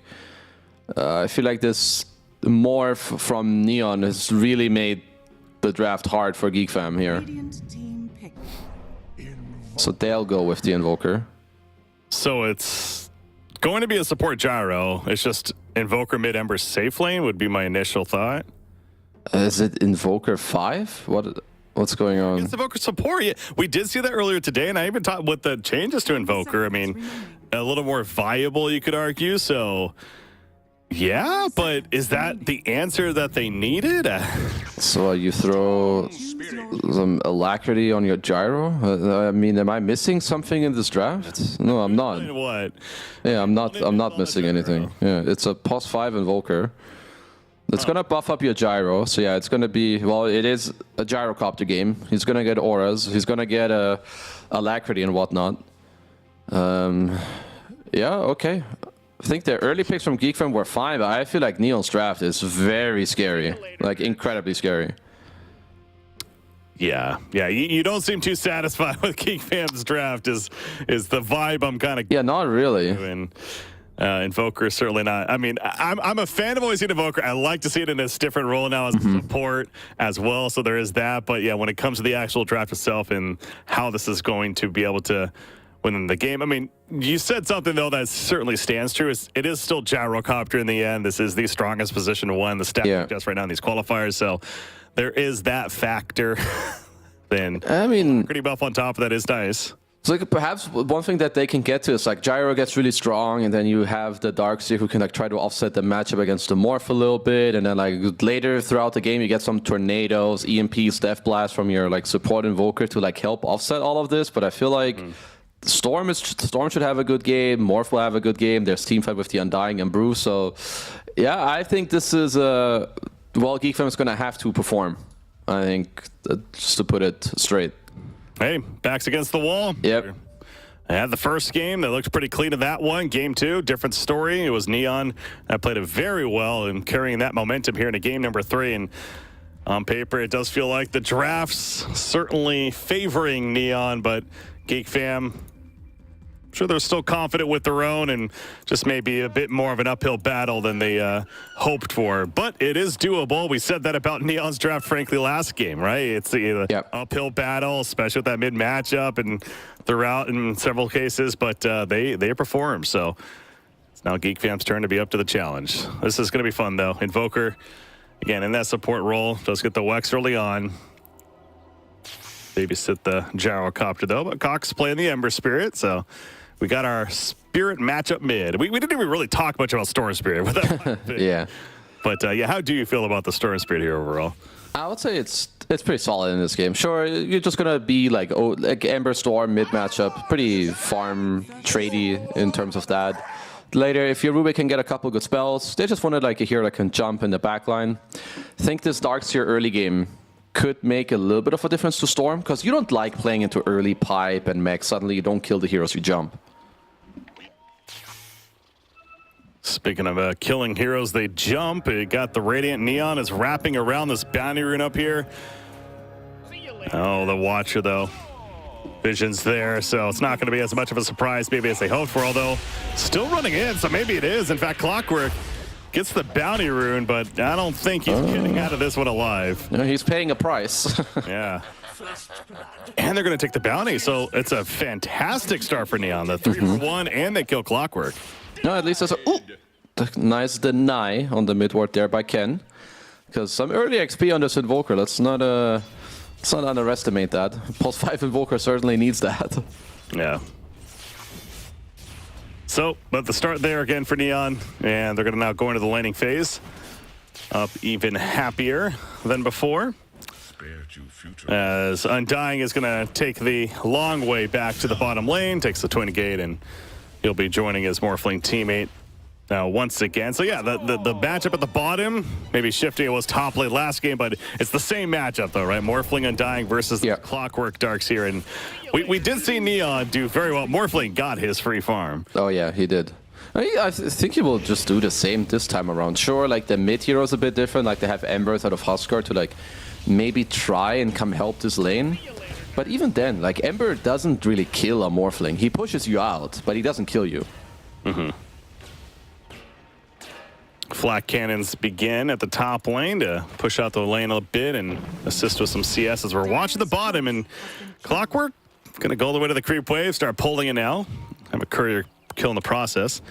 Yeah, Clockwork knows they really don't have stuns to work with, so can feel pretty confident getting the creep wave pull and taking it with him for his teammate to now farm it. But again, this is similar to what we saw last game, just controlling the creep wave, but Morphling, obviously one of the best carries for farming underneath his tower. Yeah, I would say for a Geek Fam, early stacks are very, very crucial for their draft. You've got Darkseer who can clear it, you've got the Gyro to like help him out later, and Neon, they don't really have the best stack takers in their draft. There's a lot of back and forth mid between Ken and the Cox man. I felt like a kill was potentially coming right there, but no, just getting each other low, and Storm Spirit will dance on over to the water rune. Up at the top as he heads back to the mid, but Cox gonna pick up the one that's south. See you later, nerd. So the script is being followed here. Sure is. Matchup. What do we have Slight advantage, Storm. up top? We've got a headrest right against the flak cannon spam, and the like Invoker hits here and there just to like help out yourself, help out your Brewmaster. Looks like Raging Potatoes working on an urn, so if they could ever get a kill, that would be very nice, of course. Let's get more flak cannons coming out. Invoker, he is the Quaswex spill, but he made the comment, it's like definitely a support hero. He really needs levels and ways to get levels, and so it's Scam. With that in mind, do you expect him to maybe rotate early on through this mid laning phase and try to make some plays? Honestly, I don't really know. Maybe if something gets set up, like you just like, I would say it's more like you take how it comes. Like if there's a nice TP to mid where the Storm overplays, I think you'll just take it. But I don't really see him like moving too much on his own accord in like the first 5 minutes. Yeah. CS 22-2 Morphling, so as expected, having a good time. Darkseer slightly behind him though. The mid lane, it's trying to build a slight gap there with Storm Spirit over the Ember Spirit. The Gyrocopter, though, he is winning that top lane, as you would expect. So, action, Invoker, gonna be okay. A bit from Gyro, but yeah, close call there. Having to walk it off with the homing missile coming into play. Similarly to last game, if Neon, they're kind of in this position now where if they don't get bullied out, their spells are getting so strong that they can slowly but surely keep doing this and like force net worth out of Geek Fam. Looks like they're punching back a little bit. Yeah, again, those flat cannons start hitting, and all of a sudden you realize, wait a second, this is not going as well as maybe we thought it was initially. So, yeah, it really hasn't been the most active game as far as kills. Obviously, it's 1-0, but that happening at the boundary room control, really. So, the laning phase itself is without kills. So, bit of fighting at the top lane, but that's really been the closest that we've had. Just a bit of a back and forth, but mid hero's getting level 6, first active rune. You know, that's where we're gonna see things kind of speed up. Look at Undying, by the way. He's got pushed up there thanks to the cogs of Clockwork having a TP back to the tower. So yeah, unfortunate use, but had to get out of there somehow. Okay, some good early stacks. I do like that from Narman. I even wonder if maybe like up top. Ooh, that's a great kill. Yeah, that was the combo. I mean, it's a support Invoker. It doesn't mean he can't do his great combos. Cold Snap into the EMP, but how about this? The rotation from Undying. And now Invoker, not much he can do. Yeah. On cooldown, the collapse on a Gyrocopter successful. Oh, that's a big kill. I don't actually know if they're supposed to get kills, but you know, if they do that as, ooh, Narman gets the shell going, gives all the gold to the Darkseer, but he gets the experience. Well, not all of it, as it looks like. I think he came a little too close with Darkseer, so it actually started getting aggroed. Yeah. A little bit of a whoopsie there, but in the end, he'll go back in with that Iron Shell. And doesn't have mana yet. Oh, he barely got it. Cold Snap helping. Close call, though, for Cox as it goes to the top now. Castaway. 6 minutes. Haste spawns top. You do see down here, though, it's Castaway. Will end up ticking down thanks to Clockwork. And great protection, though, from Kishka. The 6-minute rune control. Yeah. Protects it for Storm Spirit, allows him to bottle up the haste, and he's going to go for the banner in as well. I mean, Force is getting a lot out of this game right now. The shell in the triangle giving him some gold. Now the shell that was on Clockwork giving him the kill as well that ended up getting on the Undying. So, very nice. No waveform yet, so a little bit of pressure. Yes, respect that as going to go back to his tower. Currently doesn't have a support with him at that bottom, as they're still hanging around that mid area. But Brewmaster is kind of pushing in the lane pretty freely up top. Gyrocopter, though, there to soak up that far bottom lane. Yeah, Fortune Soul. Okay. Ding, it's not going to be enough, though. They just simply run on top of him, and with no TP support, Morphling is killed. That's unlike last game. They do kill him early on. Just big plays from them with just these two heroes. You know, there's no further rotation, anything. It's Skem going for the Ghost Walk to try and steal the rune. Just not quite fast enough. Narman will go and get his own, but yeah, with the Morph build where you have only one level in the shift, it's not enough to heal through the Iron Shell and the Battery Assault damage. Really not.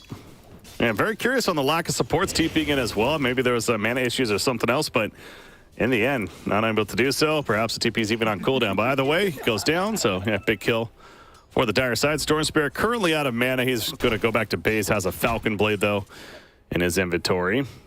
Yeah, so he'll get that region. We'll see where Storm Spirit goes. Something tells me could TP somewhere else, but I mean, he's obviously got Ball Lightning, and maybe the active rune is too important now that you're gonna go back mid. But one of the next moves certainly might want to be looking at top. Let's see. Cox should get pulled probably. Has to run in bottom. Does lose out. Arcane rune for Storm. That's a big one. That's a massive one. That coin flip definitely benefiting Ken right there when it comes to the spawn of the Arcane Rune. especially at the top. So, yeah, he'll snatch that up, and we'll see when if he's able to make use of that. Top lane, Brewmaster, he's on the dive, he's on the hunt, he's going for Invoker. Easy kill. Invoker doesn't stand a chance. Easy kill indeed. The earn charges continue to add for Brewmaster. Working on a Spirit Vessel even. High priority there. I mean, this is a... Ooh, they're scanning out the gyro for now. But yeah, this is a first pick Brewmaster where this is best case scenario for you. You get split, you either get a free kill, or you're so strong that the enemy carry has to leave the lane, and then you get the tower for free. Let's see if Neon will succeed with the smoke. If only it farms to the left, he will die. Well, he goes south, so wow. Makes the correct call there. Yeah, good read. Very nicely done. I feel like we said that in the previous games as well. Manages to avoid what could have been a very, very critical death on him. So good call there. But look at the top lane now. Cox he's talking the tower. I mean, he's doing everything he should be, but it still might not matter. Okay, it will. He's able to remnant out. Even Morphling joins in. So I think this top tier one is dead. Yeah. Very nice map movement though from Geek Fam. So first you put your gyro out of the lane so that he's not the one dying. Sure, you lose your Invoker first, but then Ember takes over to do it for a little bit. He then dodges his death, and gyro continues to farm, and looks like you're just doing the same thing down bottom now. So the fact that you're trading at this time of the game against Brew Split and everyone doing so well is really nicely done from Geek Fam. Ember Spirit, he'll remnant out as soon as he sees them in. So the movement continues, although Ember Spirit still taking some damage here. But yeah, he's back. Active rune. Going for the rune control, 10 minutes. Gotta be spawning, and it's gonna be the Invis, bottled up by Storm Spirit, yet again winning that battle, and he wants kills now. He's gonna pull an Ember Spirit, Ember, Slight, Remnant.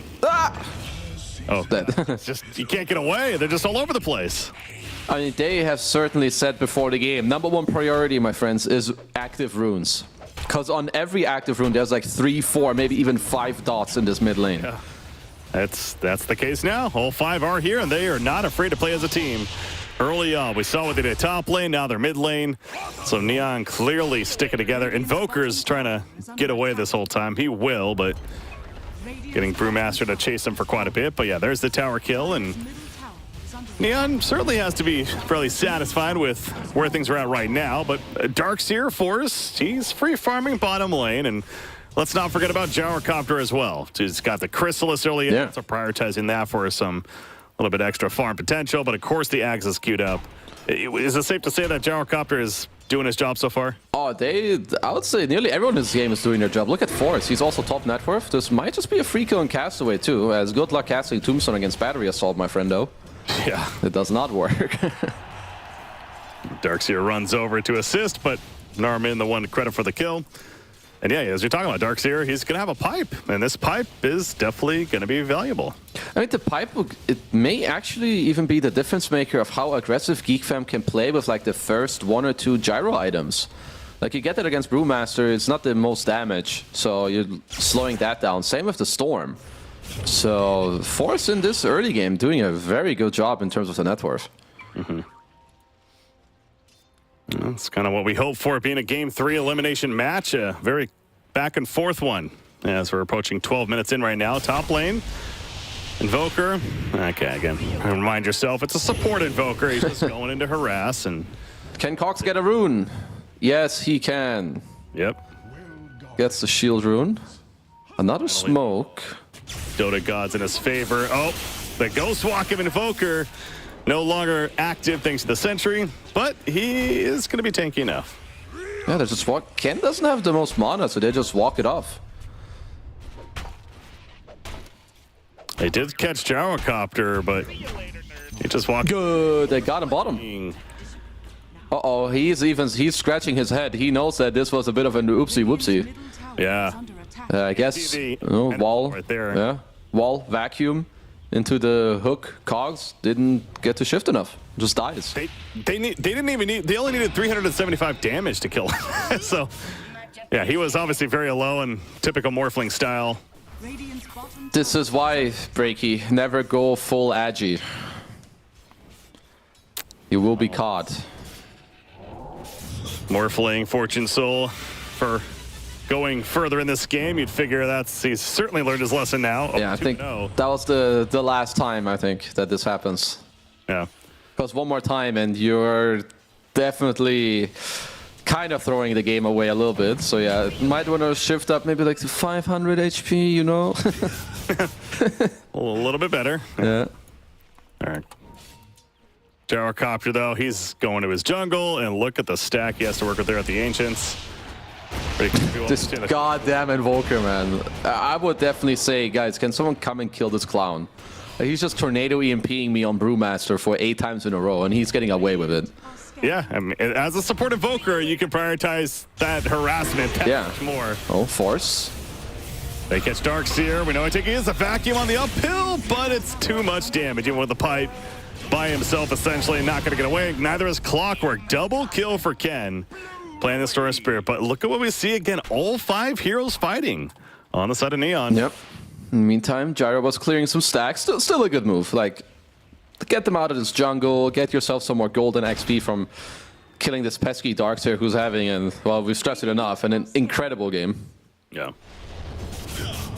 How about Rubik, by the way, going a mech to go with the Archibald? I guess so likely to see Guardian Greaves. Yeah, not something we see too often, but yeah, just helping out his team a bit more. Maybe it's he saw his Morph die on full Agi. He's like, well, if I buy a mech, I heal him for 80%, so it's good. Rubik trying to get offensive right here. Hookshot. Meanwhile, hookshot in though. Fortune Soul. The backpack. Oh, not again. You pull him with the wall again. They kill the Morphling. But Invoker loses his life. So far, not the biggest deal for Geek Fam. They're happy.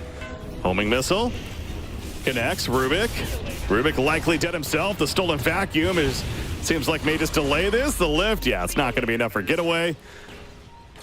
Is Brewmaster in trouble too? Yeah, he's going to come back to the Earth Brewling. That was the last one remaining. The call down going to be used as well. Going for the turn kill to Clockwork, but Clockwork able to take some damage here. He's still alive. Somehow he's still alive. Another urn goes up though. And I think that will be the end of it finally. Storm Spirit's out of mana though. Didn't know this, but no, they're not going to chase. Castaway dead. Tornado misses. But the Blood Grenade hits. Let's see. Can Raging Potato get out? Slight. It's coming. There we go. The chains. Not yet. Cold snaps though. Another Blood Grenade. Could be enough. Actually, Invoker, he's trying to keep his distance now. Amber Spirit getting very low there. Yeah, the heal coming down from Skem, but Amber Spirit picking up some Lotuses. Okay, that's interesting timing. Okay. That's the end of it, though. But yeah, they blew up Morphling again. Force's vacuums are on point. Because now okay, hookshot scratching his ass, actually. Like, the fact that didn't connect was very close. But so you can pull people like out of Storm Zip, out of waveforms with vacuum. So he's got to be more careful. Like, once or twice he was caught out with no Agi. Now he was caught out, well, again, with low strength, but also just getting caught out. He's not allowed to do that again. He's died 3 times and he's top net worth. Imagine what could have been. Yeah, he could have been absolutely dominant in this game right now, but yeah, certainly credit to Darkseer especially. Oh, long zip. Oh, and it's in trouble. They got him. Throw it on the call down. They do got him. Or do they? It's taken forever. The pipe use keeping him alive a lot longer, but look at the return now. Can Geek Fam get something out of this? All they can. They get Rubik and Storm Spirit. They're definitely going to play, but oh, Ember Spirit gets blown up himself. Fortune Soul shows back up, and he's feeling pretty confident. Undying with that Flesh Golem form as well. Enhancing damage. Clockwork will get picked off. It's a killing spree for Raging Potato, and the support Invoker is going to get double killed by Fortune Soul. So Neon is satisfied with the outcome of that one. Oh, that pipe looked so clutch. I was wondering if maybe even there was like a Lotus in the meantime that was passed on over, but maybe not enough range. But yeah, this is what happens when Morph just gets to come in on the back and kind of, he just cleans up. Because his team already did all the dirty work. They killed Gyro, they tanked some spells, he just comes on over. Yep, don't mind if I do. Yeah, just I was about to talk about how this Gyro... Oh, hello, Olnit. Getting scary. Oh no, Olnit. Olnit, sir? What are you doing? He's dead. He is. He's just staying his ground. And oh no. Death. So they didn't really have vision in here and kind of blindly walking up. Ember Spirit getting lifted up, being put down. Meanwhile, Clockwork, he's too trying to survive. The EMP out of mana for Morphling. Here comes Ken. Ember Spirit, though, he's got plenty of mana. Invoker's killed. Another double kill for this Morphling. So he's feeling much better now, and they are also going to get Clockwork. All right, everyone's getting high grounded. Okay. He vacuumed too many heroes that You can't fit more than 3 heroes. So what can we do with this? We can keep sliding them, and what, that's it? Even that, it feels scary to move in here. I mean, Morphlink's fine. Yeah, he's good. I'm the one that's in a troublesome spot. Oh, no. Okay. They're probably going to kill Undyne. There you go. Yeah, I think he's probably dead. Anti-tombstone. Nice, more gold. But yeah, it's one thing to catch the gyrocopter initially, but man, the second time, and suddenly you were mentioning, Casey, what could have been for Morphling. Well, all it needed is a couple of kills on Gyro. And what could have been is now reality anyway. He's like 2,000 gold ahead as, yeah, these back-to-back kills and plays really doing a lot. And something else around his timing, you've got Undying, you've got Morph. I think Neon can start thinking about Roshan. 19 minutes into this game, so Roshan going to be making that move in about a minute. So if they wanted to, would be at the bottom right side of the map. But Kaya's finished on Storm Spirit meanwhile, who almost, it feels a little bit crazy to me that Storm Spirit is actually the least farmed of all the carries right now. He's 4-1-6. Like, this guy has actually been moving around quite a bit. Yeah, he's doing a lot for his team. I think I'm kind of with you. Then again, the 3 of them are like so close to to one another. But yeah, Ken is doing a good job. Oh, zip zap, tornado EMP, cogs, maybe hook shot. Mana burnt, but now Narman, he's in an awkward spot. Tombstone also put down, so Clockwork for sure dead, just taking as long as possible. The chase is on. They want Invoker too. They have dust on anyone? No. Oh, the Sentry, that's his, so he's good. Okay, so he's fine. Okay, as Fortune Soul, Dragonlance completed, Ultimate Orb as well, so of course, we're not going to see a different build. It's going to be the Manta Dragonlance Scotty. Maybe a level in Exort soon for Scam as well, that you can throw an Alacrity on your Gyro. Like, that will increase his damage by an incredible amount. I'm a little bit surprised to see that he has it, yeah, especially as a support Invoker. I think there's argument to be made even, maybe not level 4, but, you know, it's with the pace of this game and how there has been, it's 16-11. Like, yeah, that's a lot of freaking kills that have happened already at 20 minutes into the game. Giving access to your full inventory of weapons there for your Invoker seems like that's would be a pretty good idea. So, yeah, maybe at 10, but we'll see. Scan. No, it's Wisdom Rune timing soon. Their own is getting taken, though, so this still should be a split. Yeah. The scaling isn't... the scaling is pretty good on the Dire side if you do get the... Like, if you do get some more levels on Scam, because of course, like, even also the 1 level of Exort will give you like Death Blast against some of these heroes, because, yeah, at least for now, Alacrity isn't like incredibly strong for your Gyro unless he really gets to hit, because it won't give you too much damage. But here's the first Roche. They know it though. Just like last game, there are Rocket Flares available. And unlike last game, Neon's not as confident to commit to it. With that Rocket Flare coming through, so it's not going to be the easy Roshan, which is interesting because Geek Fam almost, I guess they weren't necessarily accepted. They are smoked up, but look at this play. Neon, they smoked up. Neon have a lot of big wards in this triangle type area. If a fight breaks out there, that would be big for them. Oh, but they were hoping that Geek Fam maybe came to them, but that's not the case. I mean, Gyro, if Geek Fam gets to farm for 1 minute, look at Gyro's gold. He's 300 gold away from a BKB. Like, if they can hold off this Roche fight for him to finish that, that would be crucial. Looks like that will be the case. It needs to fly out now, so still a little bit of time. Roshan, they don't see this yet. Another rocket's going to be coming, I'm sure. 1 more second. They need to delay this one. I don't know if they're doing it. They know. They're too far away, though. So the commitment successful by Neon. They're still around, though. Aegis. They are still hanging around, aren't they? Hook shots ready. Brewmaster. Only one showing in the lane currently. Will they jump him? I mean, not the friendliest target to jump. It's got 2. Okay, they will. Hook shot in, call down on top. Can't get the primal split off at least. The stun is there. There's the EMP tornado combo in the back lines. Star Spirit's going in. He's got an Aegis, but all the damage. However, Fortune Soul, he turns into the gyrocopter. Let his flak cannons rain from the skies. The lift on Gyro. Nobody dead yet, but Gyro's still feeling pretty cozy right now. Okay, Bruce Split is dying. Ken in the back. Bruce Split's almost dead. Waveform in. This is a strange fight. Morphling, very awkward spot. He's doing the flat cannon attack, but Gyrocop just runs right up to him, getting some teammate support, but no! Yeah, it's a strange fight. You mentioned it. They're so spread out. Geek Fam, Rubik is dead. Undying is dead as well. control of this, and they're going to kill the Undying, as you mentioned. But yeah, that Morphling, something was off. Neon was on a different page. Yeah.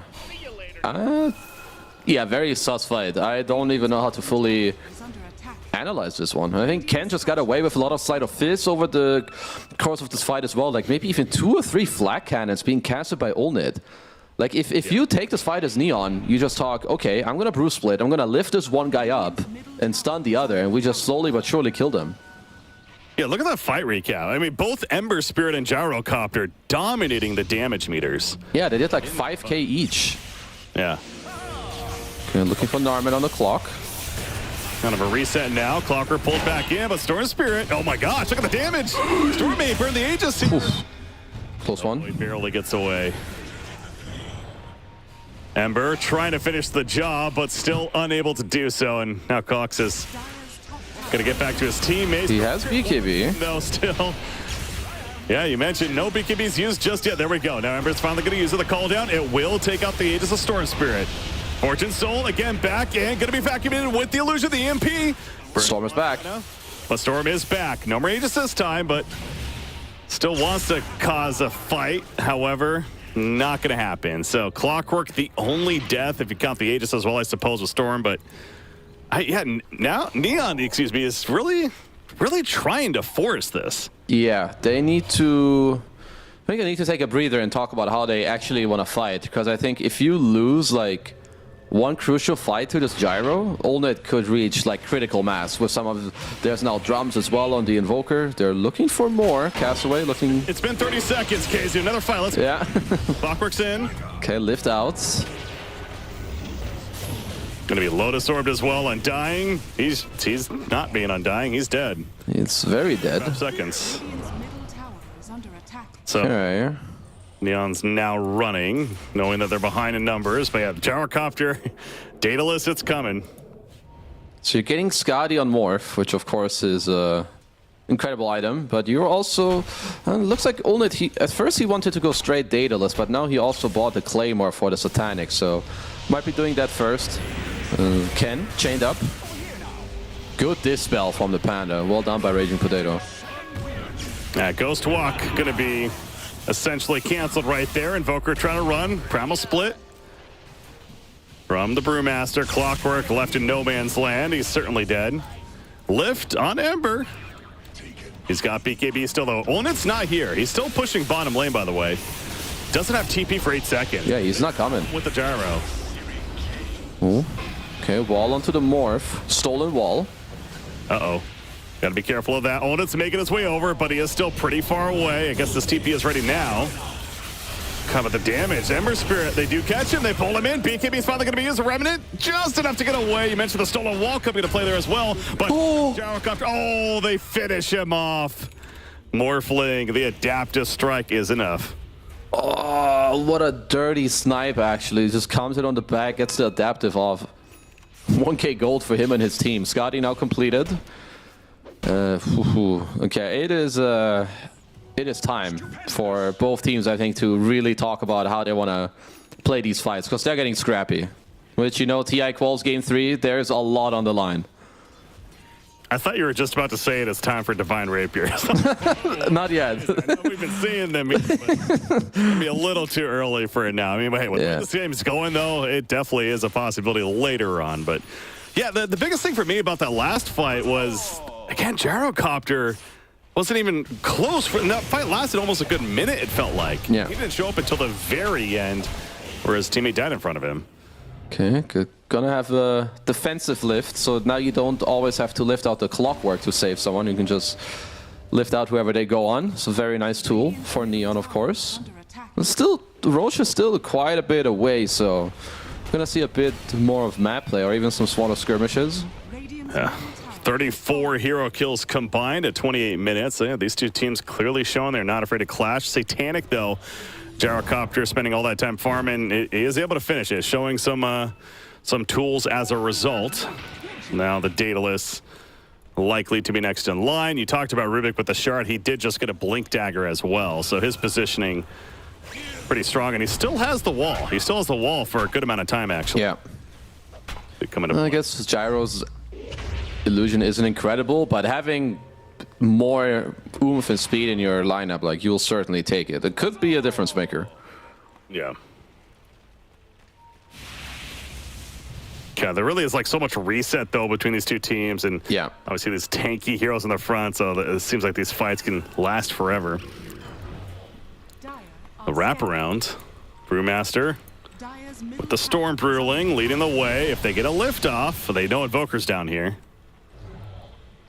Ken is also smoked. Scanned him, the dust comes out, and now it's a matter of... Oh, but no! The stun! And Storm Spirit all of a sudden in trouble. The flat cannon attacks right in front of the skies of Gyrocopter. Morphlink focusing on Narman, though, but that Clockwork is a damn tough kill. Invoker picked up, but the support Invoker buys back, and he's coming back. Ember Spirit, meanwhile, trying to deal with this Undying, trying to finish him off. Okay, Cox, though, is dead. No, he's not. Cox is dead. Trying to kill the Undying. He ends up dying himself. That's not good. That's a lift up on Olnet, too. Gyrocopter, another flat cannon, though. He still has Satanic, by the way, and BKB, so do not get overconfident if you're Neon. Morphling still has Morph, by the way, as well. Not using it yet. Just going toe-to-toe curly. The lift, okay, onto the cliff. How do they deal with this? I mean, is that good or bad? I don't even know. Call down coming out. He is going to BKB TP out, though, losing another teammate, and Gyrocopter, not much more he could do. So yeah, these fights, they really are so funky with how they're playing out here. I mean, Neon, currently just now, Neon are outplaying them. Like, even the companion from Raging Potato, he lifts up the Gyro once more. I feel like every fight, there's definitely some overplaying going on. Like, the way that you want to play around your Gyro is kind of a ball. Like, your Gyro, the Gyro is your king. You're not supposed to overstep from him unless you're getting a kill and you're getting out again. But Cox just kind of committing his entire life to try and kill this Undying, but not even successful in doing that. Yeah, that was odd for sure. This game has definitely had head-scratcher moments on both sides, frankly. And that was certainly one in the way of Geek Fam. But hey, there's something to be said again with this being an elimination match, so much on the line that maybe, you know, just overthinking it or something of sorts. But either way, you know, calming down a little bit, and we'll see what happens as Ember Spirit. Am I seeing this? He's getting zapped. He has his Remnant shard on the Tormentor, I think. Like, what's going on? Yeah, it's slowly zapping him. It's actually hilarious. Well, guys, Tormentor is up. Don't mind that. I mean, that's annoying. It's funny because it actually, like, it burned through his Flame Guard. It's done like 10% of his life already. Okay, finally it's no longer, but geez, yeah. Daedalus is complete. Both teams still have very strong heroes when it comes to fighting. It's a 3k gold lead, sure, but these team fights are going to come more down to your spell usage, how you position. You're going to have some buybacks to come back and forth. Second Roche, I think that's going to be where it all goes down. That absolutely is. Both teams heading over. It's not up yet, though. It is a pretty long Roshan spawn, so Neon is going to have to wait a little bit longer. The rocket comes out to confirm it's not being done yet. Here's the smoke now. 5-player smoke on the side of Geek Fam. They're in. Raging Potato. He's got the Storm Brewling. Once again, looking for that positioning. A lift on somebody, but oh, maybe can it get up to the Ember Spirit? Do they see that? They're paying it. Yeah, they saw him come out for a second. What target do they want, though? The lift, Gyrocopter. That's a pretty good one. Killed his Air Panda. It does go down. Brewmaster respecting the damage, having a run. That Daedalus, of course, online for Gyrocopter. Here comes the Primal Split, though. EMP protection. Is that half-life? The pullback. He could be used. Committed now. Wall is down. Fortune Soul, he's tanking. He gets out of there with the waveform. Oh, that's a bold move by Ken. Jumping in the middle. Gets out, though, before too much happens. Call down. Another lift. Wasted. Changing the fight over here now. Another lift. Gyrocopter's once again out of the fight. Clockwork, the jetpack, he's still alive now for long. But no, the Fortune Soul's in trouble. He's by himself again. He's isolated. Ember go for the kill, then kill the Morphling. Ember costing his life, but make it worth it. Gyrocopter still very healthy. He's dead on Storm 2. There's the Alacrity. And this Brewmaster is trying to run now. Don't block me. All right, Raging Potato trying to walk it off. That's going to miss. Stolen Tornado by Rubik currently. And TP out for Brewmaster. But another case, again, these, yeah, the crowd control the gyro, kill everyone around them. But this time, Geek Fam, they were able to survive and then get Morphling out of position. Oh, the vacuum just came back. All right. Oh, no. Stolen Surge. All right, let's see a nice little Ferrari chase. Gyro's like, guys, just please help me. We just want to kill this Roshan. No. Oh, hookshot dodged. Easy clap. Kishka's got the Nikes on his feet. Looks like they're actually leaving him. Yeah, guys, let's just take Roche. Oldnet will finish it. I mean, Invoker is starting to do a lot in these fights. Yeah. Like the Alacrities, Tornadoes, Death Blast. It is they're no joke. But Neon, they don't have enough damage to kill through this gyro, through Oldnet's gyro. He has 3,400 HP with a Satanic, the Paladin Sword as well, so the game plan has got to be lift him and kill his team, because I don't think they're fully committing on that. At first they did try to kill the gyro, and that is just not a play anymore. But to that point, that is tough though too, because even like Clockwork's as usual annoying to deal with. The Force Staff, Glimmer Cape, 2,000 life himself. This Darkseer feels very tanky. Yeah. Ember Spirit, of course, doing Ember Spirit things, especially with the BKB. So, yeah, it's tough because you can crowd control Gyrocopter, but killing the others isn't necessarily that easy either. So it does seem like Geek Fam continues to kind of be in this more comfortable spot. Oh, they are, and if we look, they're gonna push up the high ground, and no one is here yet from Radiant. They have to slowly TP back, but even then, it's gonna take them a little bit more time. And Gyro pushes fast. Yep, especially with Alacrity. That's going to be throwing on up, and this tower already below half life. Of course, Gyro has the Aegis, has Satanic, BKB. So he's very confident right now in this push. So far, Storm Spirit not here, but is making his way down. Satanic committed. Neon thinks it might be time. Lift.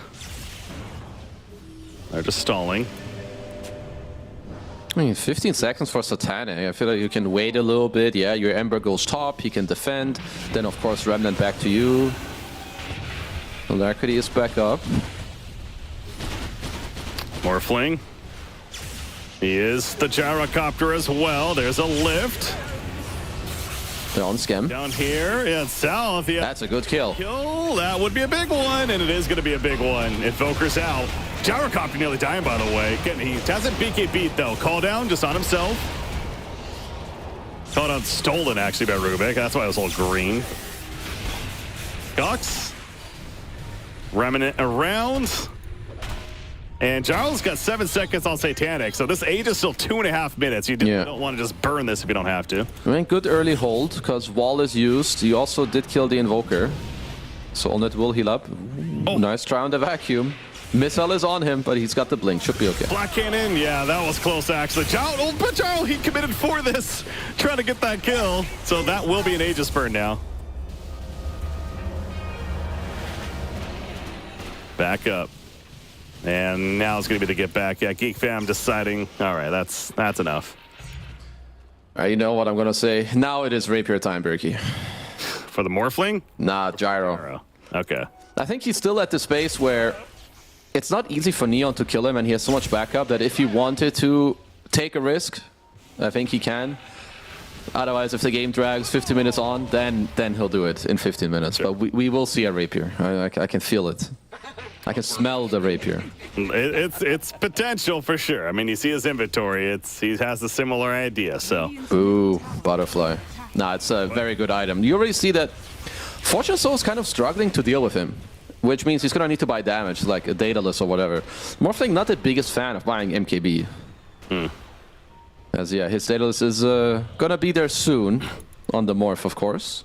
Yeah, Oldnet's certainly picking up on that, so yeah, Butterfly making sense, and There, it's going to be delivered. So this tier 2 tower will be no longer. But now for Geek Fam, it's, you know, how do you play this out? You don't have the Aegis currently. They're going to march down bottom. You do have the racks exposed. So, yeah, they are still confident to go into the base. Structures are fortified. Of course, just, yeah, everyone else protecting the gyrocopter right now. Okay, Morph is keeping back. Daedalus is complete. Dire's top tower Alacrity on. Is the flat cannon activated? Holding it. Okay, he's living. Being put down as well. Holy damage. The crits are coming up from Morphling, but it isn't enough. The Satanic heals too much. Buyback from Rubik immediately. The only death so far. Call down being used, trying to deal with these Brewlings of Brewmaster. Okay, Cheese now on Olnet as well. So they pass it over to him. Buyback out from Kishka, and your racks fell as well. Yep. Neon cannot fight from the front. I think they need to start realizing it, that Olnet is... He cannot be your first point of contact. Yeah. He's too strong. He's literally 1v5ing you. I mean, you see right here, a pop Satanic, and he even has Cheese, as you mentioned, so Morphling having to get out. Yeah, you're right. Getting that smoke play, wrapping around, maybe some of the heroes and try to get the line, but... You've got to do something. I like the caster on the Undying. He bought off Lads to like try and, you know, give you more armor, but most importantly, help your Morphling to like try to like man fight with more lifesteal. But it's... You've got to figure out the way to fight, because right now, I'm telling you, this is not your win condition. Got to find a way. Continue to use that Storm Brewling for scouting information, but it's going to be seen, and Lift still hits, but again, Gyrocopter in the front. Flat Cannon continues, and Storm going in the back, but immediately Tornado. Clockwork died. Buys back quickly though, so Storm Spirit dealing with Invoker for the time being, but Morphling's low. BKB gets the Force Staff, he gets out for now. And now he's going toe-to-toe with that. Oh, they got Narman. That's a dieback. For him. That is a dieback. You're right. 75 seconds. Storm still trying to finish off Invoker. Finally does so, but he's out of mana. And now Ember Spirit's chasing. Invoker buys back, using those bottle charges, going for the BKB TP. Oh, the damage. Got a little scary there, but he does make it out. Double damage spawns, by the way, at the bottom. And they probably still have a bottle as well that they can give over to the Gyro, perhaps. Yeah, bottle drop, DD on the ground. That's good hold from Neon. I think it looked a little scary because they were dropping low HP, but they try to just beeline, get behind the Gyrocopter, go on someone else, and they got 2 buybacks out of both the supports. Yeah, Invoker especially, I think it was Invoker spent that whole fight trying to survive and run against the Storm Spirit. And again, was finally killed off in the end. So it certainly seems like if you're making him panic, that of course can't use all those weapons offensively. Pretty good idea. But man, that Divine Rapier, it does feel like it's coming. He's got 4,700 gold now. 50 seconds on the red Roshan, so maybe that's kind of the timing key is get that third Roshan, line it up with the Divine Rapier, and that's kind of the next step here for Geek Fam in terms of trying to finish this game. Yeah, he's also gearing up, right? You've got the ninja gear. You know that eventually you're gonna play without boots, likely on the Gyro. You need any movement speed you can get.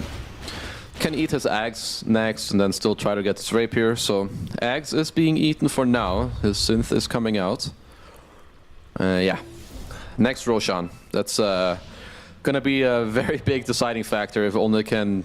If he gets Aegis Rapier, that is a huge swing in this game. This Morphling. His own Satanic is basically finished now as well. But again, it really seems like that's needing that more damage output in general. Granted, Satanic will allow him to stand his ground a bit more and thus more damage. So in theory, it makes sense. This is a very fast Roshan, by the way. Holy crap. If Neon fight right now, they're fighting into a DD. Of course, they can purge it with the Air Panda. Granted that the BKB does not get popped by Olnet in time. But it is as well. Okay, it is gone. Good job. That's smart. Step 1 complete. Now step 2 is kill the backlines. I saw Clockwork. Roshan's now up, by the way, but of course we're not worried about that currently. Brewmaster in front. The Storm Brewling gets the lift. Just going to be annoying. It's really delay, allowing Store Spirit to maybe find positioning. Courier snipe, but nothing really on it, just a TP. I mean, only Dire have buybacks on Darkseer and Gyro. No one from Neon currently has buy. Undying is close, but I mean, I could even see like Geek Fam just look to force the Roche. I think if you force him to come to you, like your Gyro is not going to lose any HP from just hitting it. So it looks like that's going to be the call for now, which will force, I mean, Neon, they're going to, you know, it's going to be on you to answer this play. Which is not going to be answered. This is going to be a Roshan. They're pushing button. They're even showing that. So this Roshan will be... It's an Ags as well for Cox. I mean, he's like already doing a good job, but suddenly instead of only caring about the Gyro, you need to care about the Ember too. Yeah, just the choice to settle on giving it up in the end, that's a questionable one for sure, but Neon feels it's the right decision. We'll see. Brewmaster initially off the bat going to be caught out. Getting by the time to get that primal split off, try to save him. Cox He can't. Oh. Vacuum wall combo, and out comes the flat cannon, and Undying gets blown up. Couldn't even tombstone. Raging Potato. Kill the Brewlings. The Void Brewlings trying to sneak on out of there, but no, it's not going to happen. And now the real Brewmaster, he is in dead trouble. Ooh, game is falling a little bit apart here for Neon. Giving up Roche without a fight, going for this type of fight too after. Ooh, not going to be happy about that one as Geek Fam. They are certainly, they're feeling the momentum right now. Oh yeah. Oh, Rapier is flying on out. Yes, it is. Yeah, good luck. Good luck dealing with this guy. At this point, I'm not sure what you do. Yeah, maybe you lift him, but then the Air Panda is instantly dying. So you've got a very, very small window in the fight to win. And well, speaking of the Air Panda, it's still 50 seconds for Brewmaster before he... Yeah. No buyback, of course. So, yeah, being pointed out there. He is going to just have to sit back and watch for the time being. Nothing more to do, but pushing out the lane, specifically the top one, while the bottom lane naturally pushes in favor of Geek Fam, thanks to the racks being dead down there. Yeah, I mean, Ken is doing a good job on the Storm. He's 10-12. He's got the Aghanims as well to, like, if fights drag out, maybe he can, like, keep slowing them down. You know, a little bit of some budget black hole going on, but you're gonna have to start defending now. If I'm the Swarm thing, I feel like just go buy a Rapier. Like, turn into Gyro, buy your own Rapier. They'll have to hold a bit more until they can do that, but it's you've got to take a risk to beat this Gyro Divine Rapier Aegis combo right now. That tower evaporates. So he's still hitting it. The Saigunner is still popping. Yep. No glyph. Melee racks, range racks. Morphling as well. Gets a little low. All right, that's step one towards the ultimate finish here for Geek Fam. Step two is the middle now. Okay, there's the Ancient. There's some buybacks available, 2 of them. But oh my, yeah, this damage is absurd. And again, I'm not sure if the frontal attack is good. Let's see. Olnit Maid's life number 1. Vacuum hook. Hex. Vacuum delaying this. He's going to be coming up. Morphling might just die. Oh, he's barely alive, but is alive. The lift on the Gyro as soon as it comes back up. Alacrity's applied though. But Olnit also not wanting to overextend with that Divine Rapier. Good pull. Pulls him in. Another lift. But the side gunner you mentioned still didn't work. Oh, the blow from Morphling. Never mind. He's going to be Hex. And now Morphling's in trouble. Morphling's dead. Buyback is ready, and so is Storm Spirit. They both buy back immediately.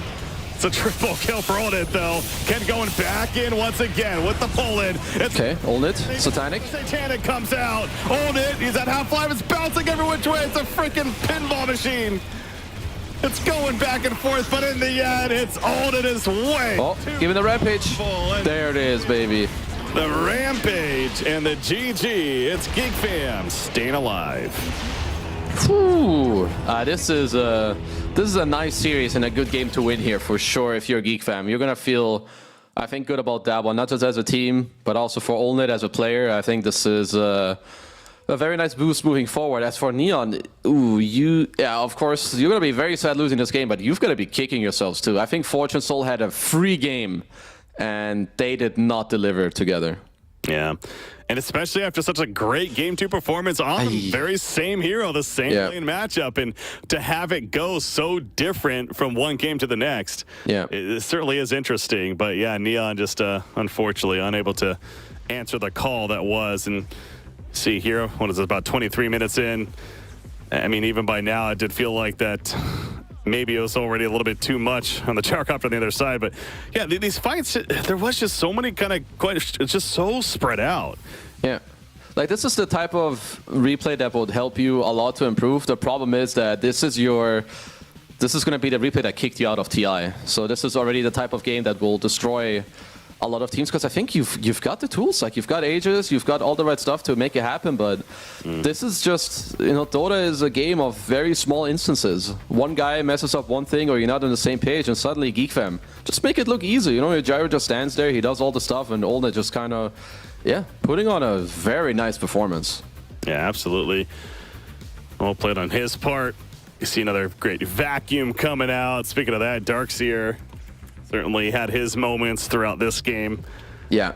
As those combos that killed a Morphling earlier on a couple of times, as we mentioned. But yeah, just all throughout, the vacuums continue to be a very, very powerful crowd control source, and even the wall constantly being used. And of course, just how a Darkseer also plays with the item build. Yeah. Great utility hero for the team. He did a lot of more like maybe more so silent hero in this game, right? It's got the early net worth with the pipe, builds a Lotus against the Vessel, helps out everyone, the Vac walls.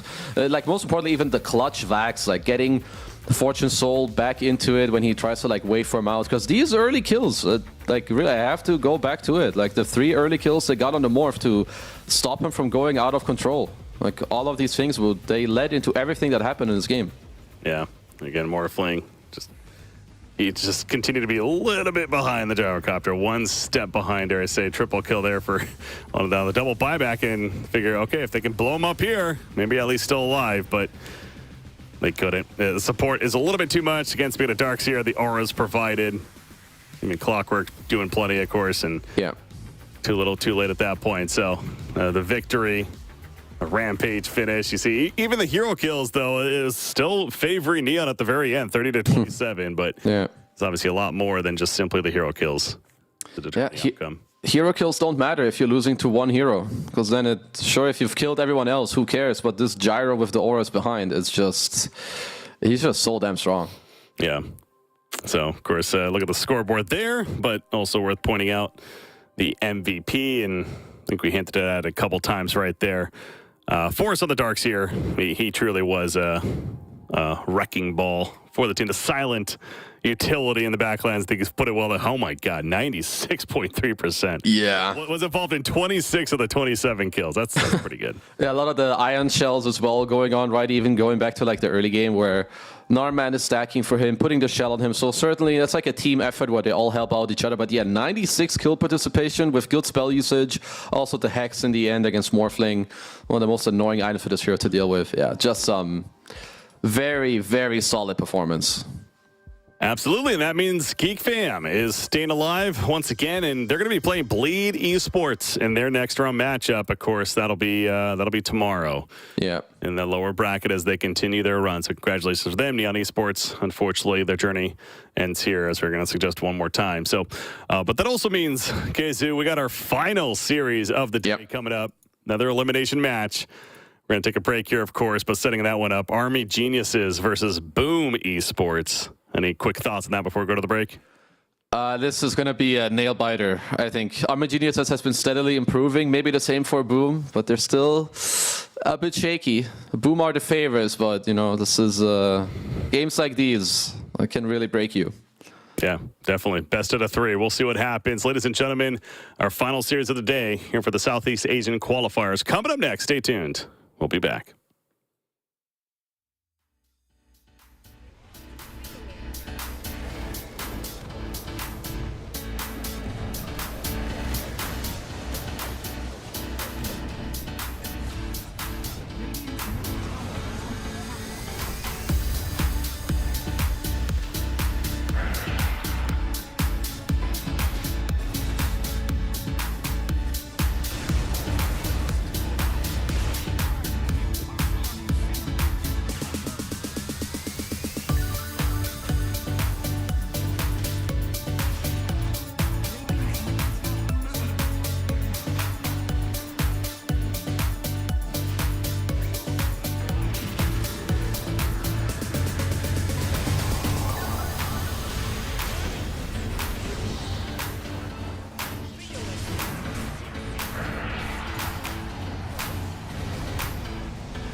Welcome back, ladies and gentlemen, boys and girls. What's the final series here of the night here for the Southeast Asian TI-12 qualifiers? Elimination time continues. We have Boom Esports going up against Army Geniuses in this best of 3. I'm Breaking CBK, joined by Casey once again. So as you teased about, as we're going into our break right there, this is definitely another series where evenly matched. Certainly anything could happen. Win the distance would not be a surprise, but it starts with this game 1. But yeah, looking forward to another good one here. Yeah, I think Boom probably slight favorites when it comes to like maybe team and player names and yada yada, whatever it may be. But Army Geniuses, they've been picking up some steam. They're doing better. I'll also say this Night Stalker that we've seen come out from them is very scary. So hopefully for Boom, that is on the radar for them.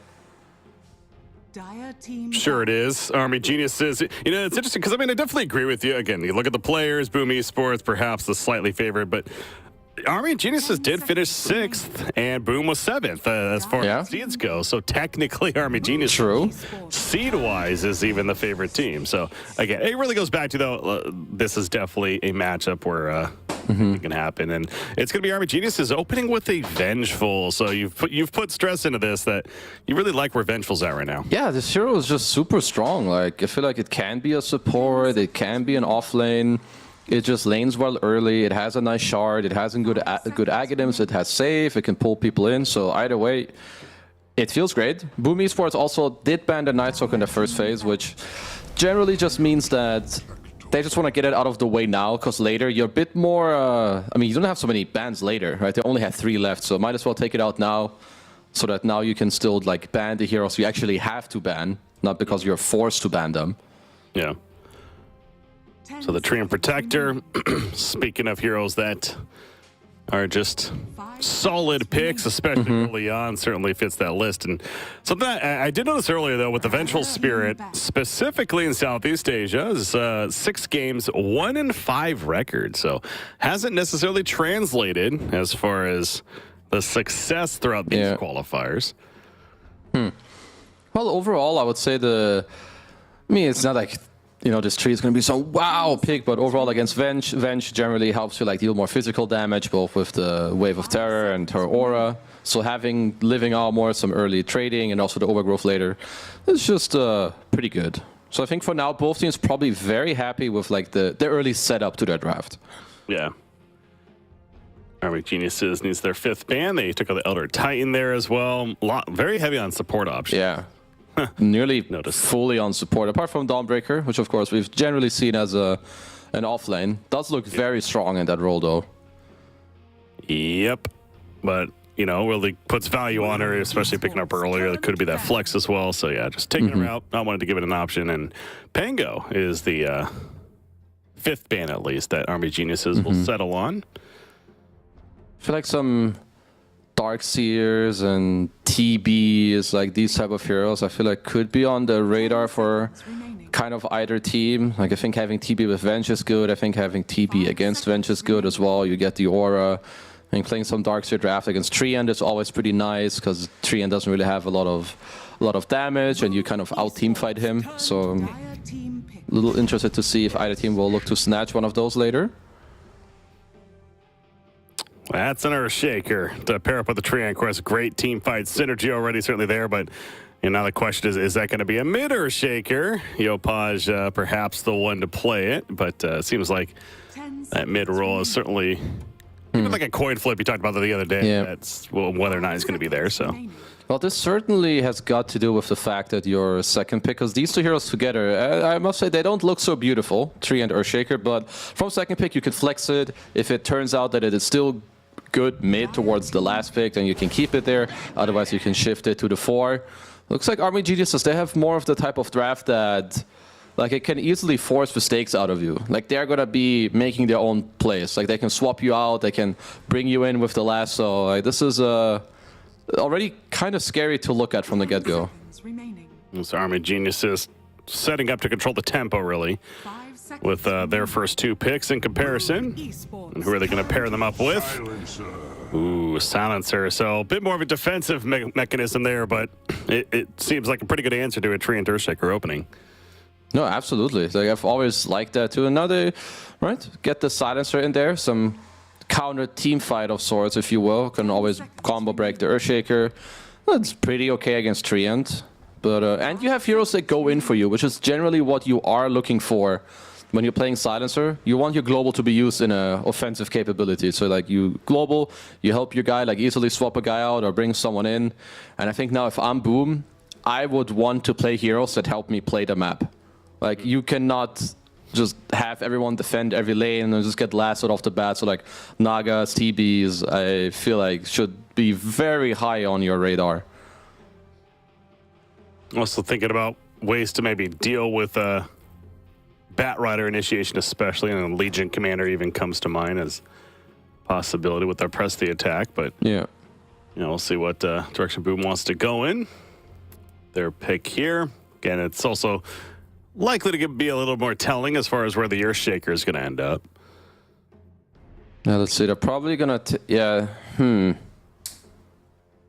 It's not easy, because now with this Earthshaker, you kind of want to keep the flex open, but that means you can't really, so, because if you pick your 4, you're pretty much sure that your Shaker, I mean, there's a chance it could go off lane, but I'm just going to assume for the most part that it is going to go mid.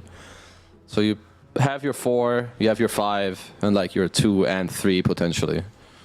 10 seconds remaining. Yeah, it would have been hard to disguise that all the way through, because they are going 3-4 right here, so... In the end, just committing towards the Dark Willow, who you lean towards being the second support, of course, to the Treant. So, the 4th pick, though, Boom still putting the discussion out there. See, Xnova talking it over with the coach and others. Let's see. I mean, Mushi is no stranger to knowing, I think, what they would kind of want. You did mention the Legion, so they're going to go for that. So you've got the Legion 3, you've got the Shaker mid. I mean, I guess they're also... You can change them between one another. If it's like Bat Rider mid, you can put the Legion there and Shaker offlane and whatnot. Yeah. And it fits that mold too, as far as a hero that's going to be able to make plays throughout the map as well. Be kind of a go-getter on top of the defensive mechanism of press the attack. So, yeah, Boom Esports satisfied with the outcome as well, as far as what she was able to do on paper. Army Geniuses now going to figure out who they want to run as either a mid or off laner, perhaps. Again, figuring where Bat Rider could end up in either or. Yeah. As well. And maybe you just pick your carry, because you know that either Shaker or Legion are going to be in your lane. So if you can find a hero that lanes well into both, I feel like you'd be pretty happy with that. I think the TA ban is very spot on, because I think Army Geniuses would have loved that hero.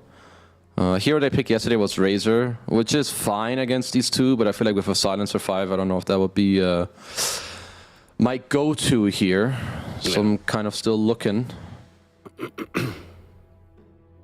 Only 2 are using a bit of that reserve time.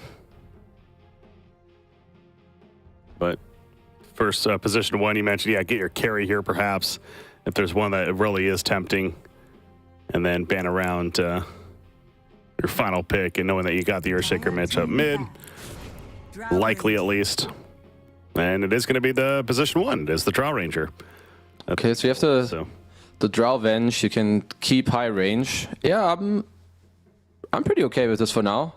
I do think that Army Genius's last hero, like Bat Rider, he's kind of... I mean, he's an initiator, but he's not really a frontliner, because if he has to frontline for you, it's hard for him to initiate at the same time. So I think for them, it would be nice if they have a hero that can kind of like be a beefy boy in the front, maybe give you like a bit more vision. Because for now, I think it's very easy for this draft to actually crumble. It's 4 ranged heroes that need very good positioning, so they all kind of get owned by the same thing.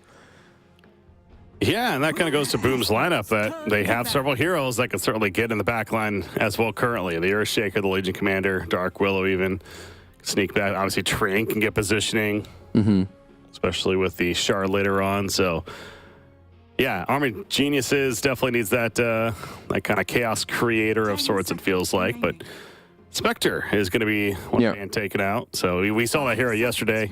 The newer ultimate, more just that single target, but can definitely assist pretty nicely.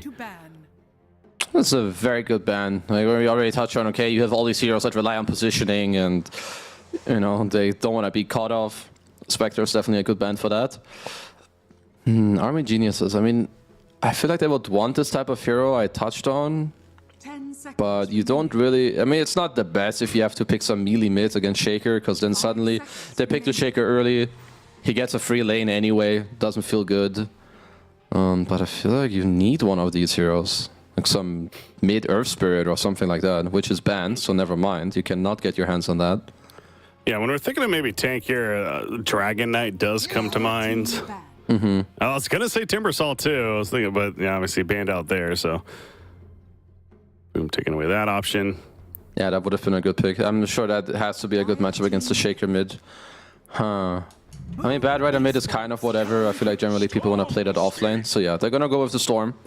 Gives them a secondary kind of engage. He has the draw aura, he has the global. I'm cool with this pick. Holy range, Batman. Yeah. Army Genius is all about the range. Army range. Right there. You got Drow Ranger. It's kind of, you know, if you're going to do an all-range strategy, building it around a Drow Ranger is certainly a viable one. Yeah, I mean, if they get to hit and they get like a drums on someone, they hit hard with draw aura, attack speed, damage as well from the Venge. Well, that kind of to that point, Legion Commander is not really the aura builder, though. Of course, she wants to usually build more aggressive. So, what can they go here? Like, can they go? Obviously, they can't really go anything here. They're position 1, kind of stuck with. So, yeah, they won't really have things like Crimson Guard, for example, take advantage of this game. But, okay, that's a Phantom Lancer. I would say that's a pretty good PL pick. I was wondering if they would want to play the Venge as a core. As well, because I think the Bad Riders game got a little bit worse once they like picked the LC and so on.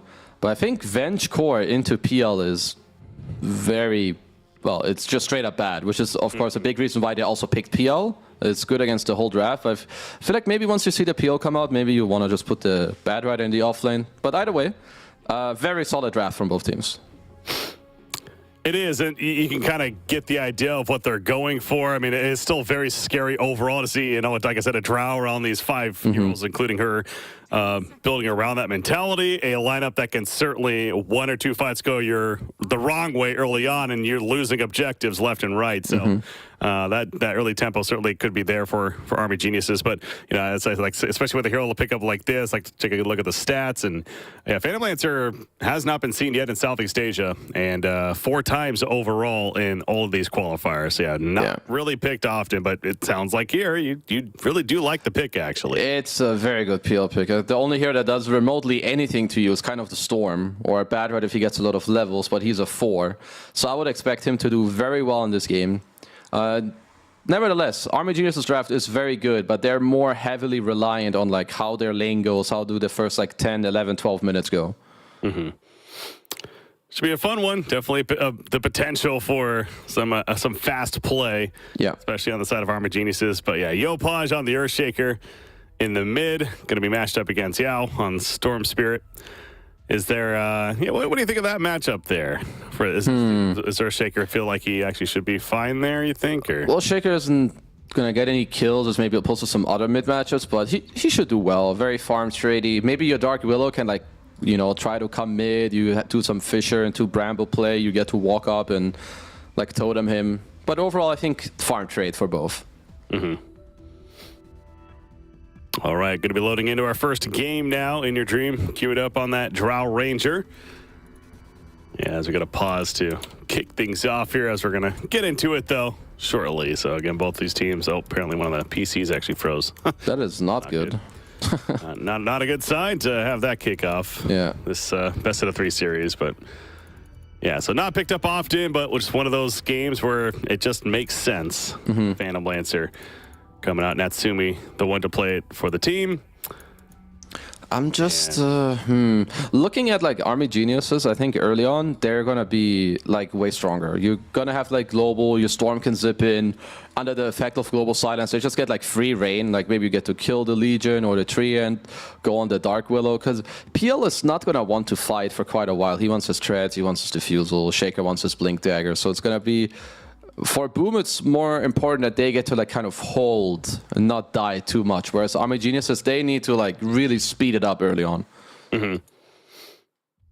Let's double check in here. Yeah, the winner of the series, not only staying alive, but we know who they're going to be playing next. Execration will be their opponents in the following series. So certainly does not get any easier, but welcome to getting further on in these brackets. But of course, you got to take care of business here to even start thinking about that. So, all right, it looks like we actually are good to go though into the game. Both teams all smoked up off the bat. It's a mid play for Army Geniuses. For Boom, it's a little bit of a wraparound. Well, they have both teams have pretty decent level 1. I would definitely prefer Booms. Like you've got Oring Odds, you've got Bramble, Fisher if you want, some Nature's Grasp, like just a lot of like cheap spells. So if they run into someone that is not in a very good position, I think they might just drop. Well, nothing's showing mid yet, so I gotta wonder if they are suspicious that something's up behind them. Observer Ward placed in the dire jungle as well. They take over the Watcher, so if they're not careful with this top bounty rune. Yeah, you see the ping goes out. They understand. Like when you go mid and like you see no one like run to your side of the hill and you drop a ward on their side and no one's there, it's like, okay, they're on one of the two sides around us. Let's be careful. And they certainly are being careful. Drow's basically at her tier 3 tower, just hugging the base, making sure to give no chances as far as getting caught there. And it should still be a 2-for-2 bounty rune split in the end. So, try to be crafty as Boom Esports, but good read there from RB Geniuses. And in the end, it's very passive play. Drow, though, might take some harassment off the bat, although I guess Train just wanted to go into the trees over here, but was seen doing so. So now Drell's like, what are you doing? Okay, I'm just going to TP to the tower. Yeah. Not going to risk it. It's going to force her early TP. Shouldn't matter too much. If Drow ever does die, of course, you get a new one. Don't really care about the early mana. So Xnova trying for a little bit of chip. Will not really find it. And yeah, mid matchup. I mean, Storm should be one of the better mids to deal with Urshak. You don't have to always commit yourself in melee. You can still last it pretty well. So yeah. See off the bat, abusing the static remnants and going to do some good damage to that Earthshaker, but you take a look at all 3 lanes as they are now set up. In the top lane, Dark Willow, Legion Commander versus that Drow and the Silencer.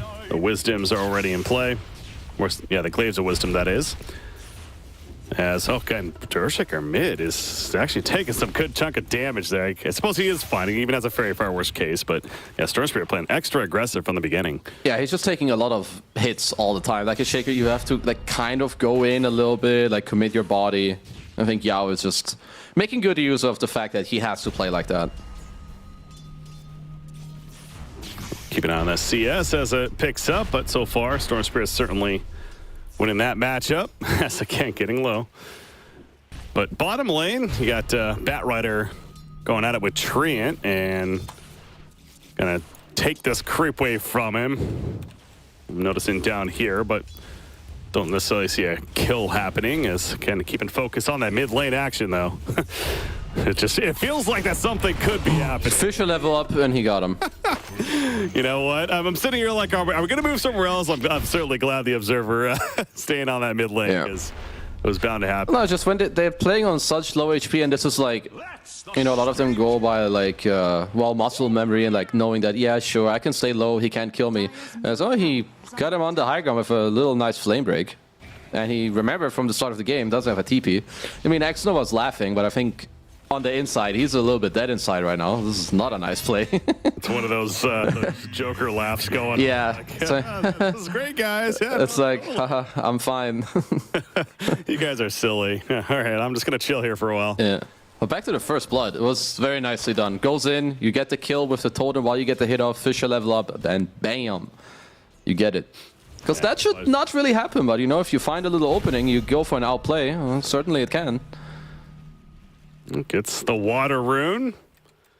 She managed to get both right there. TP's coming to the mid lane. That's him. That makes sense. Like, what is going on? No, that's just the Opage getting back there. Bottle up and regen. So yeah, very well played. He has a slight level advantage now too. A couple more creep kills needed for Storm Spirit. Nah, he's doing well. Like after all these creeps run into his tower, he's going to be ahead in CS as well, as he misses the flag bear. So I will stop talking about his CS from cursing him. But putting on a good performance already early on. As Xnova should be able to see that sentry down bottom. He plays a sentry. His creeps will do it for him. Nice job. God, this mid lane really is action-packed. They have Yopaj and Yao just not afraid to trade blows. But again, Yopaj has, well, the last laugh so far, I suppose you could say. The other lanes, though, you have a Drow Ranger is 19-3 against a 17-2 Legion Commander. So, Yeah. in your dreams, is doing his job. Yeah, it's just the type of lane that is actually very skill-based, because if the Drow and Silencer, if they just get to keep hitting you, slowly but surely, you're going to start losing this lane with Legion. You have to spend a lot of gold on resources. You can already see he's getting himself like more tangles or salves and whatnot.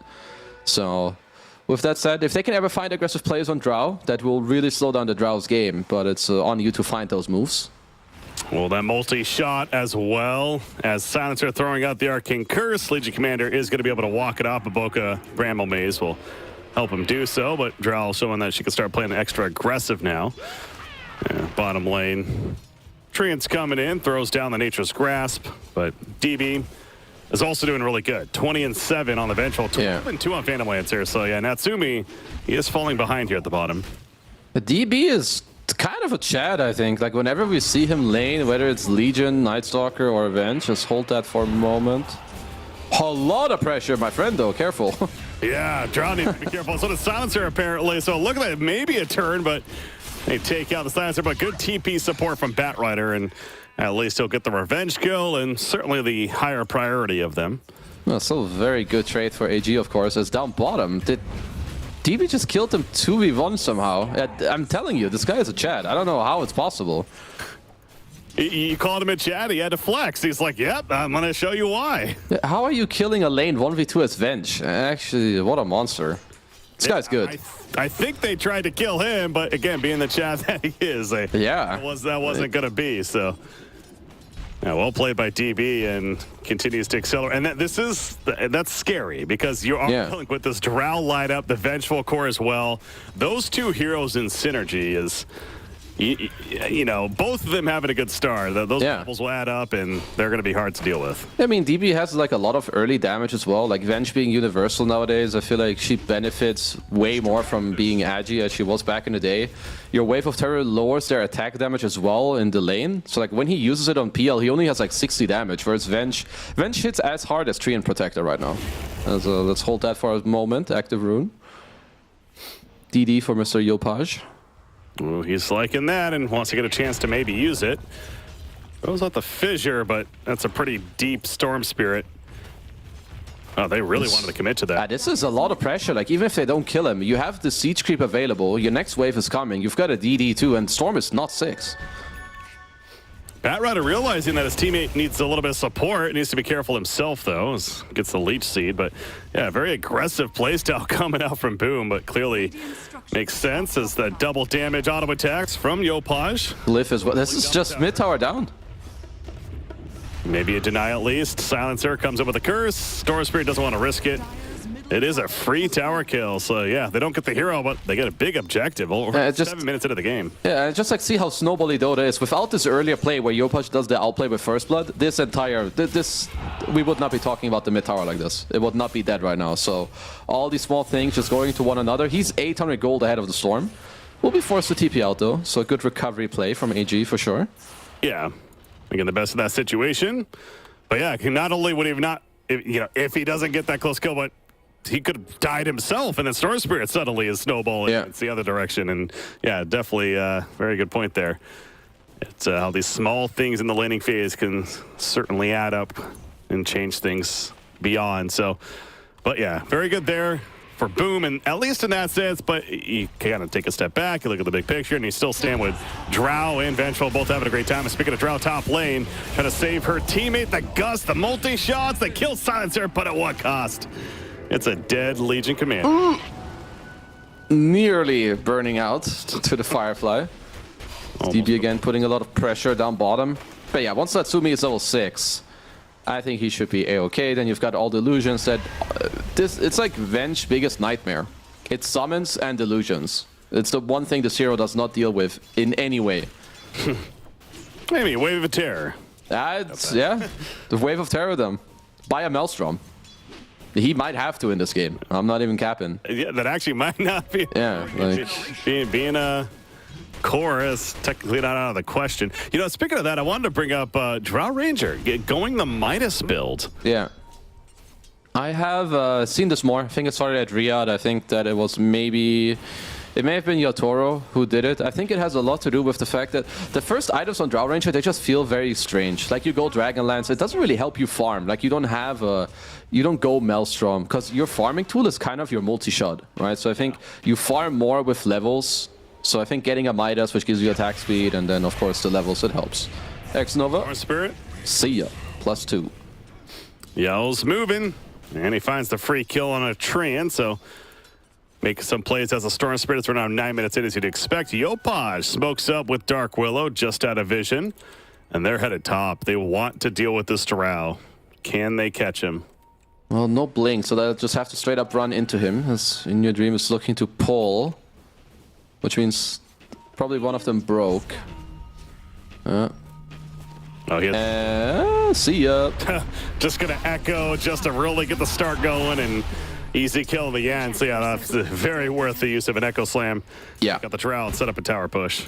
Lots of gold, a lot of XP. Help your Legion to like kind of take over the lane. As X-Nova, he will look to try and delay this lane as long as he can. He already has the 1-1-2 build. Will not delay for too long. Trent back-to-back deaths. So yeah, bottom tower pressure now. He got the armor up before his death at least, and it's going to be annoying to deal with. But eventually will wear off here, and likely to take out that tower in return. But the top tier 1 is taken out by Boom as well. So Phantom Lancer, though, he's avoiding it all. He is just busy continuing to farm in his own jungle, and you do get some insight there. It is going to be a quick Ags build. Yeah, it's gonna just help him with the farm. Just go for the Ags into the Diffusal, get some more Lancers going on. As I mean, Yopaj will try to pick up the pace of the game, of course, with his Blink. As looks like WS has the... He's got the Blade Mail, and he'll go for the Blink next. I mean, they've got damage for days. You've got either of these cores blinking in with a Bedlam on them from Dark Willow. Like, people are going to die. Yeah. A Vengeful Spirit. Easy career.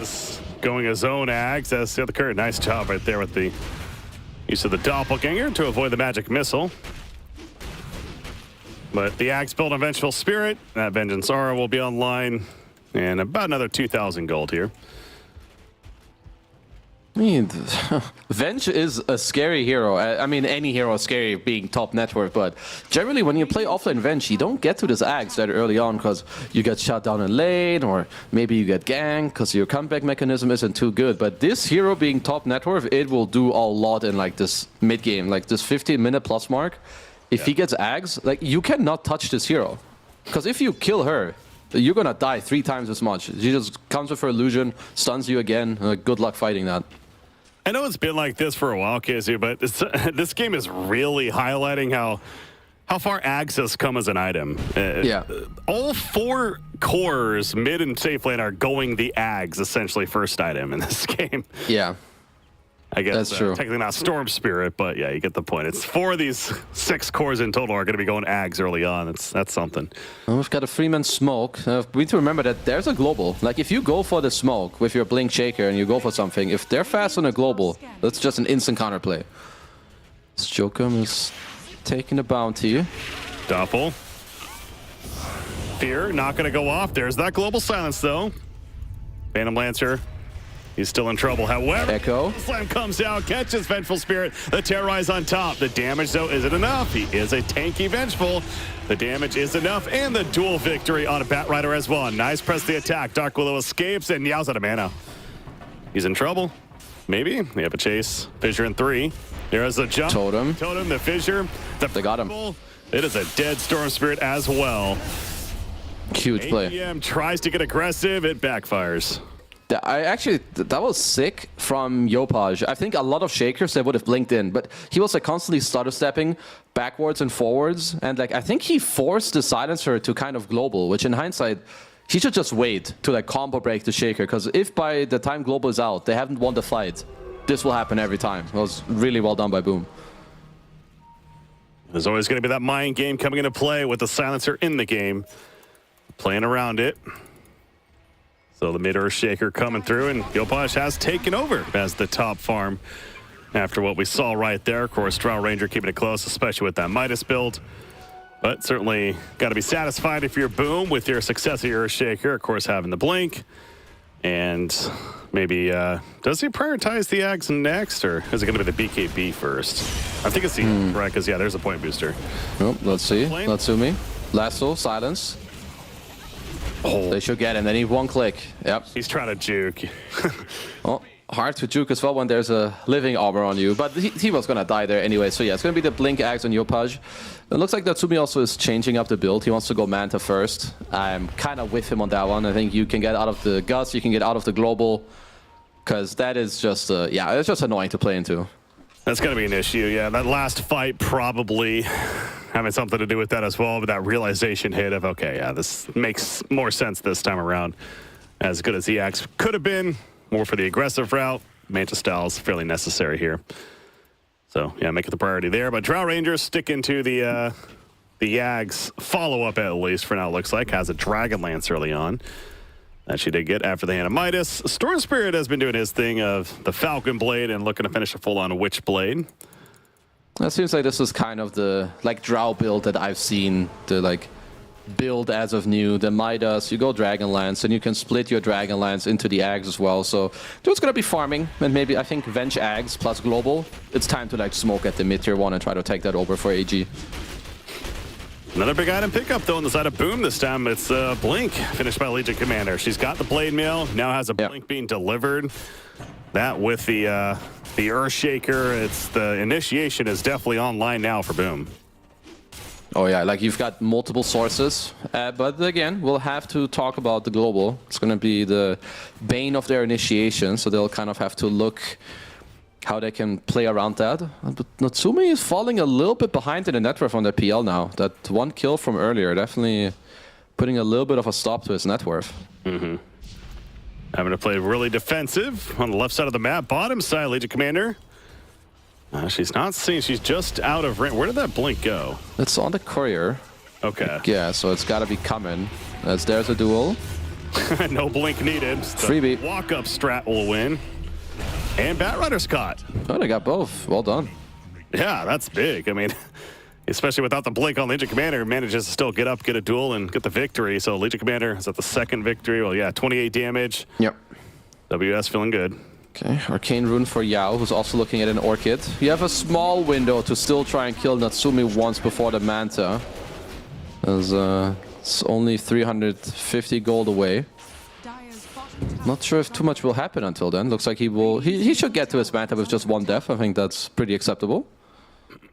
Earthshaker leading the way, top lane, pops Enchant Totem, gets the damage buff. That damage to come is real. Yep. Yao, he could open with an ultimate. He sees him. Bedlam's on him, but Yao's staying hidden. Will he get greedy? You know it's coming. Oh, you know it's coming. Oh, are you serious? Oh. I didn't know this was coming. Okay, if the duel goes off before Global, he's dead. But I'm pretty sure that this is some APM is being increased right now by Sinuser when these numbers of the unpause pop up. Yeah, this is one of those moments of, obviously they didn't mean anything by this with the pause timing, but man, this is a big advantage for AGM, just to be blunt about it. It's giving them a chance to react to this now, whereas before that probably wouldn't have happened. But yeah, that's actually funny. Maybe the echo disconnected him. I don't know what happened, or if he paused and then DC, but either way, this is very funny. No, he wrote FPS.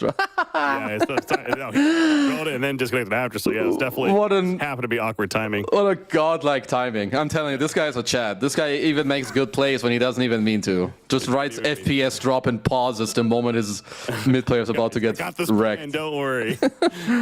No. Oh, what a beast. Dirty plays not happening, but it's yeah. Silencer, as you pointed out, he's spamming R right now. Yeah. We're not even in dual animation yet, so yeah, I think it's not going off.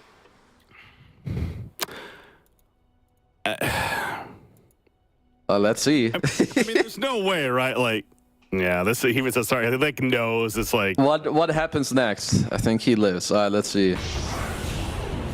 Oh. Excuse me? Too late. Yeah, okay. Legion Commander, though, he's still not out of the woods just yet. Global Silence is now worn off. Terrorize as well. LC, he's trying to get away. The multi-shot got him. Enough damage. Drow in the Bramble, able to reach. And I think he didn't press R hard enough on Silencer. I think that's what happened. Should try a little harder next time. I guess so. I mean, to be honest, then it kind of played out as it may have anyways. Probably. Yeah. Which is surprising. I thought he was fine. Seemed like it could have happened immediately, but you see the damage by Earthshaker right there. Again, he had the Enchant Totem queued up. It's opens up with a 700 plus hit and so much damage with that in the Echo Slam. Getting the dual victory as well. Feels pretty good. So Legion Commander dying, but she came out with that victory there. But Drow, obviously also feeling pretty good. The smoking up. We've got the Venge Axe, of course, that we've touched on. Looks like the Orchid will be up next as well. Oh, PL. I love the jukes going on. Oh, that's an instant kill. Oh, that's a dead Bat Rider instantly as mentioned. Okay, double kill. Not so much of a chat right there. He is trying to run now in the after effect thanks to the axe, but likely to kill him again. Oh boy. Take out Silencer. And this is starting to get a little crazy now, favoring Boom. That is not good news, as quite obviously they went quite deep, I must say. Like, killing this PL is just not an easy task, and this is why he rushes the Manta style, right? When we touched on it, he just makes more illusions, gets out of the silences, and you just get killed. Oh, so Orchid's finished on Storm Spirit, and Drow also finishes the Ag. So these are two really big items on the other side. So coming up with these resurrections, yeah, you kind of figure that maybe they're going to be looking to make plays with it right away. Yeah, especially with the Orchid. Like, now you have 2 levels or like 2 layers of silence. Like, if you're really quick and you go on the PL, maybe you can Orchid. The moment he mantas, if you're really fast on a global, you can go for some really clutch plays and like still try to kill him. And yeah, in your Dreams farm, it's going to continue to skyrocket now with the Ags. Oh. Echo. Seen this before. This time the Global Silence is there to save him. Well, it is a good save, but the problem is that I feel like the global is more important than this Echo for in terms of how the map will be played. But yeah, overall, just good one to make sure that your Storm does stay alive. So of course you have to use it.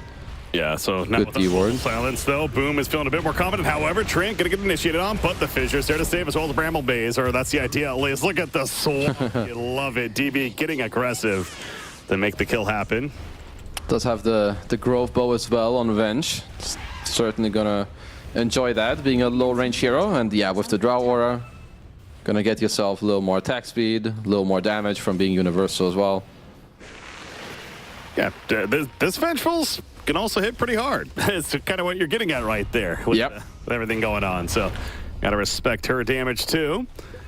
As Storm is gonna try to go for some rune control. It will be an illusion bottom, which they'll still be able to snatch up. So that feels good for Storm Spirit. But Boom, TP back in from the Earthshaker. And I was gonna say, does he just want to go right again, but just gonna push out this creep wave. Gotta be careful. In WS as well, on the LC, I think he's doing really well. 74 damage, Blade Mail, Blink. He's getting closer to the BKB, because global, like, the silencer is annoying for you early on, but later, if you just get the duel off, you don't care about some global coming out if you have a lot of damage. No. AG are looking for a smoke. They got the jump. Shaker, they do have the jump. Trent doing all that he can armor, but that's the mid-air. Look at that bounty. Wow. Silencer, basically 1,000 gold going his way. Yep, and 2 intelligence, so even more gold. Don't forget that. Maybe he will start scaling in this game. Just wait 50 minutes. You laugh now, but then there's the Venge Aura, the Drow Aura, the plus 800 intelligence that he'll take away from X-Nova and the Bros. No, I mean, every single hero, because of the synergy, yeah, even under-farmed and near supports, they still are a threat, certainly. So there is certainly the real point to that. Infinite scaling on Team Dire, so yeah. Gotta be careful. I mean, it kind of is on the Radiant side with Legion Commander, too. But that is true. Which one is better, damage or intelligence? Maybe the int, because you just get smarter. You just outsmart them. Stupid Legion Commander. Well, maybe dumb, but she's got the BKB, and that seems pretty smart. That is true. BKB's also being worked on by Earthshaker. He's a little bit away from it, but Yeah, he needs that against the Orchids and the Silences and whatnot. Natsumi getting closer to his Aghanims as we found DB, or maybe DB found you rather. Oh, X-Nova with the instant smoke break. yeah, nice. Overgrowth duel. Then that's a big duel. That's the Drow. Global silence, though. It saves her initially. And it's going to save her now. Gets able to shut off. She's still alive. No, she finally gets picked off. Down goes Treant. Great terrorize, though. Still have Echo. The Storm Spirit also rooted. There's that jump from Yopaj. And the Echo Slam kills the Storm. And they also take out Vengeful. Holy. Let's make it a double kill right there. Vengeful. To the fact. Again, not going to be enough. Gets killed once again. Yeah. That was a great duel to start. Even though they didn't kill her initially, it's still... When a Legion Commander deals the most damage in your fight, you know it was a good fight for Legion Commander. 4,000 damage. Really nice position by X-Nova there. Good position. Breaks the smoke. Overgrowth. Gets in there and just start off with a great fight. And into Roche. It really goes to show you, too, the makeup around this Phantom Lancer. They don't need PL at all. Yeah, he didn't do anything. He literally did 0 damage that fight and clearly not needed. So, yeah, great team around the PL, and now PL will likely start to be looking to get more involved because he's going to have Axe delivered as well as picking up the Aegis here. Yeah, they are off to some very, very nice tempo. We've also got the Spirit Lance talent on PL with the Aghanims, now the Aegis. So yeah, it's equipped for the next couple of minutes to come for sure. Yeah, you see the Spirit Lance upgrade now with the Axe upgrade. So yeah, this Phantom Lancer certainly feeling pretty good about how this game is shaping up. And Earthshaker BKB we talked about it. I think that's kind of the final item out of this early to mid game where Boom is going to feel like that ball of death. They can just move around together and it's going to be hard to stop. Surely. They're even getting the Greaves on Baboka. I love that, honestly. Like, you don't see Greaves that often on supports, but it kind of calls for it when you play against Global Silence. Like, not just does it help your team, but you just dispel the Global, and suddenly you can counterplay the team fight again. Legion Commander, who does he go for? The easy one in Silencer, although the Swamp is making this awkward, but... oh my gosh, the Echo all against DB. DB's regretting that decision big time. He's dead. Yeah. And the after effect once again. This Axe, I mean, it's a great item on this hero, but this game, it just hasn't been useful. Every time it just dies shortly after. Yeah, this is also why like illusion heroes kind of just own this hero, because if they kill you once or just throw some illusions on you, like who cares? They don't have to commit anything, and they're having a really hard time to deal with the entire draft of Boom. Like I was about to say to deal with the PL, but I don't think Natsumi is like he's not even online yet. Once he has a defusal, then he's online, but they're already winning. Throw Baboka the Shard, so the Cursed Crown. Now creating those brambles as well. Even more crowd control you're having to be concerned about. Yep. Even more annoying things coming your way.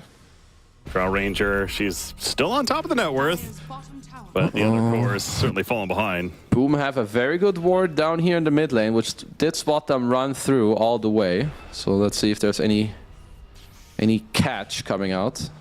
Yeah, Treant's been setting up, hoping to get close enough to maybe overgrow somebody. He'll show himself now. Oh, the timing. Oh. Timing, no! The duel, the silence doesn't matter. Storm Spirit is dead. The overgrowth coming out. Vengeful Spirit. Oh, last on the back on Drow. Lasso on the Earthshaker. One shaker, rather. KB jumping onto the Drow. They kill the Vengeful.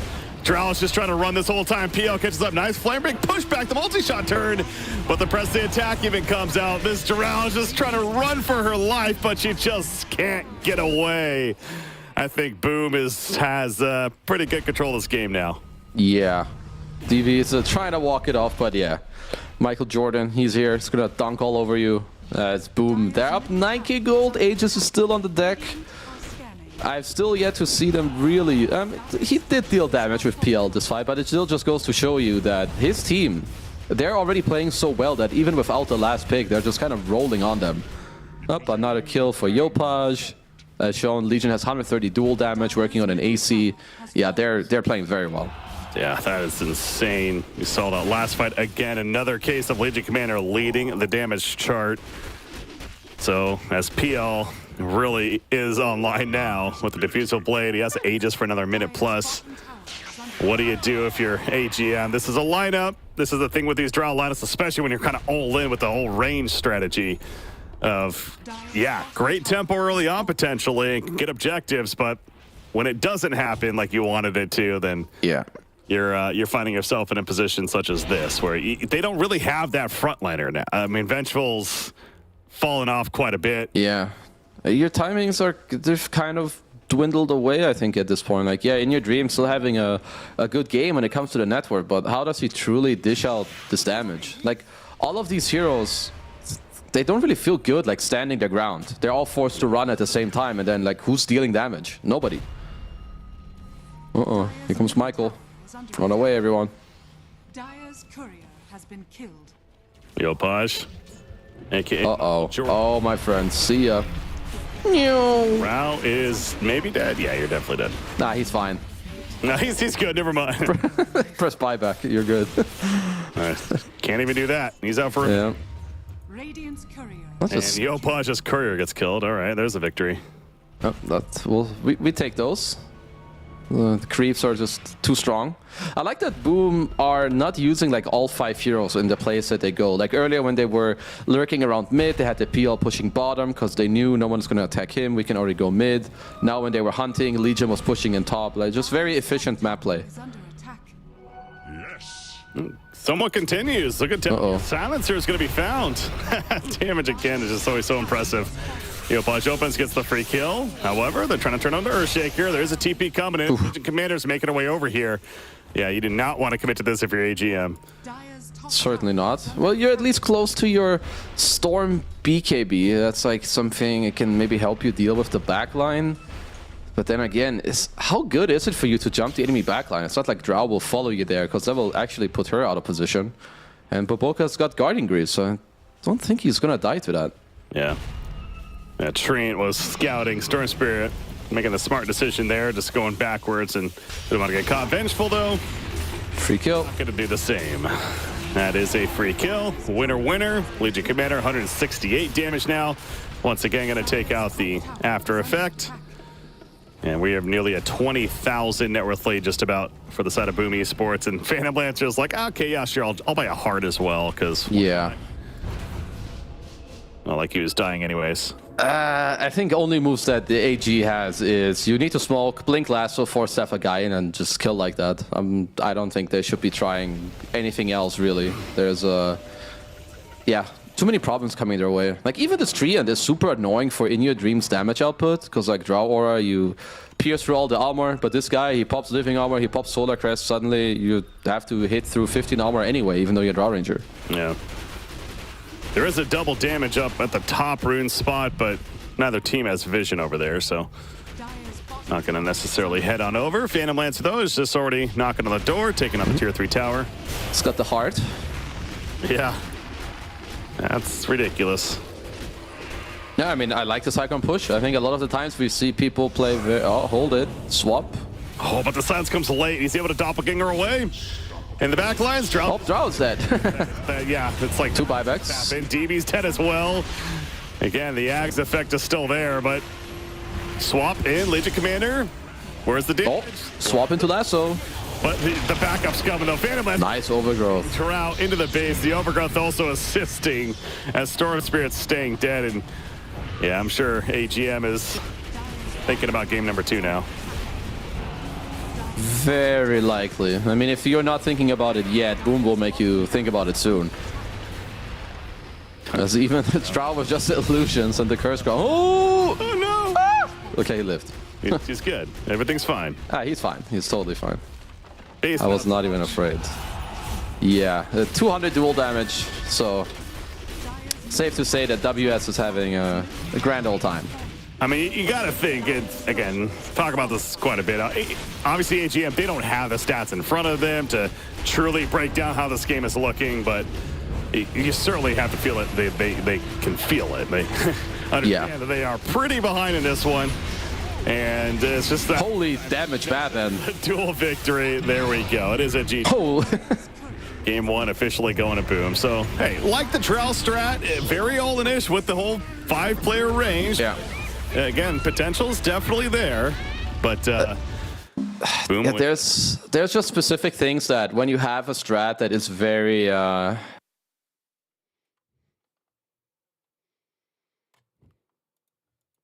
We lose you? Oh, somehow my microphone got muted. I don't know how that happened. No, I was saying that with their draft, you just gotta be a bit careful, right? Some of these one-dimensional heroes, or the heroes that all want to do the same thing, you can get countered by just one simple hero. And I think that happened with PL, but that's not even what Boom needed to win this game. They just played so clean.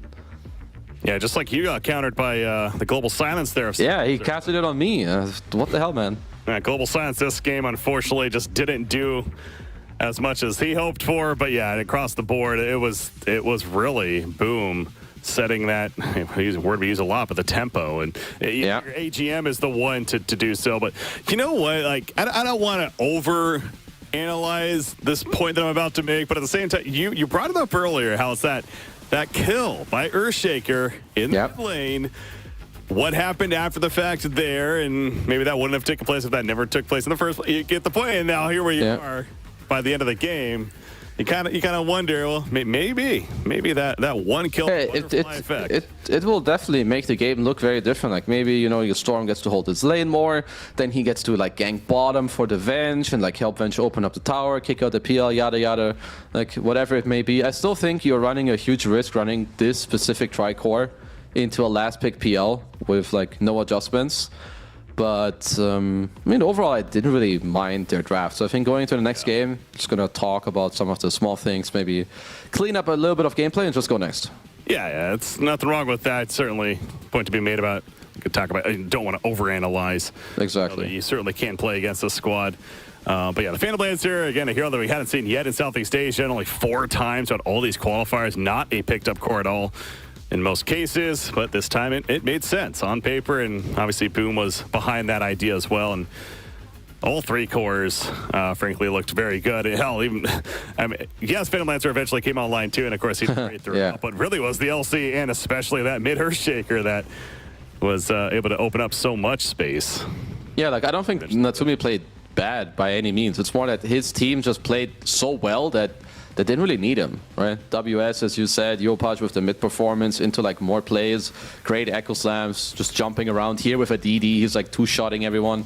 Bam, see you later, Silencer. It's like, and this is why this is some second pick Earthshaker, but hero from second pick, it just looks so strong. Can flex him back and forth, and yeah, I mean, I'm not sure if we mind if we speed up the MVP, but I think Yopaj put on a hell of a performance. I mean, that's a great stat line there. 15, 1, and 14, and there you go. It's official. Certainly deserving of the MVP, 80% kill participation.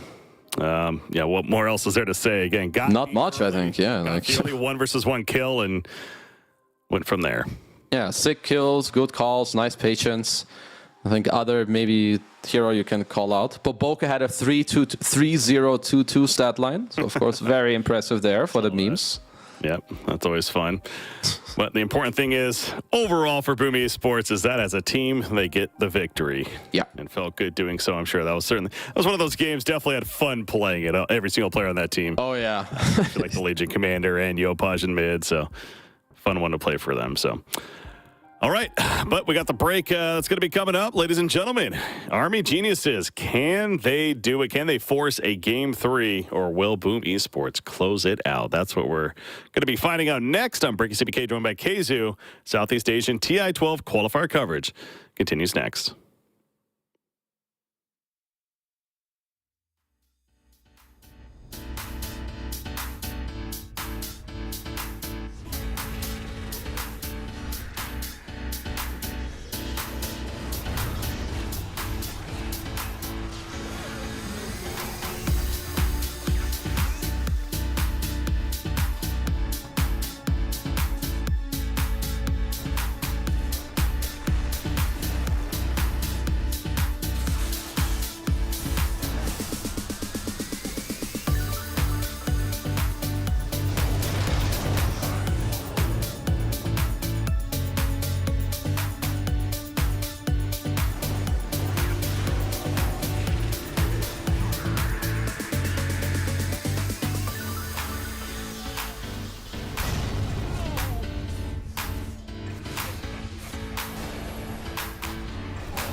All right, welcome back, ladies and gentlemen, boys and girls. Brickers BK joined by Keizu once again. Game number 2. This could be it. Or what's our final news of the day? As Boom Esports up 1-0 up against Army Geniuses. Again, elimination time. Army Geniuses backs against the wall. We said going into it, though, this is definitely an even matchup of sorts in so many ways. So certainly could see that comeback and forcing a third game. But that was fun to watch from Boom, from our perspective at least. Yeah. For Army Geniuses, not so much. I think there might be some changes on the radar. I think maybe also like I've been very impressed with DB when he was playing like aggressive heroes like this Night Stalker and his Lycan and whatnot. Yep. This Venge, I mean, I still think he played well. It was just maybe an impossible game. But perhaps for this team to function really well, you know, like put him on something that's more aggressive. Well, the Earthshaker is the early adjustment as Army Geniuses bans that out with their very first ban. Yeah, honestly, I would do the same. I'm not surprised because that was disgusting. Boom Esports turn to ban. And then they eventually go with the Treant as well. So certainly addressing what issues were last game or what they feel like were the issues. Of course, both of those here, those were actually the first 2 picks for the side of Boom Esports. So yeah. 10 seconds remaining. It's okay. Gyrocopter gets taken out. Nature's Prophet. Seconds remaining. Nothing too crazy apart from the fact that I think Army Geniuses are just swapping up their bans a bit, like you're saying. Take out some of the comfort plus the stuff that you played against in the last game. There's only one more ban on the side of Boom Esports, and they haven't banned the Night Stalker yet. They did ban it last game. Certainly could come here still, but you mentioned how DB, more aggressive heroes, and Night Stalker especially was fun to watch him play, so maybe an option. Ooh, Enchantress ban, interesting. Yeah, it's a little surprising. I'm not sure if this Ench ban is supposed to tell me a lot, because I don't think Boom play it much. Maybe they're like looking to pick a hero like, I don't know, Lycan is one that comes to mind early on that you don't have to ban too much for it afterwards. But yeah, let's see how Boom Esports go about it, as they have to ban and then, of course, decide on their pick. What? First pick, Invoker, man. Bold decision, but yeah, Invoker certainly getting a lot of attention by many teams, and it's for many years, early pick, even a first pick Invoker would have been kind of laughed at, but right now it's a pretty strong one. But you know what's also pretty strong is that Night Stalker. Sure enough, DB will get his chance. Okay, so I want to see if it's possible for Boom to craft a lane where Night Stalker does not take over. Because every time I have seen this hero, as DB is rolling in his chair, I think he knows that it's go time. He gets to play the Holy Batman. But I've just seen Night Stalker kind of own every lane, and I'm not sure if that is that normal. It just means that they're playing really well, but there's probably also not the best answers yet being thrown out there by the other teams. Yeah, so again, Invoker though on the other side, again, Night Stalker on paper does seem pretty good against the likes of somebody like an Invoker, gets on top of him with the silence and be very annoying to deal with, so even more reason why perhaps like that Night Stalker pick. But now Boom gonna ban what's their 5th hero and figure out how they're gonna deal with DB's Night Stalker, because as you're talking about, it's clearly not easy as far as the laning phase goes. Choices there. I mean, let's see. It's I've always liked TB a lot versus Night Stalker, something you could think about later. I think there's a lot of other heroes that don't feel as good, like some Morphlings and Faceless Voids for your own. I think it's not something you feel too happy with against Night Stalker. Something like Razor is fine in the lane, kind of, but in the game it can be strange, because Razor doesn't like to be overran, but Night Stalker actually has the ability to do that, so we'll have to see how Boom go about it. Now, as has been seen a couple times today, the Invoker even played as a support. Yeah, true. Is this a reason maybe with the first pick where you got to think about that? There is the potential for a flex here. It might depend on what Army Geniuses pick mid. I do think that I would not be too happy to pick a Invoker 5 into a Night Stalker lane. I think that just gives him free farm. So for now, it's probably mainly mid, but if something comes up that gives you like a great like holy damn, this looks like a great mid pick for this hero, I'm sure they'd be happy to swap it. Ooh, the Dawnbreaker mentioned her several times. We've especially have liked what we've seen of her from the offlane position, so perhaps setting up for that. It can kind of become the semi-carry for you, just a great gap closer, etc. Okay, yeah, Dawn has just looked very strong, like in a lot of these. A lot of these offlaners, I feel like that lane one can transition to some sort of right click. I think they feel very strong. Your Lycans, Night Stalkers, Dawnbreakers, whatever have you. And you do get to see the Phoenix response into the Night Stalker, but they've shown us plenty of times that I don't think they really care. It doesn't do much to the Night Stalker's game. Probably because the lane is just totally fine for Night Stalker into Phoenix. The mid game is a bit of a problem, but the lane is not. Yeah, and I want to say, I was kind of double checking right here. That's right. Yeah, WS offline player for Boom Esports. That was one of those impressive performances that we've really seen out of this hero in player combination. It wasn't a losing effort in the first round of Bleed, but it was a 72-minute match at the same time. So that was a fun one. But anyways, Bloodseeker is going to be the carry of choice for Army Geniuses. Why the Bloodseeker, you think, is... honestly, I'm not too sure. I mean, you get there's some small reasons for sure that I can see. So you have the Blood Rage plus BKB to kill the egg if you want to. I mean, you want kind of a self-sustaining hero, I think, against Dawnbreaker, because the hero's very strong in lane, so I think in return you have to do the same. But I am not sure. So the thing is this, I think Army Geniuses heroes together are very good in terms of when Night Stalker goes in, you can pop the global, Bloodseeker does the same, like they all help each other to get into this fight. But a Bloodseeker Silencer lane, I think is not that incredible against a Dawnbreaker, so there's a lot of volatility when it comes to the laning. So yeah, getting a successful laning phase is not necessarily guaranteed, but more so throughout the game. If you're able to somehow get up to the laning phase just fine, then yeah, that's where it can start coming online quite a bit. But that's the big question mark now. So Boom Esports, obviously talking it out once again. X-Nova deciding to go with a Templar Assassin. Very good TA pick. I think, like, even if you get global, you probably already have the refractions open. You can still use the traps. You have nice area control. Also, having any added vision on the map against Night Stalker is great. So traps will do that as well.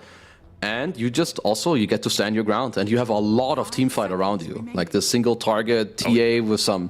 You're going to be Alacrity, there's an egg, there's a Dawn ult. So it's going to make it very easy for you to just stand your ground. Yeah, I was going to say, the Dawn ult's a big one for me there too. As we've seen that so many times, that Solar Guardian comes crashing in and turns the tides of the fight. So... yeah, Templar Assassin feels pretty strong here, certainly, for the set of Boom Esports. And it's interesting what Army Geniuses is going to throw in bans here, because, again, is it going to be a mid invoker, or will they actually last pick a mid here? It's still possible. It's something you certainly still got to think about. Yeah. I would assume that maybe they want a slightly... Oh, I guess the Phoenix could be 4 or 5. I would assume you would want another support in the game. Right now, what I could see, if you put the Phoenix 5 with TA, I think you're totally fine there. But if you can pick a strong 4 for your Dawnbreaker, I think you could really punch open this bottom lane.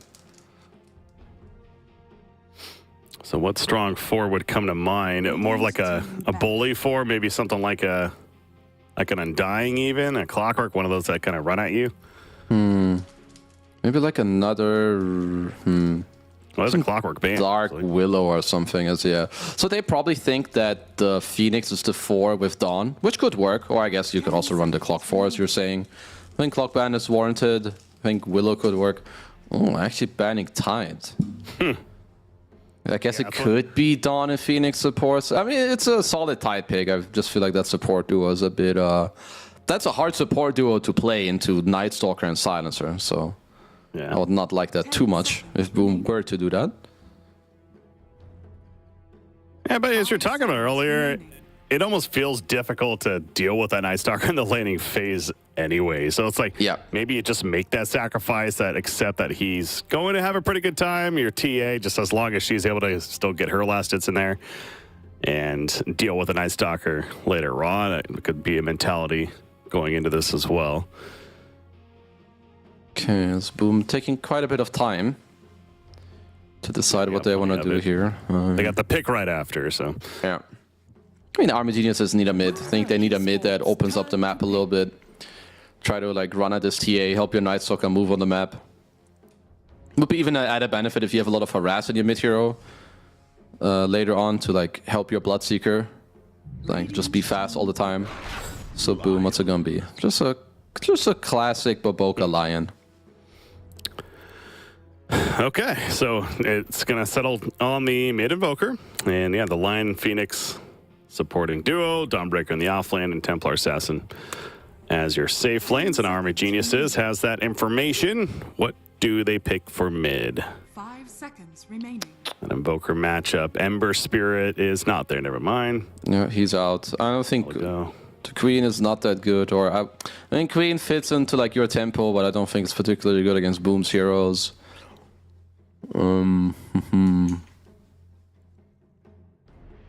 Building hitting's a little weak right now on Army Genius's side. Yeah, it's not great. I mean, Invoker mid. I don't know, maybe like some... Oh god, I had 2 heroes in mind. It was DK and one more. They all just seem like kind of okay. I think at this point... Oh. Broodmother. Okay. Well, Army Genius is going to go out swinging if they're going to go out, but they're going to bust out the Broodmother. Okay, so Brood was going to go mid against, well, the Invoker, I assume. Which I don't think Invoker cares about it early on. Of course, later on, you do care when Brood gets level 6, because then you can't really lane there anymore. But I think Dawnbreaker can take that over. I think TA can take that lane over, so... it's an interesting pick, but I'm not feeling it too much. Always checking out the stats, and it is one of these picks again, similar to the Phantom Lancer last game, that really has not been seen much at all. In fact, only once in all the qualifiers it was picked up, and it lost that game. But yeah, this is a hero that usually is very rarely picked, more of that niche. Obviously, Army Geniuses, they have to be confident with it because this is, like we said, they're down 1-0 elimination time. They see something about it that they really like, that's for sure. Yeah, it's I mean, for them it's all about, I think it's similar to some of their other drafts. They want to play on high tempo, go together, help each other do what all these heroes want to do in the mid game, which is try to overrun your opponents. But I think Boom have got themselves a very, very solid draft. Yeah. Feel pretty good about their chances, I'm sure. A lot of gold, by the way. I know they can't see that right now, the people tuning in and watching, looking at our pretty faces, but we'll see when we get in the actual game right here. Very, very gold-esque lineup. Oh, yeah, true. Esports with all the avatars they got going on. A lot of bling over there on their side. That's just looking at some of these lanes. I think Yao has got a lot of... He needs to do a lot of work in this game. Like, all of their lanes rely on... Try to, like, push forward. You've got this Night Stalker versus TA, which, in my opinion, from what I've seen, is generally TA favored. Brood Invoker, so-so, but once Yao gets to 6, it's go time. All right, loading in now. We're going to see an early smoke off the bat from the side of AGM. Boom holding on to theirs for the time being, but certainly could be looking to go for a level 1 from... They definitely have some firepower with this squad right here, especially with Dawnbreaker leading the way and holding under their smoke for the time being. So going to get that watcher control, but smoke as mentioned from AGM. I think you kind of know, right? When AGM, when they play Night Stalker, they always go mid. They always do what they're doing right now, which is like he goes mid. He like kind of does this. So I think Boom, they know this. They're going to go around. This is a very late and a very cool smoke. I like this. You can maybe wrap all the way around, try to like go behind him into like this bounty rune area and just wrap literally all the way on the outskirt of the map. I mean, yeah, they figure it was similar to last game where the vision was eventually there, or like the insight was there by AGM of like, well, they knew where Boom was, even though they didn't 100% see them. Definitely not going to be the case at this point. They get the vision down. A very, very long wrap, but will it result in a potential kill? Silencer That was close, but yeah, they're not going to get anything out of it other than a very deep ward. Yeah, looks like the both teams kind of know what's going on. There's not too much pressure on the bounty runes here. Another hat. Love it. Very golden as well, as you touched on already. Look very beautiful. And a lot of bling coming out. This Templar Assassin is blinged out for sure. It's got all the Gucci skins. Yeah, really do. Including Invoker as well. I see right there. And we got the Invoker Broodmother mid matchup. All right. Nope, welcome to your pub game. That happens at like every 20th game, but then your Invoker wants to like rage quit. But you can lane fairly well, as we touched on, until this level 6 on Brood, then it just gets obnoxious, and you kind of just gotta move. A lot of damage bottom already on your Bloodseeker. Oh yeah, he's taking some great harassment. The Starbreaker leveled up by Dawnbreaker early on over the Celestial Hammer. But going toe-to-toe with the melee matchup, feels pretty good to have there. And of course you have a Lion with the Earth Spike to help set up a Starbreaker. In fact, here we go. Bottom lane, Silencer's getting low. It's not going to be enough damage, but going to force out plenty of regen. So yeah, as they call it, the level 1, the Earth Spike into that Starbreaker. It is a big-time damage threat. And these are just the type of lanes that Bloodseeker doesn't deal well with, like the constant pressure. Bloodseeker is very good against lanes where they all in you, not have a lot of cooldowns or not enough spells, so you keep like denying and killing creeps to get the HP. But Dawnbreaker Lion have very low downtime, so you have to really, he's going to have to respect this. Yeah. Silencer, of course, keeps throwing out that curse. But for now, Bloodseeker able to man up, get some farm. Mid lane, 9-3 Brood versus a 5-1 Invoker. Yopaj is feeling it being a bit difficult. You talked about level 6, how really Broodmother could take over, but even before that right now, it's Broodmother's feeling pretty good. Oh, that's a kill. That's X-Nova going down. Oh, well done. That getting a kill in this lane, I think, again, is probably not something they expect. So getting that, very nicely done. Get the Silencer. Going down, maybe a little more expected, but Bloodseeker able to get the turn kill onto Lion. And don't think he's getting a kill here, but gonna keep the auto attack pressure on a WS. So, big picture. AGM feeling pretty good right now. No, very good trade for them. Like the fact you trade, sure, Offlaner gets a kill, Carry gets a kill, but look at In Your Dream, he's full HP, whereas WS, he's low on mana, had to buy a salve as well, so definitely on the winning side here. Too bad for you. And popping the salve and healing up, while Witchslayer takes over a bit of the harassment on Bloodseeker. Top lane, that's Templar Assassin doing 7-1 right now. Nightstalker 10-3. Of course, Natsumi losing his support early on. That first blood that took place. But Phoenix good for now. But yeah, look at the CS. All 3 cores on the Radiant side are looking pretty good, especially that Broodmother. Yeah. 17 and 8 in the mid. 17 and 8. I mean, there's always this thing with Brood where you can go on top of the creeps because you're in the web and like make like right-clicking hard for Yopaj, and you're a melee that can literally sit on top of the creep. You also have your Insatiable Hunger now, so that probably helps you a bit with the last hitting. And so yeah, we just have continued harass in this top lane. TA's even taking some good hits right there. But still managing some okay farm at least. Even Fortification going to be coming out. Applying some extra pressure.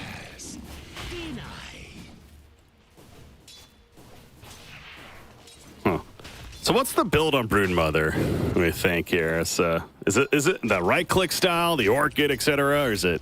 I've not seen too many mid Broods lately, so I feel like you have probably one of 2 routes. One is like this, you go some treads, Echo Saber, maybe Harpoon, you turn into the right click. I mean, either way I think it's right clicky, but it's either with Orchid or Echo, as Jokum up top, Silence.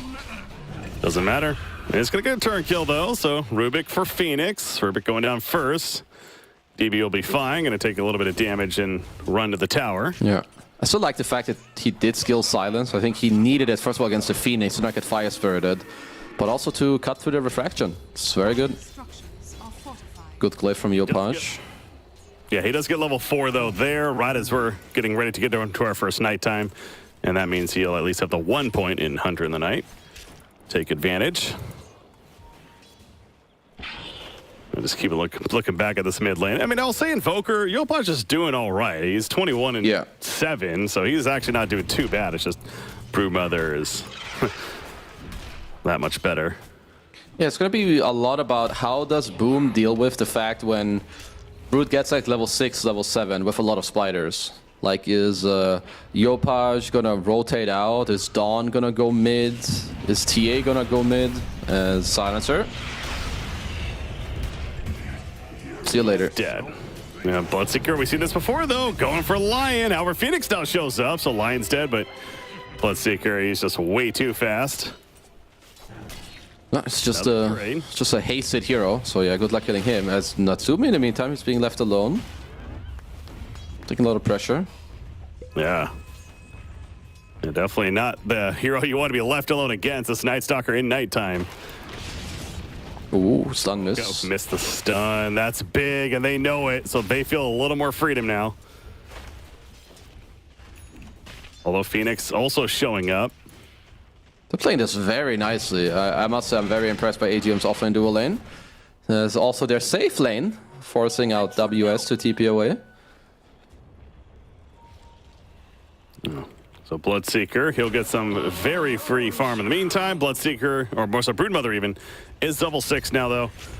Has the spawn Spiderlings and gonna keep pressure up here in the mid lane. Yopaj just gonna try to deter as much as he can. Throwing out that tornado over here. Phoenix, he's caught. The crippling fear.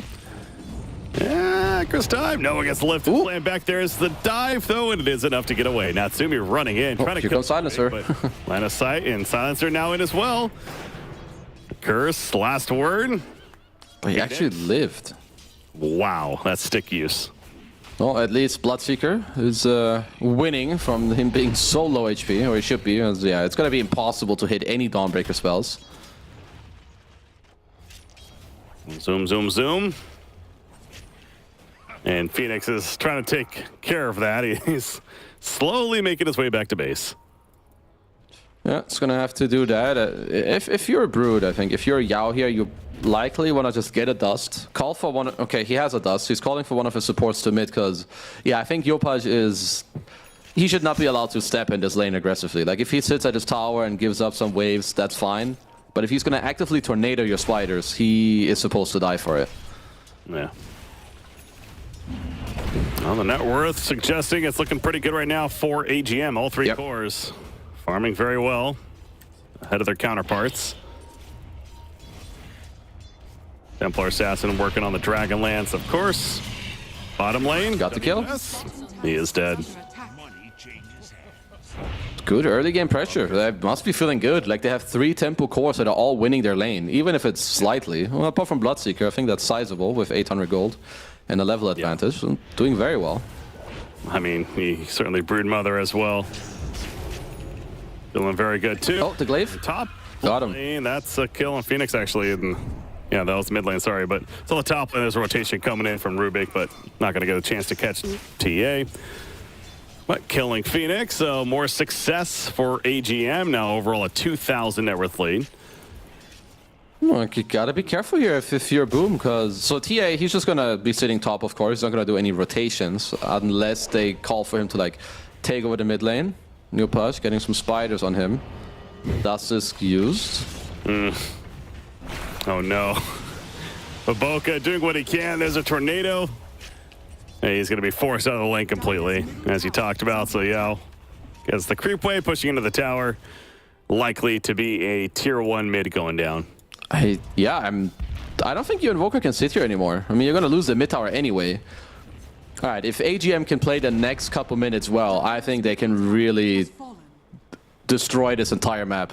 Like, if they help Night Stalker kick out this TA top, now they deward mid as well, suddenly the whole map is theirs. There's for the taking, that's for sure. Broodmother still going to sit in mid. Certainly may not expect anything less. It's about 30 seconds remaining on nighttime. But, of course, DB has the Dark Ascension. Speaking of mid, again, Yopaj, no way. The sentry goes down, but he's having to go all the way back to his base, essentially. Don't DB for now. Belt. Top. Night Stalker nearly dying right there, but TP support for Silencer, and they turn on the Bloodseeker, or excuse me, on the Lion. Bloodseeker showing up, using that Rupture. Templar Assassin forced to stand still.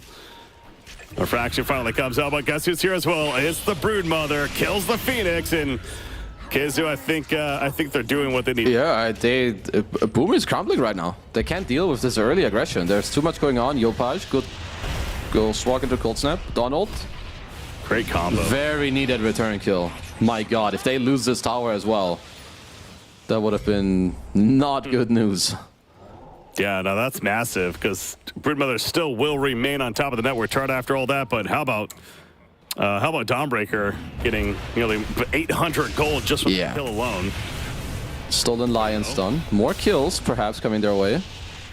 Yep, Silencer's definitely dead. Maybe? Yeah, he is dead. Yokam? Rubik trying to get out. Currently has Starbreaker himself, but he's going to swing that staff of his around. Not nearly as intimidating. Ooh, okay. That really good fight back from Boom. I think AGM were very happy with their position. They still should be. It's not like they're doing bad, but when you're up 4K like that with these heroes, you definitely want to keep it that way. So they'll think twice before overplaying once more. It looks like it's going to be the Echo Saber build on a Brood. So scaling is definitely there. Yeah, really credit though to Boom to that point. Oh, for sure. It could have been, understandably, they could have been very down, intimidated, like really kind of trying to figure out what to do, but they just went with it. They jump in immediately with Invoker, as well as Dawnbreaker comboing together, killing that Brood, and we saw the snowball from there. Speaking of Dawnbreaker, she's escaping this whole time and manages to actually get away from there. So good job, as that net worth lead we talked about was about 4K, now down to 2. So Boom keeping things in check, and Templar Assassin has the full Dragon Lance, power treads, and queues up the Desolator now. DB does have his ult available, as both supports from AGM are here. Global is available too. It looks like they want to just help DB take over this lane. And I mean, wherever a fight breaks out, what's nice for mid Brood is that he can just connect anywhere. And it's a nasty Brood game, at least for like another... I mean, in terms of spiders, for like another 10 minutes. But he will continue to scale with his hero, at least, after. Radiant's bottom tower. Templar Assassin seeing the spiders running around. But again, we are in that daytime phase. Dark Ascension, we can talk about, is ready, but not as fearful of the Night Stalker for the time being. Another 2.5 minutes. Phoenix keeping the wave in check at the top. Invoker's camping on Broodmother here. He is very deep. Oh, go global.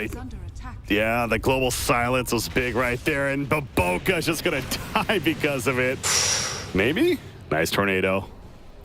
Oh, got that global. Yeah, Lion not level 6 either, so no figure death. And meanwhile, top lane next Nova, he gets taken out by DB. So global used, but they do get at least a Phoenix kill.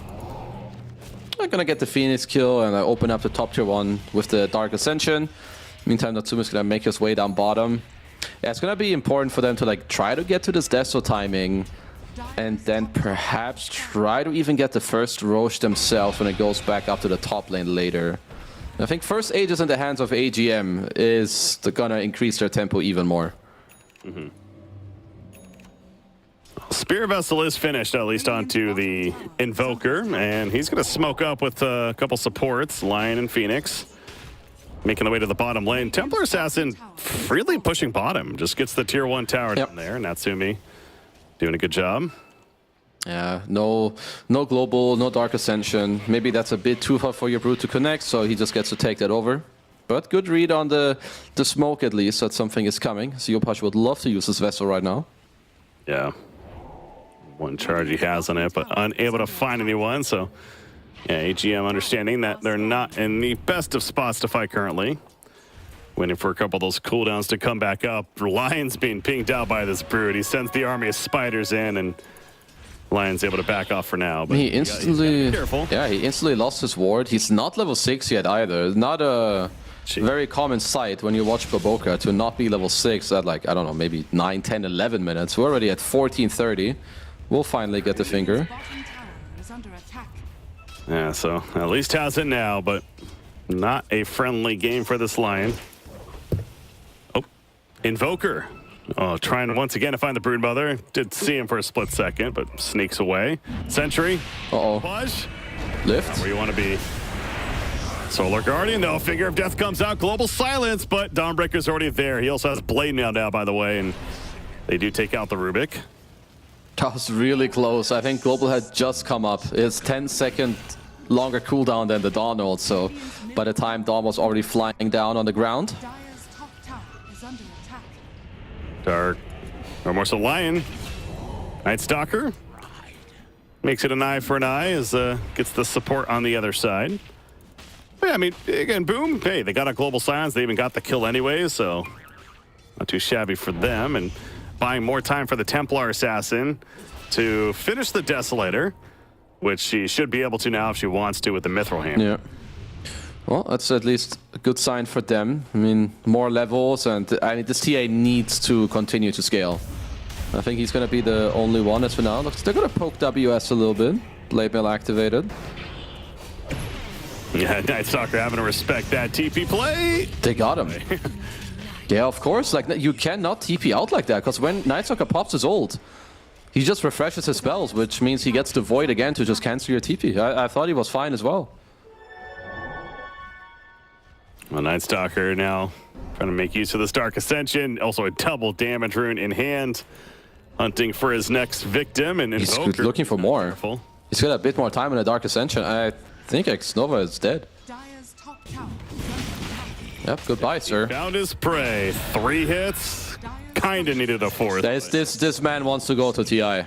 This DB dash certainly getting one more fan than myself, because this guy is playing very well. He has been fun to watch and making things look pretty good here in game number 2 for AGM. As that net worth lead even grows a bit, so our biggest yet, 5,000. But bottom lane, you got Rubik, needs to be careful. Not careful enough. They do find him. And what should be an easy kill in the end. Even TA nearby, but again, we talk about how she has a Desolator. Now working on the Blink, 1,500 gold saved up. Almost there, so as impressive as this early game is across the board for AGM, how dangerous is Templar Assassin going to be, you think? Still quite a bit, right? It's top net worth on top of an egg. As a whole, global is there. This is a big victory for Boom. If they can just get a global out of like a simple tornado, yeah, that's big. That's massive. So yeah, I don't even know if he really wanted to go all the way with. Yeah, I think they were just like kind of, like poking and baiting and checking. But yeah, TA is going to be very strong. We need to not forget Alacrity. There's Sunrays and eggs behind. But it's going to be a lot about AGM's initiation. They have Global, they have BKB on Bloodseeker, they're going to have Blink BKB on the Night Stalker. So it's going to be a lot about that. Well, it feels like this nighttime's even more significant with that said. I mean, it's still 2 more minutes on this nighttime. So you got the Night Stalker, he's got his own Echo Saber. Yep. They have good map control, making more use of that before Templar Assassin gets the BKB, really, which is going to be next now. She's going to have the Blink delivered here. We haven't really talked a lot about Bloodseeker for a while. He's got the Maelstrom, though, to go with his own BKB. Yeah, he is more than ready to fight. There's a Brute BKB coming out. If he wants to split the Echo, he could actually have it right now. Could fight with some double BKB timing. Boom are smoked. Remember that Global is not available. Yeah, they just missed each other. But now the uphill advantage for Boom. Oh, the jump in. Silence. Phoenix, he's just dead. He has buyback. Rupture. Plat as well. Templar Staff doesn't have it a TP out. And Stolen Donald. So WS is stuck on the high ground. Oh, that's interesting. Yeah. WS in a very awkward spot now. He is going to try to TP out from there. Oh my god, he actually gets out to the TP. The Stolen Donald. Successful. And the Solar Guardian back in. No, that was Jokam. Yeah, that makes sense. That's what he stole right there. Takes out Lion. Okay. Dire's bottom tower. Okay. It is. I think Boom are crumbling. AGM are just kind of owning them. WB goes in, the WS gets stuck on the high ground because he Donalded, I think, on top of Yopaj maybe, who was getting out. So he just gets stuck there. It seems very hard for Boom to get the fight that they want. Playing into the Night Stalker, the Brood Vision on the ground with Spiderlings. Well, Templar Assassin Did manage to live, though. So, bit of a reset now, and interesting. Did she? So, yeah, she's actually choosing not to go the BKB, by the way. Instead, going to go right into a Chrysalis Daedalus, potentially. Yeah, I'm honestly down. I think he just has to kind of stand his ground, I guess. I mean, there's still a way that if they're all in him with some globals later and stuff that he's going to crumble. But I think he's just feeling the pressure that they're losing and he needs to do something drastic. Yeah. Well, Night Stalker, it's daytime, no Dark Ascension. This seems like an opening for Boom to get more aggressive, and they certainly are. There is global silence, but... Okay, so you have a timing now because it's daytime and whatnot, and they don't have NSO, but Baboka bought a Ghost Scepter to try and stay alive from like the Night Stalker and so on, but that now means that you have no instant initiation if you were to smoke up or anything. Well, on the front, Blade Mill, Dawnbreaker will stand her ground. Sunray Hill as well, but with the fortification, going to be too difficult to get the tower kill, or maybe they still will. Yes, they will. Okay. Templar Assassin will clean it up and get away. Dark Ascension is off cooldown in 8 seconds, so DB will have that ready to go. So now it's the time to fall back if you're Boom, knowing that is coming up around the corner now. So yeah, Lion, though, it's been a difficult time for him, understandable. Wanted that Ghost Scepter. Is trying to build a Blink Dagger next, though. They're going to have... I think DB did not get to finish his BKB yet, but even so, they have double BKB timing and everything ready. They're smoking out, and whoever they find, it's just straight... You're just straight up dead. The Spiders, they're hunting. Dawnbreaker, uh-oh. Could be in a bad spot. Has Blade Mail. Will that deter them enough, though? The slow, the turning around with the BKB. Rupture replied to Dawnbreaker, but she's got a TP. Just TP, lol. Pretty good. Okay, Egg used. Yeah, Egg was using the back. You'll push dead. Nothing's going to save him there, and there's the jump from DB to finish off Phoenix as well, who's dead for a minute. Natsumi. Ooh, nice damage there.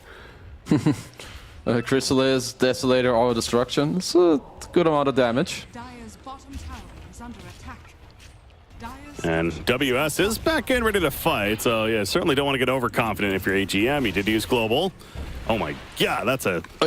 Almost. He actually gets away. The Ghost Walk steal. No way. Oh, he splashed him off the trap. Nice try. Almost. Yeah, that would have been pretty. Still was, even without the kill. But... Yeah. Do it again. Nice try.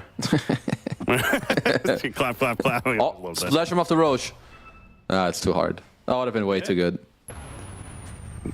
Sunstrike, yes. Oh, God, he's still at it. Oh, I think that he just dodged the dust, like, barely. It scratched him. I mean, he knows that they're here. Yeah. And Rubik surviving all of this, he's going to now be able to set up with the team. Yeah, I don't think Roshan's happening. I mean, you can feel the pressure and how tense it is, because there's like, oh, guys, there's no Night Circle. We gotta do something. And now every second that goes by and you don't find anything, it just feels horrible. Because in 30 seconds, he will have it again. Yep. Feels like time's being wasted. But they don't want to waste time. They're wrapping around again. Broodmother, very slippery, though. They don't have the blink. The airspec misses. And without the blink, it's so difficult to get that good jump. It's nearly even impossible. Like, they're hurting from this happening. Like, if he could go back in time, I'm sure he would sell it. But of course, you know, it happens. It's gonna rebuild his Echo Saber on DB, BKB ready, ulti ready. And I think the next time they win a fight, they could just turn it like into a Roshan soon. Yeah. Even a Halberd on In Your Dream just to stay alive, give yourself more HP, side resistance, disarm the TA. It's gonna hurt him even more now if he does not buy a BKB. Yeah, we're in that spot too. We're 1 more minute and it will be back to the natural nighttime here for Night Stalker. So there's that 5 minutes of nighttime you're gonna have to deal with on top of the ultimate threat as well. And this Broodmother also continues to look impressive. His own BKB Echo Saber, but yeah, also go back to Bloodseeker. You mentioned the Halberd. He's gonna be building a full Mjolnir next. Yeah, there's a lot of good things coming for them. Like this is one of those games again where net worth suggests it's 5k lead. I feel in terms of actual net worth and how strong they are, I feel like it feels more like 10, 11, 12k lead. It's 70-30 right now, favoring AGM. Yeah. As far as win probability goes. But Templar Assassin, she's continued to be on this idea of I just need to deal more damage. So that Daedalus is getting there. Oh, Dawnbreaker. Silenced up. Oop. EA jumps in. Oh, nice. Nope. Yeah. Unluck. Dire's middle tower. Good. Oh, it was the blade mail pop actually killed him because he smoked himself away. That's funny. Came back. Oh, nice life steal on the spiders. With the luminosity. It's nighttime though, jumping in on top of the TA. Yeah, no way. Features used, there is no chance. EKB activated. Baboka, Ghost Scepter, just gonna delay things, I'm sure. Blood Right comes out, and there's Bloodseeker now on top. TA has a buyback, but it's not gonna be worth it. Although WS with that blade mail, yeah, you do not want to fight her with that. Oh, she'll get out. Yeah, it's just, they have too many ways to get on top of the TA. I mean, DB is queuing up another halberd. He might get that if he buys an AC. Like, all of these items are going to be super powerful for them. Just win another fight. It's still going to be nighttime after all of this is said and done. Ziopaj desperately trying to get this BKB.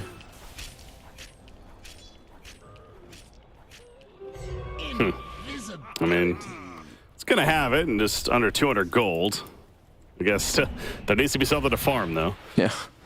Gonna find some jungle creeps to make sure she gets, or he gets there and invoke her. But the Mjolnir is gonna be finished now. Yep, there we go. It's delivered, and I noticed Broodmother, and he talked about this. The harpoon is completed as well on Yao. God, they are getting so fat. Like, if I'm any of these Boom players and every time I click my opponents, they just have like one more new item, you're like, Jesus, like what is going on? Because yeah, triple BKB, all getting all these items. I mean, Roche has not died yet since they don't have necessarily the best Roche lineup, but I think, you know, the more minutes that pass by, the more levels you get another small item, and suddenly you're like, okay, we can go Roche now. And they did ping it out now, so it is Roche time. And I think Lion not having the Blink Dagger is also a big factor. It has changed the whole game, because I think, sure, you need, or you kind of want to go Scepter against Night Stalker, but it means that you never have a aggressive capability of gameplay, and that hurts you. And look, they're gonna go for a big smoke. Rubik is not there. Aegis is picked up already, though. Oh, that awkward timing. It's like right as they get there, it's picked up, and now it's, do you run? Do you fight? BKB from Yao. Gonna harpoon in. Nice Ghost Scepter. Lion delaying this, I suppose, but he's definitely dead. You got the ice wall going down. Invoker lifted back. Oh my god, the damage. Up, and he's in trouble. Templar Assassin just keeping her distance. Jumps in. Invoker's able to TP out. The meteor stolen by Rubik. There's the halberd. Disarm. Templar Assassin. Refraction. Solar Guardian. It's just not going to matter. Doesn't even come in time. Global Silence. You got TAs out for a minute. It's just, well, really, it's just AGM executing as they need to. Oh, they're just playing great. I feel like everyone's like kind of doing exactly what they have to do. Global is like continuously canceling out spells or the Dawn ult. DB is giving the vision. In Your Dream is manning up nicely. DB seems like he is caught. I mean, he has BKB if he has to use it to walk it off. Let's see. Surprised he hasn't yet. Okay, he's really late. Sunstrike missing right there. Blade Mill executed though, and that Stalker does make it out. A very close call. I guess he held on to that BKB for a while. But he's got the shard. He's going to stay continuously on the map with that. This is 9-0 and 8. I think everyone performing so far on AGM side. For Boom, I'm having a hard time to just see like how you kind of get to stand your ground, because I think they have too many ways to get on top of this TA. Like, TA needs to stand his ground and hit, but if you have 3 melee cores like instantly on your butt every time, how do you do it? Not easy. Has a Hurricane Pike, but still not finishing that Daedalus because of that. You know, we talked about how it makes sense why he just wanted more damage, but really was never able to conclude the Daedalus at least yet. Transitioning into the Hurricane Park. Again, BKB is just almost out of the question now. Yeah. Gotta commit to more damage. I mean, every time though I look at this net worth, it's It is not as intimidating as the game suggests, but then there's the other side of it, though, as you keep talking about. They just don't have an answer still, even though this is not as big of a lead as you may think. It is 7k at this point. I've got the Aegis is still on the deck. It's just easier for them to play the map. Yao has a Hex queued up, which, yeah, I would kind of be down with it. I think some Blink Hexes. So Tsumi showing off a little bit of his damage.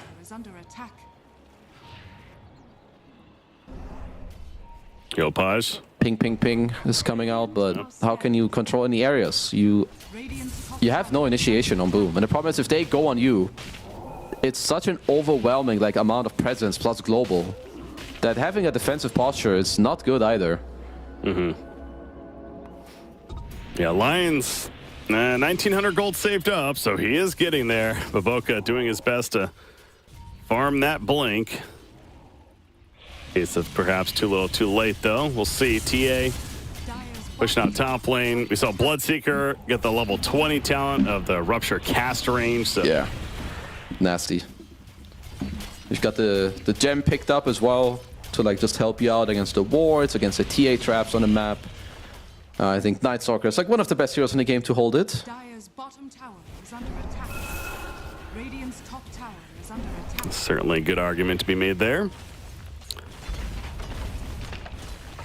Broodmother certainly won her lane and... Oh, free tower for the creeps here for now. Okay. Easy money. There you go. Invoker also pushing the creep wave. They know he's in the area, but being a little sneaky right now. Night Stalker, though. He's got Dark Ascension. He knows Invoker's nearby. Not exactly where, though. Mid lane, however, is going to be pushed by the rest of the team. Invoker to start making his way back. But it's going to be a tier 2 dead. I keep looking back at Lion. Okay, Lion has the blink now. So there is something there for Boom. All right, I mean, if they can find them split on the map, they have like plays now. Also, the Aegis is expiring soon, so they can look for something. I like at least, I feel like Yopaj is still playing very well in this game, like staying on the map, pushing out waves, he's queuing up the Manta next, like being universal and like getting out of some of the spells. Says, uh-oh, Batman has a gem. But you have a TP scroll. Makings for like a minute now, but in the end, yeah, it is a teleport scroll use. Pretty good. That BKB activated, no stopper.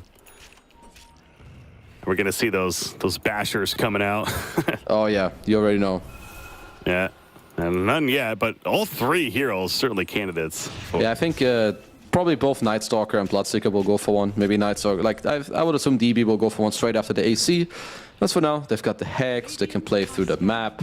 They're gonna continue to do what they've been doing, which is, well, own the map. And Invoker's actually trying to finish a Manta style. Just another tool to deal with the debuffs. Alacrity used to finish up these Ancients. Templar Assassin, she, by the way, changed yet again and did end up circling back to the BKB. Yeah, probably at this point with some of the items coming out, I think it's not bad to kind of deviate back for it. They also Stolen Tornado, there's Halberds, there's Hexes, there's a Bloodseeker Axe. Like, there's just so much trash like that you have to deal with.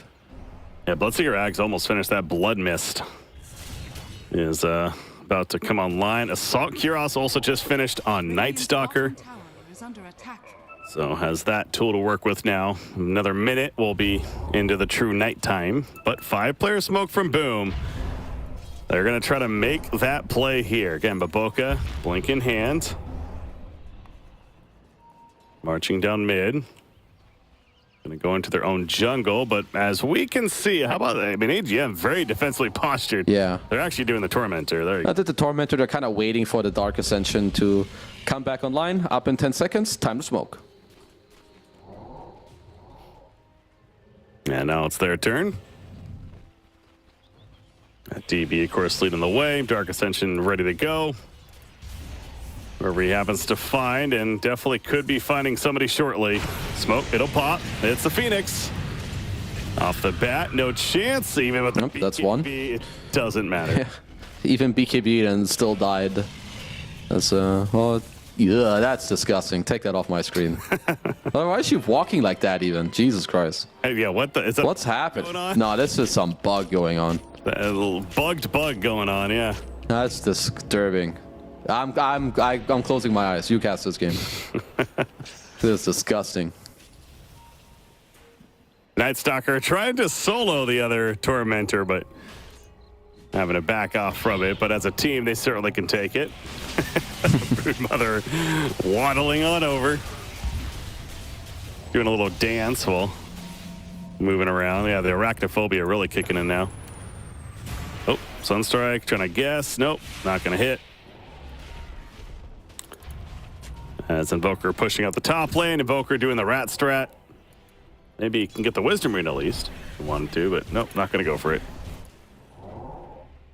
As DB will pick up one. We'll probably look to, what, maybe offload the gem to someone later to pick up a Basher. Or maybe he will need to keep it to keep hunting Yopaj. But looks like we might have a return of earlier. BKB TP or BKB try and Ghost Walk or whatever. Yeah. Yeah, it's, again, Night Stalker's like, okay, whatever. Just BKB, Yeah. you need to go back, and I'll just now push back the creep wave yet again. So not the biggest deal. Because it's kind of what you have to do. Like, even if you can't kill them, you need to force them out of these lanes, get their BKBs lower, whatever it may be. So they're doing good stuff. Oh, killing spree as WS kills Jokum. And getting picked off in the mid. Blink of Dawnbreaker manages to catch him. And he's out for 40 seconds. So it is a numbers advantage right now for Boom Esports. And they haven't had many openings in this game, but I think maybe now there's a little bit of one. In fact, Lion is in the blink, but good teammate support there. Nope, everyone's here. Hello. Hex, Harpoon. No global silence used yet either, so they are able to take a Lion, and now the hunt continues. Nice Stalker jumping in. Egg coming out for good egg. Ooh, DV's dropping. The Lion, by the way, but the egg is evaporated. Blade Mail, you gotta be careful, Bloodseeker. Tacking into it. Eventually wears off. Bloodseeker at half life, though. Templar has to push back. Oh, Baboka's here with the buyback. Finger in, Baboka coming back with the buyback as mentioned. The auto attack. Oh, the glimmer. The uphill barely survives, but TA is holding her ground for the time being. Look how fast Bloodseeker is. Zooming away. Chip. And they also killed WS, so a decent fight from Boom. Yeah, that looked kind of close actually too. Baboka, this is a dieback if they get on him. It is. Stolen finger. Don't mind if I do. And the gem. Oh, the gem on the crown. Yeah, trying to figure out what they want to do with it. It'll be picked up eventually by Rubik. So Templar Assassin all the way back at base now has her traps set up for defending right here. But I mean, yeah, Templar Assassin's damage certainly was able to deal a fair amount. But yeah, the mobility to be able to move around in these fights from AGM between Bloodseeker and Night Stalker and Brood, all three of those cores. 9,500 damage on the Bloodseeker. Yeah. Wow. That just all, it got a little bit close actually too. Like Bloodseeker got a little bit low. We saw Night Stalker drop quite low. But yeah, they just get to kind of walk it off, kite back and forth in the fight. I mean, it also is here with this pickup from Baboka, who went in a little deep, but I like the fact that he bobbed back. As X-Nova forced to BKB an egg, but you just see here, this egg just dies in 2 seconds. Yeah, Bloodseekers did not get intimidated by the egg. He just stands his ground and drops it. So, yeah, at this point, it's like, okay, maybe there's something from Boom. He killed a Broodmother, and never mind. He gets away. And then it felt like it was over at this point. WS limping away, only to be ran down. And the spread was just too much. Just keeping these targets locked in place to kill them fast enough is proving to be the issue for Boom. Now we've got the Aegis, we've got the Cheats, we have 2 gems, we have a new drums as well on Varish, who's also looks like he's queuing up a refresher. Sure, I like that. Silent, why not silence them even more? Nothing wrong with that strategy. Needs a bit of time though before that would be 3 ninja gears. Yeah. Yeah, I feel like Ninja Gear is the philosopher stone of tier 4. If you get it as a non-core, you just take that shit. Well, definitely picking up plenty. Rubik included. So AGM hasn't really tried to break into the base yet, though. There has been plenty of fighting outside of it, and certainly they continue to be in a very comfortable space, but haven't really been much of a threat to the tier 3 towers just yet. Yeah, not the easiest for them to just like poke this high ground. I think they have to like eventually dive with the Night Stalker ult. You get in there with the overwhelming blink. And just like push him back. Maybe take a tier 3, kill 1-2 heroes, force buybacks, go back, and then try to do it again. Oh, they're TPing. Get away from the bottom. Obviously the Aegis in hand for Bloodseeker. DD on Universal Heroes. It is strong. Oh, Rupture, Yopaj. That is a lot of damage. Invoker no longer there. He's out for 70 seconds. No buyback. Templars has a mid. Could also be in trouble. Never mind, gets away. You've got Harpoon use. You've got the Aegis, you've got Night Stalker ult. I think they might be looking to maybe just like make a quick jump into the enemy base here. I think they definitely can. Boca goes in with a stun to blow up a champ. Oh, Yao. Mother, but again, the support is there. Eats the cheese.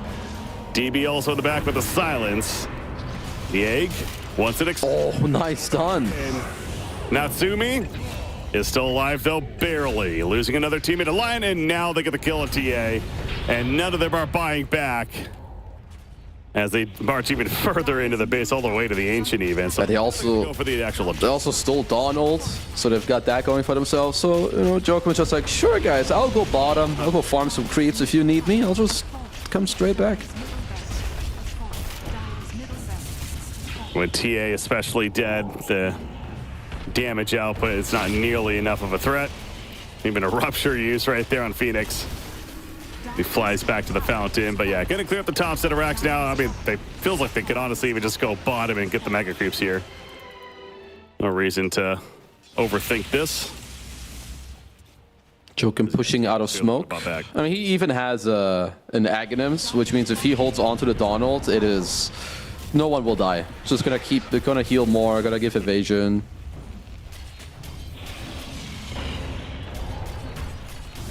Bloodseeker again on the front, has an Aegis. Almost at a point of maybe he would have wrecked that right there. Sunstrike. Okay, there you go. So Valkyrie's like, here you go. On the money.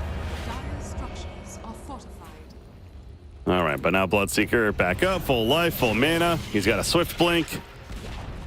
Ready to jump in, but tier 3 tower is killed once again. That's the last one remaining.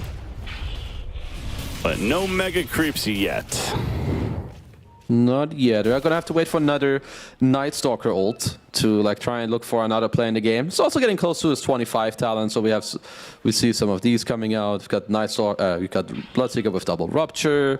Probably gonna see the CD talent on Night Stalker for the Dark Ascension. So we'll get some good stuff coming out.